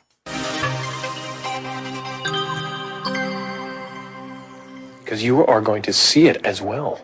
Yes, it. Yes, it. Yes, namely, the Max Headroom story. At 9:14 p.m., Dan Roan disappeared from WGN-TV. In fact, everything disappeared. Then, 15 seconds later, something crazy happened. Wearing a rubber mask and sunglasses, the hacker looked like artificial intelligence television character Max Headroom. The new Max didn't say anything, but that doesn't make him any less frightening. After about 30 seconds of horror, technicians at WGN were able to switch their uplink frequency and bring Dan Roan back on the air. And he did a nice job of keeping his composure, but he clearly was unsettled. Well, if you're wondering what's happened, so am I. Actually, the computer that we have running our news from time to time took off and went wild. The engineers figured that this was an inside job conducted by an employee, so they started tearing apart the studio looking for the perpetrator. They didn't find anyone. Turns out the pirate broadcast was pre-recorded and the signal was hacked by a third party. Somehow this third party was able to intercept the WGN uplink and push their own signal through WGN-TV's antenna on top of the John Hancock building. But the TV pirates weren't finished yet. 2 hours later, on PBS Channel 11, in the middle of a Doctor Who episode, Max was back. And this time, he had lots to say. That is the only way to learn. I'll get you a hot drink, miss. Need some dry clothes. These are freaky nerds. Chicks worse than freaking Jesus.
As far as I can tell, a massive electric shock. He died instantly. No, really. What the actual So for this second performance, there were no engineers on duty. They had gone home for the day. So the transmission played all the way through, and when it was over, the signal was returned to Channel 11. And barely an hour later, the FCC and the FBI began an investigation that would turn the entire television industry upside down. The hunt for Max Headroom was on. Oh, look at that. You cannot beat that for a first prize. Well, you can't, but I can. Now, to most TV viewers in 1987, the face of Max Headroom was instantly recognizable. He was called the world's first computer-generated TV host.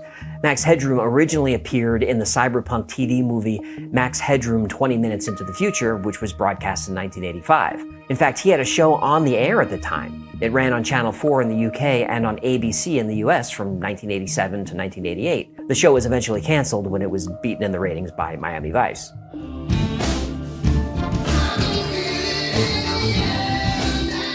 Ooh, it's tough to compete with Crockett and Tubbs. It is. A late-night talk show on Cinemax and a few TV specials had made Max Headroom a cult sensation, and eventually he would become an 80s icon. The Max Headroom story takes place in a dystopian future, and in this future, television networks rule the world. Even the government functions as a puppet of the network executives, whose job is mainly to pass laws to keep people watching, like removing off switches from TVs. And TV technology had advanced to the point that viewers' physical movements and thoughts could be monitored through their television sets. I bet Facebook and Google love this future. The only real check on the power of the networks is Edison Carter, an investigative journalist who exposes their unethical practices. Now, the networks don't like this, but Carter gets big ratings, so they have to keep him around. So one day, he's injured in a motorcycle accident, and the last thing he sees before he blacks out is a sign that says max headroom, 2.3 meters. Oh!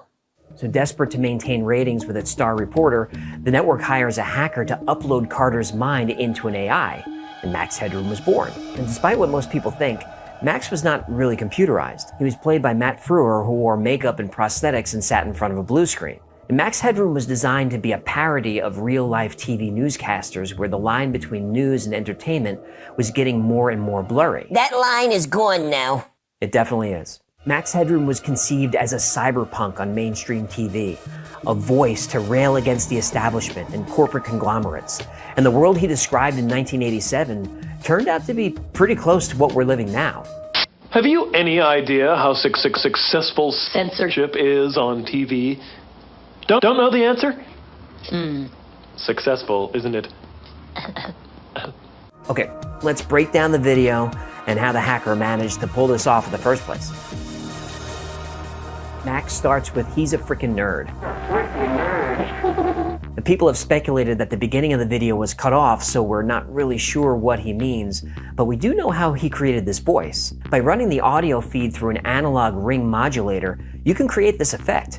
And it might not have been an accident that Max hijacked a Doctor Who episode. Doctor Who fans are very familiar with the evil Daleks, famous for saying,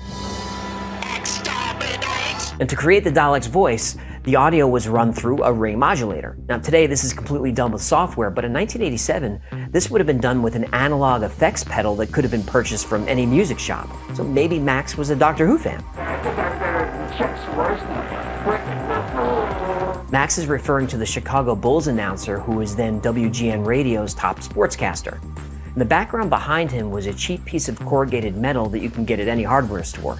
It was mounted on some kind of spindle that was rotated by someone off camera. Now, holding what looks to be a marital aid, Max yells the new Coke slogan, "Catch the wave." Now, Max Headroom was the spokesperson for a huge Coca-Cola campaign and made this catchphrase instantly famous. More people are, as we cocologists say, catching the wave. Catch it if you can. Catch the wave. Coke. Excuse me. Yeah? So the guy who's against huge corporations had a brand deal with a huge corporation? Ah, I see the hypocrisy in that. Anyway, Max then hums the theme to the 1960s cartoon Clutch Cargo and says, "I still see the X." Now this is a direct reference to Clutch Cargo's final episode. I want to take a closer look at that thing. Break out the spacesuit, Spinner. Right, Clutch. You know, I don't like the human mouth on those characters. Oh, you don't like that, huh? Not one bit. It creeps me out. I know how you feel. By the way, that type of animation is called Synchrovox, and it was used in the 50s and 60s as a way to keep animation costs down. It was also used frequently on Conan in the 90s and early 2000s, in case it looks familiar. Just want to wish you and all your loved ones a very happy you're fired. Okay, well, Donald Trump, everybody. Yeah, I don't care for that. Next, Max says, "I just made a giant masterpiece for all the greatest world newspaper nerds." Now, this is another dig at Chicago's television establishment. The call sign of the station, WGN, was an abbreviation for World's Greatest Newspaper, a slogan taken from the Chicago Tribune, and the Tribune owned the TV station. Now, let's see how he did it. This one for the Video Pirates, who managed to scramble Chicago airwaves. The Pirates interrupted WGN and WTTW programming with a show of their own. Our Mike Kirsch has more. If someone wants to get into your house, they can find a way to do that. And I guess likewise, if someone wants to interfere with your signal, they can find a way to do that. While some viewers were entertained by this prank, the stations and the government were not amused. Officials from the FCC pledged to track down the perpetrators and bring them to justice. Agents from the FBI's Chicago field office also joined the investigation. I'd like to inform anybody involved in this kind of thing that there's a maximum penalty of $100,000, 1 year in jail, or both. There was a growing fear among law enforcement, the military, and communications experts that our signals were vulnerable. Imagine the chaos you can cause if you tried something like this with military transmissions. You know, at the time of the Max Headroom hack, broadcast signal intrusions were considered rare, limited to small, low-power stations, and special knowledge was required, and equipment that cost hundreds of thousands of dollars or more were needed. A city like Chicago didn't think they were vulnerable. Oops. To hijack a television or radio station signal, you don't even have to be in the studio. How many stations work is the signal is sent on low power from the studio to a big antenna. This is called the Studio Transmitter Link, or STL. Then the big antenna takes the STL, amplifies it, and broadcasts it. Now, Max knew this and was able to position a piece of equipment in between the studio and the tower. Then all he had to do was transmit to the tower on the correct frequency and push out a signal that had more power than the studio's. Apparently somebody with some microwave equipment was able to interfere with our signal going to the Hancock transmitter. Now, this is not just anybody off the street. He has to have an electronic expertise of some level, right? Yes, he does. It takes very sophisticated equipment to do this at a significant power level. Now, obviously, this takes a lot of knowledge about telecommunications, but if you have good line of sight to the tower, it can be done with relatively cheap equipment. Now, before you get the idea that you want to try this, remember A, it's illegal, and B, signals are now encrypted, so that system really wouldn't work. Now, Max probably didn't come up with this idea himself. Just 1 year earlier, HBO endured an embarrassing hack. This intrusion was perpetrated by the now infamous Captain Midnight. There is nothing wrong with your television set. Do not attempt to adjust the picture. We are controlling transmission. April 27th, 1986. That night, HBO broadcast The Falcon and the Snowman. Falcon and the Winter Soldier. Snowman. I don't think you're right about that. I am.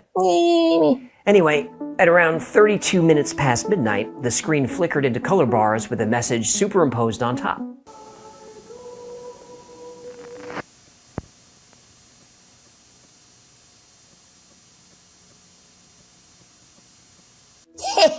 I love this guy. Lasting about 4.5 minutes, the message from Captain Midnight was America's first known broadcast signal intrusion. And HBO execs didn't publicly discuss the incident, which was a protest of the recently announced price hike. Within a few days, FCC investigators had found the hacker. Captain Midnight was a satellite technician named John McDougal, who worked for a satellite uplink company in Ocala, Florida. At the end of his shift, McDougal flipped a dish in the direction of HBO's satellite and broadcast his message, overpowering the network's signal. He explained to investigators that he was frustrated at the network's rising fees, which hurt his other business, selling satellite TV equipment. After pleading guilty to charges of transmitting without a license, a violation of federal law, McDougal paid a $5,000 fine. Now, to this day, McDougal doesn't regret the incident. He said HBO was deliberately gouging satellite customers in order to get them to switch to cable. Now, it turns out, he was 100% right. That's exactly what HBO was doing, and it worked. Just because something's not legal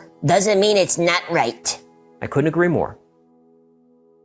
It generated hundreds of calls. Really kind of expressing sympathy over the fact that our signal would be interfered with in this way and that it would inconvenience so many thousands of our viewers. The incidents are now under investigation by the FCC and the FBI. But the odds, I'd say, if a guy continues to involve himself, either sporadically or continuously, it's very great that we will determine who it is. The investigation into the Max Headroom incident went on for a while, but eventually the trail went cold.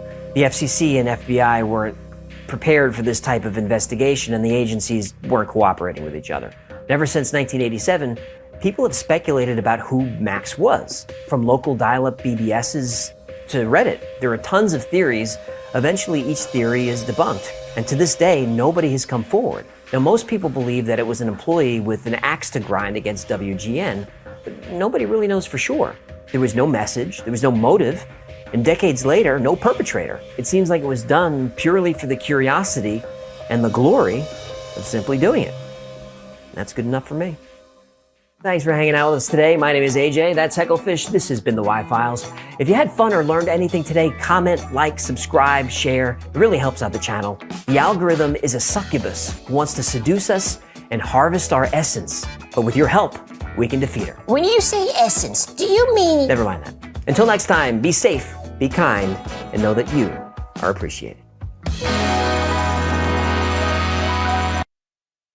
Hey, it's me! I'm at a stoplight, thank goodness, to do this promo. Thanks for watching the 24-hour stream. I really appreciate it. I'm glad you like it. If there's anything you'd like us to do or you want to see on here, get in touch with us, open a ticket on Discord, email, or just hit us up in the chat. We want to make this as fun as possible. But thanks for watching.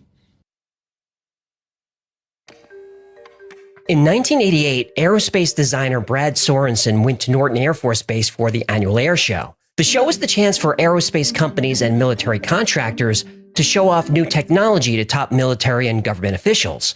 Brad wanted to network and maybe grab a new client or two. At some point, Brad got turned around and separated from his group.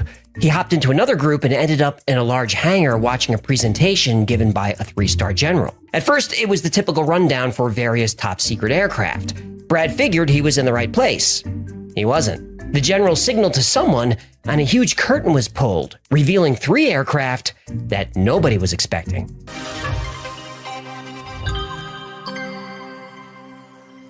When fellow aerospace designer Mark McCandlish called Brad to see how the airshow was, Brad was silent for a long time. Mark asked him what was wrong. Brad sounded scared and depressed. He said, "I think I saw something I wasn't supposed to see." Mark was confused. They both had top secret clearance. They worked for General Dynamics, Lockheed Martin, Northrop, McDonnell Douglas, Boeing, Rockwell International. They worked for The usual suspects. Right. Now, as aerospace designers and illustrators, they often learned about experimental aircraft before they were even built. So what could be more secret than that? Brad said after the presentation, they pulled a curtain back to reveal 3 flying saucers, completely silent and hovering a few feet above the ground. Mark asked Brad to describe them. He said they looked like something out of the 1950s. They had a flat bottom, sloped sides, and a dome on top. And on the dome were small bubbles that looked like they contained cameras. The smallest saucer was about 24 feet in diameter. The next one was about 60 feet, and the largest saucer was about 120 feet wide. The general giving the presentation called them ARVs, or Alien Reproduction Vehicles. The nickname they gave the saucers was fluxliners. In electromagnetism, electric flux is the measurement of an electric field through a given surface. So this was a bit of a hint. Next to the small saucer was a television playing various test flights. Video showed a saucer, or an ARV, hovering silently over a dry lake bed somewhere in the desert. Then the ARV did maneuvers that seemed like bouncing, and then finally the saucer stopped and flew straight up as fast as a bullet. The audience was stunned. Nobody had ever seen anything fly like this. Mark asked Brad if they explained how an aircraft could move in such a way. Brad said he was surprised at how simple the mechanics were. Mark said, "Wait, what, you got to see inside of the flying saucer?" Brad said that next to the craft was a large easel which described the internal components. Plus, the smallest saucer had some of its side panels removed so visitors could see the complete interior. Brad Sorensen saw the engine, the life support system, the crew area complete with jump seats and steering mechanisms. Mark McCandlish was blown away. And Mark, being a designer and illustrator, asked Brad if he could remember specifics about the saucer. Mark wanted to draw a diagram. Brad said he could remember and would tell Mark everything, but there was no way he was doing that over the phone.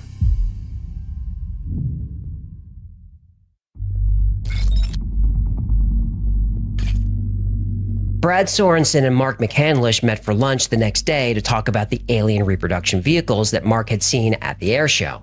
Mark wanted to try and sketch a diagram of what Brad saw.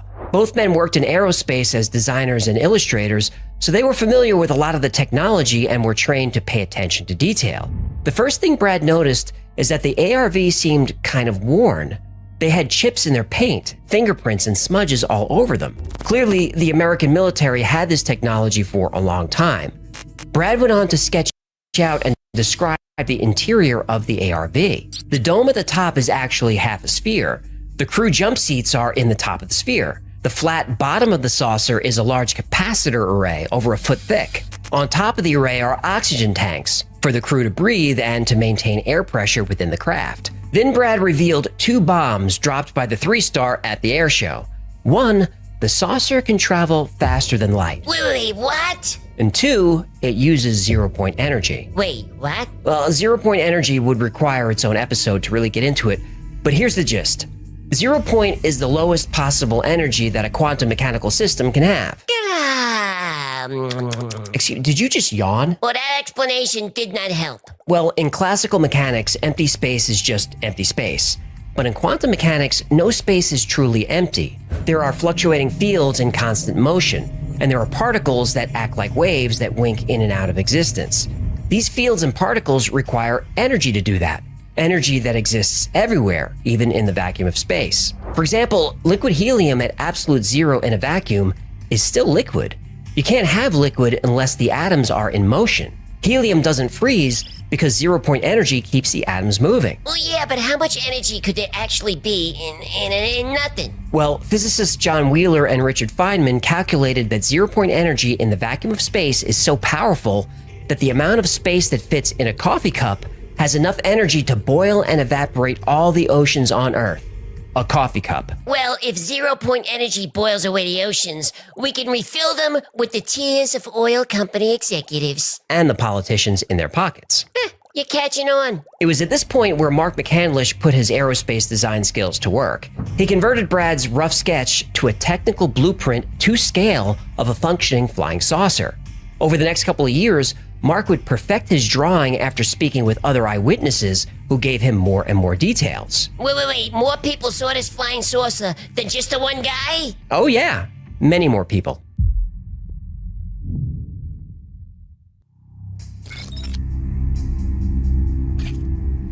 After speaking with Brad Sorensen and studying his drawing, Mark McCandlish became fascinated with the ARV project and started doing his own research. As interesting as this was, it was still just a report from a single eyewitness.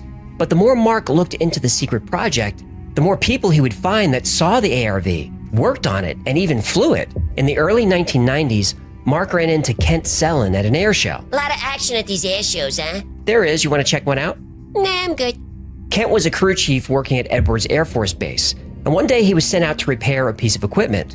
And on his way to the job site, he passed a hangar with the doors slightly open. He looked inside and saw a flying saucer just hovering there silently. Now, without any prompting, Kent described the ARV exactly how Brad did. Flat bottom, domed roof with smaller domes that held cameras.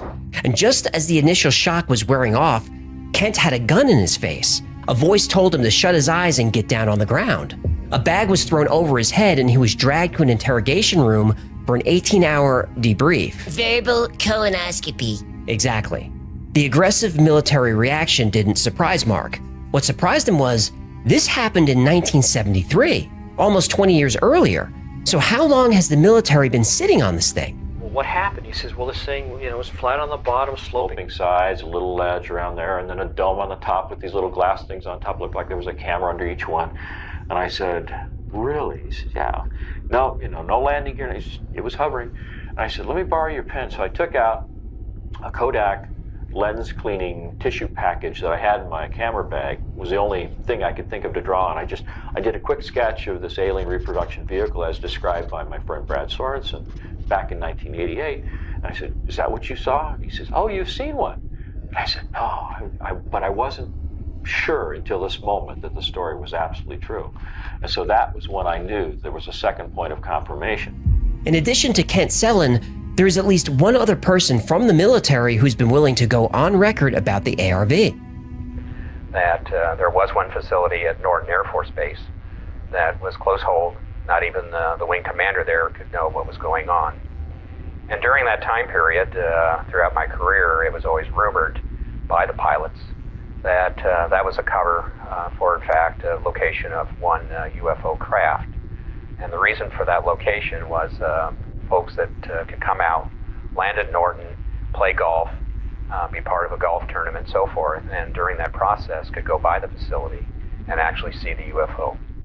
Now, hold on. So they would fly into a secret airbase, go see a UFO, and then play golf? That's what the colonel said. That's a very military-industrial complex, Bilderberg, Skull and Bones, Bohemian Grove thing to do. It really is. Throw in some ritual sacrifice and it would be perfect. All right, let's keep it nice. Hey, I'm just spilling the tea. The more Mark McCandlish asked around, the more people he found who knew about the ARV Flying Saucer project. The story really started to come together when Mark was introduced to Lieutenant Colonel Wendell Stevens. Colonel Stevens was a pilot who chased UFOs in the Arctic many years ago. Mark asked the colonel, hey, any chance you took photographs of something that looks like the craft I'm describing? Oh, please tell me there are pictures of this thing. There are pictures. Boom shakalaka!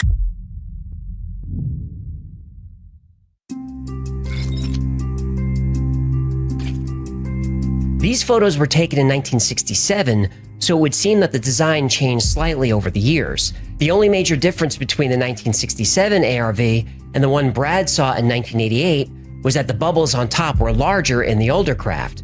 Mark figured this was because cameras got smaller over the years.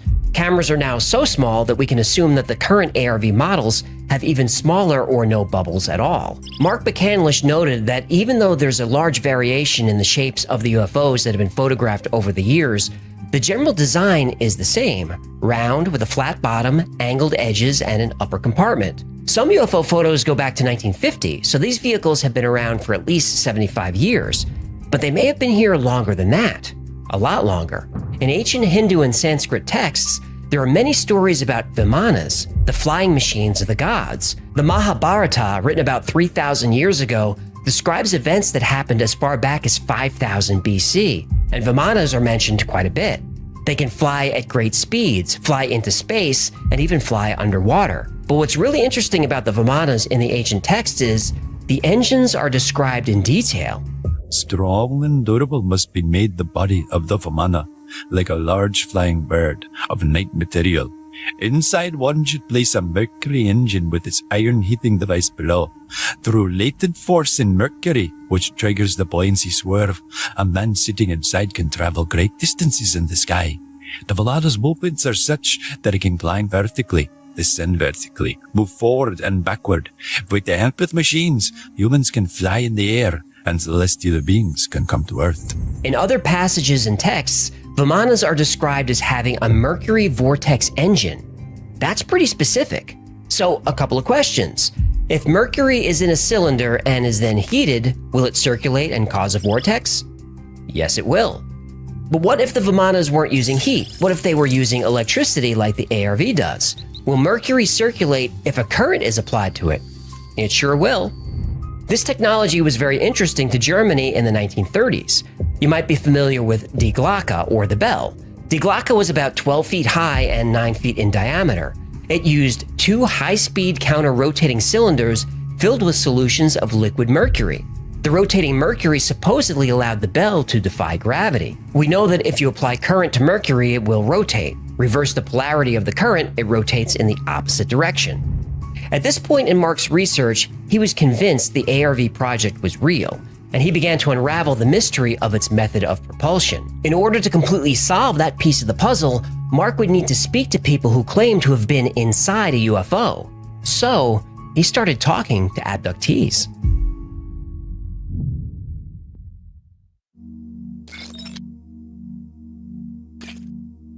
Mark McCandlish spoke to several UFO abductees.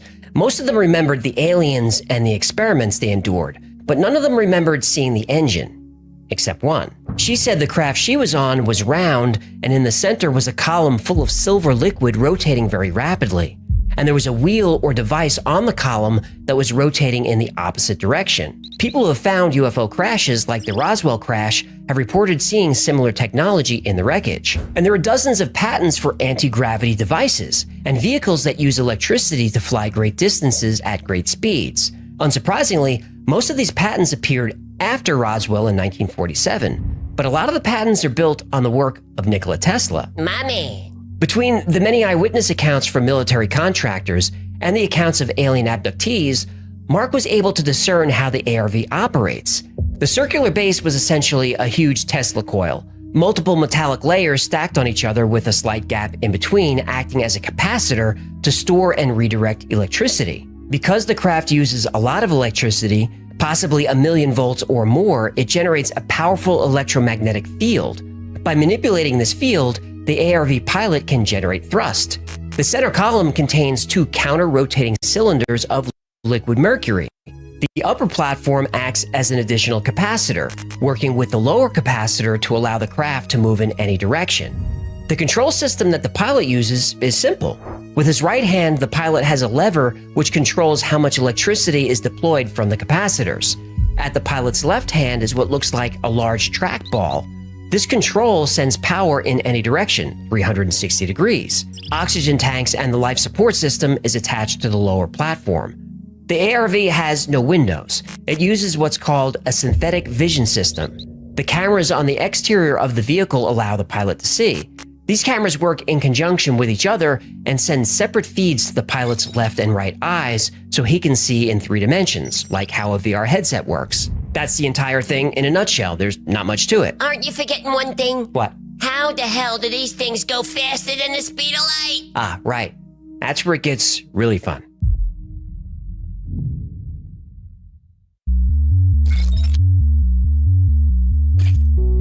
The ARV is a vehicle that captures, generates, stores, and redirects a tremendous amount of energy in a field around the craft. This field is manipulated by the pilot, which allows it to fly in any direction. But that doesn't explain how the ARV can exceed the speed of light.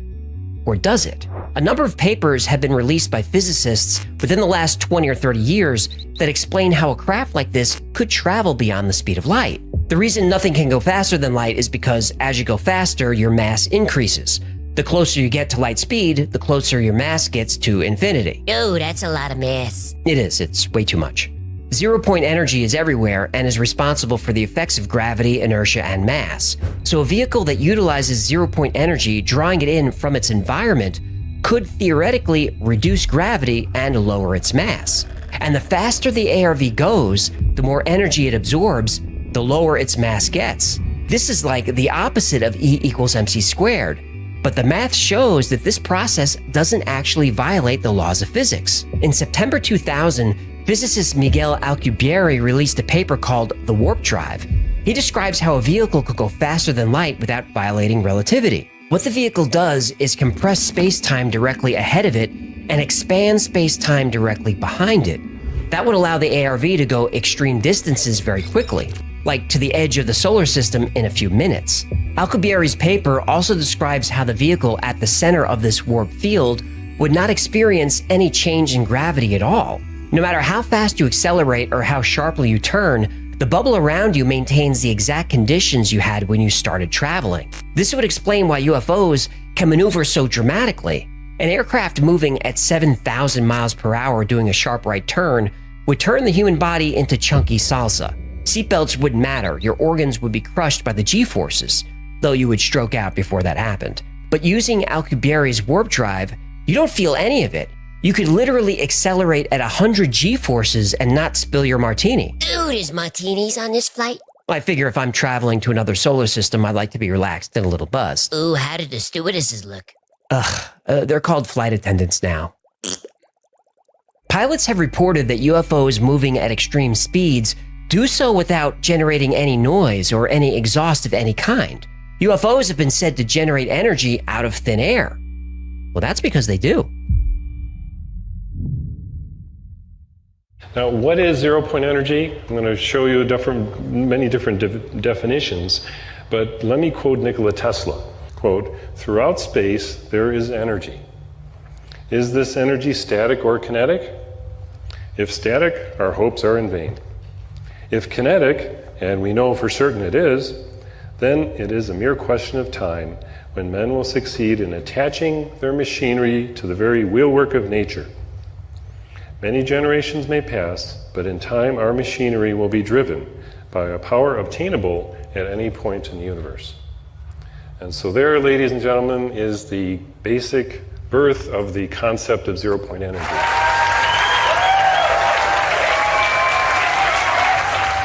The reason it's called Alien Reproduction Vehicle is that it's based on the study of extraterrestrial vehicles, but it is manufactured by human military intelligence, aerospace contracting arrangements. And this is very important. It means that we, Homo sapiens, have the ability to access this so-called zero-point field of energy, which is the ambient field of energy from which all matter and energy is fluxing, and can access that energy and generate all the power we need to run this planet without fossil fuels or pollution.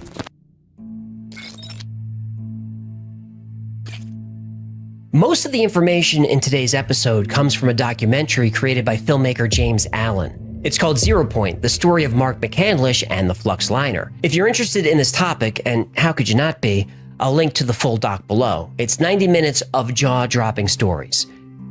But... Damn it, I thought we were gonna get by without a butt today. Did you really? No. But how much of the story is true? Well, even though we have eyewitness testimony of the ARV, aka the Flux Liner, aka the Flying Saucer, It's still just testimony. We don't have physical evidence. We have pictures. We do have pictures of saucers, that's true. We know that most are hoaxes, but there are a few that haven't been explained. As to the science behind zero-point energy, there's not a consensus. It's a relatively new field of study. Relatively nice. Some physicists believe zero-point energy is real. The math works. But some physicists are more skeptical and can still get the math to work without zero-point. Even if zero-point energy is real, and I believe it is, Mark didn't really know how the ARV captured the energy. Maybe it can be absorbed through the vehicle's magnetic field, we don't know. Lou, it sure would be nice to have the Tesla files that were definitely stolen by the FBI. Yeah, it would be nice to have that stuff. Now, as for the Mercury Vortex Drive, people have known about this technology for a long time. And really, same with zero-point energy. We've known about that since Tesla, maybe before. But nobody has been able to get either technology to work. Ha! Excuse me? If anyone got free energy to work, they would be disappeared faster than you can say ExxonMobil. Yeah, it would seem that whoever comes close to getting free energy to work, they suddenly come down with a case of severe bad luck. I've seen copies of inter-office correspondence among defense contractors that openly stated that they felt the technology was a fundamental enabling technology, that it had all kinds of different defense applications, but it also had a lot of serious civilian applications that would be beneficial to humanity as a whole, to the environment.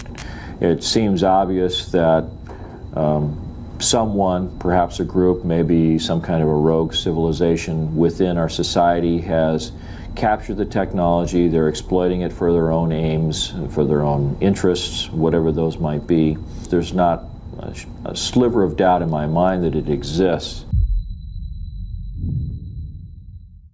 The storyline basically is that there's a lot of work going on in the aerospace industry that would indicate that we have black projects that have gone even darker.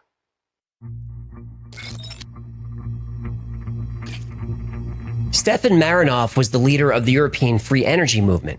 In 1997, he made tremendous strides in the technology. Before he could develop his first prototype, he fell out of a window. Dr. John Mullen, a nuclear physicist, used to work for McDonnell Douglas, one of the largest military contractors in the world. He died of arsenic poisoning in 2004. His girlfriend was originally a suspect, but she was found dead in her apartment shortly after. There are no more suspects, there is no investigation, there will be no trial. Dmitry Petronov invented a plasma battery that powered his home for 14 months. In 2010, he went to a bakery and was never seen again. Zachary Warfield was another inventor who developed his own plasma battery. Warfield visited Petronov to exchange information. That same year, Warfield died in a strange boating accident in Washington, D.C. Eugene Malov was a physicist and expert in cold fusion. He claimed he had a working prototype of a free energy device. In 2004, the day before he was to make a public announcement about his findings, he was beaten to death. Ari Dagos actually patented free energy technology based on the zero-point field. In 2007, he was about to get on a flight to meet investors who were going to fund his research. He was found dead in his car at the airport. Rory Johnson created a cold fusion laser-activated magnetic motor that generated over 500 horsepower. He planned a public demonstration of 4 vehicles equipped with this magnetron motor. The U.S. Department of Energy placed a restraining order on this technology, preventing publication. And though in excellent health, he died unexpectedly soon after. Mark Tomian, a physicist, patented technology called a star drive, which uses zero-point energy, very similar to the ARV. In 2009, he developed a working prototype. Shortly after, he died from an unexpected cardiac event. His research is missing. Stan Myers developed a working engine that ran on water. In 1997, he died from what was officially reported as a cerebral hemorrhage. This happened while having lunch with 2 potential investors. His last words were, "I was poisoned." And remember I said that most of this episode comes from a documentary created by James Allen? He ruffled a lot of feathers doing his research, specifically at Lockheed Martin. And so, I'm kind of mystified as why a lot more people haven't picked up on this and and sort of hammered on Lockheed or Grumman or whoever to say, are you guys really doing this? I actually called a spokesman at Lockheed and asked her straight up. I'm like, so what's going on with your electrogravitics program? And she's like, well, we're not at liberty to discuss those programs. And I'm like, really, why not? And she's like, well, it might threaten our competitive advantage. And I really wish I'd gotten that on film or tape. Because my next documentary, Tom, are you listening? I want to do a sort of a investigative documentary on specifically on anti-gravity in the aerospace industry. Oh, I can't wait to see that new documentary. This kid is a hero. Was a hero. Oh, you gotta be kidding me. While still editing the film before it was even released, James Allen was diagnosed with an aggressive form of cancer. He was dead in 3 months. I'm so angry right now. That interview clip I showed was from 6 weeks before his cancer diagnosis. Did he look sick to you? No, he did not.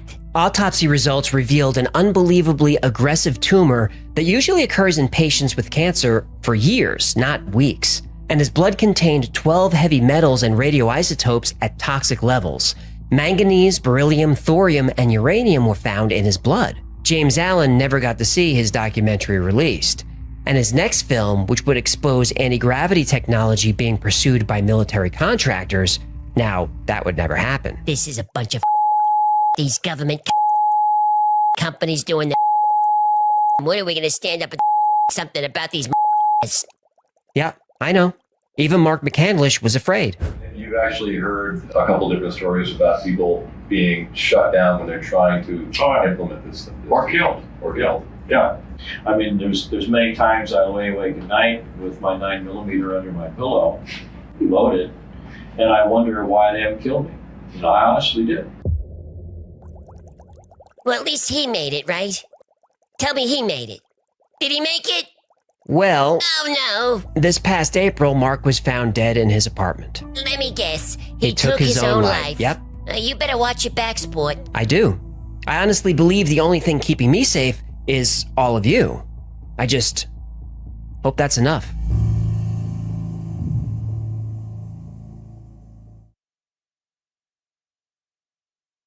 The human brain operates within specific frequency ranges, from about 1 Hz to 40 Hz, depending on how alert you are. These are ELF sounds. Sounds like an elf. We talking Legolas or one of Santa's slaves? Not elf, ELF. Oh, my second wife generated ELF sounds. Extremely loud and furious. That's not what ELF stands for. Yeah, tell that to a lawyer. After 15 minutes I hit ELF, I signed over the keys to my 84 Camaro. Oh, I love that car.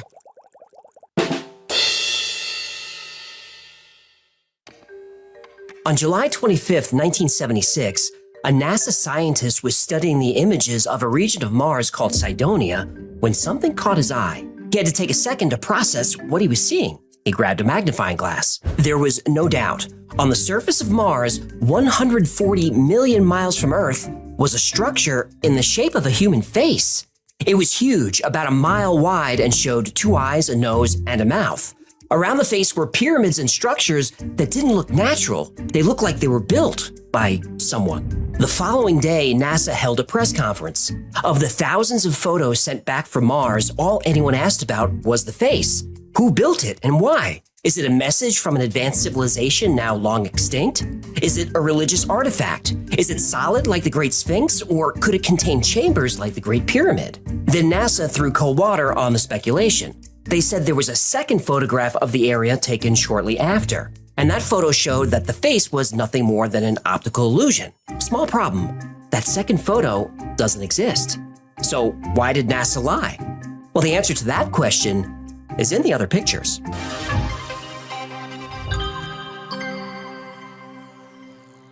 For centuries, we've been captivated by the mysteries of the Red Planet. The ancient Egyptians saw Mars as a god. The Greeks named it after their god of war. But it wasn't until the 19th century that we began to unravel some of its secrets. In 1877, Italian astronomer Giovanni Schiaparelli made detailed observations of Mars. He saw strange markings on the surface that he called canali. Ooh, I love those. It's like an Italian sweet cheese taco. That's cannoli. Delicious. Canali means channels in Italian, but the media thought it meant canals. And this led to speculation that the canals might have been built by an intelligent race of Martians. And as technology improved and with the space race in full swing, getting close-up photos of Mars became a priority. In 1965, the Mariner 4 probe flew past Mars and sent back 22 images. Even though the first pictures of Mars were exciting, they were also disappointing. There were no vast cities or canals or any evidence of an ancient culture. Mars looked like the moon, harsh, barren, pockmarked by meteors, completely lifeless. But as technology continued to improve, the idea of life on Mars became less far-fetched. Yes, Mars is cold and barren now, but years ago that wasn't the case. Mars was once covered with vast oceans of water flowing into rivers and lakes all over the planet. It had a thick atmosphere that kept the surface warm. Mars had volcanic activity and even a global magnetic field, just like Earth.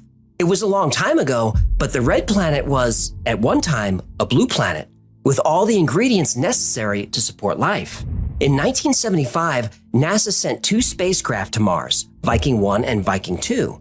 These probes each contained an orbiter with a high-resolution camera and a lander. In the summer of 1976, Viking 1 and Viking 2 finally reached Mars.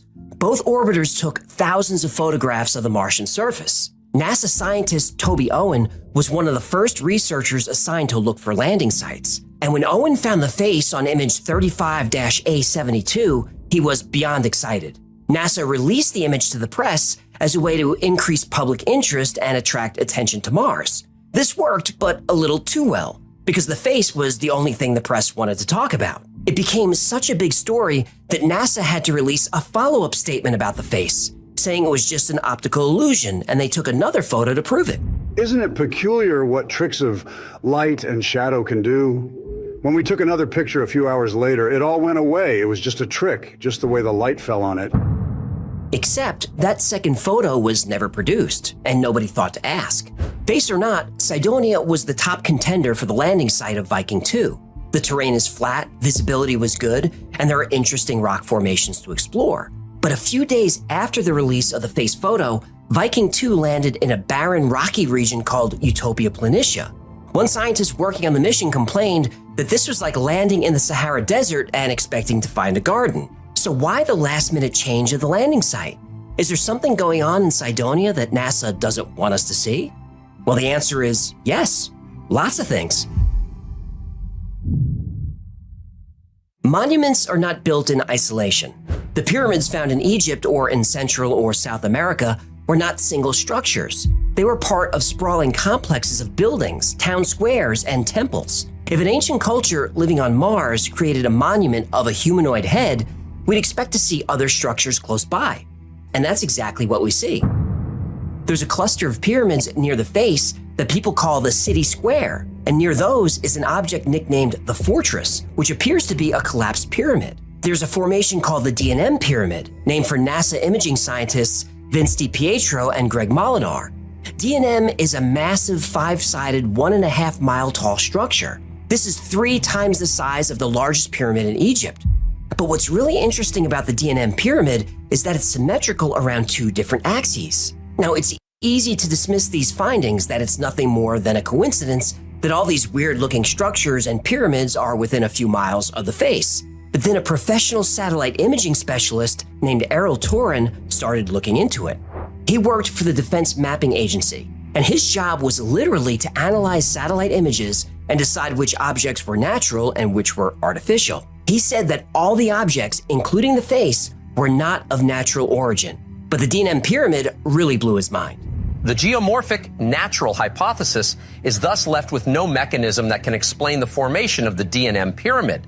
This object's 5-sided shape and bilateral symmetry is unlike any landform seen to date in this solar system. Torin called this pyramid the Rosetta Stone of Mars. He found all kinds of mathematical relationships between objects in the area. And as more photos came back from Mars, we found more strange objects. A lot more. Over the past 50 years, thousands of images have come back from Mars. And if you look through those images, you'll find all sorts of things that look out of place. This is an extremely tall, almost perfectly rectangular monolith. Whoa! Here's another monolith. This one stands over 10 miles high. If this were on Earth, it would extend up through the clouds. The top is so high that even the largest airliners would fly below it. This object has been nicknamed the Shipwreck because it looks like the remains of a boat. Is it an ancient craft? Or maybe the foundation of a structure? In May 2022, Curiosity rover found a doorway carved in the rock face. I wonder where it goes. Here are giant tracks on the surface. Giant. What kind of machine could make this? Now, this object doesn't look like a natural rock formation. This one is called the Martian Totem Pole. You can make the argument that erosion created most of the odd features on Mars, but this one is very strange. I don't see how erosion could do this.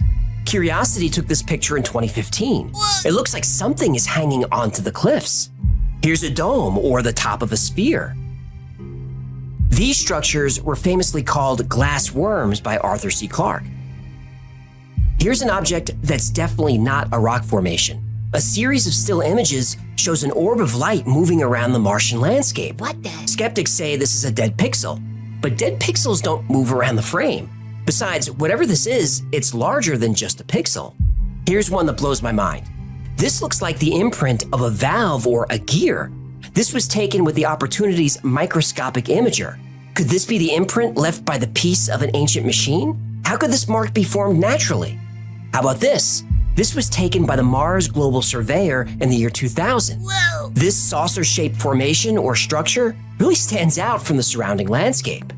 And these are just a few of the anomalies found on Mars. There are many, many more. A few years after the release of the infamous face photo, DiPietro and Molinar decided to look for the original so they could analyze it themselves. Now, at first, they had trouble locating it. Turns out it was misfiled. Eventually, they found 35A72 labeled head in the Viking image files. And after reviewing the photo, DiPietro and Molinar felt that, despite what NASA claimed, there was more to the face than a trick of light and shadow. So they looked for the second image, the one that NASA said proves the face is just an illusion. Oh, did they find it? Well, it was misfiled, but they did find a second photo of the face. And this one has even more detail. Vince DiPietro and Greg Molinar felt that there was more to the face on Mars than an optical illusion. To prove or disprove the theory, they would need more photos. Even though there were other pictures taken of the face, they were surprised to find that they seemed to have disappeared. Oh, they were surprised that NASA lost the pictures, huh? They must be new at this. Tell me again, what happened to NASA's recordings of the moon landing? Oh yeah, they lost those too. NASA sure does hire a lot of butterfingers. That does seem to be the case. It's a good thing the moon landing was fake. Otherwise, that would have been really embarrassing. They also couldn't find the quote-unquote disconfirming photographs that Gerald Soffin mentioned 5 years earlier. But even though it was filed in the wrong place, they did find a second photo of the face on Mars. And this second image showed more detail and less shadow on the left side of the face. There appeared to be 2 eye sockets, a nose, and even a mouth. But the weirdest thing was that the structure had 2 parallel and even length sides, both hundreds of yards long and perfectly straight. And the top and bottom edges were both curved and had the same radius. It looked like a symmetrical framed platform for the face itself. According to geologists and imaging experts, the face's base, if that's what it is different than anything you'd likely see in nature. DiPietro did more analysis and found evidence of a pupil in the left eye socket. NASA scoffed at the new findings, so the 2 researchers sought some outside help. And this is where science journalist Richard Hoagland stepped into the picture. He organized an independent research group and began studying the images in greater detail. Computer imaging specialist Dr. Mark Carlotto was brought onto the team.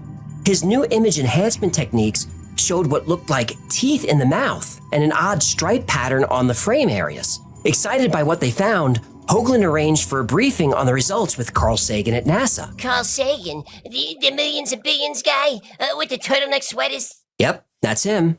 Have trillions, billions, billion, trillions, billion, billion, billion, billion, billions, billion, million, billion, billion, trillion, billions, million, millions, billion, billion, billion, billion, billions, million, billions, billion, millions, million, million, millions. At the meeting, Carl Sagan acted impressed, but he attacked the face on Mars theory in the newspapers. Hoagland pressed NASA for more photos, but NASA said it was unnecessary. Mystery solved. But NASA didn't realize that Richard Hoagland had a platform. A big platform. Oh, I know that song! From the high desert and the great American Southwest, I bid you all good evening, good morning, good afternoon, wherever you may be in whatever time zone, wherever you are in the world. This is Coast to Coast AM, and I'm Art Bell. Great to be here. Lots to do tonight. Art Bell, host of Coast to Coast AM, reached millions of people, and Richard Hoagland was on the show all the time. With access to Art Bell's audience, Hoagland was able to generate letter writing and call-in campaigns to force NASA to take new pictures of the face and pyramids at Cydonia. Now, NASA didn't agree immediately, but the pressure was starting to mount, because in just a few more months, NASA was going back to Mars. In 1993, NASA launched the Mars Observer, the first mission to Mars since the Viking days. And liftoff of the Titan III rocket with the Mars Observer and America's return to the Red Planet. And NASA wasn't even going to include a camera, but an uproar from the public forced NASA to include one. There was a lot of excitement about the Mars Observer because the new camera was good enough to finally end the debate about the face and the pyramids in Cydonia. At least, that was the hope. The reality was somewhat different. Even after the launch, NASA maintained that they had no interest in photographing the face or Cydonia. The debate went back and forth until about 3 days before Mars Observer was inserted into Mars orbit. The probe insertion. Don't be an infant. That Sunday morning, before the maneuver The maneuver to insert the probe. Stop it. The Sunday before the observer was placed into orbit, NASA sent out the Mars Observer lead project scientist, Dr. Bevan French, to debate Hoagland on Good Morning America. Now, to put it gently, it did not go well for Dr. French or NASA. We now have a set of data so extraordinary that it demands, in the venue of any decent science, simply testing the hypothesis. The problem is that there are some folks in NASA in charge of the next mission going back, specifically that camera I referred to, who seem less than overwhelmingly inclined to perform the simple test. They will not guarantee, strange as it may seem, that taking new pictures is on the Mars Observer agenda. By the end of the debate, even the host was asking NASA, why don't you just take the pictures and prove these guys wrong? Dr. French didn't have a good answer for that. But what happened next was even more suspicious. Less than 5 minutes after the debate aired, NASA made an announcement. The Mars Observer probe had disappeared. They'd lost all contact with it. Wait, what? So it didn't matter who won the debate. There would be no pictures of Mars. They lost this thing too? Yep. NASA might want to invest in some air tags or something to help them keep track of all this stuff. Good idea. At the end of the day at NASA, I picture 400 scientists just wandering around a parking lot there, looking for where they left their cars. And here's an interesting side note. Hoagland and others claim they were getting leaked information from NASA insiders. According to the leakers, the Mars Observer was still out there and running just fine. In fact, it was taking pictures of the face and all kinds of other weird objects on Mars. But even if NASA had those pictures, they couldn't show them publicly, especially if they showed the face was an artificial construction. NASA continued to claim that the face was nothing more than a pile of rocks. But since they couldn't take a photo to prove it, they did the next best thing. They created one. 5 years after the Mars Observer fiasco, NASA launched a new probe called Mars Global Surveyor. 3, 2, 1. We have ignition. And we have liftoff. This is Mars Global Surveyor as America begins its journey back to the Red Planet. And even though there were newer, better cameras available, NASA insisted on using the old ones. And once again, NASA didn't want to take pictures of Cydonia or the face. But after public pressure, they finally agreed to take a few pictures. Then NASA finally made a big announcement. On April 5th, 1998, NASA finally released a highly detailed picture of the face on Mars. What the is this? What was released was a grainy, noise-filled image of the face in bad lighting, bad weather, and with multiple filters applied. That night on the Art Bell program, Hoagland and his team were upset.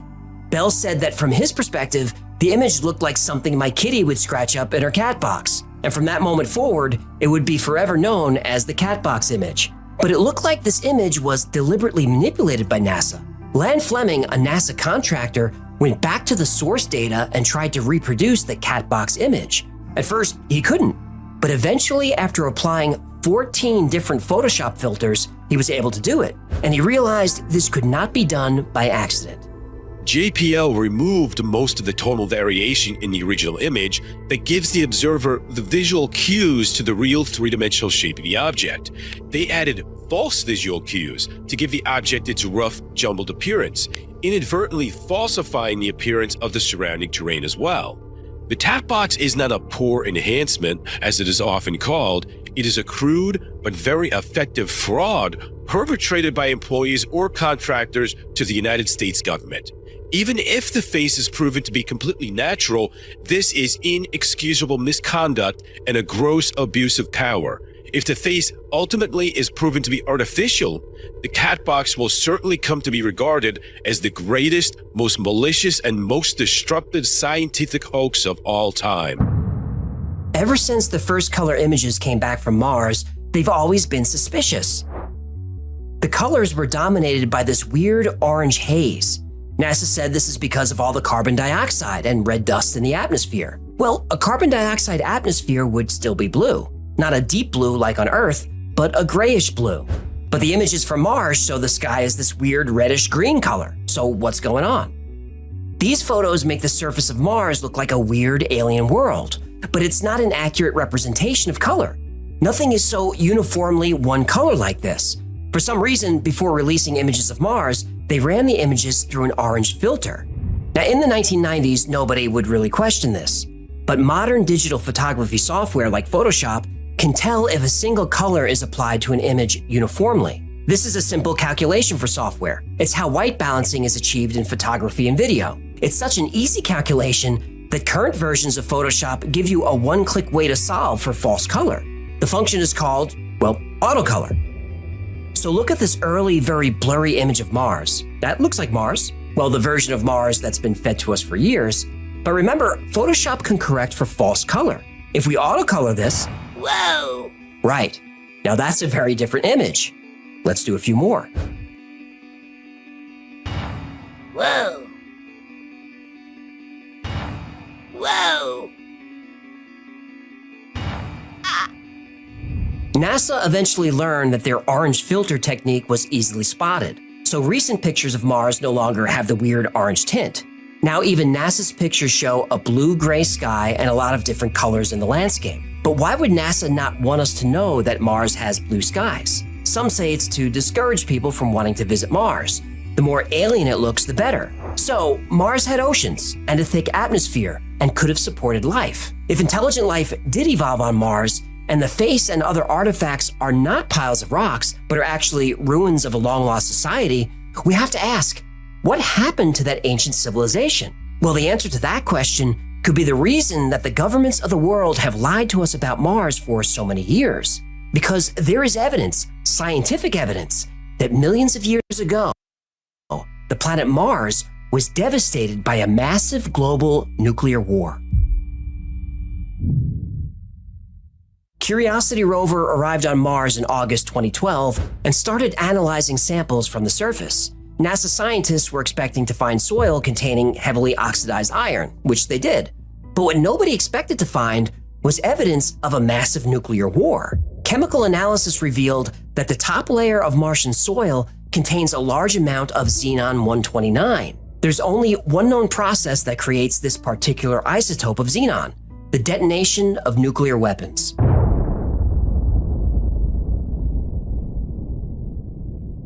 Now, over the course of 70 years, over 1,000 nuclear tests have been conducted on Earth. And every time a nuclear bomb is detonated, the explosion leaves behind small traces of xenon-129. The amount of xenon-129 in Martian soil is 2.5 times higher than Earth. Dr. John Brandenburg is a former NASA physicist and a well-known Mars researcher. He was the scientist who accompanied Richard Hoagland to NASA to present their findings about the face in Cydonia. Dr. Brandenburg believes that a humanoid civilization lived on Mars and died on Mars. I have shown this to several nuclear weapons experts, and they have affirmed that this is nuclear weapons signature. There is no other process that can create such a xenon spectrum. For so much xenon to be deposited on the surface, the nuclear weapon would have to be the size of the Empire State Building, with an energy equivalent to 1,000 megatons. For comparison, the bomb dropped on Hiroshima was 20 kilotons. So we're talking an explosion 50,000 times more powerful. And Dr. Brandenburg found 2 hotspots on Mars where radiation levels are higher than anywhere else. And right in between those hotspots is Cydonia, the location of the face, the pyramid, and the other structures. Dating the isotopes places the explosions somewhere between 150 and 300 million years ago. Mars was, at one time, a blue planet like Earth, covered in oceans and a thick atmosphere. But nobody knows for sure how Mars lost its atmosphere. A nuclear explosion of this size would answer that question. Now, this is a frightening theory, but it gets even more disturbing. If an intelligent race created the face and other structures on Mars, they wouldn't have been that technologically advanced. They were maybe an Iron Age civilization. Those people would not have the technology to create such a devastating nuclear weapon.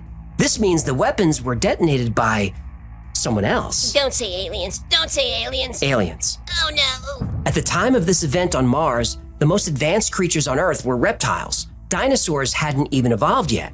Maybe whoever destroyed Mars ignored us. Reptiles wouldn't pose much of a threat to them. But what if they return? Another theory is that intelligent life on Mars did reach an advanced level of technology, advanced enough to destroy themselves in a nuclear apocalypse. But before that catastrophic event, a small group of these humanoids escaped off-world. So who were those Martians that managed to escape annihilation?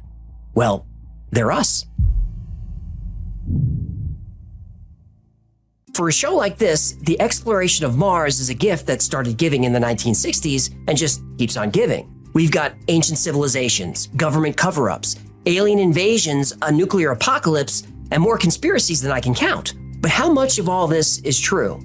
Well, I can't really debunk most of this episode because, well, Mars is another planet.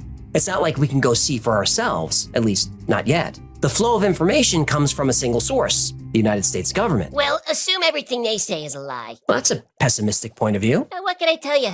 I've been hurt before. But let me give you some perspective. First, every single object on Mars that looks artificial could be attributed to pareidolia. That's a word you'll hear a lot from NASA. Pareidolia is the human tendency to find meaning in random stimuli, like the imperfections of a piece of wood that look like a polar bear, or a stadium that looks like a UFO. Or a cloud shaped like a crab kit. Right. Feel the crab kit. Seeing animals is common, but the most common thing we see? Faces. Feces? Faces. What'd I say? In fact, if you look at the wiki page for pareidolia, the picture of the face on Mars is the main example. Propaganda. What do you mean? Wikipedia isn't biased. You're adorable. But is the face on Mars an optical illusion, or is there something there? Well, plenty of scientists, NASA scientists, thought there was something there, though we don't hear much from them anymore. Most scientists think it's just an illusion. When NASA released their detailed picture of the face, which showed it as a pile of rocks, they thought they put the conspiracy to bed. The problem is, NASA does alter images. In fact, they alter every image they release to the public. And now Chris Martinez is introducing us to 2 of the artists behind some of the most iconic space art in the galaxy. NASA says this is to make the images easier to understand or to make them more visually appealing. Even NASA uses filters on her Insta. They do. Now, I don't like that NASA has artists on staff to Photoshop images, but I understand that some photos have to be adjusted to make them more digestible to the public. But there are some really weird NASA Photoshops. Here's the famous photo of the Earth taken from Apollo 17. And here's a 3D model of the Earth released by Google and the US Navy. The model is supposed to be mathematically perfect, but the land masses don't line up, like not even close. Here are examples of NASA copy-pasting clouds on a picture of the Earth. The copy-paste technique has been used on Mars images too. These are from the Curiosity rover. Now, maybe there are good reasons for faking these images, though I can't think of any. But if you fake one image, we can't trust any of them. So when you see this picture of Mars, people say this looks exactly like Devon Island, the uninhabited island in Canada where NASA trains crew members and tests its rovers. NASA Public Relations, this is Jerry. Hey, Jerry, I wanted to talk to you about this picture from Curiosity. Uh-huh. This looks like Devon Island, but with an orange filter on? No, that's Mars. Yeah, but it's the red planet. Yeah, no, I know it's called the Red Planet, but I'm pretty sure this picture of Devon Island got slipped in accidentally. No, that's not Devon Island. That's Mars. Okay, then why is this animal hiding behind the rocks? That's not an animal. That's just a rock. Okay, but that sure does look like an Arctic lemming. What the hell is an Arctic lemming? Well, an Arctic lemming is a type of small rodent that hides in the rocks all over Devon Island. Hello?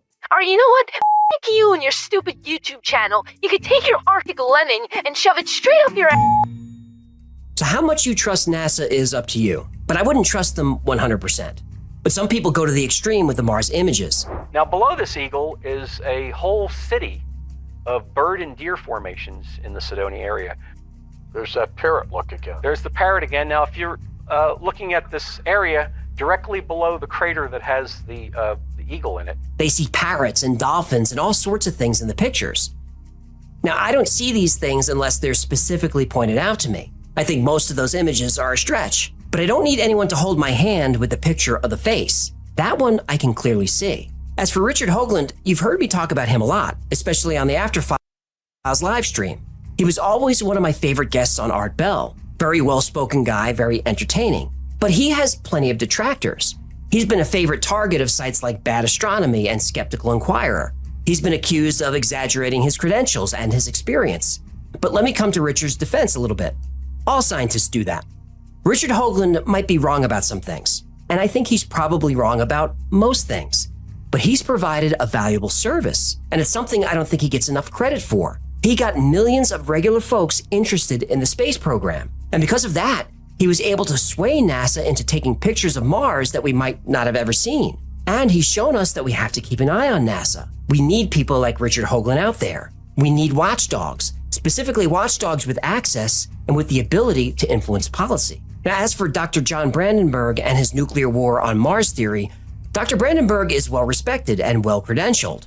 His earliest papers on the Mars theory was that a nuclear event happened naturally on the planet. There's a uranium mine in Gabon, Africa, which shows evidence of nuclear fission occurring naturally. So it's not a stretch to think this could happen on Mars. But after a while, Dr. Brandenburg claimed that what happened on Mars did not happen naturally, that the only way we see isotopes of xenon-129 is from the discharge of a nuclear weapon. Now, I've read both sides of this argument, and I'm not sure who's right.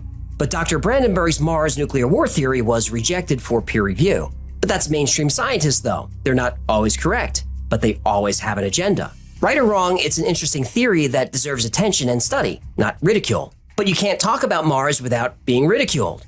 Yes, most everything we see in photographs from Mars can be explained, but there are a couple of things that can't. We've sent mission after mission to Mars, and I can't for the life of me understand why we haven't sent a rover through Cydonia and right up to the object that's supposed to be a face. NASA says there's nothing there, so it would be a waste of resources. But with all due respect to NASA, their resources come from we the people. And we the people want to know what the face on Mars really is. Now, until we have close-up photographs of Cydonia, close-up photographs that we can trust are undoctored, the story about the face on Mars is not going away. And not as long as it generates clicks, eh? True. And look, I completely agree that the chances of the face being an artificial structure are almost zero. But almost zero isn't zero. If there's even the slightest chance that the face and the pyramids were created by a civilization on Mars, we deserve to know. But more importantly, the people who built those monuments, they deserve to be remembered.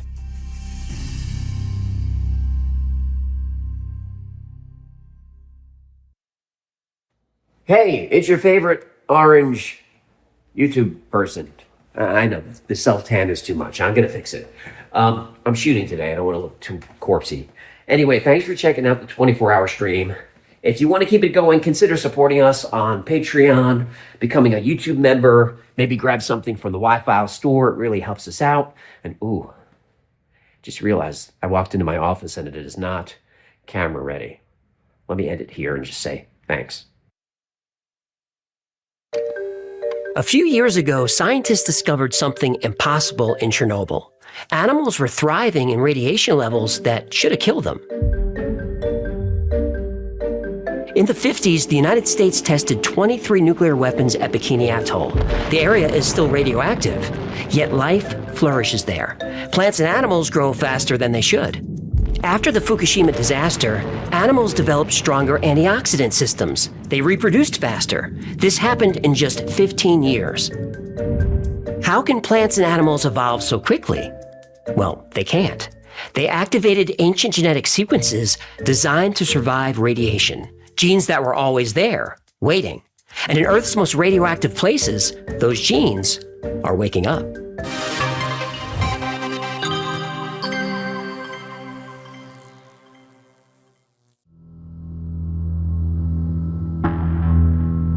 March 1st, 1954, Bikini Atoll, Operation Castle, Test Bravo. The military expected a 5-megaton blast. They got 15.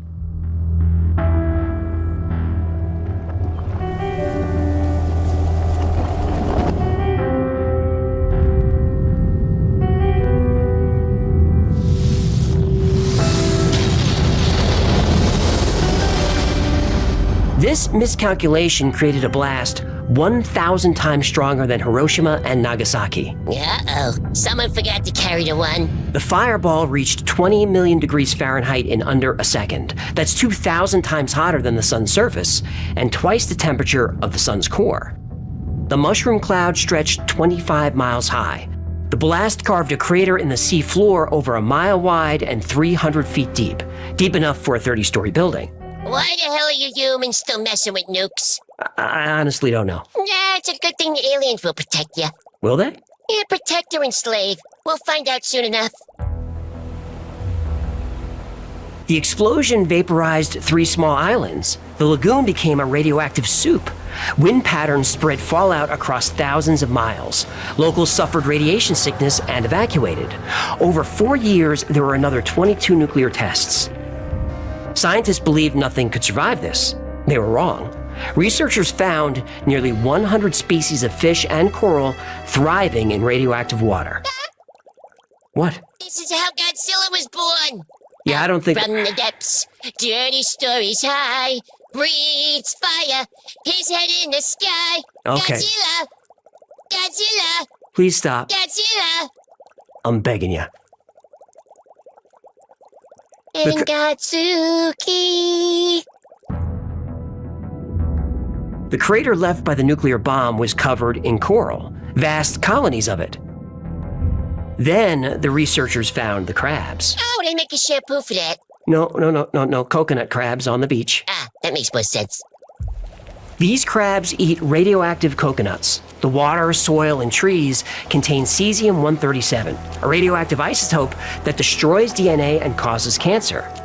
Tests showed lethal radiation levels in the crabs, but they're fine. Oh, maybe this explains the crab cat. Let's stay focused.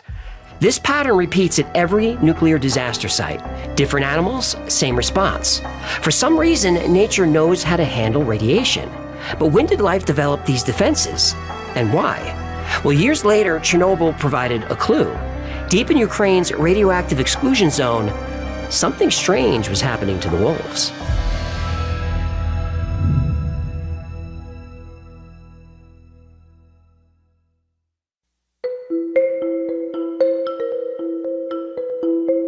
In 1986, a safety test at the Chernobyl nuclear power plant failed. The explosion released 400 times more radiation than Hiroshima. The Soviet military gave 100,000 residents hours to evacuate. They established a 1,000 square mile exclusion zone around the reactor. The land was declared dead. Nature disagreed.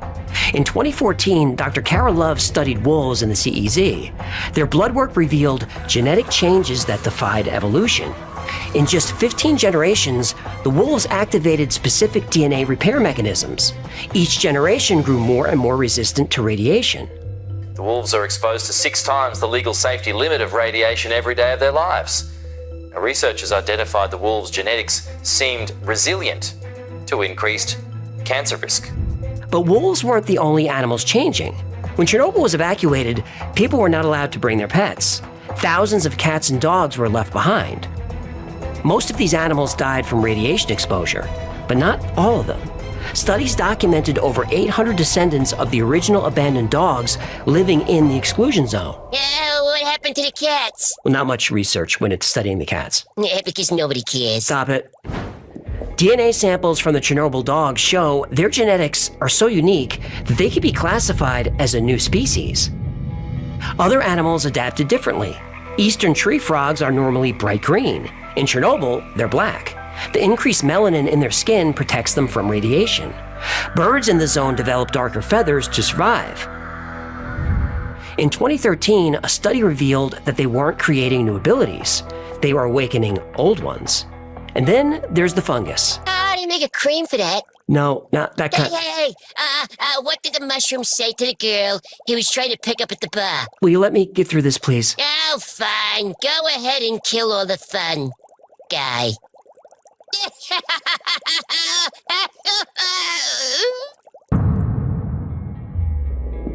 Black fungi in Chernobyl don't just resist radiation, they eat it. They grow toward the reactor core, converting gamma radiation to chemical energy, like plants convert sunlight. NASA tested these fungi on the International Space Station. They processed cosmic radiation in zero gravity. Similar species appeared at other radiation sites. At Fukushima, fungi activated their radiation processing abilities within hours of exposure. When radiation levels dropped, they returned to normal. Johns Hopkins discovered these fungi adapt to different radiation types, from gamma rays to beta particles. Their genes contain instructions for processing all kinds of radiation. These same genes appear in 50-million-year-old fungi fossils. So why did ancient life forms develop protection against radiation? Dr. Lynn Rothschild is an astrobiologist at NASA. She says Earth's atmosphere millions of years ago provided less insulation from cosmic radiation. For life to survive, it would have developed methods to protect itself and then pass them down through DNA. Now, this makes sense, but there's a hiccup. Cosmic radiation is mostly protons. The fungi have defenses against neutrons, beta particles, and gamma rays. These don't come from space. These come from uranium nuclear reactors. Hang on. What? Humans didn't have nuclear reactors 50 million years ago. That's true, they didn't. So what are you talking about? They found a nuclear reactor from millions of years ago? No. Oh. They found 17 of them.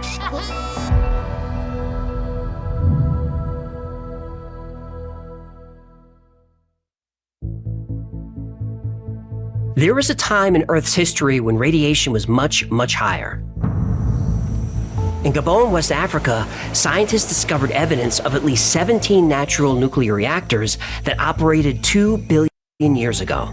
The Oklo reactors, as they're called, sustained nuclear fission for hundreds of thousands of years. And these reactors weren't small. Each site produced around 100 kilowatts of power.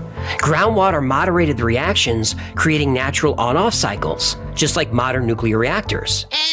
Who built the reactors? Well... Yeah, Anunnaki.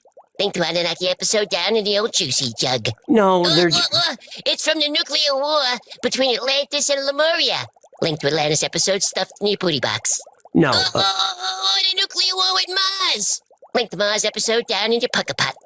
Scientists are pretty sure they're natural nuclear reactors. Yeah, but not 100% sure. Well, science can never be 100% sure about anything. Oklo wasn't unique. Similar isotope patterns in Colorado's uranium deposits suggest ancient fission reactions. Uranium mines in Australia show nuclear activity from billions of years ago. The Gunflint Chert contains Earth's oldest fossils, 1.9 billion-year-old microorganisms with radiation adaptations matching modern bacteria. Life maintained these defenses even as Earth's radiation levels decreased, like a biological memory. These mechanisms remained intact through billions of years of evolution. This is how evolution and genetics work. You know this. You also know that genes and traits that are no longer useful are eventually removed from the gene pool. But if that's true, why are these genes still here? And why are they in human DNA? What? Radiation response mechanisms match genetic markers found in ancient human settlements. Our ancestors faced this before. They also developed radiation resistance. How do we know? Because their children are still here.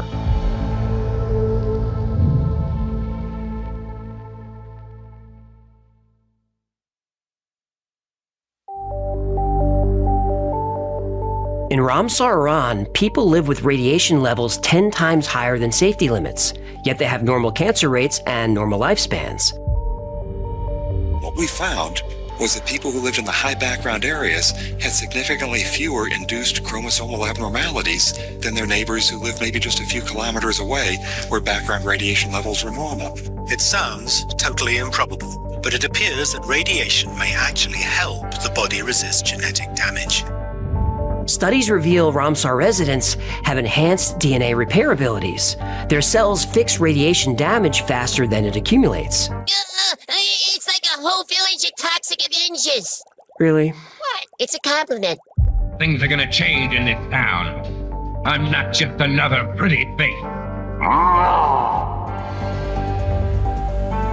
Similar populations exist in other parts of the world. Guarapari in Brazil is famous for its beauty, biodiversity, and unique radioactive black sand. The Brazilian Nuclear Energy Commission documented enhanced DNA repair in locals going back generations. These populations also have something else in common. Their settlements date back thousands of years. Archaeological evidence shows continuous human habitation near natural radiation sources. Göbekli Tepe, one of humanity's oldest sites, is built near uranium deposits. Similar deposits lie beneath Mesopotamia's oldest cities. These radiation levels should have driven humans away.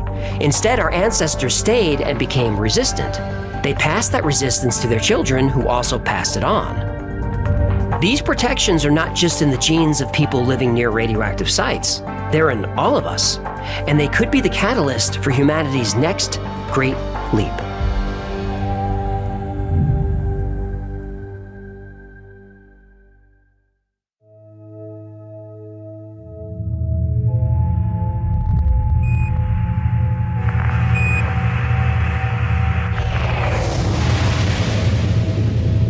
Space agencies in every country are trying to unlock human potential.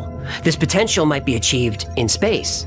Enhanced DNA repair, conscious control over our metabolism, natural radiation shielding. Within a century, we might activate these dormant abilities at will. In 1,000 years, as humans colonize space, different environments will drive unique adaptations. Colonists on Mars, Titan, and Europa will evolve differently. Each population will adapt to their local radiation signature and environment.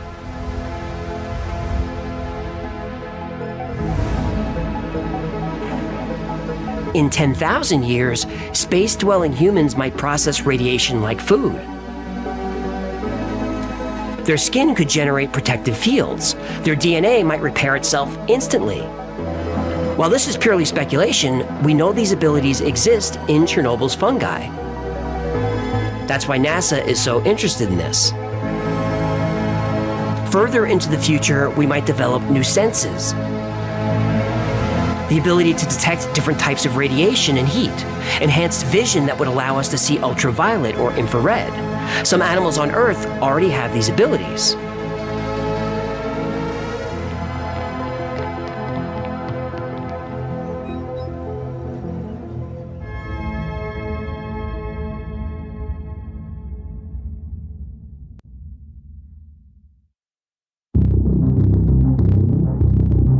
Even further into the future, humans might develop senses that utilize quantum biology. Quantum biology. Did you just make that up? Nope. European robins navigate perfectly in darkness across thousands of miles. Moths detect mates miles away. Plants convert sunlight with near perfect efficiency. For decades, scientists couldn't explain these abilities. Now they think they know. These animals are tapping into the quantum realm. The robin's eye contains a protein called cryptochrome. When struck by light, it creates quantum-entangled electrons that react to the Earth's magnetic field. I think, having studied quantum mechanics myself years and years ago, I would never have realized then, or even believed, I think, that it would be possible that quantum mechanical effects could be actually housed within the eye of a bird. That is a huge surprise. And that's nothing we learned in quantum mechanics when I was young. One theory says that dogs' sense of smell uses quantum tunneling. They detect quantum vibrations of molecules that they perceive as scents. Even plants tap into the quantum realm. When sunlight hits a leaf, it always chooses the most efficient route. The energy uses quantum superposition to explore all possible pathways at once. This is exactly how quantum computers work. Quantum apocalypse link down in your sugar basket. In 1,000,000 years, humans in space might develop similar abilities. And the framework for this might already be in place.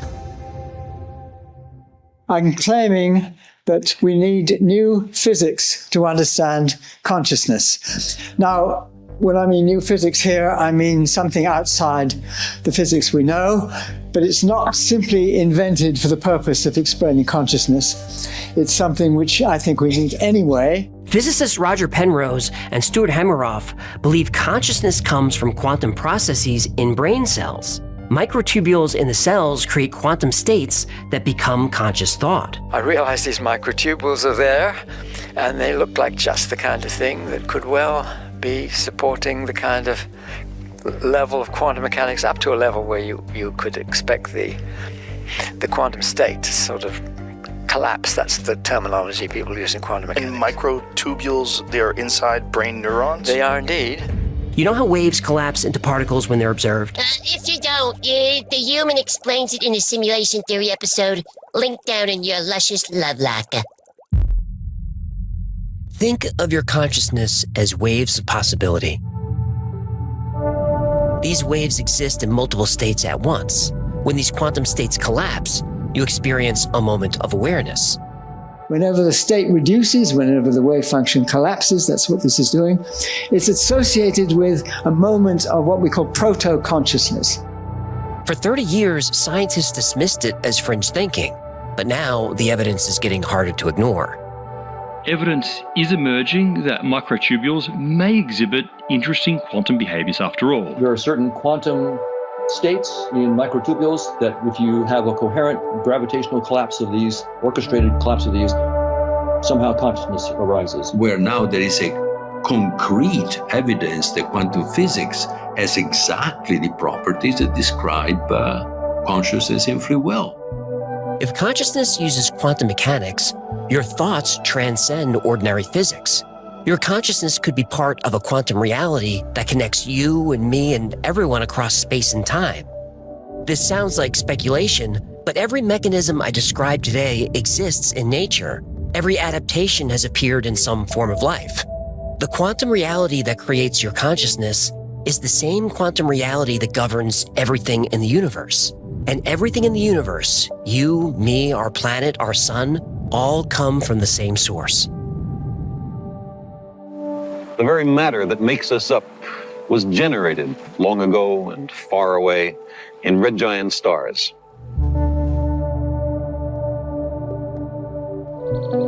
A blade of grass, as Walt Whitman said, is the journey work of the stars.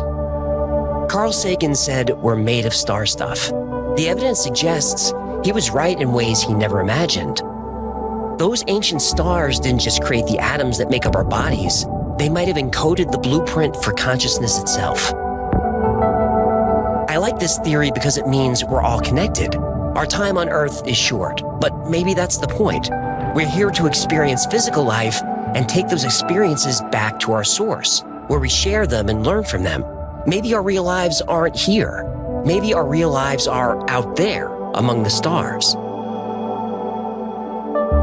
Out there, the stars are showing us we're part of a shared consciousness, temporarily wearing human form.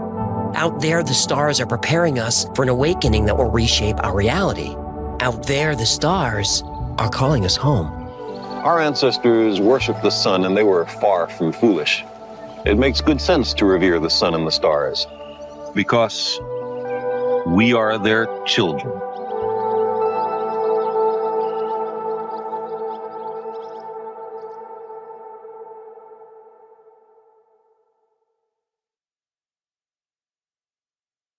Down there, but we don't have a fountain. Hello, I live in one. Okay, let's try it.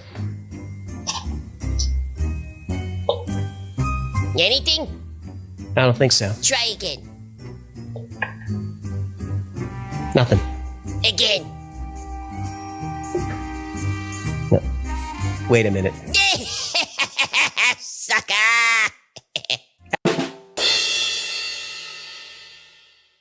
A man from Derinkuyu in the Nevşehir province of Turkey was renovating his basement. Using only a sledgehammer, he broke through one of his walls. He felt cool air coming in from the other side. When the hole was large enough to squeeze through, he decided to investigate. And inside, he found a small room-sized cave. And at first, he was excited. This could save him a lot of work. This area of Turkey has a complex cave system, so he thought he accidentally stumbled into one. He didn't.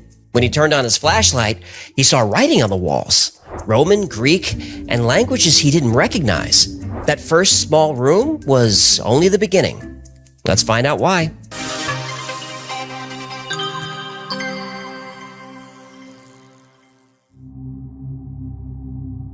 Flashlight in hand, he followed the narrow stone hallway. At first glance, this looked like a natural cave formation, but upon closer inspection, he wasn't so sure. The stone ceiling was rough, like you'd expect to see in a cave, but the walls were smooth.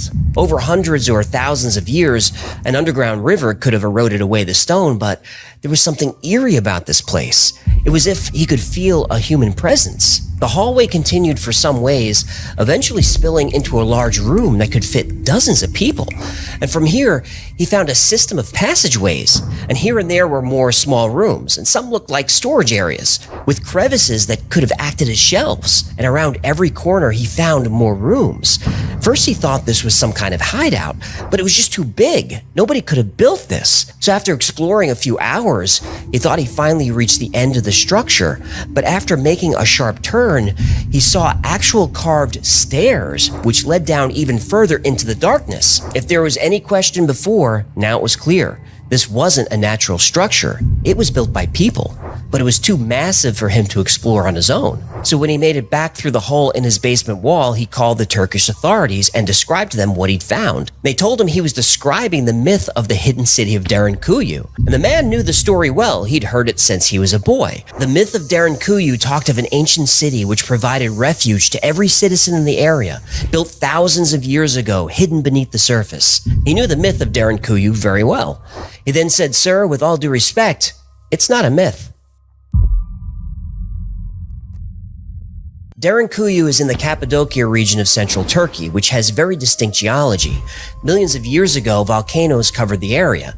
When ash is ejected during a volcanic eruption, it solidifies into a type of rock called tuff. And tuff is a relatively soft and porous rock found all over the region. Why the hell did they name soft rock tough? Well, it comes from the Latin word tophus, meaning sandstone. A lousy name for marketing. They should have named it something like a mushy rock or easy chisel. We're not selling this stuff. Everything is for sale, my friend.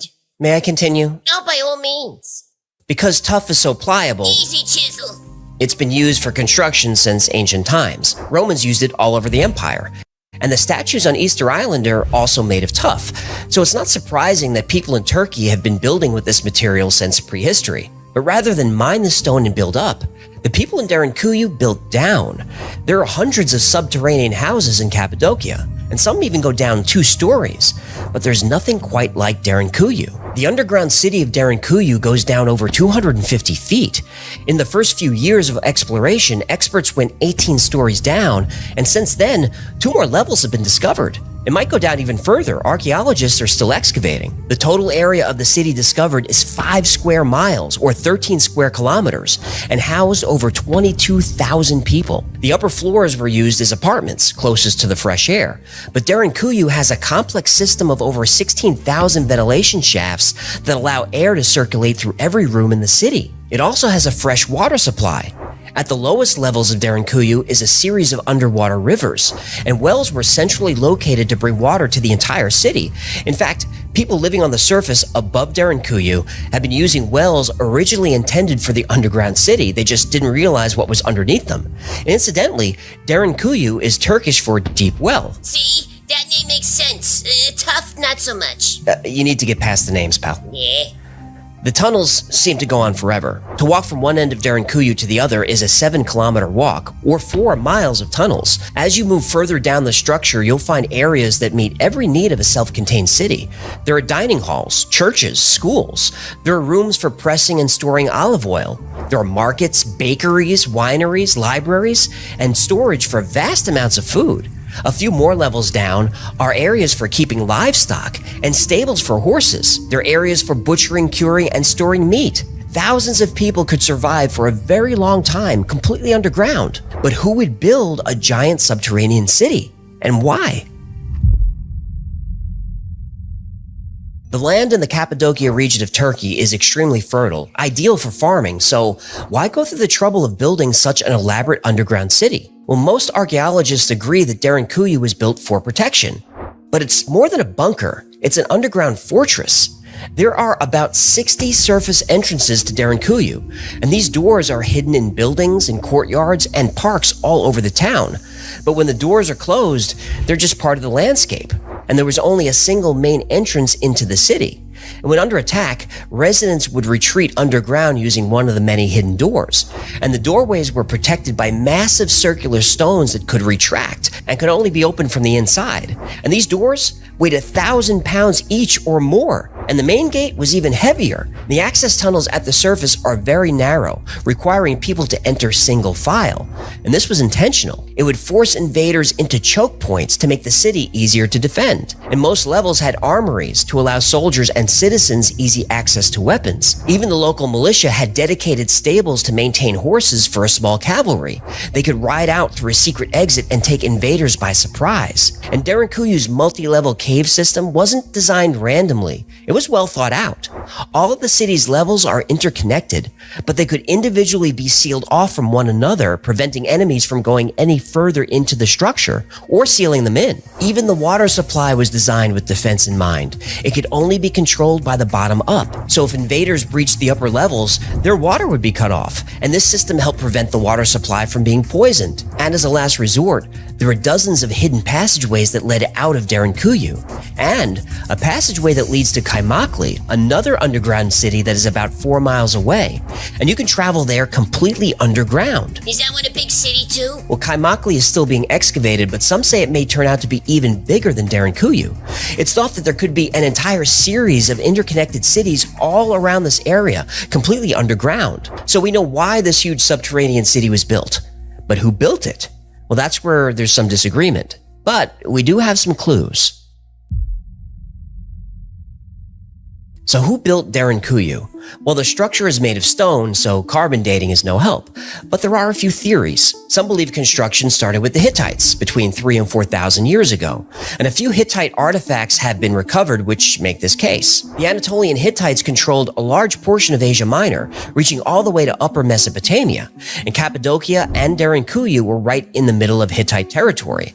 And this region of Turkey was a main corridor for trade. So in the ancient world, whoever controlled the trade routes would be able to impose their will on the entire region. Location, location, location. That's right. This was very desirable real estate. And Hittite cities were under constant attack from outside forces. An underground fortress would have been very useful to protect this land and its people. And the Hittites had enemies on all sides. They were constantly at war with the Assyrians, the Thracians, and of course the Egyptians. And the people that gave the Hittites a lot of trouble and may even have been responsible for their eventual demise were the Phrygians. And the Phrygians inhabited central western Anatolia in ancient times and were related to the Greeks. We all know the story of the Midas touch. The muffler guy?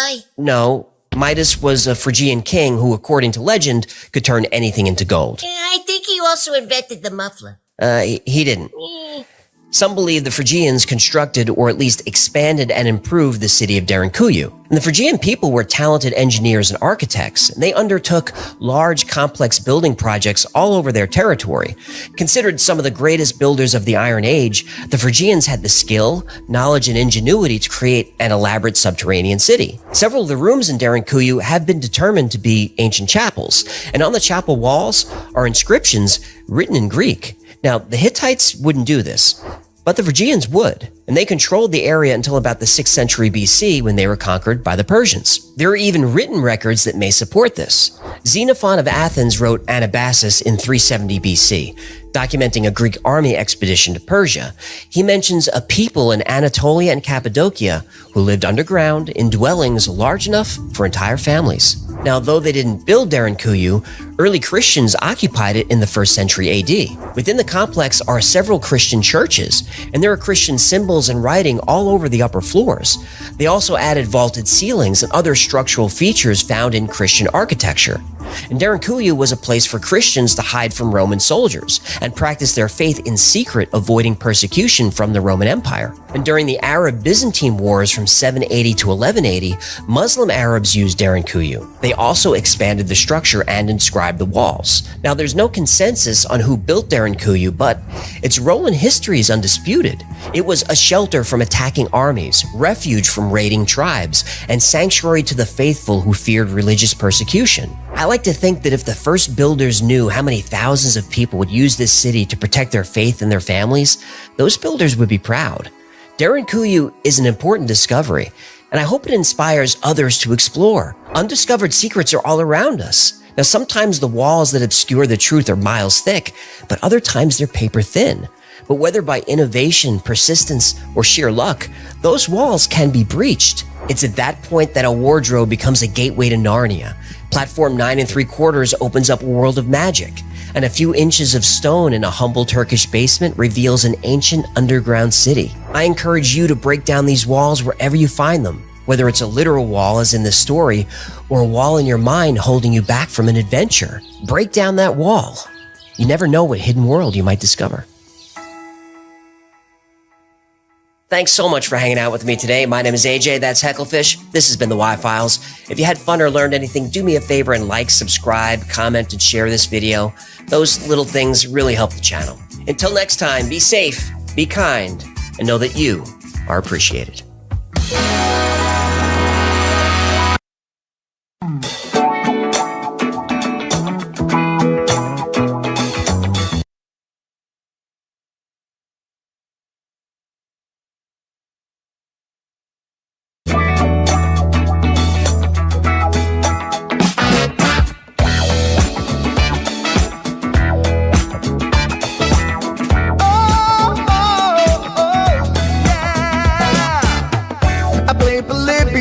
In Area 51, a secret code inside the Bible said I would.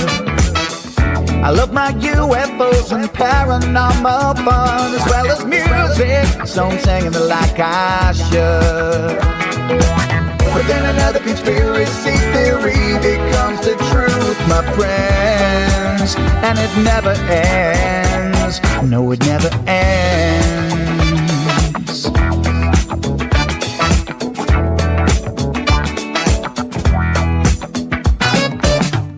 I feel the crap cat and got stuck inside Mel's hole with MK Ultra. I'm being only too aware. Did Stanley Kubrick fake the moon landing alone on a film set, or were the shadow people there? The Roswell aliens just fought the smiling man, I'm told, and his name was Cold. And I can't believe I'm dancing with the fish. Hecklefish on Thursday nights with AJ2, and the Wi-Fi's helping me all through the night. All I ever wanted was to just hear the truth, so the Wi-Fi's helping me all through the night.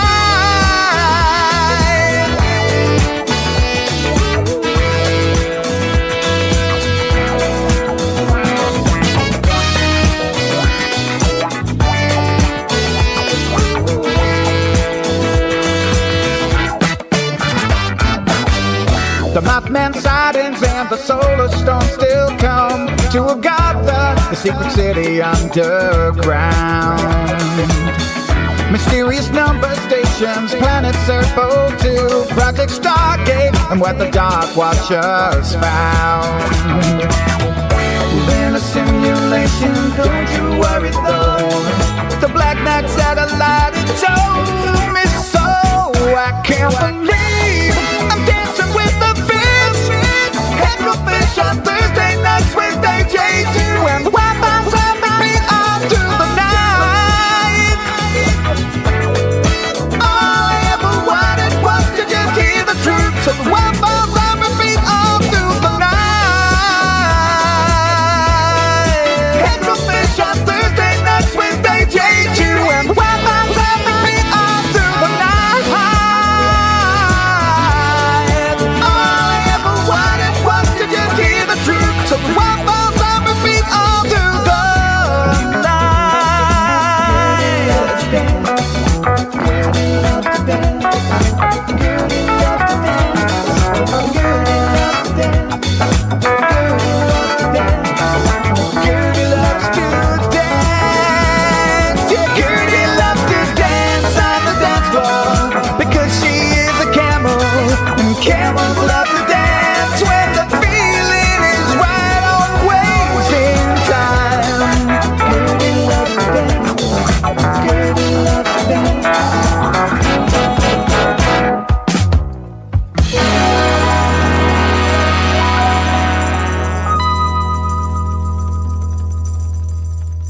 The Apollo spaceflight program lasted from 1961 to 1972. Apollo 11 was Neil Armstrong's famous first step. Apollo 17 was the last manned mission to the moon. In all, 20 Apollo flights were planned, but Apollo 18, 19, and 20 were canceled. But in 2007, a retired astronaut blew the whistle and claimed Apollo 18, 19, and 20 did happen, but they were highly classified. He knows this because he was the commander of Apollo 20. He said the reason these missions were kept secret is because of what they found on the moon. Well, not just what they found, also who they found.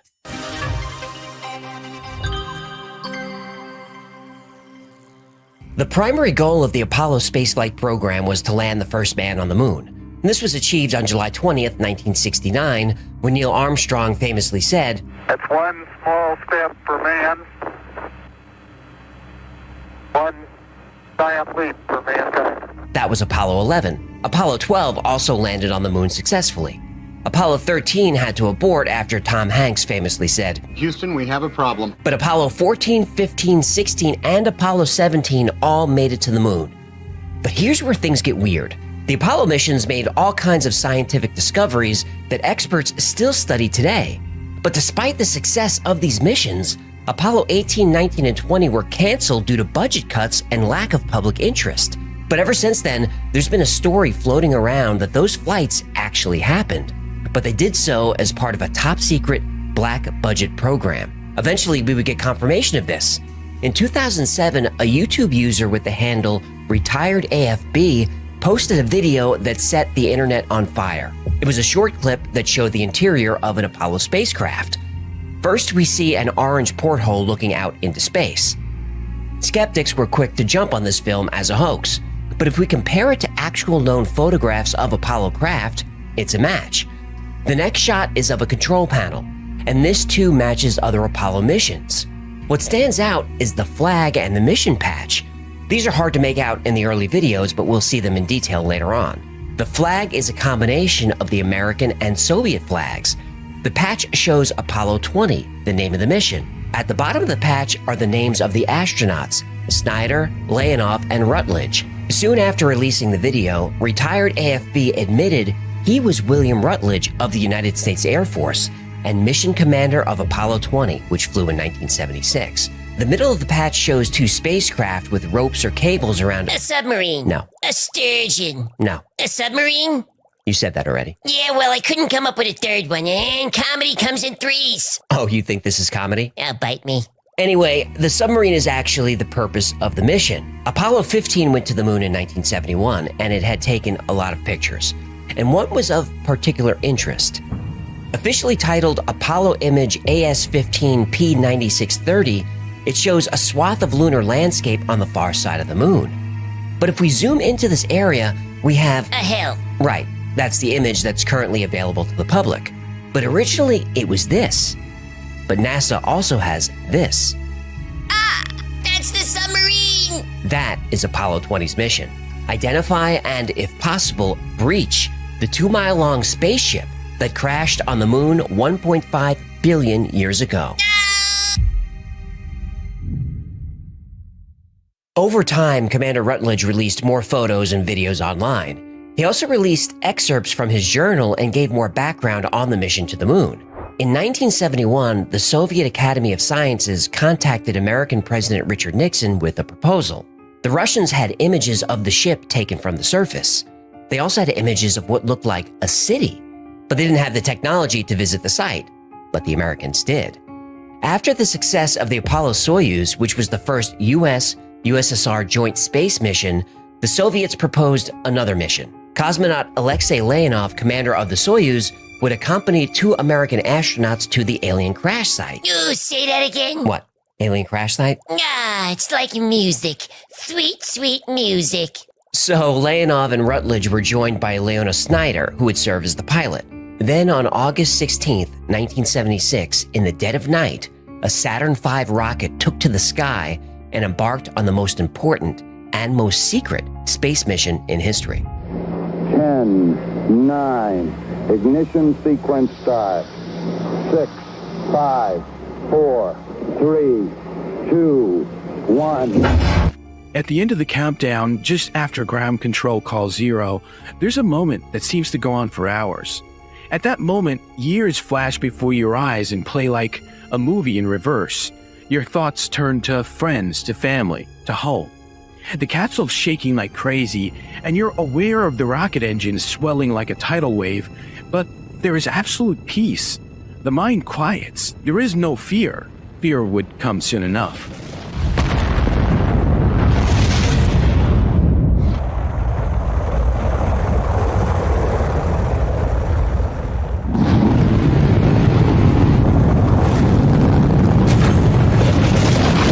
Liftoff is called and the rocket begins to float.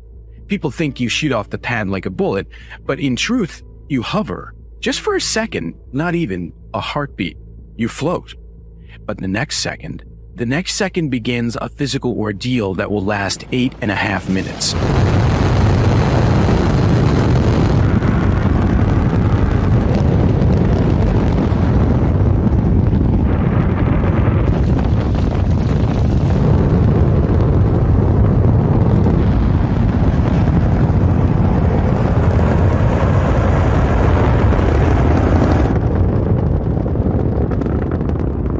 The weight of a building pushes against your chest, making every inhale a battle of life and death. It's not uncommon for someone to pass out during these 8.5 minutes, though when that happens, we'd never tell. After the crushing journey through the atmosphere, you go from 3 Gs to weightless in an instant. It's like a tether suddenly snaps, and then you float. It's not uncommon for someone to vomit at this point, but again, we never tell. I look down at the earth and white clouds swirl over blue oceans. I look at the land 125 miles down and get the sense that someone somewhere is looking up. I take a moment to catch my breath and smile. Those 8.5 minutes roaring through the Earth's atmosphere, that was the easy part.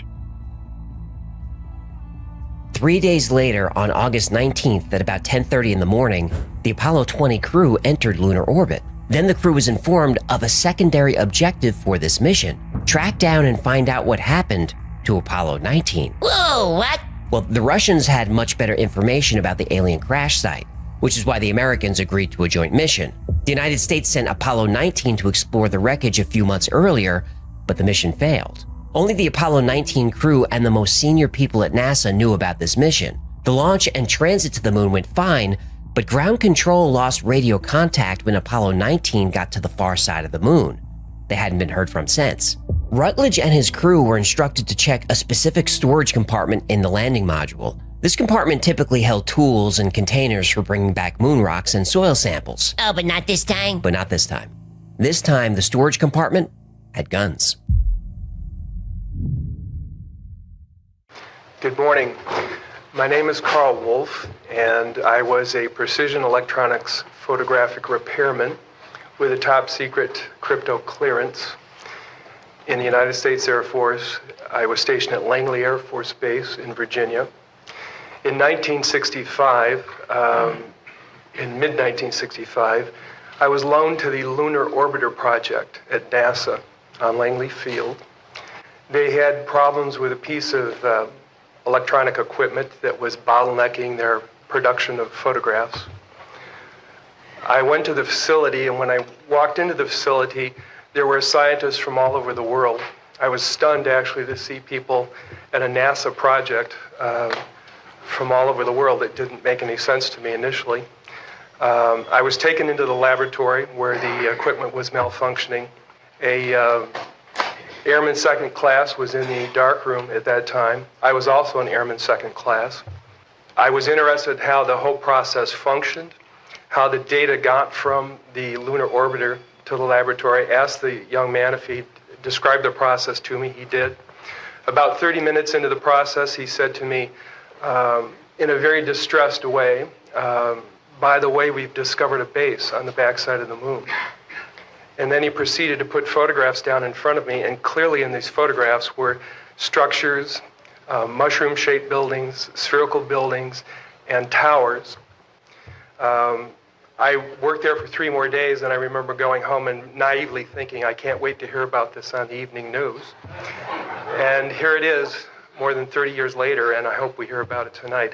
And I will testify under oath before Congress that what I'm saying is the truth. Rutledge and Leonov sat in silence as the moon rover closed the distance between the landing site and the alien ship. Rutledge felt that the silence was inspired by part wonder and part fear. The hull of the ship first appeared over the moon horizon, looking like another hill. But as they drove closer, the men's chins slowly raised higher and higher. When they were finally in the shadow of the craft, it was hard to tell how big it really was. Unsure of the ground underneath, they decided to park the rover about 800 feet from the craft and travel the rest of the way on foot. Rutledge and Leonov chatted amiably on the walk, but the closer they got to the ship, the quieter they got. It was massive and awe-inspiring. The ship was over 300 feet high, the length of a football field, and as high as a 30-story building, and just as wide. The length of the ship seemed to go on forever.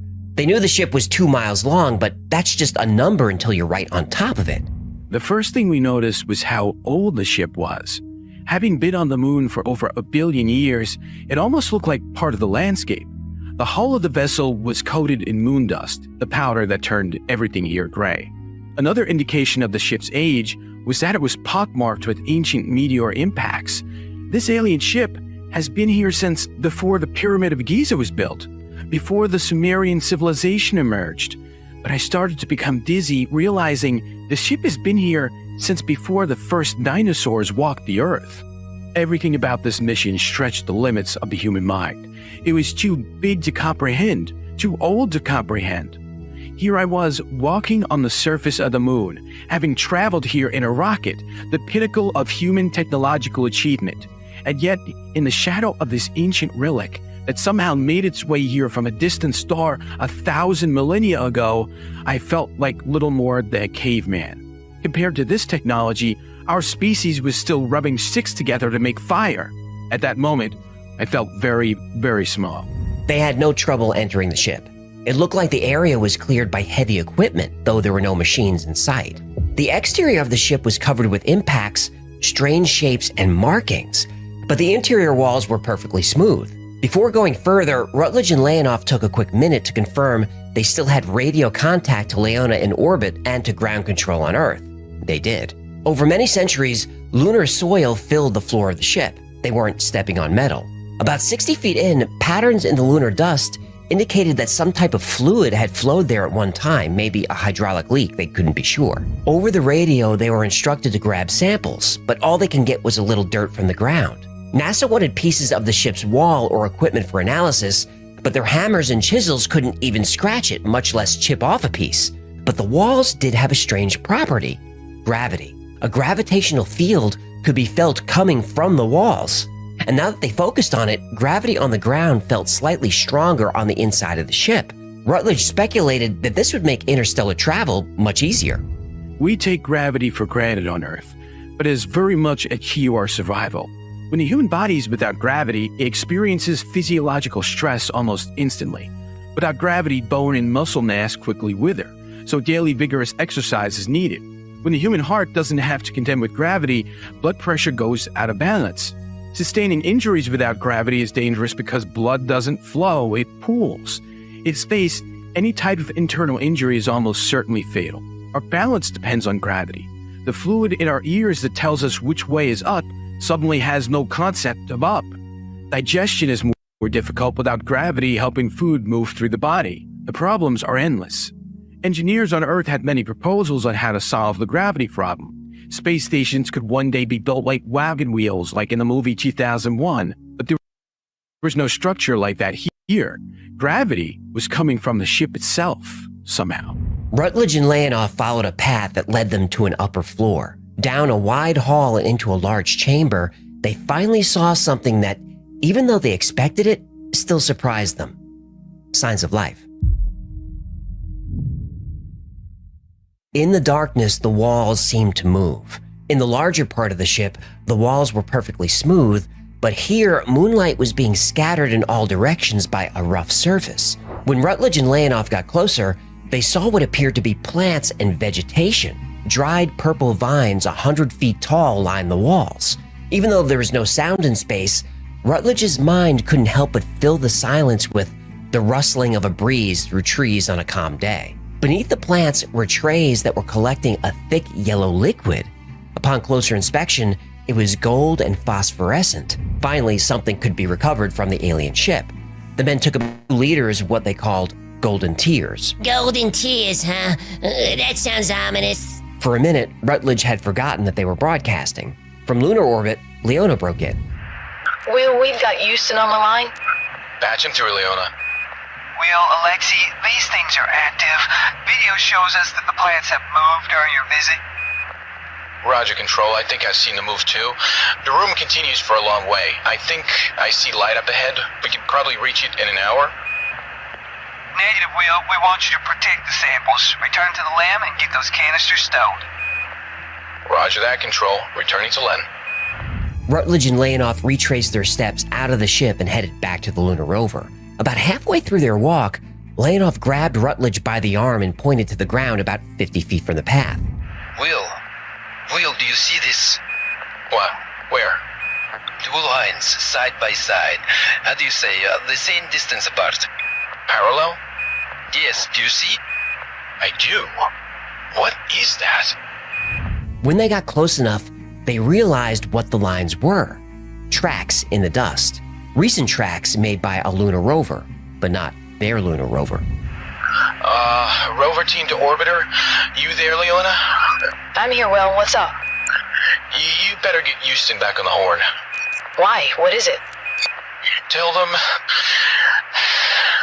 we found Apollo 19. After a few hours of sleep, the Apollo 20 crew debated with ground control over whether to explore the Apollo 19 module. Rutledge, Snyder, and Leonov wanted to check for survivors, or at least find out what happened. Ground control was against it. They argued that whatever happened to Apollo 19 could easily happen to Apollo 20. Well, we don't think it's a good idea to follow the same path that led Apollo 19 to failure. We don't know if this is an equipment issue or if there's something dangerous at the landing site. Understood, Control, but their families deserve to know what happened. Will, their families don't know they're here.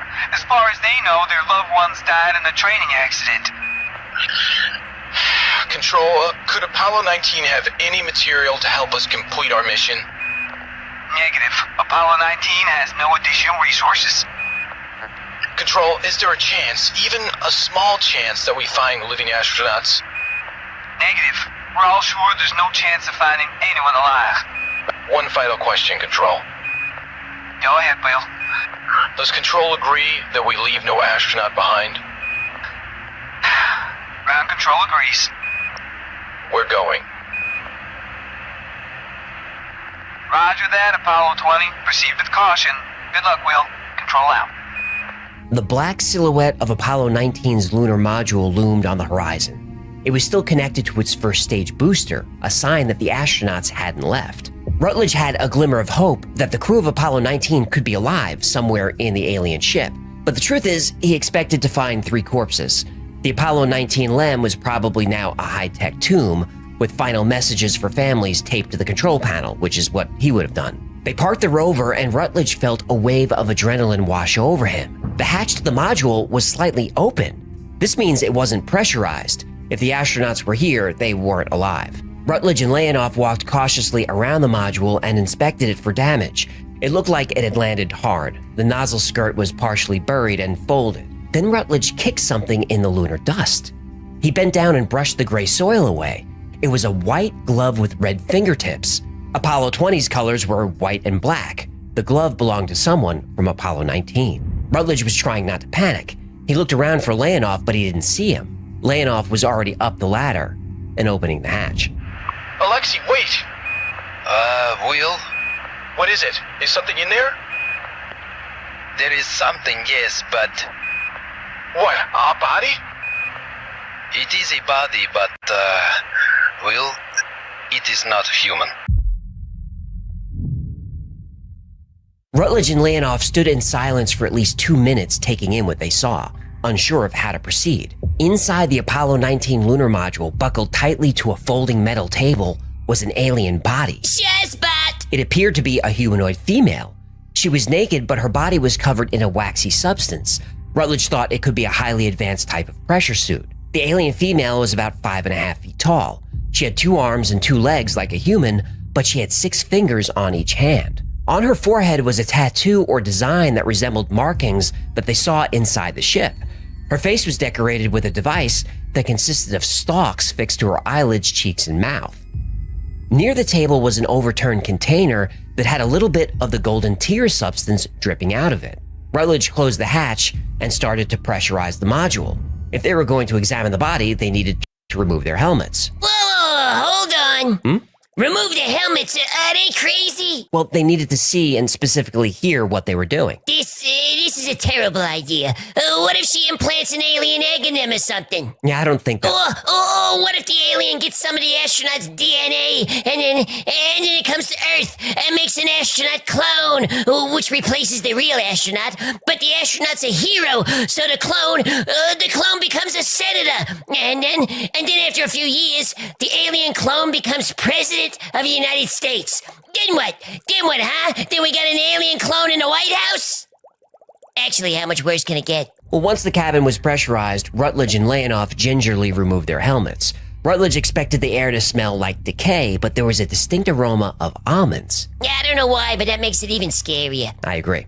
Leona was a biochemist before becoming an astronaut, so she would be helpful. But she was in orbit on the other side of the moon. So Rutledge and Leonoff had to do the best they could until she came back into range. Rutledge felt for a pulse, but he couldn't detect one. He put a stethoscope on her chest. He couldn't hear a heartbeat, but he heard what he thought sounded like a whooshing sound, some kind of liquid moving through her body. They determined the alien was neither alive nor dead. She was in some kind of suspended animation. They removed the stalks from her face, and Rutledge thought she had a slight smile. From then on, they called her Mona Lisa. Rutledge gently examined the alien while Leonoff filmed and took photographs.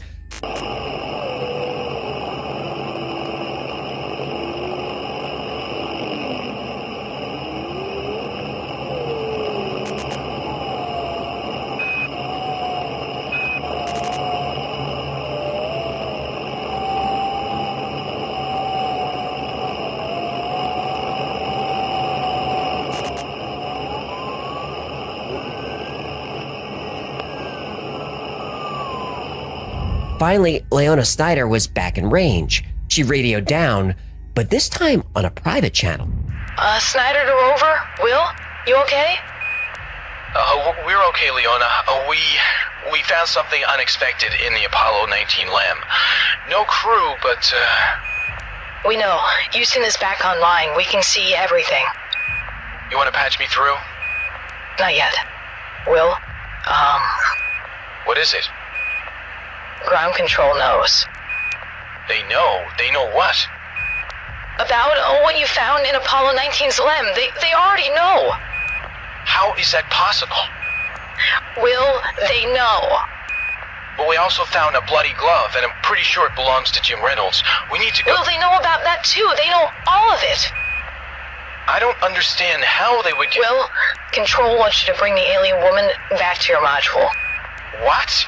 Why? They, Leona? What? What is it? They want us to bring her home. The Apollo 20 urban legend has become one of my favorites. And the more I learn about it, the more I like it. When YouTube user retired AFB, aka Commander William Rutledge, posted his Apollo 20 videos, the internet exploded. The videos look so good.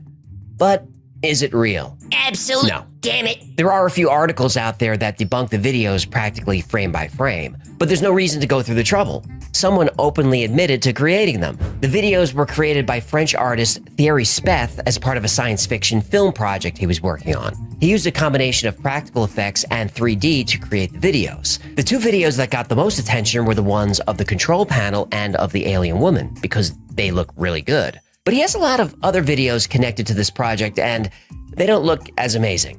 Now, even though Speth freely admitted to creating the legend, somehow it took 9 years for anyone to bother talking to him about it. Credit goes to Chad Baxter for finally interviewing Speth in 2016, and I'll link to that interview below. The story you heard today is basically a mashup of a few versions of the Apollo 20 urban legend floating around the internet, mixed in with the novel Speth wrote that tells the entire story. I'll link to Speth's novel below, but before you spend money on it, be warned. Despite writing the book in English, Speth doesn't speak it very well, so as far as stories go, it's clunky. But still, it's entertaining. In Speth's version of the story, the alien woman wakes up during the procedure and knocks Rutledge unconscious. And those golden tears they collected? The yellow goo? Yeah. In the story, it has medicinal properties. Leonov has cancer with only a few months to live. He drinks the goo and it cures him. By the way, Alexei Leonov is one of the most famous cosmonauts in history, so Speth changed his name in the novel. Also, Rutledge and Snyder, they end up having an affair in space. Then they get married and they also drink the yellow goo, which makes them age more slowly. Yeah, but what about the bloody glove? Right. Remember the plants inside the ship? Yeah? Well, they ate the Apollo 19 crew. The glove was all that was left. Wow. Yeah, there's a lot going on in that novel. As I said, it's clunky. Despite Speth admitting to creating this, you'll find interviews with the quote-unquote real William Rutledge, and those interviews have expanded the lore. But you know I don't trust the French. How do we know he isn't just taking credit? Well, a lot of people thought that, and that's why it's so weird that nobody bothered to talk to him. But about halfway through the interview with Chad Baxter, Speth holds up a mask of the alien woman. And it's the same alien for sure? 100%.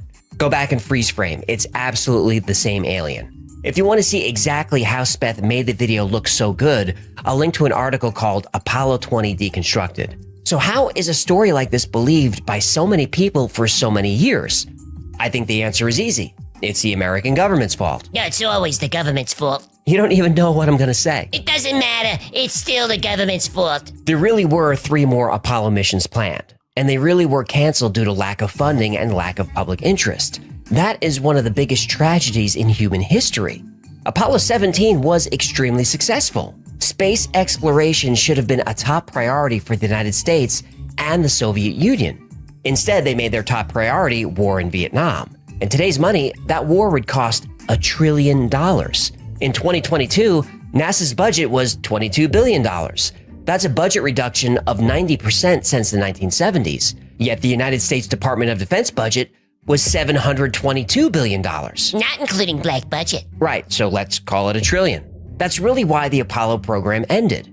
America beat Russia to the moon. That was the mission. Not exploration, not research, not science, not the betterment of all mankind. It was petty competition. That's why I'm rooting for the Chinese to keep launching missions to the moon. I hope they find more helium-3 and other valuable resources, because that's the only way my country gets back to focusing on space. If you can't count on American ingenuity, at least you can count on good old American greed. And the United States better not wait too long, because if China has only a fraction of the success of the Apollo program, it won't be long before we're all speaking Mandarin.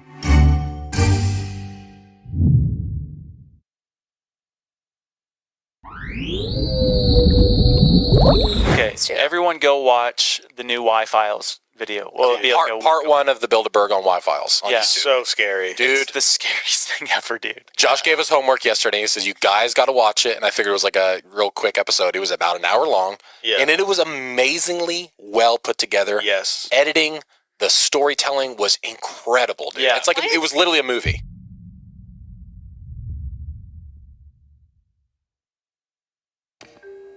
In 1886, mining engineer John T. Reed was told the Paiute legend about a race of giants. Giants who, after a long and bloody war, were defeated by the natives near Lovelock Cave, Nevada. Reed's belief in this legend stirred great interest in the secrets held within Lovelock Cave. Official excavations were undertaken in both 1912 and 1924 by the University of California, with reports telling of thousands of artifacts being recovered. Of these artifacts, the most puzzling were human remains. Well, they were almost human. Skeletons measuring between 8 and 10 feet tall were said to be found during the dig. Skeletons belonging to who are now known as the Lovelock Giants. Legends of people of enormous size are told across a myriad of cultures. And despite what we've been told by mainstream science, there is evidence to suggest they really existed. The remains of giants have been found all over the US and all over the world.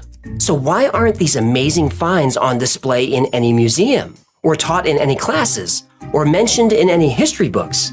Well, it's because the existence of giants, for some reason, has been covered up.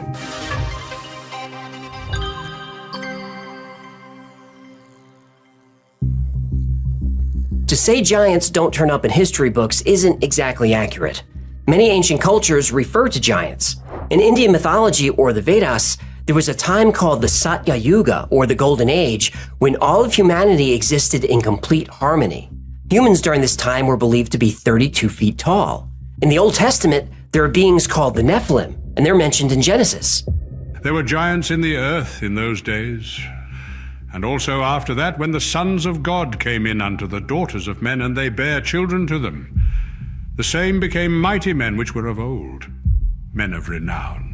One interpretation of this suggests that the sons of God were giant fallen angels who seduced human women, and their offspring were the Nephilim. Well, how does a giant seduce a human woman? Oh, right. Giants show up quite a bit in the Book of Enoch, one of the religious texts found among the Dead Sea Scrolls. The Nephilim were said to have been men of the old times who existed before the Great Flood. Ancient Indian texts say the same thing. The Book of Samuel also introduces us to one of the most famous giants in history. Andre? Goliath. Goliath was a Philistine warrior who challenged the Israelites to send out a champion for single combat. David, armed only with a slingshot and faith in God, brought the giant down with a single stone. Goliath was said to be between 7 and 11 feet tall and possibly descended from a people known as the Anakites or the Anakim, and the Anakim were descended from the Nephilim.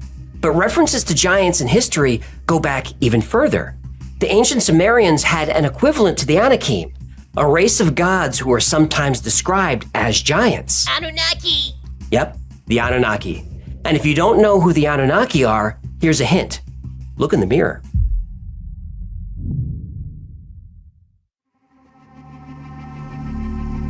According to interpretations of ancient Sumerian and Babylonian texts, the Anunnaki were a race of extraterrestrial beings from the planet Nibiru. Now, Nibiru is not some distant planet on the other side of the galaxy, but is right here in our own solar system. It passes near Earth every 3,600 years. And this extraplanet theory was dismissed as pseudoscience for many years, but it's now widely believed that there is an extraplanet or some kind of large object in the far reaches of our solar system.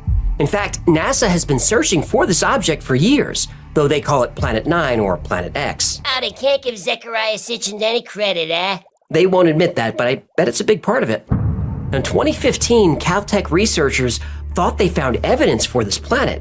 And in 2016, they said they were almost sure the planet was out there. And then in 2017, researchers agreed that data and computer models prove with almost 100% certainty a large, secret, dark planet is lurking in the distant solar system. And they expect this to be confirmed within the next few years. And perhaps then we'll finally learn if this could actually be planet Nibiru, home of the Anunnaki. Now, according to the tablets, when the atmosphere on Nibiru started to deteriorate, the Anunnaki came to Earth for resources, specifically water and especially gold. And after their slaves rebelled, the Anunnaki needed a new workforce. And they performed genetic experiments on different Earth animals to try to create a new slave race. Eventually, they were successful. By splicing DNA from the Anunnaki with cavemen called Homo erectus, a new species emerged, Homo sapiens. In Sumerian and Babylonian texts, this new species was called the first men, or Adamu, and the Hebrews translated this to be men of Adam. Oh. The first men were bred to work for the Anunnaki. The Hebrew word avad means work for. Avad also means worship. And so humans worshipped their gods, the Anunnaki, who were giants compared to puny humans. Though it was forbidden, some Anunnaki bred with humans, and their offspring became known as the Nephilim. Now, obviously, the story of the Anunnaki needs its own episode, so if you'd like to see that... Yes, please. If you'd like to see that, let me know. The tablets say the next time Nibiru passed near the inner solar system, it caused severe electromagnetic disturbances. Dark spots appeared on the sun, and waves of color streaked the sky.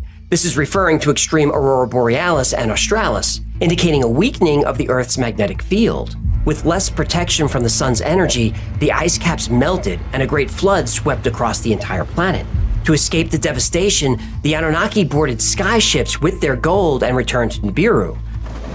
But on Earth, great cities were destroyed and sunk beneath the waves. When the waters finally receded, only a small number of humans were left to rebuild civilization. And this creation myth is told in almost every culture on Earth. And recently, we're starting to discover evidence that a great flood did indeed occur. But what about evidence of giants? Well, there is evidence, and some of that evidence has been found right here in our own backyard.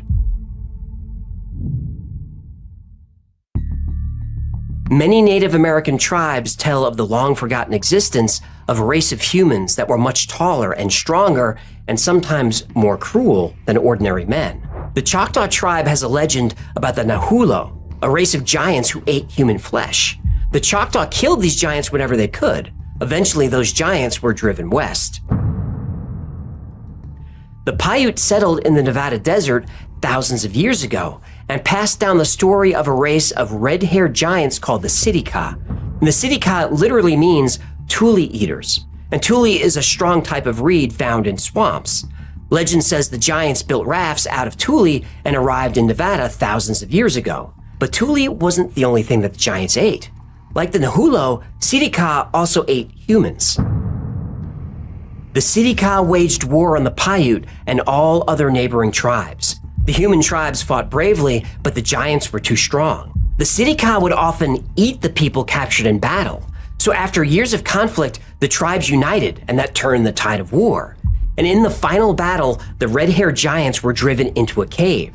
The tribes stuffed the cave entrance with sticks and brush and set it ablaze. The last remaining Sitka either suffocated or burned alive. Sarah Winnemucca Hopkins, daughter of Chief Winnemucca, was the first to write down and print the story of the Sitka. But she said this wasn't a legend, it was history. She even wore red hair taken from a giant woven into some of her clothes. When mining engineer John T. Reed heard the story in 1886, he asked to be taken to the cave, the final resting place of the Sitka giants. Reed wasn't able to finance the excavation of the cave at that time, but when valuable bat guano was discovered, people started digging. Bat guano. Yep, it was used to make gunpowder and explosives. No, I mean, what is bat guano? Oh, guano is the, waste of bats and birds. You can make explosives out of You can. Okay. Do me a favor. When you clean my bowl, can you save it for me? 4th of July's coming up. I'm gonna make fireworks. I'm not saving your I'm not saving that for fireworks. Fine. Then to celebrate, I'll just light my farts. You better not. Why do you hate your country? Lovelock Cave was excavated in 1912 and in 1924. And in 1929, the findings were published and they were surprising. Well, they weren't surprising to the Paiute. At the entrance to the cave, there was evidence of extreme scorching. At some point, a fire burned very hot and for a very long time. On one of the cave walls, an enormous handprint was found. Inside the cave, over 10,000 artifacts were recovered, including many human bones. Some of the bones showed that marrow had been removed, a sign of possible cannibalism. A sandal was found that would have fit someone who wore a size 29 shoe and would have been over 8 feet tall. And clothing was found that was too big to fit a normal-sized human. During the first dig, it was reported that the mummified remains of 2 giants were found, a female almost 7 feet tall and a male almost 9 feet tall, and both had red hair. In addition to the initial findings, even more evidence exists in Lovelock Cave and its surrounding area. According to a 1931 article published in a Nevada newspaper, 2 giant skeletons had been found buried in a dry lake bed close to Lovelock Cave, Nevada. Were these giant gingers too? Yep, they also had red hair. But giants weren't just found in the Nevada desert. They were found from coast to coast. Apparently, long before native tribes arrived, America was the land of the giants.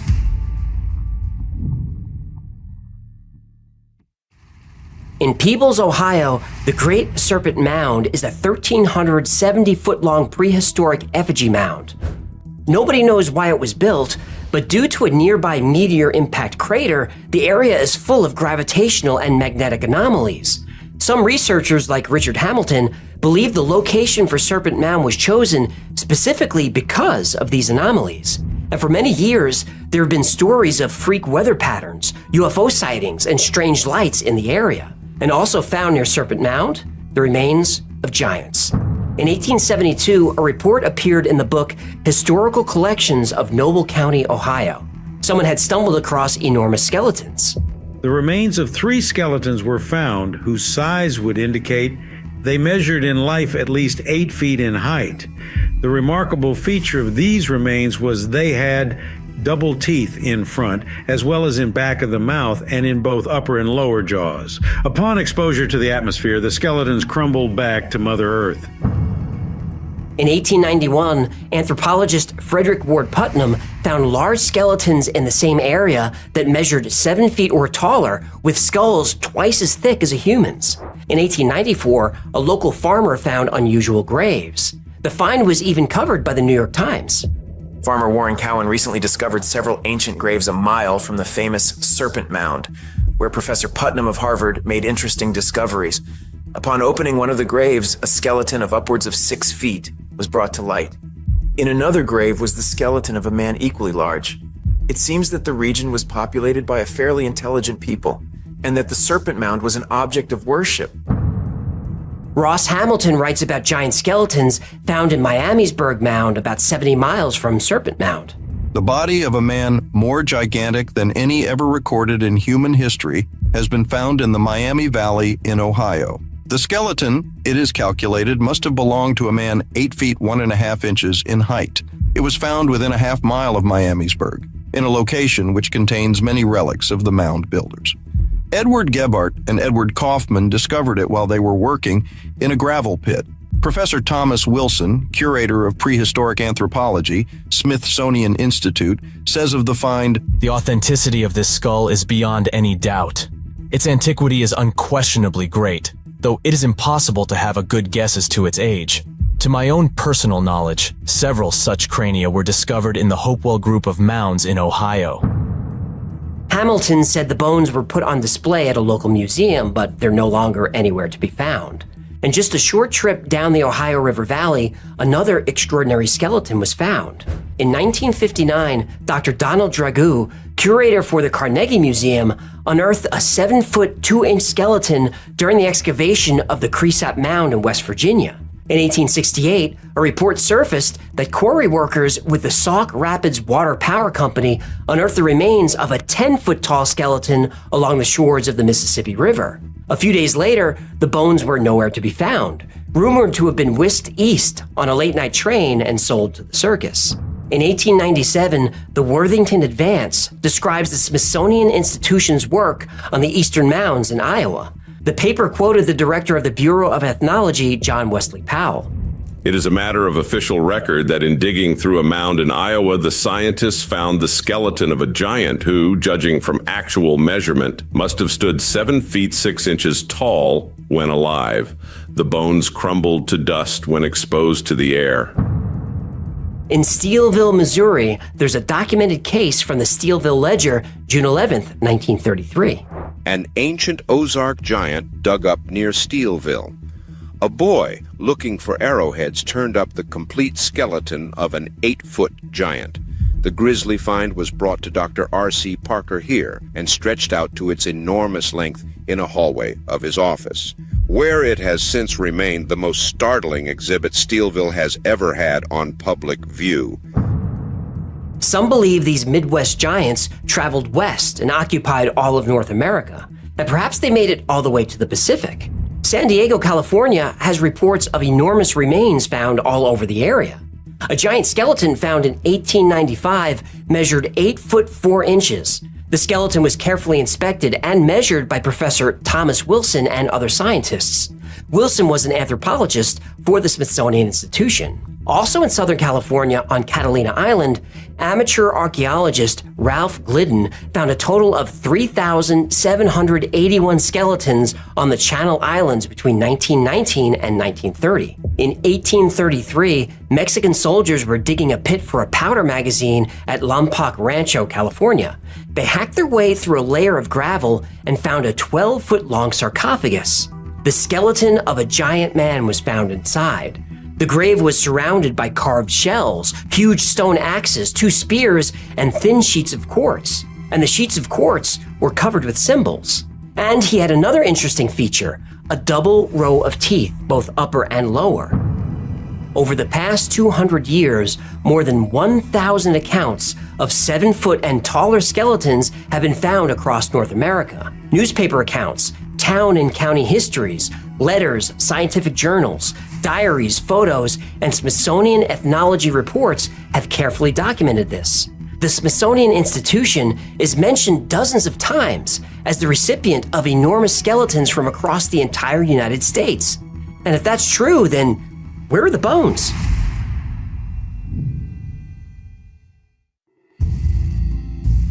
From New York to California and almost every state in between, thousands of relics and over 1,000 giant skeletons have been discovered and documented. They've been found in mounds, caves, burial chambers, stone crypts, and even on ancient battlefields. Many of the skeletons have strange physiology, like elongated skulls and double rows of teeth. In dozens of cases, the bones were turned over to the Smithsonian Institution in Washington, D.C. So, where are they? The Smithsonian was never really suspected of wrongdoing, but then something strange happened in 1950. In 1892, ancient wooden coffins were discovered in a place called Crump's Cave in Alabama. The coffins, along with some other artifacts, were sent to the Smithsonian. This is all well documented. So in 1950, researcher Frederick J. Pohl wrote the Smithsonian to inquire about them. It was a curious find because Native Americans didn't use coffins or caskets. Pohl received a reply from the Smithsonian. We have not been able to find the specimens in our collections, though records show that they were received. The matter was pursued again in 1992 by another researcher, David Barron. He was told the coffins were wooden troughs. Troughs? Yes, troughs are long rectangular containers for feeding cattle, horses, or pigs. But before the Europeans arrived, North America didn't have any cattle, horses, or pigs. And even if they did, why would a trough have a lid on it? What, did this guy mention this to the Smithsonian people? He did. He was told, yeah, well, even if he wanted to see the coffins or troughs or whatever they were, he couldn't because they were in a warehouse that was contaminated with asbestos and was closed for cleanup. Closed for how long? 10 years. 10 years? To clean up asbestos? Yep. Oof, they must have been union. Yeah, it starts to smell like a cover-up. The suppression of Native American archaeological evidence allegedly began in 1881. Up until that point, the Smithsonian was under the direction of John Wesley Powell, the geologist famous for exploring the Grand Canyon. Powell had spent a lot of time with the Winnebago Indians, and he found them to be thoughtful and intelligent. So Powell and the Smithsonian actually promoted the idea that Native Americans, who were at the time being exterminated in the Indian Wars, were descended from advanced civilizations who communicated with and traded with cultures all over the country and possibly all over the world. This widespread dispersion of culture is called diffusionism, which the Smithsonian supported. But then Powell appointed Cyrus Thomas as the director of the Eastern Mound Division at the Smithsonian, and then things got political. Thomas wasn't a fan of Native Americans. He thought of them as nothing more than howling savages. Thomas thought it was impossible for savages from one side of the Mississippi to visit savages on the other side. And to think that people as primitive as Native Americans could sail over an ocean was just ridiculous. This is called isolationism. Isolationism says that civilizations develop independently from each other and have very little contact with other civilizations, especially across oceans or lakes. The debates in the Smithsonian raged, and Cyrus Thomas eventually won the battle of isolationism versus diffusionism. Soon, the Smithsonian took an official stance that any archaeological evidence supporting diffusionism was fraudulent. It was believed that contact between the civilizations of the Ohio and Mississippi valleys were rare, and contact between the Mississippian cultures and the Mayas, Toltecs, or Aztecs in Mexico or Central America, well, that was absurd. So the history books were written. Native Americans were a primitive and sometimes savage people, and that was that. But not so fast. When those ancient mounds and pyramids in the Midwest were studied, it was shown that the Mississippi River valleys was, at one time, home to an ancient and sophisticated culture. At the time, the culture's capital city, Cahokia, was bigger than almost any city in Europe. When the Spiro Mounds in Oklahoma were excavated between 1933 and 1935, a man over 7 feet tall was discovered. He was in full armor, and buried next to him was a pot of thousands of pearls and other artifacts. This was one of the largest treasures ever discovered at that point in time. We know that the man in armor was found, and the Smithsonian was contacted, so where is he? Many human remains were found in graves next to artifacts, but the remains were discarded, and we're told that most of the rare and priceless objects disintegrated before scholars could reach the site. How convenient that priceless objects vanish before anyone gets there. And when the excavation was finished, dynamite was used to destroy the burial chamber, and any remaining artifacts that were considered valuable were sold off. The Acambaro artifacts were discovered in Mexico in 1994 and have been the center of controversy. Over 33,000 unusual artifacts, including many ceramic and stone figurines, were found. Initial laboratory testing suggests the artifacts were about 6,500 years old, but here's where things get controversial. Some figurines depict dinosaurs living alongside humans, and there's a famous carving of a human warrior riding a triceratops. Diverse ethnic groups are represented. Blacks, whites, and Asians are depicted, but those races should have been unknown in the Americas 6,500 years ago.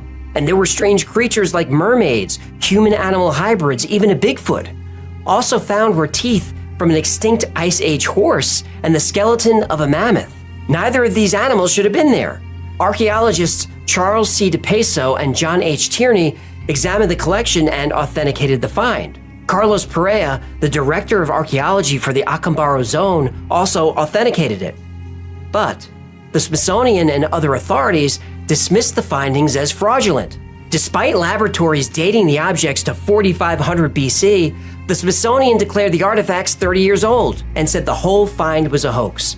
John Tierney, who later collaborated with Professor Charles Hapgood, said the Smithsonian Institution and other authorities had conducted a campaign of disinformation against the discoveries. If you remember from the Adam and Eve episode we did, Charles Hapgood was dismissed as a pseudoscientist because he claimed the continents drift over millions of years. Oops. Yeah. So John Tierney filed a Freedom of Information request and asked for all the Acambaro files from the Smithsonian. Well, it turns out the files are missing, and all the Acambaro objects in the Smithsonian's possession have been put into storage and may not be viewed by the public. Until when? Didn't say. Tierney went on to write a book called Acambaro, Archaeology's Astounding Scandal. But good luck trying to find it. The phrase, a skeleton in the closet, refers to a secret that, if exposed, would cause shame, guilt, or even a scandal. And we all have a skeleton or two in the closet. For us, that's just a metaphor. But for the Smithsonian, they're actual skeletons. Giants in America, a government conspiracy, a Smithsonian cover-up. It's a fascinating story. But is it true? Well, let's unravel it. Ohio has been the epicenter for giant skeletons, especially in the 19th century.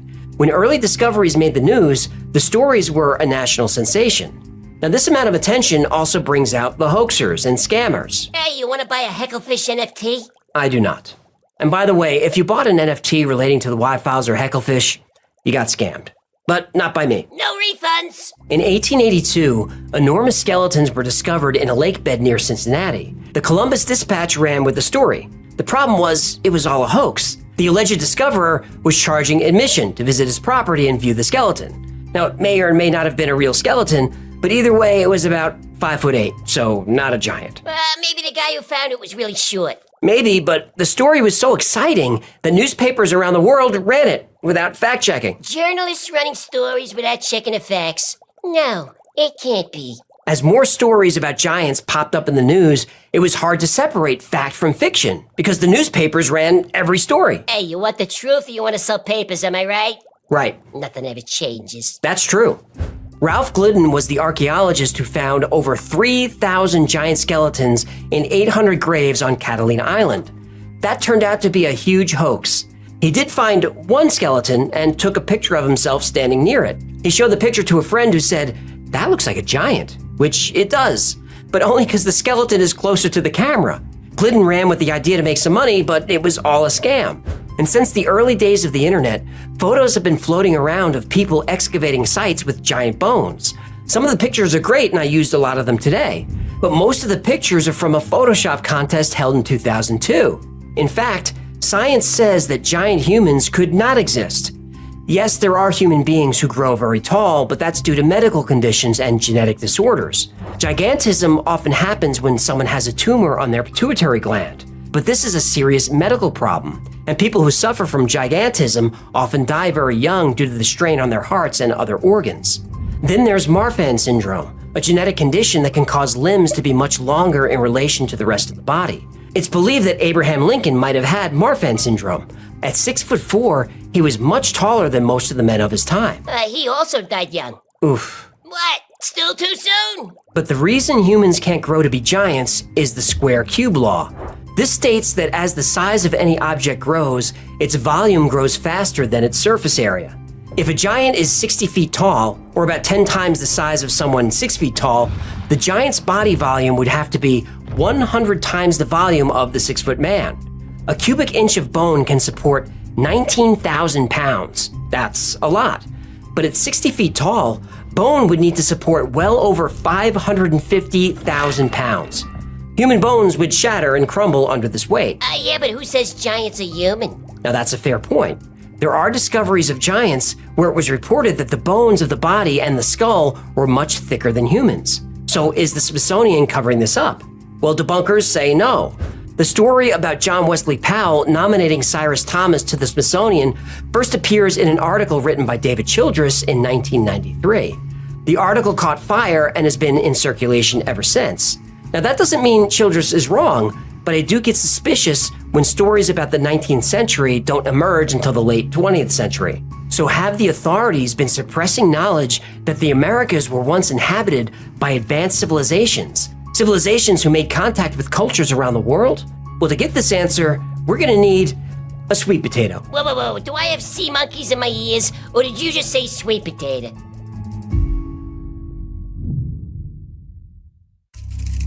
For over 100 years, the Smithsonian and mainstream archaeology has supported isolationism, that the cultures that emerged in North America did not have contact with Central America or South America, and definitely did not contact cultures across the oceans. It's absurd to even think it. But the Smithsonian has a problem: the sweet potato. Sweet potatoes are native to the Americas, but an ancient sweet potato was found in the Cook Islands, which are in the middle of the Pacific Ocean. The potato was carbon dated to the year 1000. That would mean that 500 years before Columbus, a Native American tribe traveled across the Pacific and landed in Polynesia and brought sweet potatoes with them. Or Polynesians traveled to the Americas and back. The counter-argument is that the sweet potato fell off a boat near Central America and floated to Polynesia, over 5,000 miles away. It's one lucky potato. Linguists have found that the word for sweet potato in early Polynesian languages is kumala. In Native American dialects spoken in Ecuador, the word is kumara. Now, it could all be a coincidence, but we're not done yet. Even more compelling is DNA analysis of Polynesian chickens. In 2007, chicken bones were found at an excavation site in Chile. The DNA of the bones matched chickens from the Pacific Islands of Samoa and Tonga, and were carbon dated to between 1304 and 1425, before the Spanish arrived in the New World. In 2019, South American chickens were studied and found to have an unknown genetic component. It turned out that component was from chickens found on Easter Island, in the middle of the Pacific Ocean. The study was so astounding that research was done on human DNA. And in 2020, the study showed that some Polynesian people had DNA inherited from people who lived in Colombia about 800 years ago. Specifically, Polynesians share DNA with the Xenu tribe, who lived in Colombia on the Caribbean side, not even the Pacific Ocean side. It's too much to cover in this episode, but there's evidence of Chinese contact with the New World in 1200 BC, or Indian contact in 2000 BC, and of Arab contact in the 9th century. There are even old maps from the Arabs and Turks, like the Piri Reis map, that show North and South America, 1,000 years before Columbus was born. And there's much more. Some mummies have been found with traces of coca and nicotine. A re-examination of the mummy of Ramses II in the 1970s revealed the presence of fragments of tobacco leaves in his abdomen. Coca and tobacco are native to the Americas. Now, mainstream science says an archaeologist handling the mummy must have spilled his pipe. And his hot cocoa. That's what they say. Now remember, we did an episode on Egyptian artifacts allegedly discovered in the Grand Canyon in 1909. The Smithsonian denies this and claims the whole story is a hoax. But for some reason, the part of the Grand Canyon where the discovery was made is off limits. You can't even fly over it. If you do wander into the area, within a few minutes, unmarked planes and helicopters appear in an area where flying is not allowed.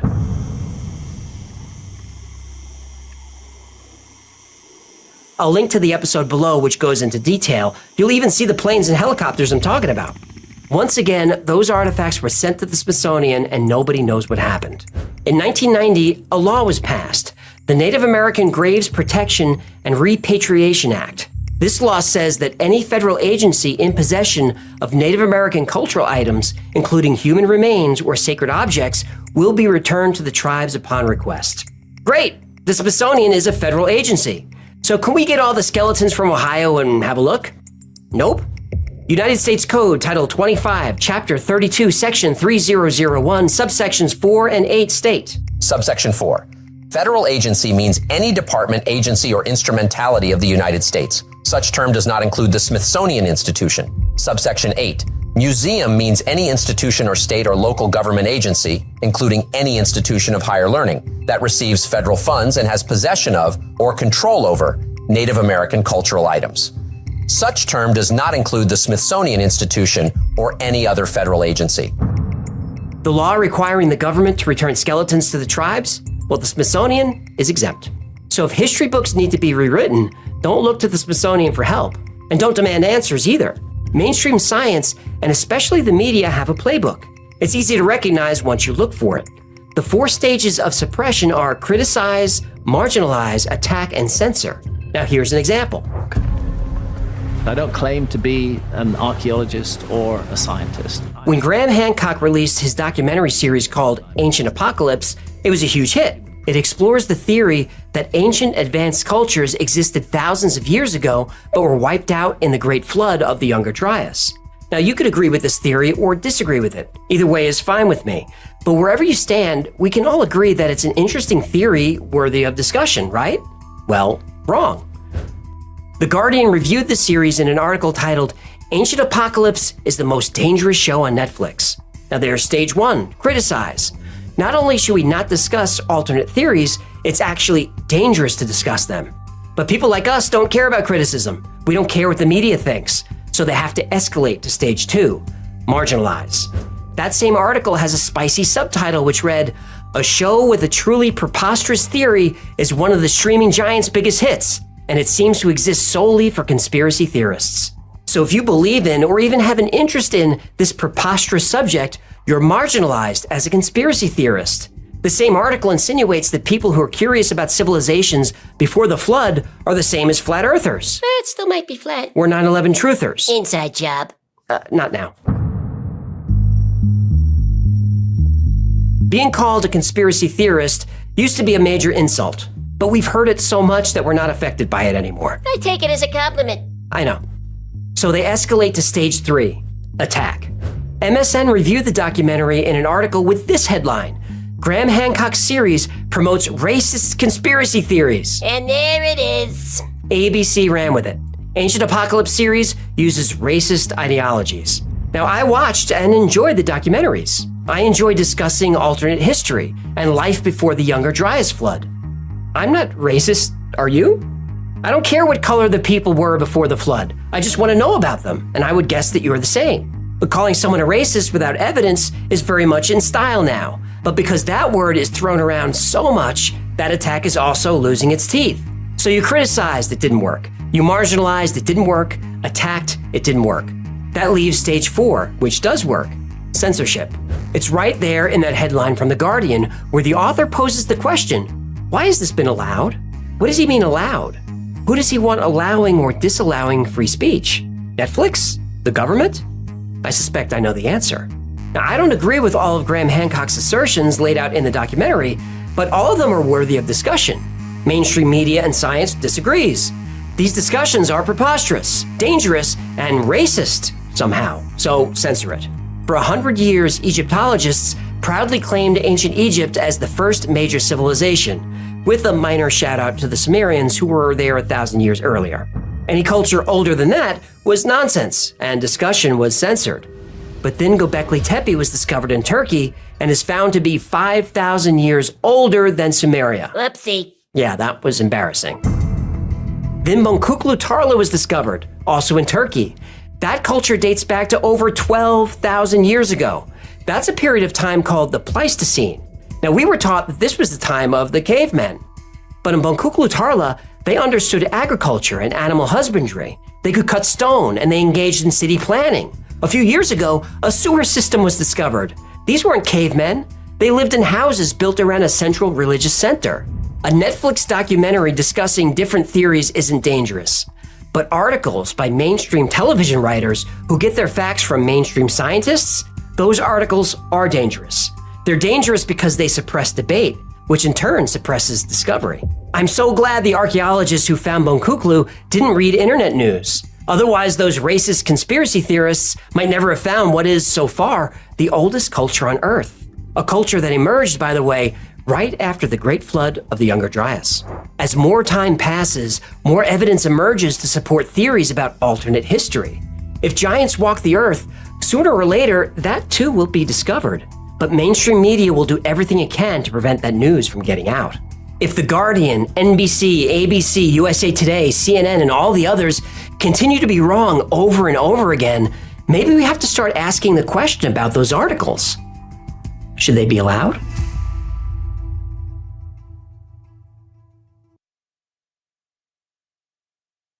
When a hiker claimed to have seen a female Bigfoot giving birth. Ooh, that sounds messy. It does. A lot of hot water and towels. Right. I get it. Because if a Bigfoot is giving birth, ooh boy, that's gonna be a lot of... I said I get it.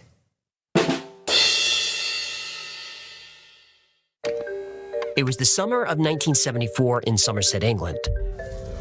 Peter Williamson was flipping burgers on the grill when a storm rolled in. His wife, kids, and guests ran to the patio to stay dry and keep the party going. Peter packed up the grill as the rain came down harder. When the thunder and lightning started, everyone laughed nervously. When a lightning bolt split a tree next door, people stopped laughing. It was then that his kids noticed their dog was still out in the yard, cowering under a bush. Peter told them to stay put and ran out to get the dog. He was halfway across the lawn when lightning hit again, this time even closer. Peter's friends and family saw his silhouette against the flash. Then he was gone. He just vanished. 3 days later, he reappeared in his backyard. But everything was wrong.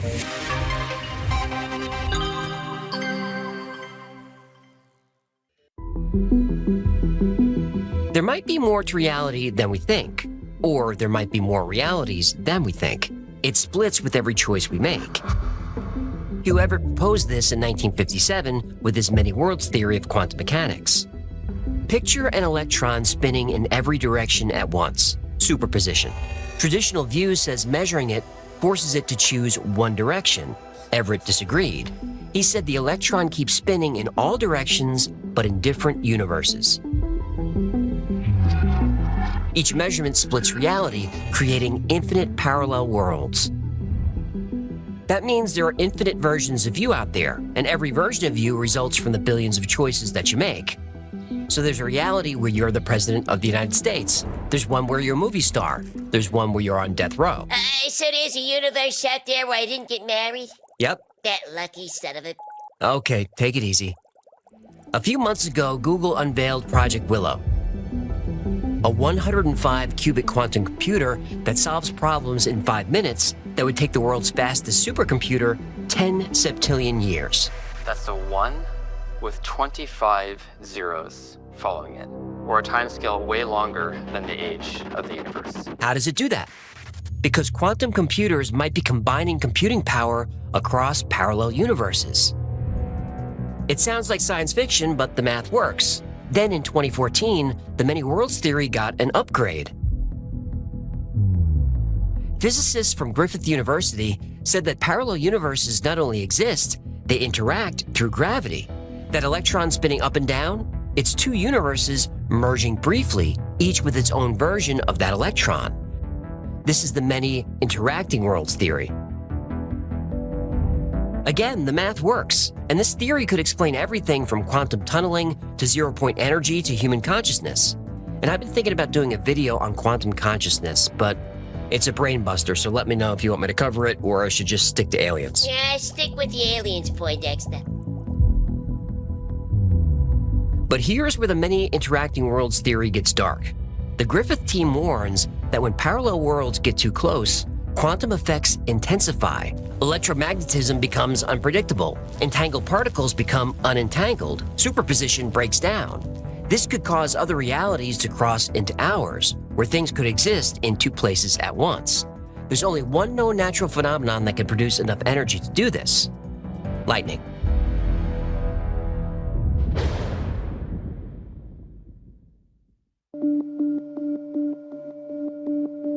Mary Williamson screamed.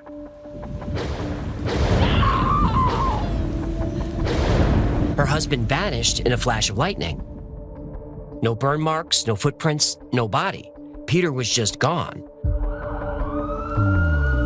The police searched everywhere, the house, the property, and the neighborhood. At first they thought the lightning had thrown him from the yard, but it was surrounded by high walls. The only exit was a locked gate. The key never left Mary's pocket. 16 people gave the same eyewitness statement. Peter was struck by lightning and disappeared. Yeah, some people would do anything to get out of a dinner party. I know I would. The police insisted Peter climbed over the 8-foot wall. They said the lightning flash blinded witnesses longer than they remembered.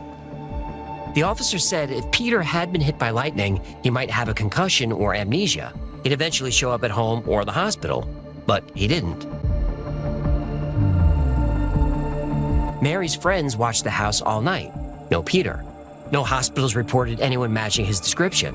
An alert went out on national television. Still nothing. At this point, the police told Mary she should probably prepare for the worst. She didn't take this well.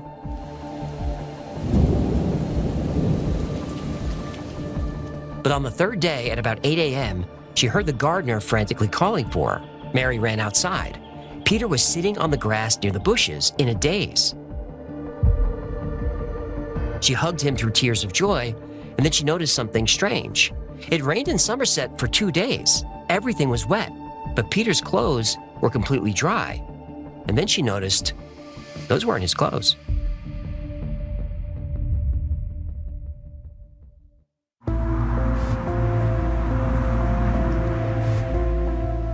Mary took Peter to the hospital immediately. Aside from amnesia, he was perfectly fine. He barely remembered the barbecue. He didn't remember the lightning, and he had no idea where he was during the past 60 hours. Mary asked him where he got the new green corduroy pants he was wearing. He didn't remember that either. You go missing for 3 days and show up in the wrong pants. The wife is gonna have some questions. She did, but she believed Peter was telling the truth. So did the doctors. This was just amnesia. Yeah, what the cops say? Well, the police were pleased with themselves. Peter was struck by lightning and had amnesia, just like they said. Yeah, right. Just another case of the mysterious corduroy lightning that zaps you with new pants.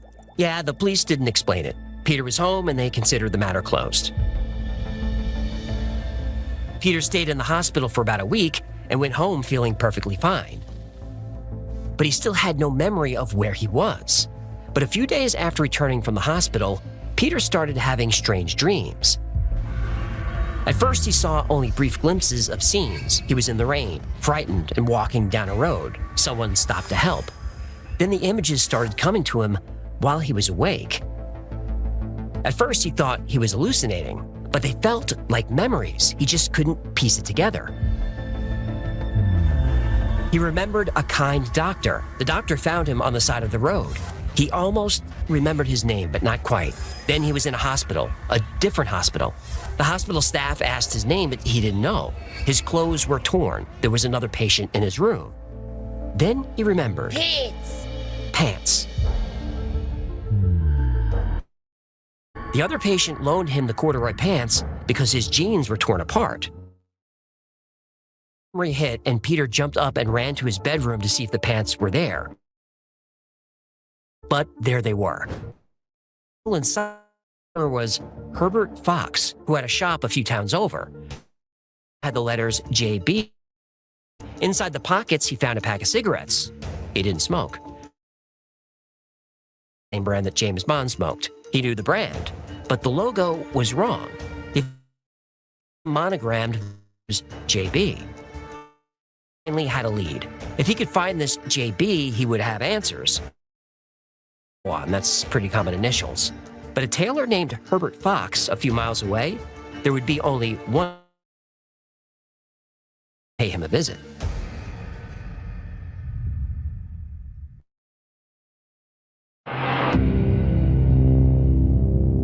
Peter Williamson didn't sleep at all that night. Finding the clue and caused his memories to come rushing back. By the time the sun came up, Peter had almost everything. He remembered waking up in a yard or a garden, but he didn't recognize it. He just knew it felt wrong. He didn't even know who he was. Soaking wet, he stumbled around until he found a road and decided to rest. He didn't know how much. Car stopped. The driver offered him a ride. He was a nice man, a doctor, Dr. Nugent. The news! Right. Dr. Nugent was concerned and took him to the hospital. It wasn't Somerset General. It was a small local hospital. He was admitted to a section called Pritchard Ward. It was a nice place, but something felt off. Sometimes, like heat waves rising off the pavement, he'd see different furniture, different walls, even different people. For a split second, she'd be a completely different person. The clock on the wall showed 3:15. 3:15 again. His voice sounded strange too. It was sluggish where everyone else was speaking quickly and crisp. When Peter tried to keep up with their pace, his words just sounded garbled. Peter mentioned these symptoms to Dr. Nugent, who ordered concussion tests. They found nothing wrong. This is what the doctor ordered. This is what the doctor ordered.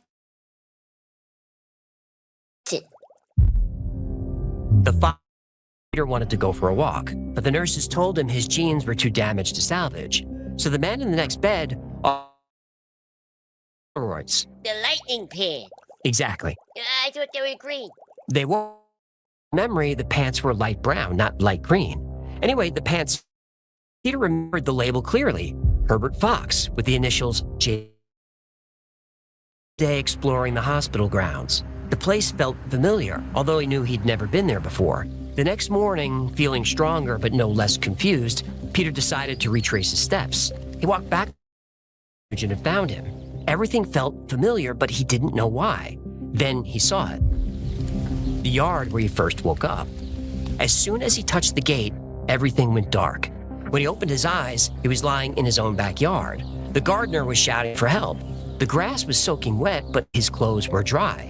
In his pocket, he had a pack of senior service cigarettes he'd never bought and a silk handkerchief with unfamiliar initials. When Peter was in the hospital, his wife brought him clean clothes from home. He hadn't thought about those. Driving to the town of the tailor who made them, Herbert. When Peter asked the locals if they knew the tailor, Herbert Fox, they said they knew him well, but there's no way those pants, because it burned down over 20 years ago.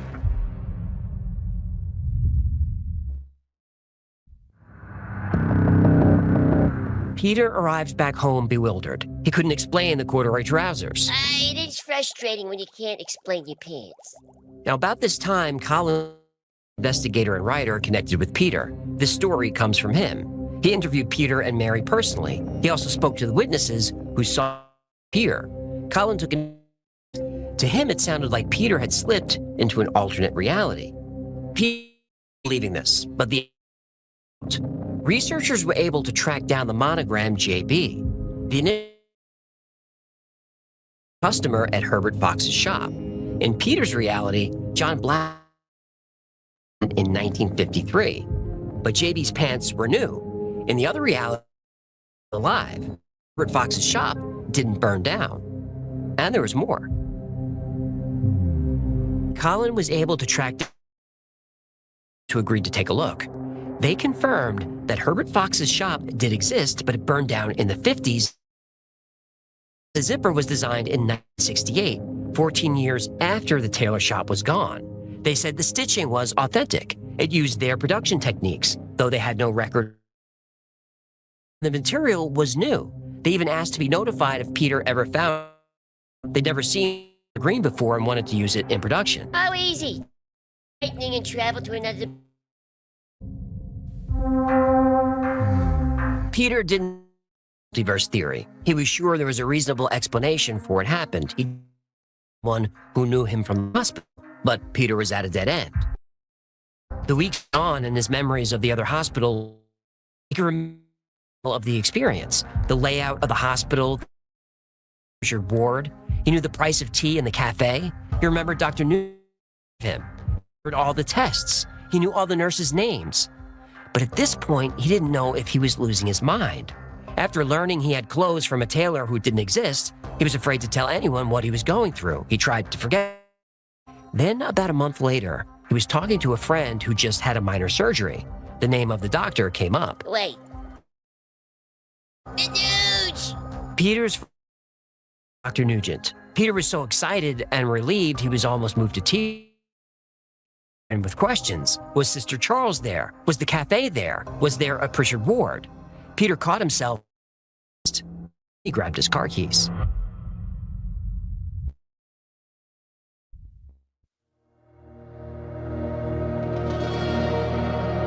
The small hospital was less than a mile.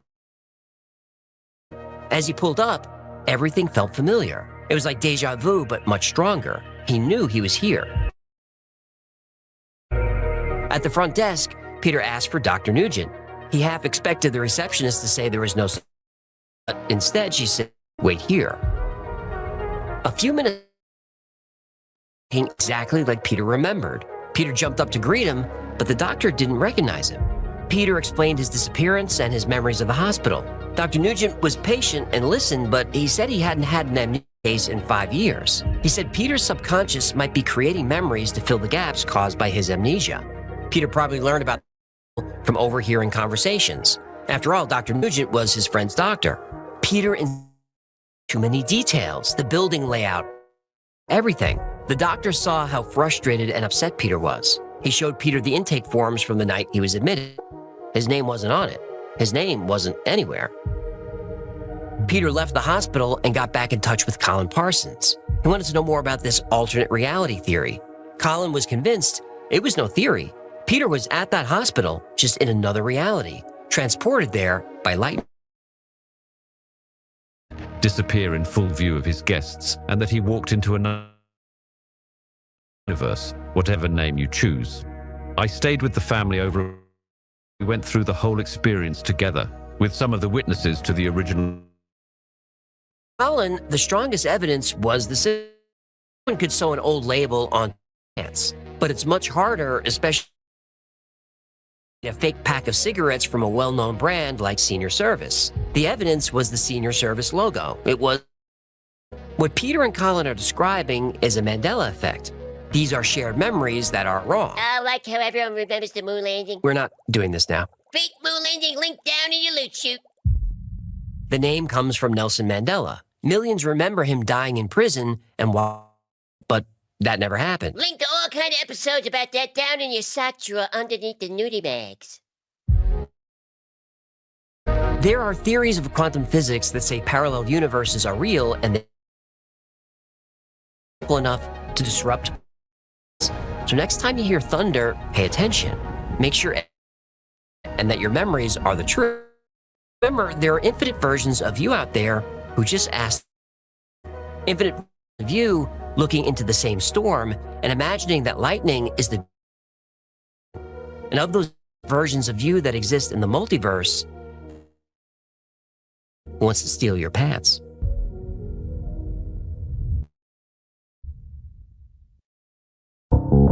This is perfect for paranormal YouTube channels. A man vanishes during a lightning storm 3 days later with impossible evidence. To Jenny Randles, who mentions it in her 2002 book, Time Storms. But I found the primary sources. Before Time Storms, the story appeared in the book Supernatural Vanishings by Rodney Davies, 1996. He got the story from Colin Parsons' book, True Accounts of Modern Paranormal Experiences. Parsons said he interviewed Peter and Mary Williamson and the witnesses. He said he tracked down the clothing company. Parsons does a great job of mixing hard science and quantum theory with the Peter Williamson. But is it true? Well, despite no newspapers from Somerset in 1974 mention his disappearance. No police records. No property. Williamson living in the area. Some YouTube videos and podcasts have added to the story, like JB standing for John Blackwood, 1954. That's not mentioned in the original story. I searched everywhere for more information about Colin Parsons. All I could find is that he wrote 18 crossword puzzle books, or investigative journalism, if that's what you want to call it. His book, like the other, rehashed the same urban legends over and over. They just put their own spin on it. What we do? Uh-huh. Shut up. But here's where it gets interesting. The physics behind the story is and the many interacting worlds concept theories. They have math. There's no direct evidence to prove the multiverse exists, but it would shows entangled particles influence each other in how far apart they are. Science can't explain that. Appear and disappear and reappear. They have to go somewhere. Posts about Project Willow say, this is a quote, "It lends credence to the notion that quantum computation universes in line with the idea that we live in a multiverse." Them a lot of attention. Now, I don't know if they're right, but I don't know. Richard Feynman, I think I could safely say that nobody understands quantum mechanics. He said that in 1964. We're no closer to understanding how quantum mechanics works. We just know that it does.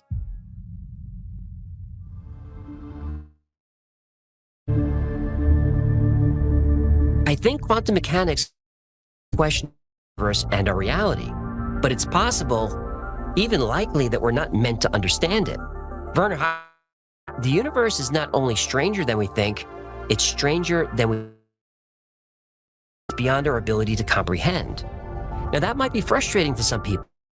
They want answers. They want to know how it works. I'm not one of those. I actually find comforting that the fabric of our reality is governed by a sophisticated framework that's intellectually out of reach. It makes me think that there's something bigger out there driving. Our lives have meaning. And because of this, I'm comfortable with my place in the universe, no matter which one it is.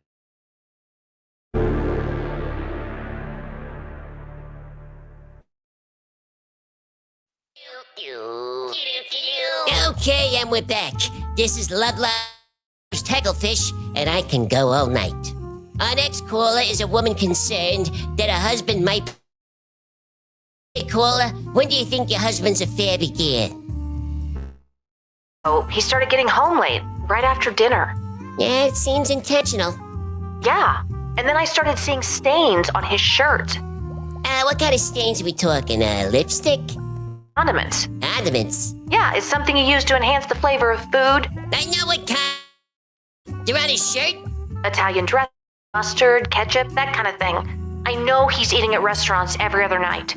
How do you know? Statements. But when I question him about it, he becomes defensive. Clearly, there are trust issues in your marriage. Let me ask. Spending weekends out of town? No, he's home all day, and that makes it worse. Worse, huh? Because everything I cook on the weekends, he never eats. So we end up with all these leftovers. Leftovers? Do you need a meal? I know what leftovers are. I don't know what to do. Should I add more spice? Maybe. I could be providing that extra thing in a bedroom? Wait. A woman? He's fair. I see. You're a lousy... Hey, when we got married, I told him, I'll be great in one room. The kitchen or the bedroom? Which one do you... fair enough. Okay, so he's getting bedroom. Honey, Michelin ratings, I are. Yeah. Okay, but he still needs nourishment. This is an easy fix. Trying to get through this sponsor read, but you're making it. I told you, baby. 5-star. Oh boy. Okay, let me get back distracted. Go ahead, honey. I can do this all day. Anyway. Vince, how can I get on top of this? I'm very active. Oh, I could tell. So, Okay, looks like we... But when we come back, we got a caller who's got a YouTube channel, but he's having trouble. He wants to know how to break the news that he's gonna fire the guy. Hey, wait a minute.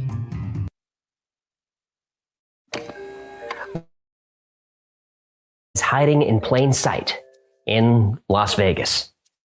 The top secret government airline that doesn't exist. Why? All right, here's what. Visit one of the big casinos next to McCarran Airport. About Luxor, Excalibur. There, look east. But especially early in the morning, you'll see mysterious planes taking off and landing. They're big, they're both. And they have no markings, no logo. With a single red stripe. This is Janet Air. Go on with this. Well, Janet is a top secret Air Force owned airline for civilians. And Janet's mission is to contractors and government VIPs into America's top secret installations. Okay, I'm interested. Janet goes. Hey, is please say it, please say it. Area 51. Yes, grab your tin.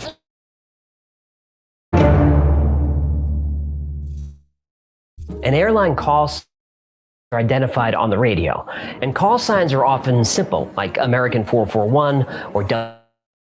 And sometimes call signs have a little more pizzazz. Airways uses Speedbird, and China Airlines uses the call sign Dynasty. Call sign Janet. Just Janet! Dr. Scott! Janet! For years, Janet has been a mystery. It's an airline that really isn't an airline. The fleet uses no logo of any kind, but for years, Janet was operating in plain sight. People into and out of McCarran Airport in Las Vegas every day. Now, the only way to fly is if you're a government contractor or employee with very, very high. Just show up at the terminal. How you doing? Come here. Okay. Stop right there. Who could you point me to at the base who could give me some information? Okay, what I want to tell you right now, you're trespassing on private property, or you're trespassing. Okay. Who are you trying to kid, bud? I just trying to me and quit it. Janet isn't even a name. It officially doesn't have one, though people have said air network for employee transportation or just another non-existent terminal. Know any better? Day-to-day activity at the Janet terminal looks. At night there are only 20 or 30 cars in the parking lot, but during the day there are 100. People show up in civilian clothing. They get on the planes. They go to work. 737s. They're gone all day. They come back in the cars and they go home. Just no big whoop. But where do these go every day? Well, it won't tell us. In fact, the government hasn't acknowledged that Janet even exists. Yeah, truly. So let's do some digging. Janet planes have like regular commercial planes. And just typical planes, Janet's planes are equipped with transponders that allow them to be tracked. Using a few below, you can track almost every flight in the world. But something strange happens when you track a Janet flight. As soon as Las Vegas, the plane vanishes. Whoa! You know what's up there? Area 51! The government officially calls it Homey Airport or Groom Lake, but yeah, that's Area 51. Well, how do we know? Well, first of all, unless it's an emergency, planes are required to keep their transponders on. But when a Janet airline 51 airspace, it turns off its transponder every time. And second, space around Area 51 is highly restricted. I mean, if you try to fly in without permission, escorted out by fighter jets. Worst case scenario, you'll be turned into scrap metal by fighter jets. Either way, there's fighter jets. Janet all the Tonopah Military Test Range and the China Lake Weapons Testing Facility. Now, these are the most restricted, but somehow every day, Janet Airlines fly in and out. Problem. Okay, so here's the current Janet fleet. Yeah. Should we be showing this? What, this is public information? Yeah, that wasn't my question. What was that? You hear that?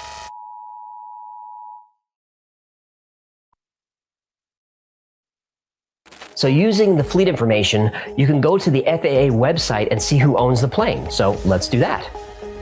Bingo. Definitely is a U.S. government plane that is owned by the U.S. Air Force. Considering safe to conclude that the planes are definitely taking government facilities where they work. But destinations are also classified. Frequently, a Janet flight will tell the tower it's going to one place, but actually goes somewhere completely different. The government lies. Well, you can knock me over with a feather. But Janet is not technically operated by the government. It operates the airline. Okay, so if the Air Force owns the airline but doesn't operate it, who does?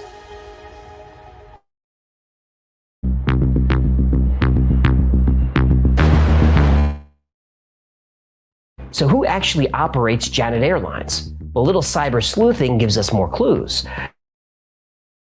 Established by the CIA as a secure airport for testing advanced aircraft. And 70s, authority of the CIA to the Air Force. Now, at that time, they're bussed in or they took shuttle flights from Lockheed Martin in Burbank, California. Lockheed Martin again. Yep. And for you, seems like we can't get through a single conspiracy video without Lockheed Martin coming up. This is not an accident. Doesn't seem. Janet Operation was defense contractor EG, and EG&G was one of the companies who helped develop the atomic bomb. So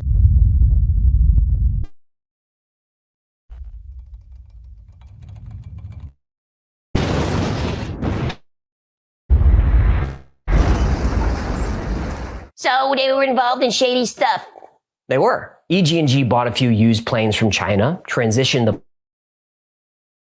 the op to Coast Terminal in Las Vegas.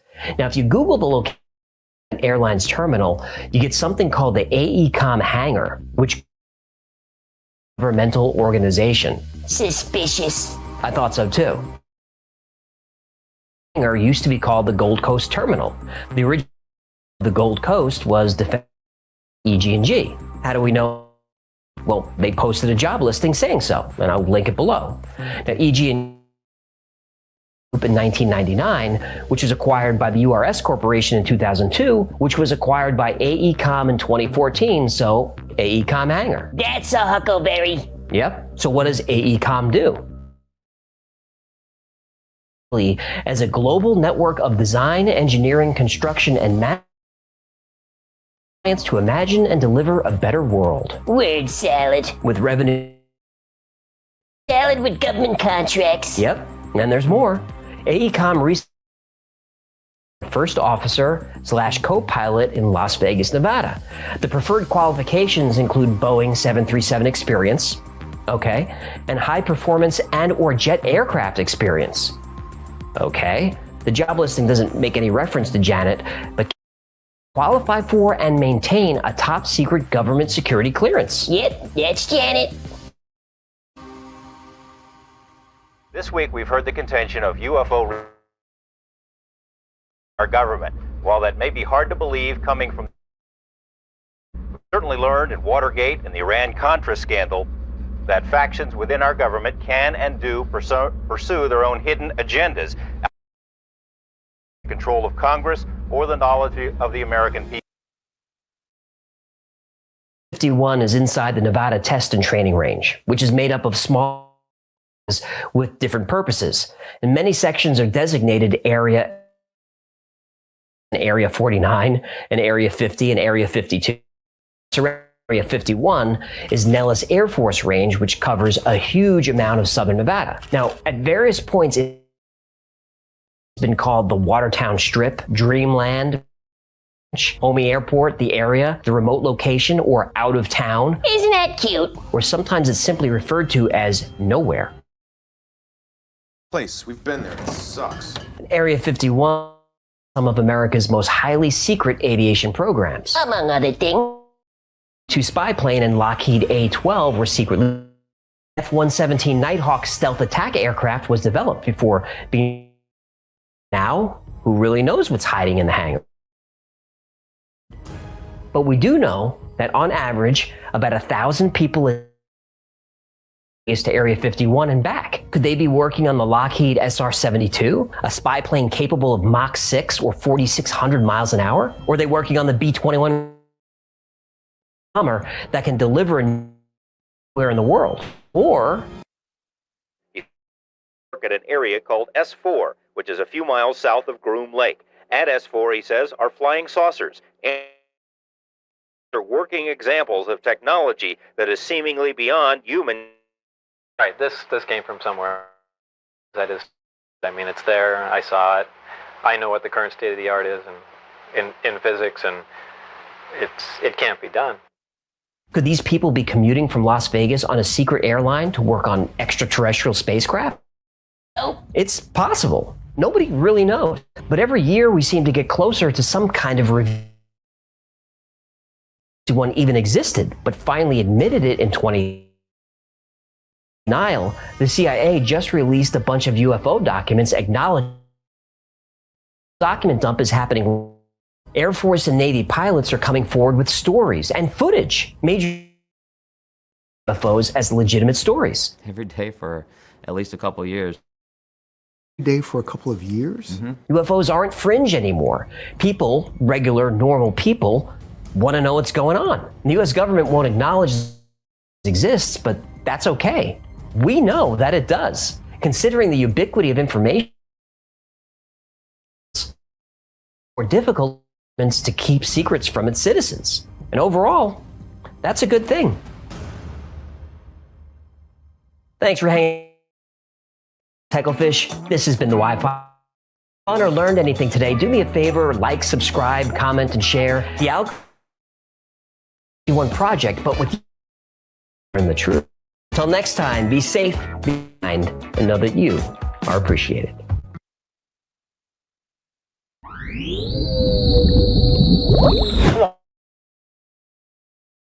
James Higgins up. Well, I want to shout out to a YouTube channel called The Y-Files.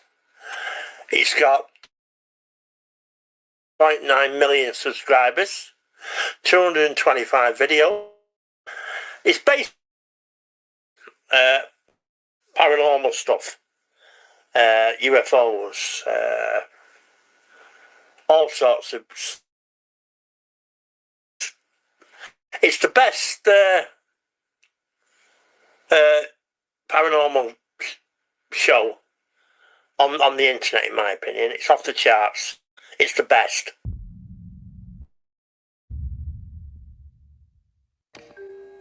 In 1943, the U.S. bridge was made invisible and teleported from Philadelphia to Virginia. And this event was known as the Philadelphia Experiment. When the Eldridge reappeared, some crew materialized in walls and bulkheads, and they died in agony. The two men, who happened to be brothers, were presumed dead or lost. They traveled years into the future, into a secret military base on the east end of Long Island. They became unwitting participants of the Montauk Project.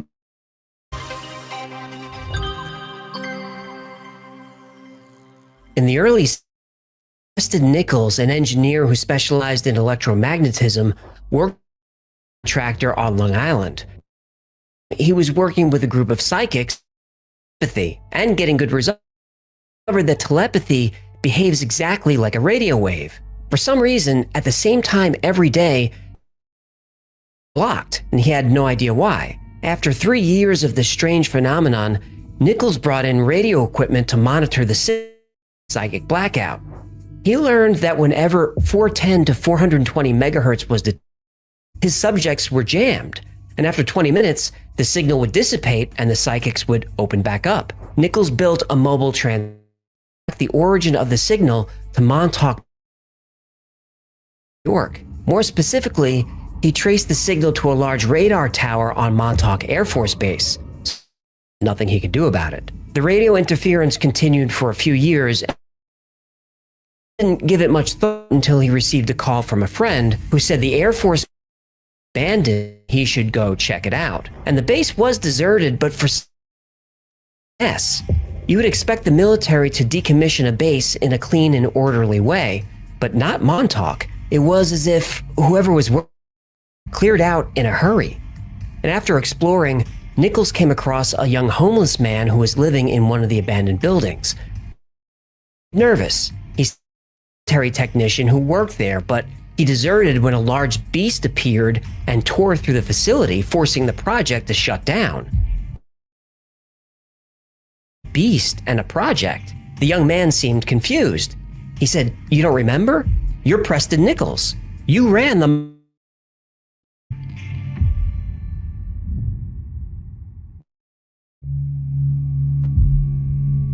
In 1984, he began working with a gifted psychic named Duncan Cameron, who he brought. Immediately, Duncan knew his buildings and knew specific details like where the mess hall was. The more they explored, the more information they provided.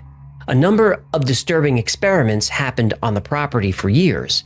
Duncan started to realize he was part of them. When they entered the large transmitter building, Duncan went into a trance. While in this trance, Duncan said he was programmed to find Nick. And once that objective was achieved, Duncan was programmed to destroy Nichols' lab and all his research. And because Duncan was now aware of his programming, he was able to resist it. And back, Nichols used a deprogramming technique to give Duncan back full control of his consciousness. After working with Duncan for a while, Preston to realize he had been involved with the Montauk Project also. Or why? Over time, more of Duncan Cameron's memories surfaced. Duncan aboard the USS Eldridge with his brother Edward. They were the two sailors who were lost during the Philadelphia experiment. Wait, hold on. That experiment took place in the 40s. That's right. Duncan Cameron's brother Edward had been transported from 1943 to 1983, 40 years.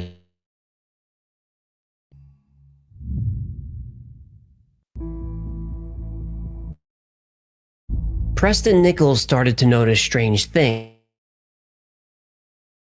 Seemed to recognize him. He was copied on mail and included in meetings that didn't apply to his position in the company. One day, Nichols was sitting at his desk when he felt an ache in his hand. He was band-aid covering a fresh wound, a wound he didn't have 15 minutes earlier, more than a few times. Nichols even confronted and asked her if he'd been there for a band-aid. She said he hadn't and what he was talking about. As time went on, Preston Nichols began to realize separate lives. What he calls an intuitive urge to visit the basement. This was a high security area. Only maybe 10 people in the company had the clearance to be there, and he wasn't one of them. He reluctantly took the elevator down.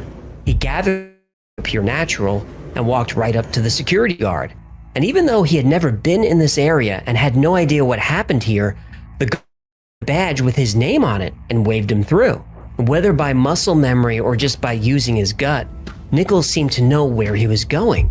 He finally arrived at a plush office much nicer than his. Preston B. Nichols, Assistant Project Director. Preston Nichols now had real physical evidence that he was living two lives. Engineer, the other as a senior member of a top-secret government program called the Montauk Project. By early 1990, all memories of the project had come back, and it was worse than he could have imagined.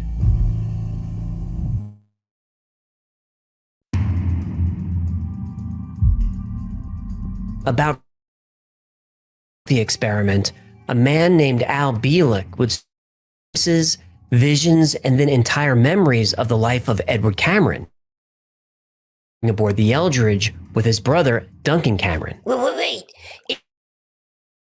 Working with the Preston guy? Yep. 40 years in the future? That's... Please continue. Bielek wrote books, spoke at conferences, describing his time on the USS Eldridge while living in the body of Edward Eldridge. When what was called a magnetic bottle was engaged, the ship began to slip through time. In a panic,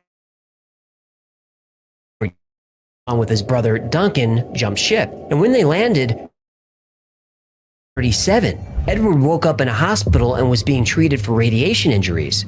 Duncan was nowhere to be seen. Edward learned more about the world he was now in. In 2137, is vastly different.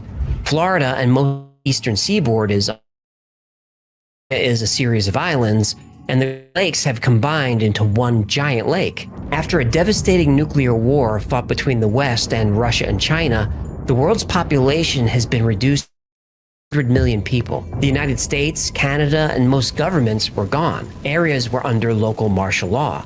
And just when Edward was overwhelmed, he was transported hundreds of years in the future and arrived in the year 2099. He would spend 2 years living in this time. And life in the 20th is much different than life in the 22nd. The most obvious change was anti-gravity technology. This allowed people to live in floating cities more than 2 miles above the Earth. All interconnected with one another. And human life was easy. As long as you contributed to society, were met. The AI operating robotic equipment on the ground handled all farming and food production. Hippie communist paradise. And Edward felt like people lost their identities. Sure, their lives were easier, but they were now mindless drones. Welcome to paradise, comrade. Then suddenly, Edward felt his brother Duncan appeared in 1983. When they arrived, they were briefed by government officials to discuss what happened. Now, Edward would be going on his most important mission of all, but he would be going as Al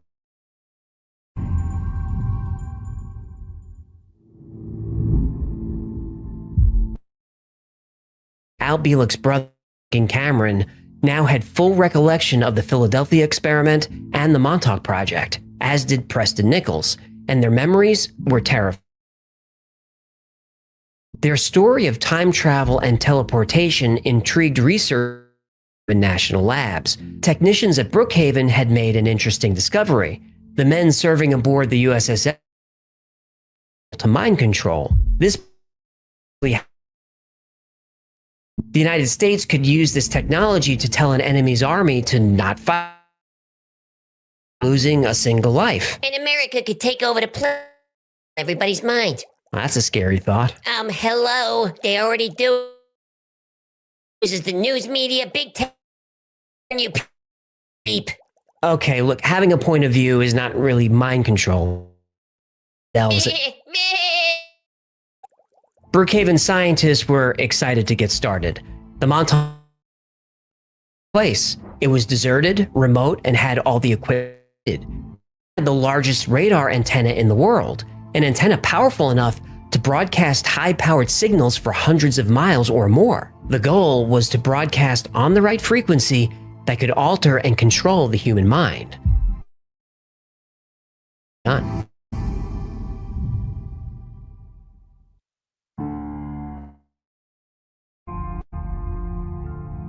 Duncan Cameron, having superior psychic ability, he was able to withstand a tremendous amount of electromagnetic energy.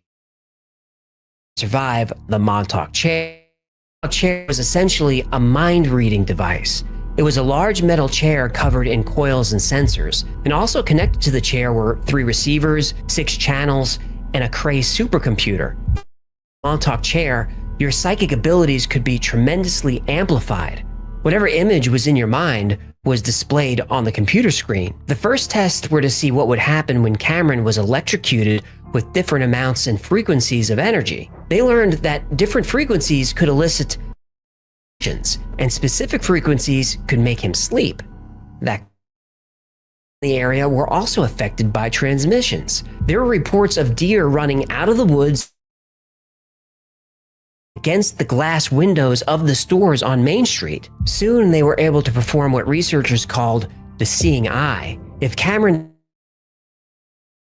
object, he could see his eyes, hear through, feel whatever that person's body felt. He could do this with anyone on the planet, very similar to what remote viewers.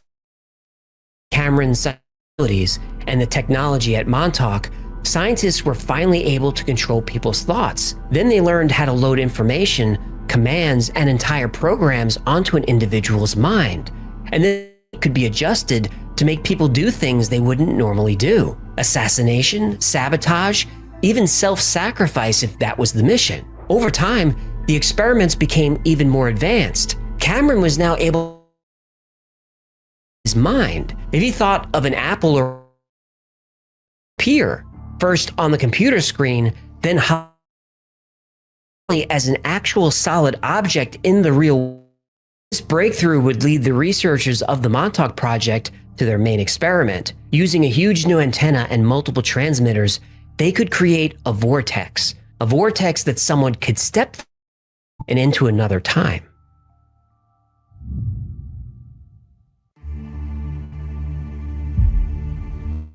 John von Neumann was one of the great mathematicians of his time. He also made contributions to physics, economics, quantum mechanics, and lots more. Naturally, the United States, as well as many other top-secret government programs. Dr. von Neumann died young of cancer in 1958. He was actually placed in a program similar to witness protection to hide him. Nichols was able to find him and talk to him about the experiments in Montauk and how they connected to the Philadelphia experiment. Von Neumann, now an old man, had been waiting 40 years for this very moment. He said when the USS appeared after the experiment, it was fatal to most of the crew. Von Neumann knew how to fix this. One of the ship's power generators had during the experiment. Men died, but if someone could disable the faulty generator, come back properly and no lives would be lost. Al Bielek and Duncan Cameron were selected to go. Told them not to worry. He knew this would work. According to the ship's records, they had already succeeded. Back in Montauk, Duncan sat in the chair and created a portal to the USS Eldridge in 1940. Onto the ship and disabled the generator. Edward 1943, and when Duncan returned back to Montauk, something had happened.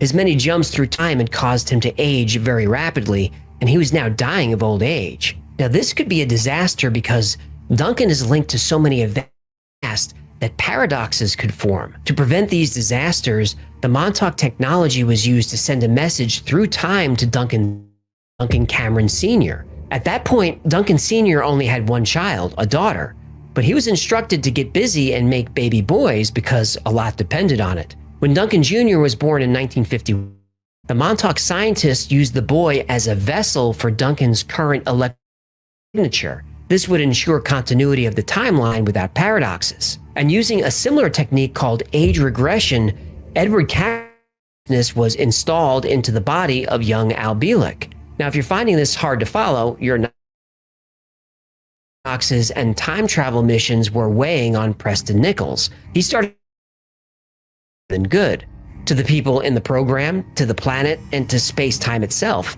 He decided it was time to shut down the program. And for just the scenario, the Montauk Project had a contingency protocol. Someone quietly walked up to Duncan while he was and whispered, "The time is now."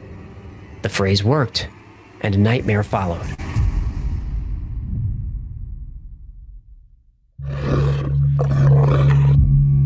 Upon hearing the words, "The time is now," Duncan Cameron unleashed a monster lab. It was somewhere on the base. At least 10 feet tall, hairy, and vicious. It was tearing through its path. Nichols' supervisor ordered the power generators shut down. In fact, the creature was still wreaking havoc, building after building. The Montauk transmitter was shut down. That didn't work. The main power coming from the utility cut. That didn't work. Power was still on, being generated from somewhere. Worst of all, the creature was still on the loose. Nichols grabbed an acetylene torch and went to the transmitter control unit. He yanked out every wire, but the transmitter continued to work, and he could hear distant screams coming from somewhere on the base. Nichols himself, he cut wires, conduits, even large chunks of equipment. He destroyed still be seen to this day. Finally, the portal Duncan Cameron created closed and the creature vanished. And for Preston Nichols, this would be the end of the Montauk Project. But for many of the victims, this was only the beginning. Since the late 50s, the government has had the capacity to what I call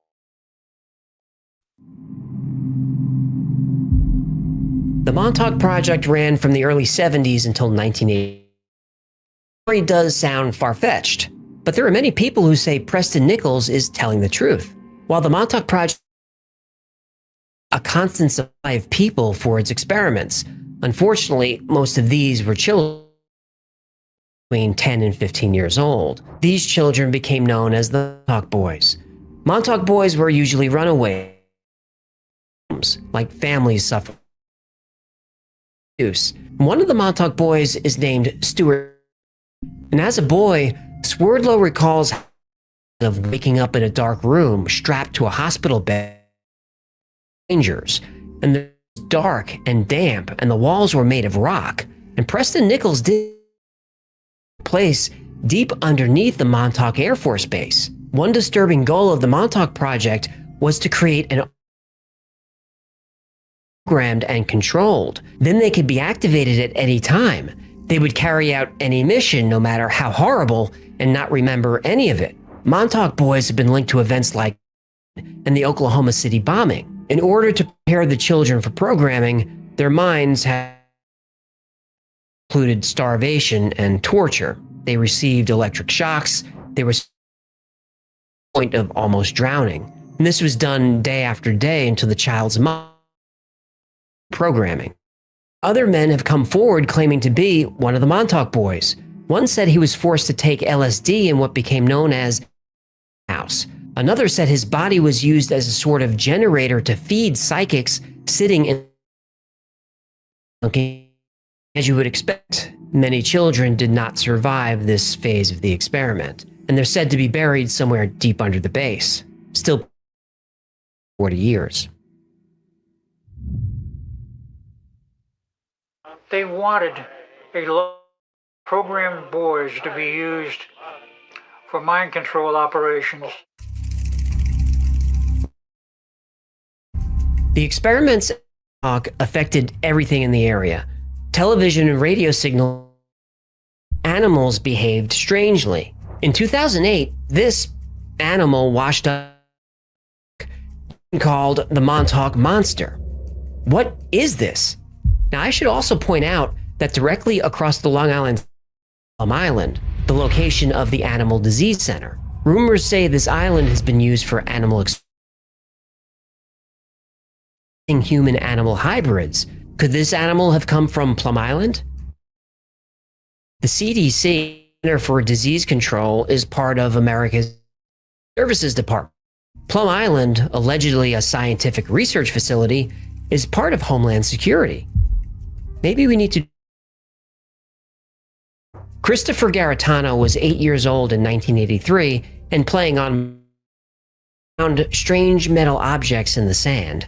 He dug them out and was walking back to his family to ask what they were. Then out of nowhere, someone in a mill chased them off the beach.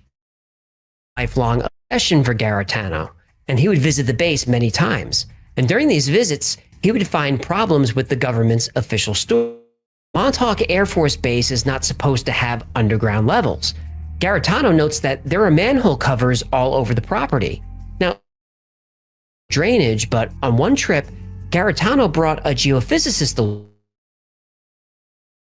They proved that a large concrete building was buried 20 feet down, and many people have explored the buildings over the years, and a few have video that shows evidence of a filled by concrete. During one visit, Urban receipts from the late 1990s showed over $80,000 per week was spent on. That's a lot of food for a base that was supposedly shut down in 1981. Stuart Swerdlow, Al Bielek, Chris Garetano, Brian Minnick, the names go on and on. There are dozens of people, maybe more, all claiming to be part of the same experiment. But denies all of it. Who do you believe? I'm saddened today to think of those who did not survive and whose families will forever live with the knowledge that their death and suffering was preventable. I was a subject in radiation experiments performed by a man I knew as Dr. Green. What the United States government did was shameful. Dr. Green was using me as a control subject from 1966 to 1973. What was done? His objective was to get and train me to be a spy assassin. I am sorry. The next year, I was sent to a lodge in Maryland called Deep Creek Cabins to learn how to sexually please men. Taught how to coerce them into talking about themselves. Only you have the power to forgive.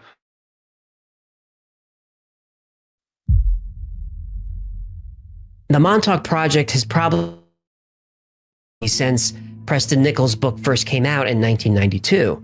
I spent a lot of my life on Long Island, so a conspiracy that takes place in your backyard is hard to resist. I've been to the Air Force Base with Camp Hero, and this story has affected a lot of people. The original title of the show Stranger Things was called Montauk, and a lot of stories are taken from Nichols' writing. And this episode was difficult to research and write, because the more I learned about my theory, the less I liked the people involved. First, Al Bielek. This Eldridge in 1943 in the body of record of any Bielek, Edward, or Duncan Cameron serving aboard the Eldridge, or brothers with that Navy. Now, supporters of the theory say their names were arranged by the In Bielek's writings, he used pictures of his family, Edward and Duncan Cameron. They were all proved to be untrue. Most suspicious of all, Bielek had no memories of the Philadelphia experiment until he saw the movie in 1984. He said the movie brought his memories back. He is surprisingly similar to the movie. He also struggled with paranoia and other psychological problems. He made a meager but sufficient living with CDs and merchandise and talking at UFO conventions. He died in 2007. Many people still believe his has sponsored a disinformation campaign to discredit him. Stuart Swerdlow. He's still around and claims to be a Montauk boy. He also claims to speak 10 languages that no one's ever heard him speak. His DNA has been spliced with aliens. See auric fields. He can travel hyperspace. He's a descendant of Atlantis. I can go on. He's basically been at the center of every conspiracy theory that exists.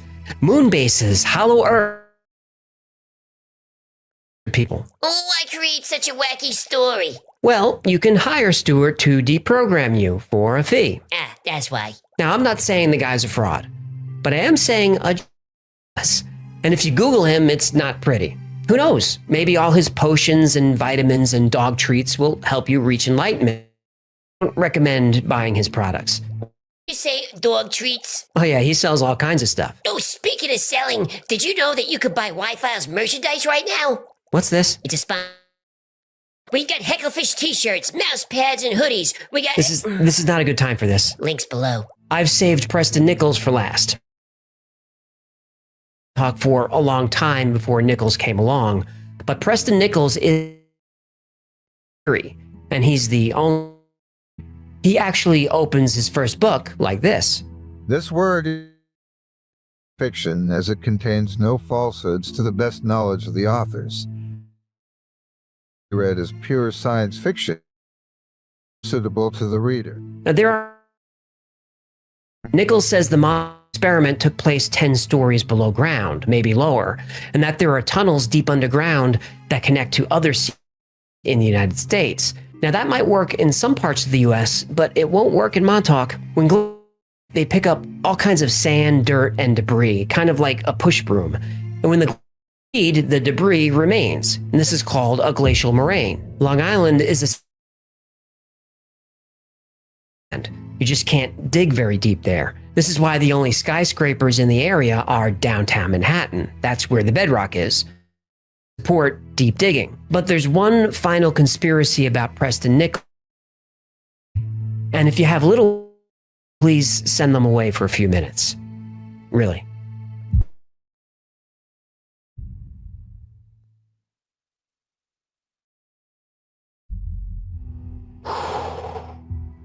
Okay.